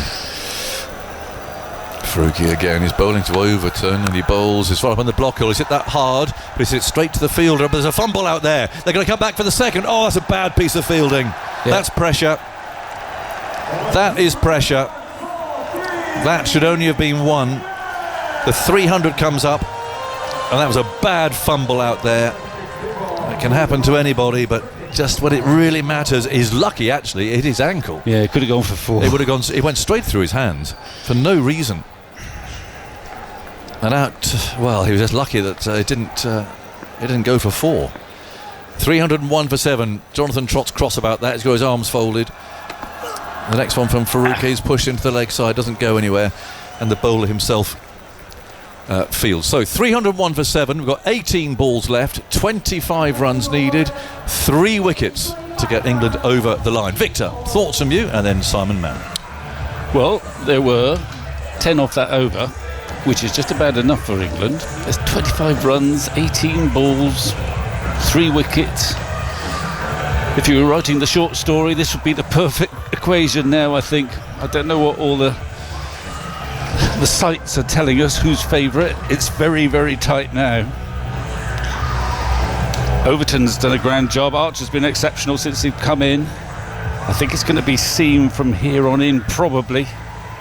Asmat, he's a bit of a danger man. He's got 3 big wickets already. With these skidding bounces, mostly he's caused havoc. Yes, he's bowled superbly. 3 for 45. 2 overs left for him. 3 overs left in the match. 25 runs to win. Archer on strike on 11. Asmat goes in, bowls to Archer. Short ball. It's a wide. He wafted at it down the leg side. Another one of those short balls from Asmat. Every little helps England. I mean, 24 from 3 overs. I mean, you would take that. I mean, if you'd said to England at the start of the innings, you'll need 24 from the last 3 overs, they would have snapped your hand off for that. But what they wouldn't have snapped your hand off was that wickets column, 7 down. But they have 2 players in there who are more than capable. Rashid to come and Wood, who's hobbling earlier. Asmat moves in, bowls to Archer, full, swung away in the air. The fielder runs round. Is he going to catch it? No, he does not. He drops it. Goes out towards wide long off. Then there's a bit of confusion and they don't run the second. Well, it was always odds on the ball there, I think. Yeah. It was swirling away from the deepish mid-off fielder. It was a slicing stroke in the air from Archer, giving himself some room. Big swish outside the off stump. Never felt as though Rashid Khan was going to get underneath and catch. If anyone can, Rashid Khan, but he couldn't quite get there. No. So it's gone down. They've gone through for a single. It's 303 for 7. It's 23 to win from 17 balls. This is the game that the Champions Trophy craved, really. Tight finish. Asmat moves in, bowls to Overton. Overton swats it away into the leg side. He's hit that well. It's going out towards a deep backward square leg boundary. It's gone away for 4. Ibrahim Zadran, who made that brilliant 100 earlier, couldn't get round. Away to his right hand side. And Overton struck that so cleanly. And now it's 19 to win from 16 balls. It's about the wickets for England. Wickets preservation, the runs per over, the runs per balls, manageable. Who's going to keep their nerve in these last 2.4 overs? For about the first time in 3 hours, England are favourites, I think now, just. But that short ball, he picked it, he waited for it. You could hear the crack, he got it out of the middle. He's played some great pull shots. It's the wickets, isn't it? I mean, if it was even 6 down, say, England, but 7 down, can't afford many mistakes from here. Rashid can bat, we know that, but it's a pressure situation to come in and pick up the mantle straight away. And Wood, we know he can bat as well. Anyway, let's see if we get to them. Asmat bowls to Overton, slower ball, helped into the leg side, out towards deep mid wicket, gets out there very quickly, does strike the ball well, Overton. He almost hits it too well. He gets out to deep mid wicket so quickly. 18 to win from 15 balls, so a single there. Overton's 32 not out from 27. Archer's 12 from 5. He's actually been unbeaten in his last 3 one-days. He's made significant contributions in his last 3 one-days down the order coming in. He did against Australia the other day. He knows from early on in his career that he can bat. Asmat goes in, bowls to Archer. Archer drives it down the ground. Some clean striking. The ball perhaps just sliding onto the bat now. It's another single. up towards long on, but Afghanistan, that situation now where they just cannot afford the boundaries. 17 to win from 14 balls. Can one of these two just resist the shot that goes in the air that gives the catch? I mean, that's the key. Can you manoeuvre it so when the ball does go to the rope, it goes along the ground rather than in the air? We've got those 5 boundary riders scattered around the Gaddafi Stadium in Lahore. The game's come to a stop again. I think it's there's a bit of dew and a bit slippy when the bowler's foot markers. That's what they're hovering around, the bowler's foot marks. Or maybe they're just trying to take a bit of time out of the game as England get this momentum going. This pair have added 22 in just 12 balls. 17 runs from 14 balls for victory. 16 for the super over. Wouldn't that be fun? It's 10 o'clock at night. We've probably still got about another 15 minutes cricket left, and then we'll switch round, and then potentially. Right, everyone's happy again now. 2 balls left in this over, then 2 more to come. Overton on 32. Azmat bowls to Overton. Slower ball, hit in the air, out towards long on. He's going to be caught. He is. Well, there we go. Straight to Nabi. Overton hit that cleanly to long on, and the game takes another twist, and we will see Rashid. Well, Overton has kept England in the game, but it feels that every time England are just beginning to think, yeah, this is possible, they lose another wicket. So this is so tense, but Overton's on his way. Yeah, he played a good hand, but that was neither one thing nor the other. He hit it pretty well, but it went straight to long on, who took the catch. So the pendulum swings again. 17 needed off 13 with 2 wickets left. Well, Rashid, he's got bags of experience. It strikes me that this is reminding me a little bit of that World Cup in India, where England unwittingly kept the tournament alive when they lost to Ireland and they tied with India, and suddenly the group was in not chaos but so uncertain because of the way England were playing in the end. Well, they're doing this almost the same in this very swift Champions Trophy. I know that the other night against Australia it was pretty straightforward at the end, but for much of that game we were on tenterhooks, not knowing which way it was going to go, and now we've got another one like it. We haven't had many other games like that in the Champions Trophy, but this is the best of them, unless you're desperate for a win on either side. I mean, it's tempting to say here, just keep it on the ground, apart from one boundary. I mean, it's easy, but to say up here. The adrenaline's flying. It seems to be in the slot, but there'd just been a bit of a delay. It took, stopped the momentum a bit too. Anyway, Rashid is just blowing, steadying himself. There's 1 ball left in the over, 17 to win. As Matt goes in and bowls to Rashid, who dabs it away into the offside, and they get a single. There we go. Let's take the single. 16 to win from the last 2 overs with 2 wickets in hand. It's a belting finish. It's been an excellent game, as was the first game between England and Australia. There is one problem for England, is they're staring at the potential for 2 defeats. Azmat's got 1 over left.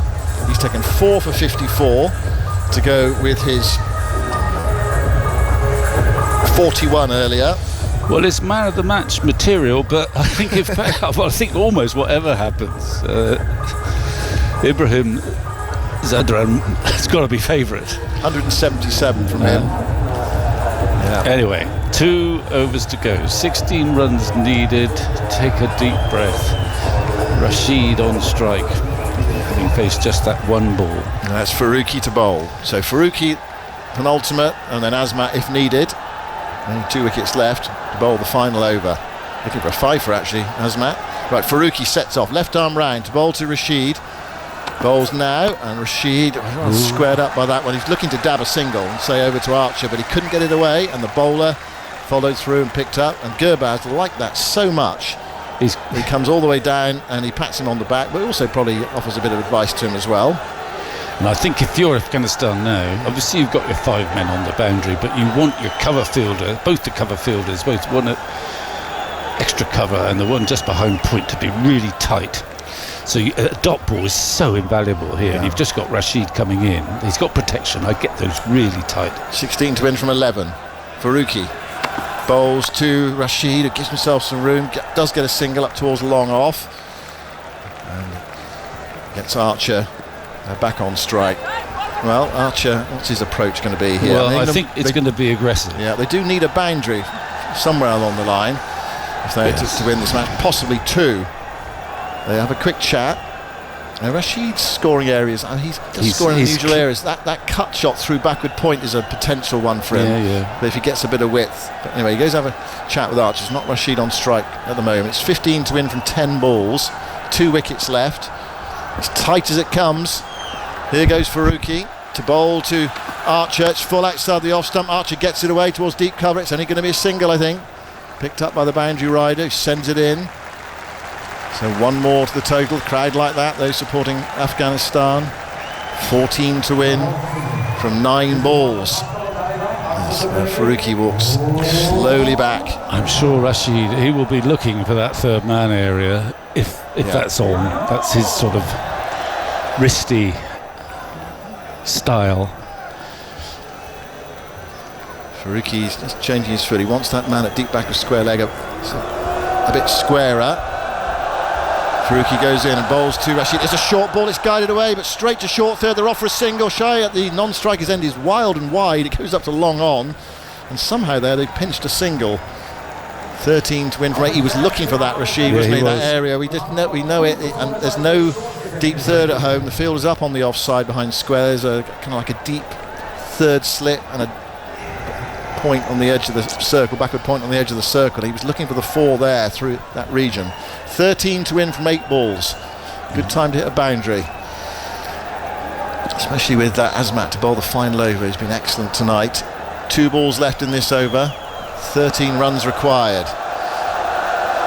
Faruqi bowls. Archer swings high into the air. He could well be caught here at long on. Fielder underneath it. Nabi takes it, no trouble at all. Archer is out. England are 9 down. They need 13 to win from 7 balls, and Afghanistan look to be closing in. There's still some hope left for England, but Afghanistan clear favourites now after those 2 wickets. 2 batters caught on the long on boundary. First Overton and now Archer. 3:13 for 9. It's another slower ball, and he's just given it all he's got, Archer, but he hasn't timed it. It's gone down to Nabi. He had time to think about that catch, to think about the consequences perhaps of dropping it, but he didn't drop it. So England now, well, they need something well nigh miraculous. It's still possible. Mark Wood, let's see how he comes out. I mean, we know Mark Wood can bat. We know, we're not quite sure whether he can run. He may be able to run almost as quick as Rashid, but it's 13 runs from 7 balls. If you offer England 12 runs from 7 balls, they would take it now. We'll have a go in the super over. They'll do well to get that far. Just looking at the faces on the television screen of Joe Root and Jos Buttler, they're looking pretty glum. They know the odds are against them now. They've got so close in this run chase. It hasn't been a perfect run chase. It has almost been a perfect innings from Joe Root, but he hasn't had the perfect support, and out comes very slowly actually Mark Wood. That's the last thing he wanted to do this evening, really. He's obviously not properly fit. The other problem is Mark Wood's running. Exactly. He'll have to. I mean, you can hear the chants now from the crowd here on the brink of celebrating a famous Afghanistan victory. A quick chat between the 2 batsmen. Wood, he's not moving very well, but he's taking guard. But never underestimate him. Well, England have had worse 10 and 11s at the crease, but it's a big task here. 13 to win from the last 7 balls. Mark Wood is taking guard, and here's Faruqi. Last ball of the 49th over, might be the last ball of the match. He bowls to Wood, he stabs forward and sets off for a single. It's not there. He's sent back by Rashid. Goes to backward point. There is no run. So England need 12 for a super over, off the final over. 13 for victory. Afghanistan 1 wicket or some defensive bowling, sufficient defensive bowling in the final over. And Azmat here, 4 for 54. Excellent chance of a 5 for as England perhaps have to swing for the hills. Rashid's on 3. Wood's just come to the crease. Archer is pictured in the dugout there, head down, head bowed. Not able to lift that one over the long on the boundary. England did need a boundary if they were to win the game. Wasn't able to provide it. It went very high in the air. For a moment I thought he might have been one of those that got enough distance as well as elevation, but no, Nabi got underneath it quite comfortably.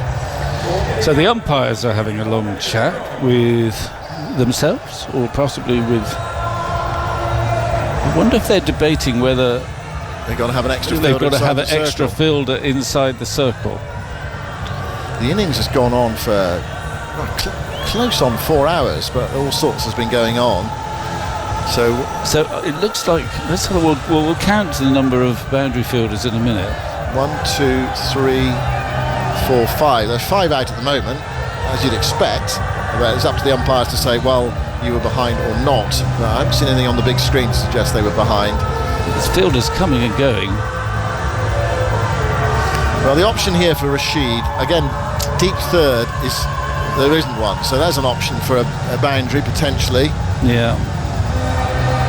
As the field is set at it's the moment. hard, yes. I mean, that is the boundary option. But the field is the field is set for full, isn't it? So is he going to get that option? I think the cut shot, and if it's a short ball or if it's a bit wide. Yeah. Right, here's the final over. Azmat goes in, 13 needed. Bowls to Rashid, who hits that away out towards wide, long off. Contact, but not sufficient contact to bring anything more than a single. As the throw comes in from the deep to Gurbaz. 1 run, so over to Mark Wood. Rashid giving himself some room. 12 to win from 5 balls.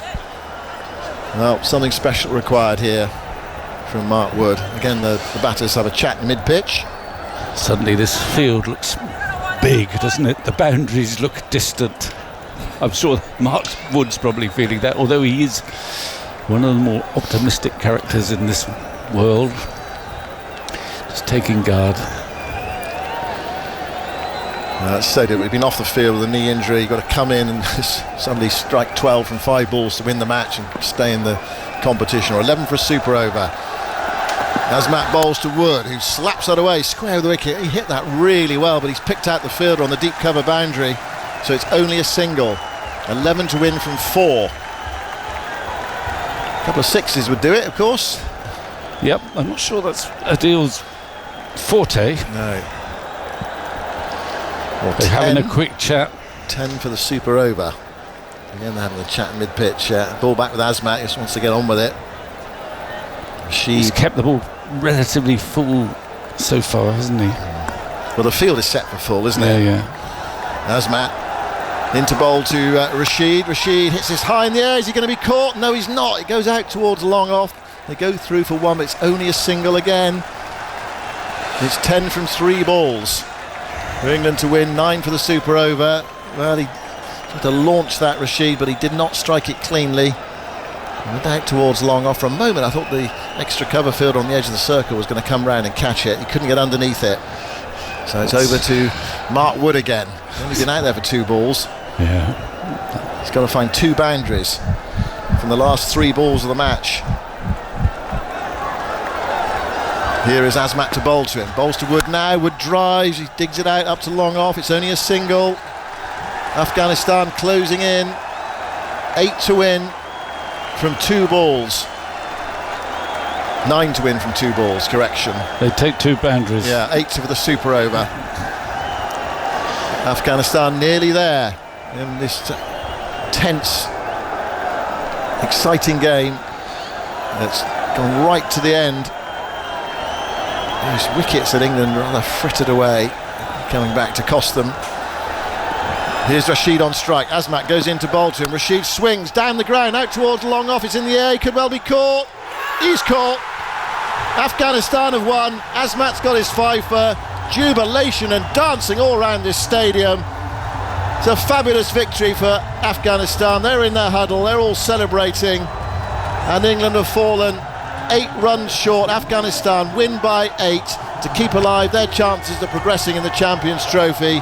But that's it as far as England are concerned. They are out with one game to play. It's back-to-back 50-over victories for Afghanistan and ICC tournaments, and England not quite good enough on the day. An excellent game, gripping game, but Afghanistan a bit too good today. They won by 8. And they absolutely deserve that victory. They kept their nerve. It got very tight in the last half a dozen overs. Azmat, I thought, was terrific. He won't be the man of the match. Ibrahim, quite rightly, I'm sure, will be the man of the match. But Afghanistan, compared to their performance in the field against South Africa in the first match, were terrific. Ibrahim Zadran played the innings of the match, almost matched by Joe Root, who was always just up against it. He just didn't quite get enough support. It was a magnificent effort by Root.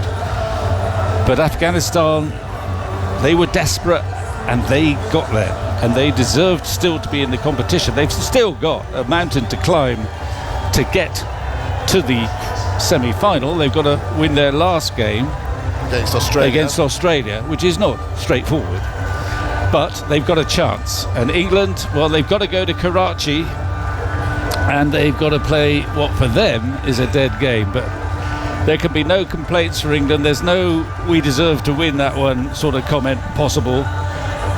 They didn't play well enough. They sacrificed a terrific opportunity with 37 for 3. Now teams can recover, but to get to that mammoth total of 325 from there suggests there were a few poor bits of bowling along the way. It was gettable. We know it was gettable, but there was some poor judgments right at the start of the innings. With wickets in hand, you can get a big score on this ground. We've seen that. The wicket was true throughout, but the pressure was on with 2 sacrificed wickets right at the start, 1 or 2 cheap ones thereafter, and Root was kind of stranded there, looking for someone to stay with him. And although Overton nearly helped him get there, and England got very close, at the end, I don't think they deserved to win that game. No. And it felt they were always just a bit behind, except when we had that partnership with Overton and Arch. You thought this is possible for England, but then when Overton was out, it tipped back towards Afghanistan, and the wickets lost came back to hinder and hamper and ultimately defeat England. The two teams have been out there shaking hands. They're dancing down in front of us. Tremendous Afghan support today, the flags, and some spectators have turned out to watch. But ultimately, it's been an excellent game of cricket. I think that's fair to say. It has, and I'm just looking at some of the England players. They're out there shaking hands with the opponents and congratulating them as they should, but they look absolutely shattered. Okay, what we're going to do now is we're going to round up the day's play. We're going to get some reaction as well. We're going to hear the post-match reaction and give our assessment of the day's play. So Afghanistan have beaten England by 8 runs in Lahore in a thrilling game, the best game of the competition so far. Afghanistan 325 for 7, England all out for 317 with 1 ball left of their innings. A brilliant 100 from Ibrahim Zadran, made 177, 3 wickets for Jofra Archer. Afghanistan at the halfway point of their innings, 103 for 3, but they recovered. England had some problems in the field. Mark Wood was injured, had to go off, couldn't bowl his full allocation of overs. Liam Livingston had to go off at one point as well.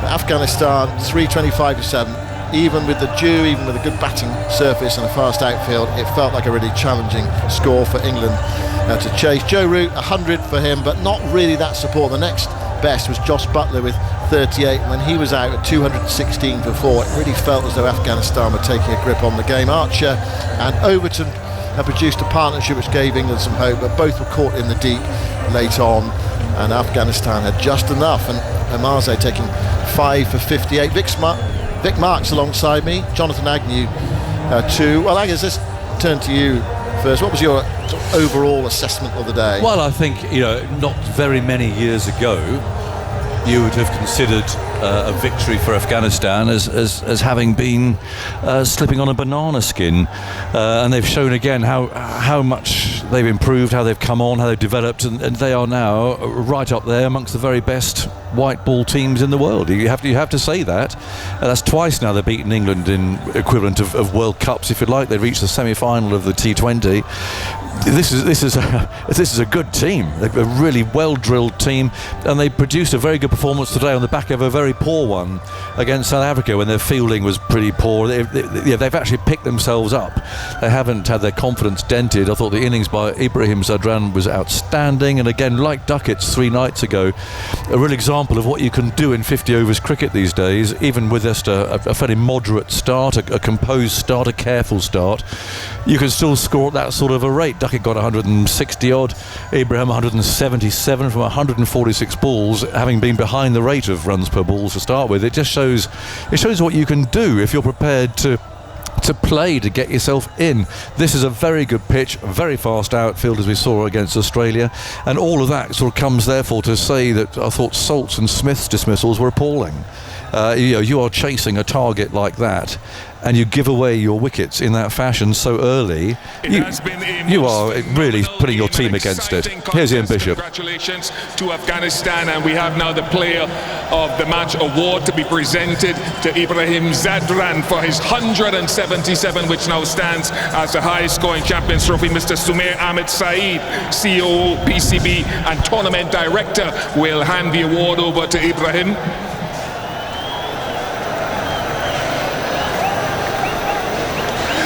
Ibrahim, congratulations to you and the team. As you took that final catch there, what were the emotions that you felt? Bismillahirrahmanirrahim. Thanks to dear Allah.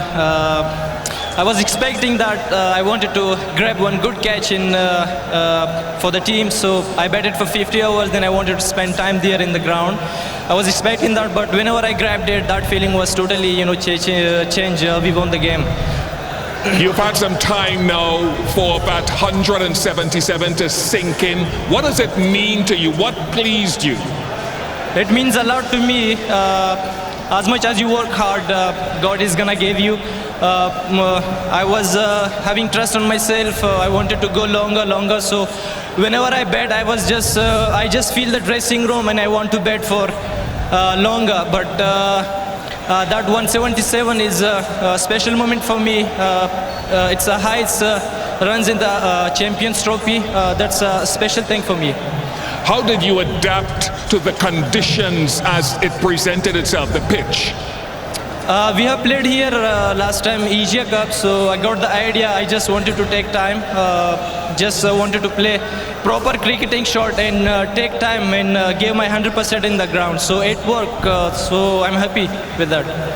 And as you prepare, as you move on from this one into the next game on this league stage, how much confidence have you taken and how do you recover, I suppose, physically? When you win game, it gives you lots of energy and you have got the confidence from winning. Then we will try to play better cricket in the next game. I've just said before that game that those will win who play better cricket. But we just played better cricket and credit goes to us. But yeah, we're gonna play against Australia. We will try to not do too many mistakes. It's international cricket. As much as you do less mistake, credit gonna goes to you. But yeah, we will think and we will have a plan for the next game. Very, very, very well played and congratulations.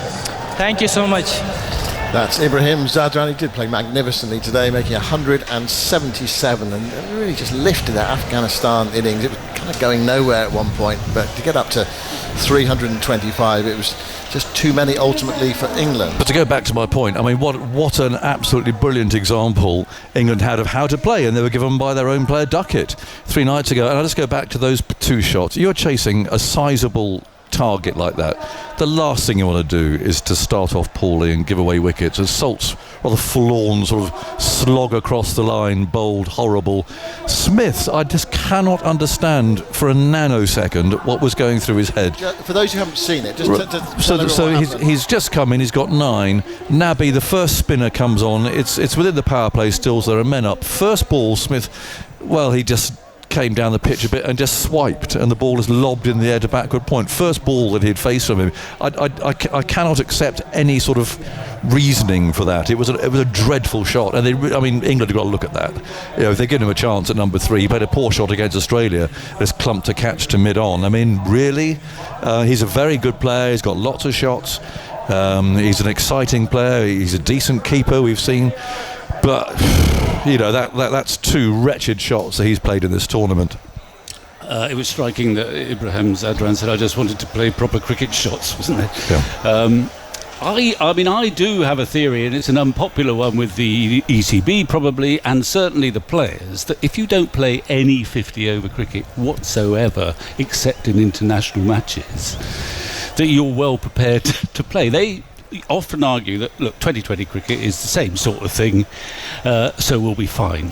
Well, the record suggests that's not the case. And I see it not just with the batsmen, actually. Root played the perfect 50-over innings just about. But I think it's with the bowlers too. They're not used to bowling 10 overs, most of them. And they're not used to being in the field for 3.5 hours, which you have to be for 50 overs. So the concentration, which might be good for a while, is not there throughout the entire 10-over spell. That's a very good point. So I think it clearly applies to how some of them go about their batting. For someone like Salt, who's got a few starts this winter, in a T20 match, you get 35 off 21 balls and you're out as an opening batsman. You've probably done quite a good job. That's okay. But if you keep doing that in a 50-over game, it puts pressure on. Loss of wickets. We've seen how you can accelerate with wickets in hand, but if you lose those early wickets, it kind of paralyses what happens after that. So I'm frustrated that I feel that they don't recognise that as they should, that it is a different game. 50 overs is a different game to 20-over cricket, and you've got to have a different way of going about your business. But I'm not sure some of them recognise that. Yeah, it might be superficial to say it, but England lost because they lost wickets. Their run rate was absolutely fine, wasn't it? They were always in the game with their run rate. It was just about their wickets column, really. Yeah, and so you can't afford to give away 3 or 4 cheap wickets. You might be able to afford 1 or 2, but anyway, it's frustrating because there's a lot of talent in that side, or a lot of aggressive players who can play gobsmacking shots. But they've now lost 2 games, both of which you feel they could have won this one. 6 on the trot, which I think now is equal to the worst ever trot, doesn't it? I think I'm right in saying. So I'm not. There's a question about personnel and balance too. It's quite a one-dimensional bowling attack. Well, we'll return to the bowling just a moment, but we're just focusing on the batting for a moment. Well, there were too many wickets sacrificed at the top of the order. All the best batsmen want to bat at that top of the order, because you've got a chance to play a really significant innings, like Duckett did the other day, like Root has done in both games, to be fair to him. But it's a privilege to bat at the top of the order in 50-over cricket, because you have got the chance to get a really big score on flat pitches with not much happening. So if you get given that role, you've got to make the most of it and not squander it as if it's a T20 match. It's interesting how much 50 overs cricket they're going to play in the future, isn't it? Because there's no more Champions Trophy. The World Cup is 27, isn't it, in South Africa? October, November 27. There's 1 or 2 bilateral series that float in and out, but they'll probably rest some key players from that. The game has concluded here at the Let's hear Josh Buttler now. Lahore. Time to speak to both captains. First of all, England's Josh Buttler. Josh, an early exit for your team. Your reaction to that? Yeah, obviously out of the tournament is really disappointing. I thought we had our chances in the game and another fantastic game of cricket, and obviously gutted to come out on the wrong side. Some shortcomings exposed in this game and indeed for the last few ODIs. What do you think they are principally? Yeah, I think Joe Root played an unbelievable innings, saying needed one of the other top 6 batters to stay with him for longer and take the game deeper. I thought he and Jamie Overton put together a great partnership there that looked like we were going to get there in the end, and obviously with the ball, the last 10 overs maybe got away from us a bit. You had a bright start, 3 early wickets in that power play, therefore how disappointing was the final total, 325? Yeah, I think they got away from us there in the last 10 overs. Credit to Ibrahim, he played a fantastic innings as well. But I think if we look back and reflect, I think 113 off the last 10, just pushed them up to a score which was a very good score on that pitch. It looked a very difficult 50 overs for all kinds of reasons. What about the injury to Mark Wood? How is he? The injury to Mark Wood? Unfortunately, I think in his fourth over he felt his left knee, and all credit to him. I think he bowled through a hell of a lot of pain there to even continue to bowl a little bit more. So an amazing effort from him. He showed a lot of character, and obviously he'll be assessed, moving forward and see where he's at. It meant planning very difficult. You had Joe Root bowling, I think, the 47th over, Liam Livingstone bowling the 50th. You almost has to do it over by over towards that stage. Yeah, it was difficult, and Livy went off the field at some point as well with his ankle, so credit to him for coming back on as well. But it was difficult, trying to marry up, using our best resources to try and break the partnerships and restrict them that way, but obviously, knowing that we'd have to fill in a couple overs here and there. Joe Root's innings, of course, we've seen him play many brilliant innings for England over the years. But have you seen him play better in ODI cricket? I think he's been a brilliant player in all formats. Obviously, his ODI record is outstanding, and he played an unbelievable innings tonight. He showed a lot of character, the way to handle the pressure in a big run chase. And as I said, if one of us in the top six could have really stayed with him for longer, and I think we would have got home tonight. And your own form, you started to come good, and it just hasn't quite clicked for you of late, though, over a longer period of time. Any particular reasons why? If I knew, I probably wouldn't be playing the way I am. I don't feel far away, obviously, but at my best, I'm one of the best players in the world, and it's disappointing when you're not reaching that level. And England judge themselves on ICC events. That's the third poor one on the trot now. So where does that leave your captaincy? Yeah, I think, I don't want to say any emotional statements right now, but I think for myself and obviously the guys at the top, we should consider all possibilities. Thanks for your time, as always. Thank you. Well, that's very honest. Rahmatullah Shahidi, with a big smile on his face. Congratulations, a very proud day for you and your team. Bismillah Rahman Rahim, thank you very much. As a team we are happy, and I know that all nation will be happy for this win. So it is nice, and now moving for the next game. Prove that win in Delhi in the 2023 World Cup was no fluke. That's your second consecutive victory over England now. Yeah. First time we beat them in 2023 World Cup. So I think I keep saying that we are improving day by day as a team, and that's what we showed in last couple of World Cups. And today I think it was tense game, but we controlled it really well, and I'm happy with the result. A lot of heroes out there for you today, but let's talk about one or two. Ibrahim Zadran, 23 years of age. What a player he's going to become for you. Oh, he's absolutely brilliant, talented guy, and when we were 3 down at the beginning, it was too much pressure, but I think the partnership that me and Ibrahim did was crucial, and I think this was one of the best ODI innings I have ever seen. I think Azmat also played really well.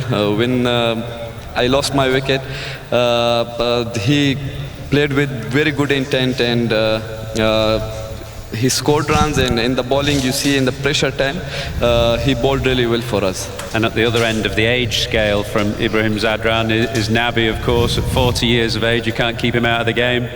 The beauty of our team is that we have talented youngsters, and at the same time we have some senior guys who are at the top level, and the good thing is that everyone know their own role, that what should I do in this team. So everyone is doing good, and hopefully that we take this momentum with us for the next game against Australia, and we do good. And yes, I was going to ask that. You've got a big game coming up, but how much confidence will this win give you now for that game and potentially beyond? 100% it will give us a lot of confidence, but at the same time it will be a new day for both the team. Like it's for that game will be decide who will go to semi-final, but we take things simple. What we can control is we will focus on that. In the ground, what's good for us, we will try to do that. Many thanks for your time and well done today. Thank you very much. Right, the post-match presentation, post-match interviews. I mean, often you listen to them and you don't hear that much of any substance, but actually Josh Buttler there, that comment, consider all possibilities, options about his captaincy. Well, he's right, isn't he? Because as we were saying before the interviews, the amount that England are going to play of 50 overs cricket is minimal. They'll say there'll be some the odd bilateral game here, series here and there. I think people are beginning to realise that actually they're not terribly significant. They a lot of rested players. He'll be 37, I think, by the next World Cup in South Africa. Isn't it? With performances like this and results like this, then I think it's inevitable that they'll have to look elsewhere.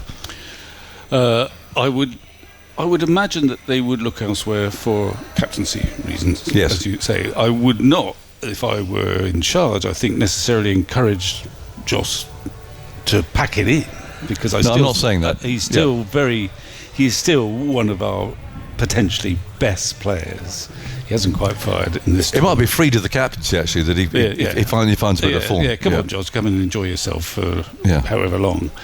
And it is a funny position because you have barren periods where nothing much is happening, and then suddenly you get a whole rash of one-day games, some of which don't seem that meaningful. But it's very important for the world game, I reckon, that these ICC tournaments, this one, although it's not the World Cup, but it's a short, sharp 8 best teams in the world, means something. And obviously I'm hoping that the 50 over World Cup, in my eyes, is very important.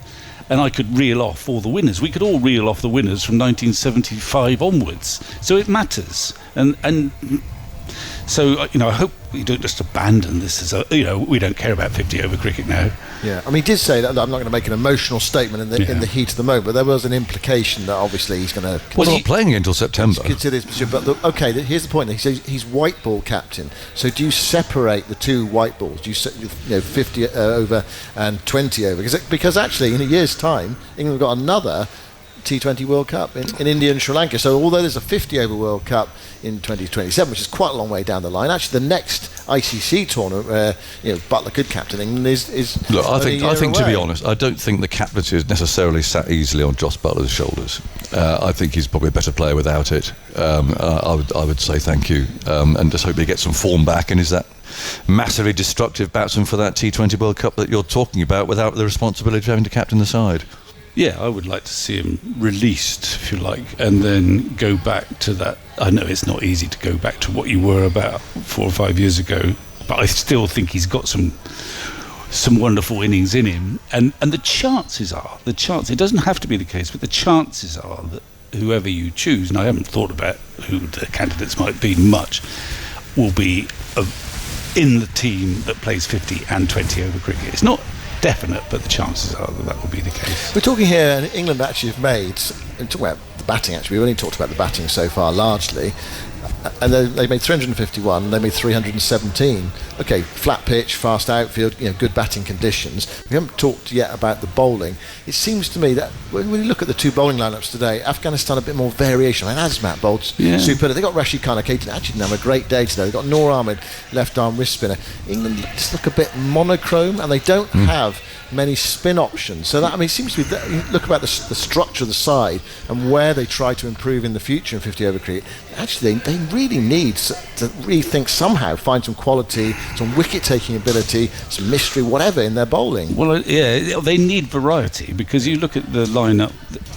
Well, they have an excess of pace bowlers here, and the ones playing here are essentially fast bowlers who put pace on the ball. They bowl their slower balls, but Archer, Wood, Overton in this match, what they're really good at is bowling pretty damn quick. But there's no variety. And then, as far as the spin's concerned, it's all on Adil Rashid. I mean, the backup, Joe Root and Liam Livingstone, they're just filling in to get through those 10 overs. They're not really an aggressive thing, they're just filling in. And they will say that, well, we'd lost Bethel. But actually, if we're honest, Bethel is still a rookie who might become a very good left-arm spinner, but he would be in the same category as a Livingstone or a Root. So there wasn't a variety there. When we were talking about super overs and Tantler, I was thinking, who is going to bowl? Who is going to bowl the super over for England? I wouldn't trust any of them. Well, I wouldn't trust anyone, but I think they'd have gone for Archer because he's done it once before. Well, that's the only reason, because his variations just aren't landing. I mean, his slower balls and his varieties, which I think he tries to bowl too many, by the way. I think he's got a T20 head on when he's bowling like that. I wouldn't have trusted him in it. I wouldn't trust any of them. Maybe Adil Rashid. I mean, I don't know. I was thinking, who on earth, if you were to make the decision to bowl that super over, who would you throw the ball to? And I think you're right. You'd throw it to Archer because he's done it before. Yeah. Well, England would have been happy to get to super over, wouldn't they? Yeah. They've lost the game by 8 runs. Yeah, but you look at. I mean, I thought the Afghan captain, marshalled his attack pretty well. But you've got Azmat, who's not super quick. He's not super tall, but actually on this particular surface, bowling quite those skiddy, straight, short balls, they caused a bit of havoc. And he was very competitive. He wasn't quick necessarily, and he was coming from a different angle. Maybe that skiddy angle was but more accurate difficult slow to balls too. Accurate. Yeah. Just take the pace off enough. And I agree with Aggers actually that because in T20 you've got to bowl, slower balls every other ball. You get used to doing that.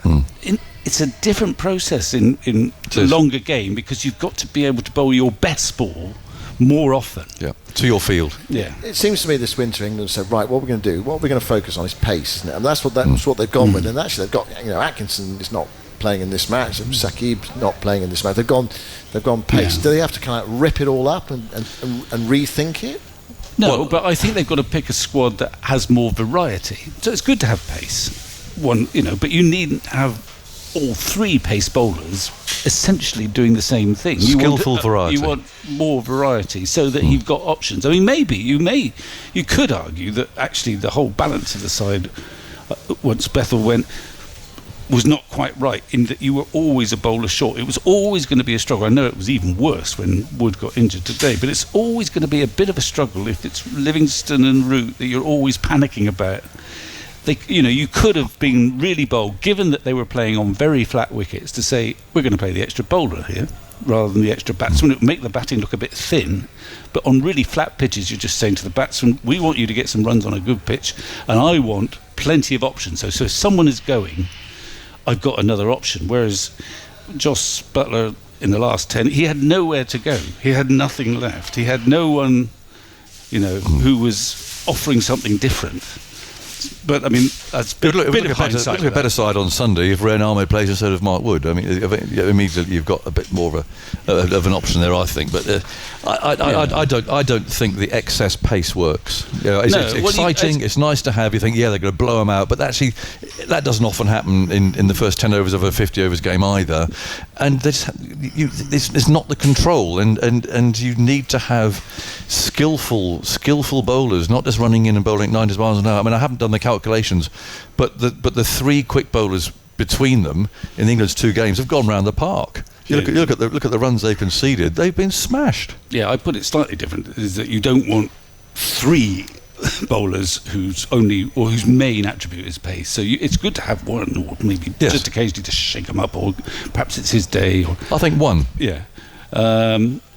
Also, you want your best bowlers too, whoever they may be. But in this format, you can't just be, I don't think, bowling, all the magic balls from T20. You've got to be able to have someone also that for most of the time, not all, hits that length time and time again. Because it's a different way. The batsmen go about it slightly differently.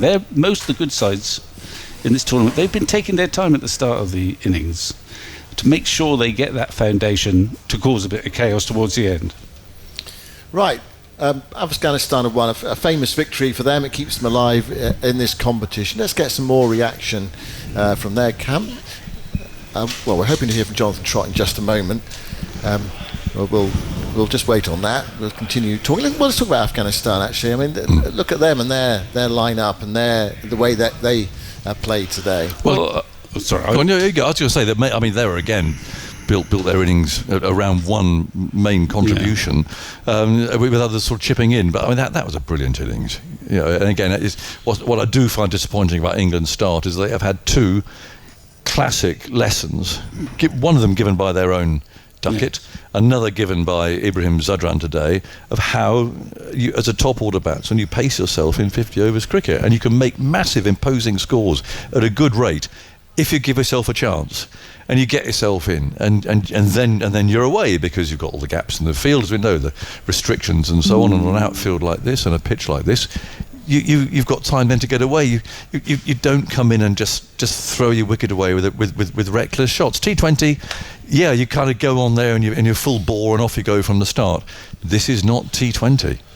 And just to their strengths, although they didn't actually cause that much havoc today, is that they have got variety with their spinners, and I suspect if they play in Dubai, they'll get a bit more help. This was not a particularly spin-friendly pitch. It didn't turn.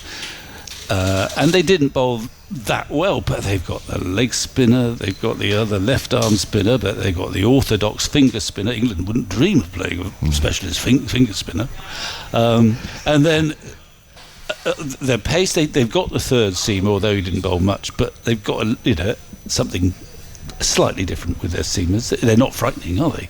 But they did a good job, especially Azmat on another day would have been man of the match, but he couldn't get it today. But he had a terrific game in support of Ibrahim's with the bat, and then he picked up 4 or 5 wickets, skidding in, very combative, not that quick, but right up for it, and at the batsman all the time. It makes their game against Australia really interesting. Well, on Friday. I think they could give Australia a toughish time, because Australia don't have that sort of a bowling attack that would blow people away like they might have done occasionally in the past. If you've got Hazelwood and Cummins at the top of their game, and if the spinners have a good day against the Aussie batsmen and they get a little bit of help, I don't know. I mean, I put Australia as favourites, but I wouldn't rule them out. Well, you can't rule Afghanistan out of anything now. I don't think. They've shown repeatedly now that they're a good side and to be taken seriously. I'm not going to say who I'm going to be supporting though, because that would be impolitic. Okay, I promised you Jonathan Trott, Afghanistan's coach. Here he is. Jonathan Trott, you've done it again. You've beaten England. You've knocked them out. A fantastic performance from your team. Yeah, it was. I think from the position we were in, I think we lost a few early wickets, which wasn't ideal. We're just looking at the stats now. I think we were 39 for 3 at the power play, and England played pretty well, and they were 60 for 2 at the power play, and so we were a little bit behind. But it just showed, the way, the class of Ibrahim. But before the game, I said to the guys, just trust yourselves and believe in yourselves, believe in each other. And he showed that. He batted all the way through. He showed belief in himself, and he showed his skill. And how, when an in batsman, a set batsman, is very difficult to dismiss, and it's amazing how quickly you can score by just playing good cricket shots. That was a very special innings from Ibrahim. Yeah. Well, that's what I've been trying to get the point across to the players themselves, but also the world. That these guys are so talented. It's just about the self-belief, but also just the cricketing awareness on when to put the foot down and when to sort of ride the ebbs and flows of the game, but the bat and ball actually as well. Did you think you had enough at the halfway stage? Because there's all the talk about Dew and everything else, and obviously it's a very powerful England batting lineup. Well, I thought it was competitive. The way that they were going, but we kept picking up wickets now and again, and I'm happy. We took catches within reason. They obviously dropped an important catch that sort of proves that we didn't play our best game. And hopefully we still got our best game to come on Friday. I still think there's areas we need to work on, but I was very happy with obviously the win. But it's important that we move on from this as quickly as possible as well. Enjoy the moment. Don't forget about him. Don't forget about it. But when the boys wake up tomorrow, we focus on Australia. Batting heroes, but a bowling hero as well. Yeah, Azmat, he's one of my favourite players ever. I love the kid, and I can't praise him high enough. And And when I see these guys do well, it fills me with a lot of pride, because I know all the hard work that all the coaches put in, and so it's great reward for everybody when we see individuals who succeed and win games for their country. When Joe Root was going well, game ebbing and flowing, were there moments you thought perhaps you didn't have it? Yeah, I was wondering how we were going to get him out there. He was really good, and he showed his class and shows how how he deserves to play ODI cricket for as long as he wants to. Really, he'd be in my side every day of the week, and I think he's a fantastic player and a fantastic guy as well. And whenever he plays for England, you can see the pride that he takes in his performance and his preparation. Were you particularly pleased how your team held their nerve at the end? I think we put enough pressure on for England to make mistakes. I thought, when Overton was going, we were behind the game a little bit, and we were in a little bit of trouble. And it took, Azmat held his nerve and got the wickets. And things just went our way tonight as well. Things have gone against us a little bit as well. But tonight things went our way. And when you put yourself in good position, like we did with the bat, and when things go your way in the field, inevitably you might come away with a win. Can you compare it to the night in Delhi? Do you enjoy one more than the other? I'm very hesitant to compare things and try and align things. I think this is different in terms of 2 and a bit years down the line a little bit.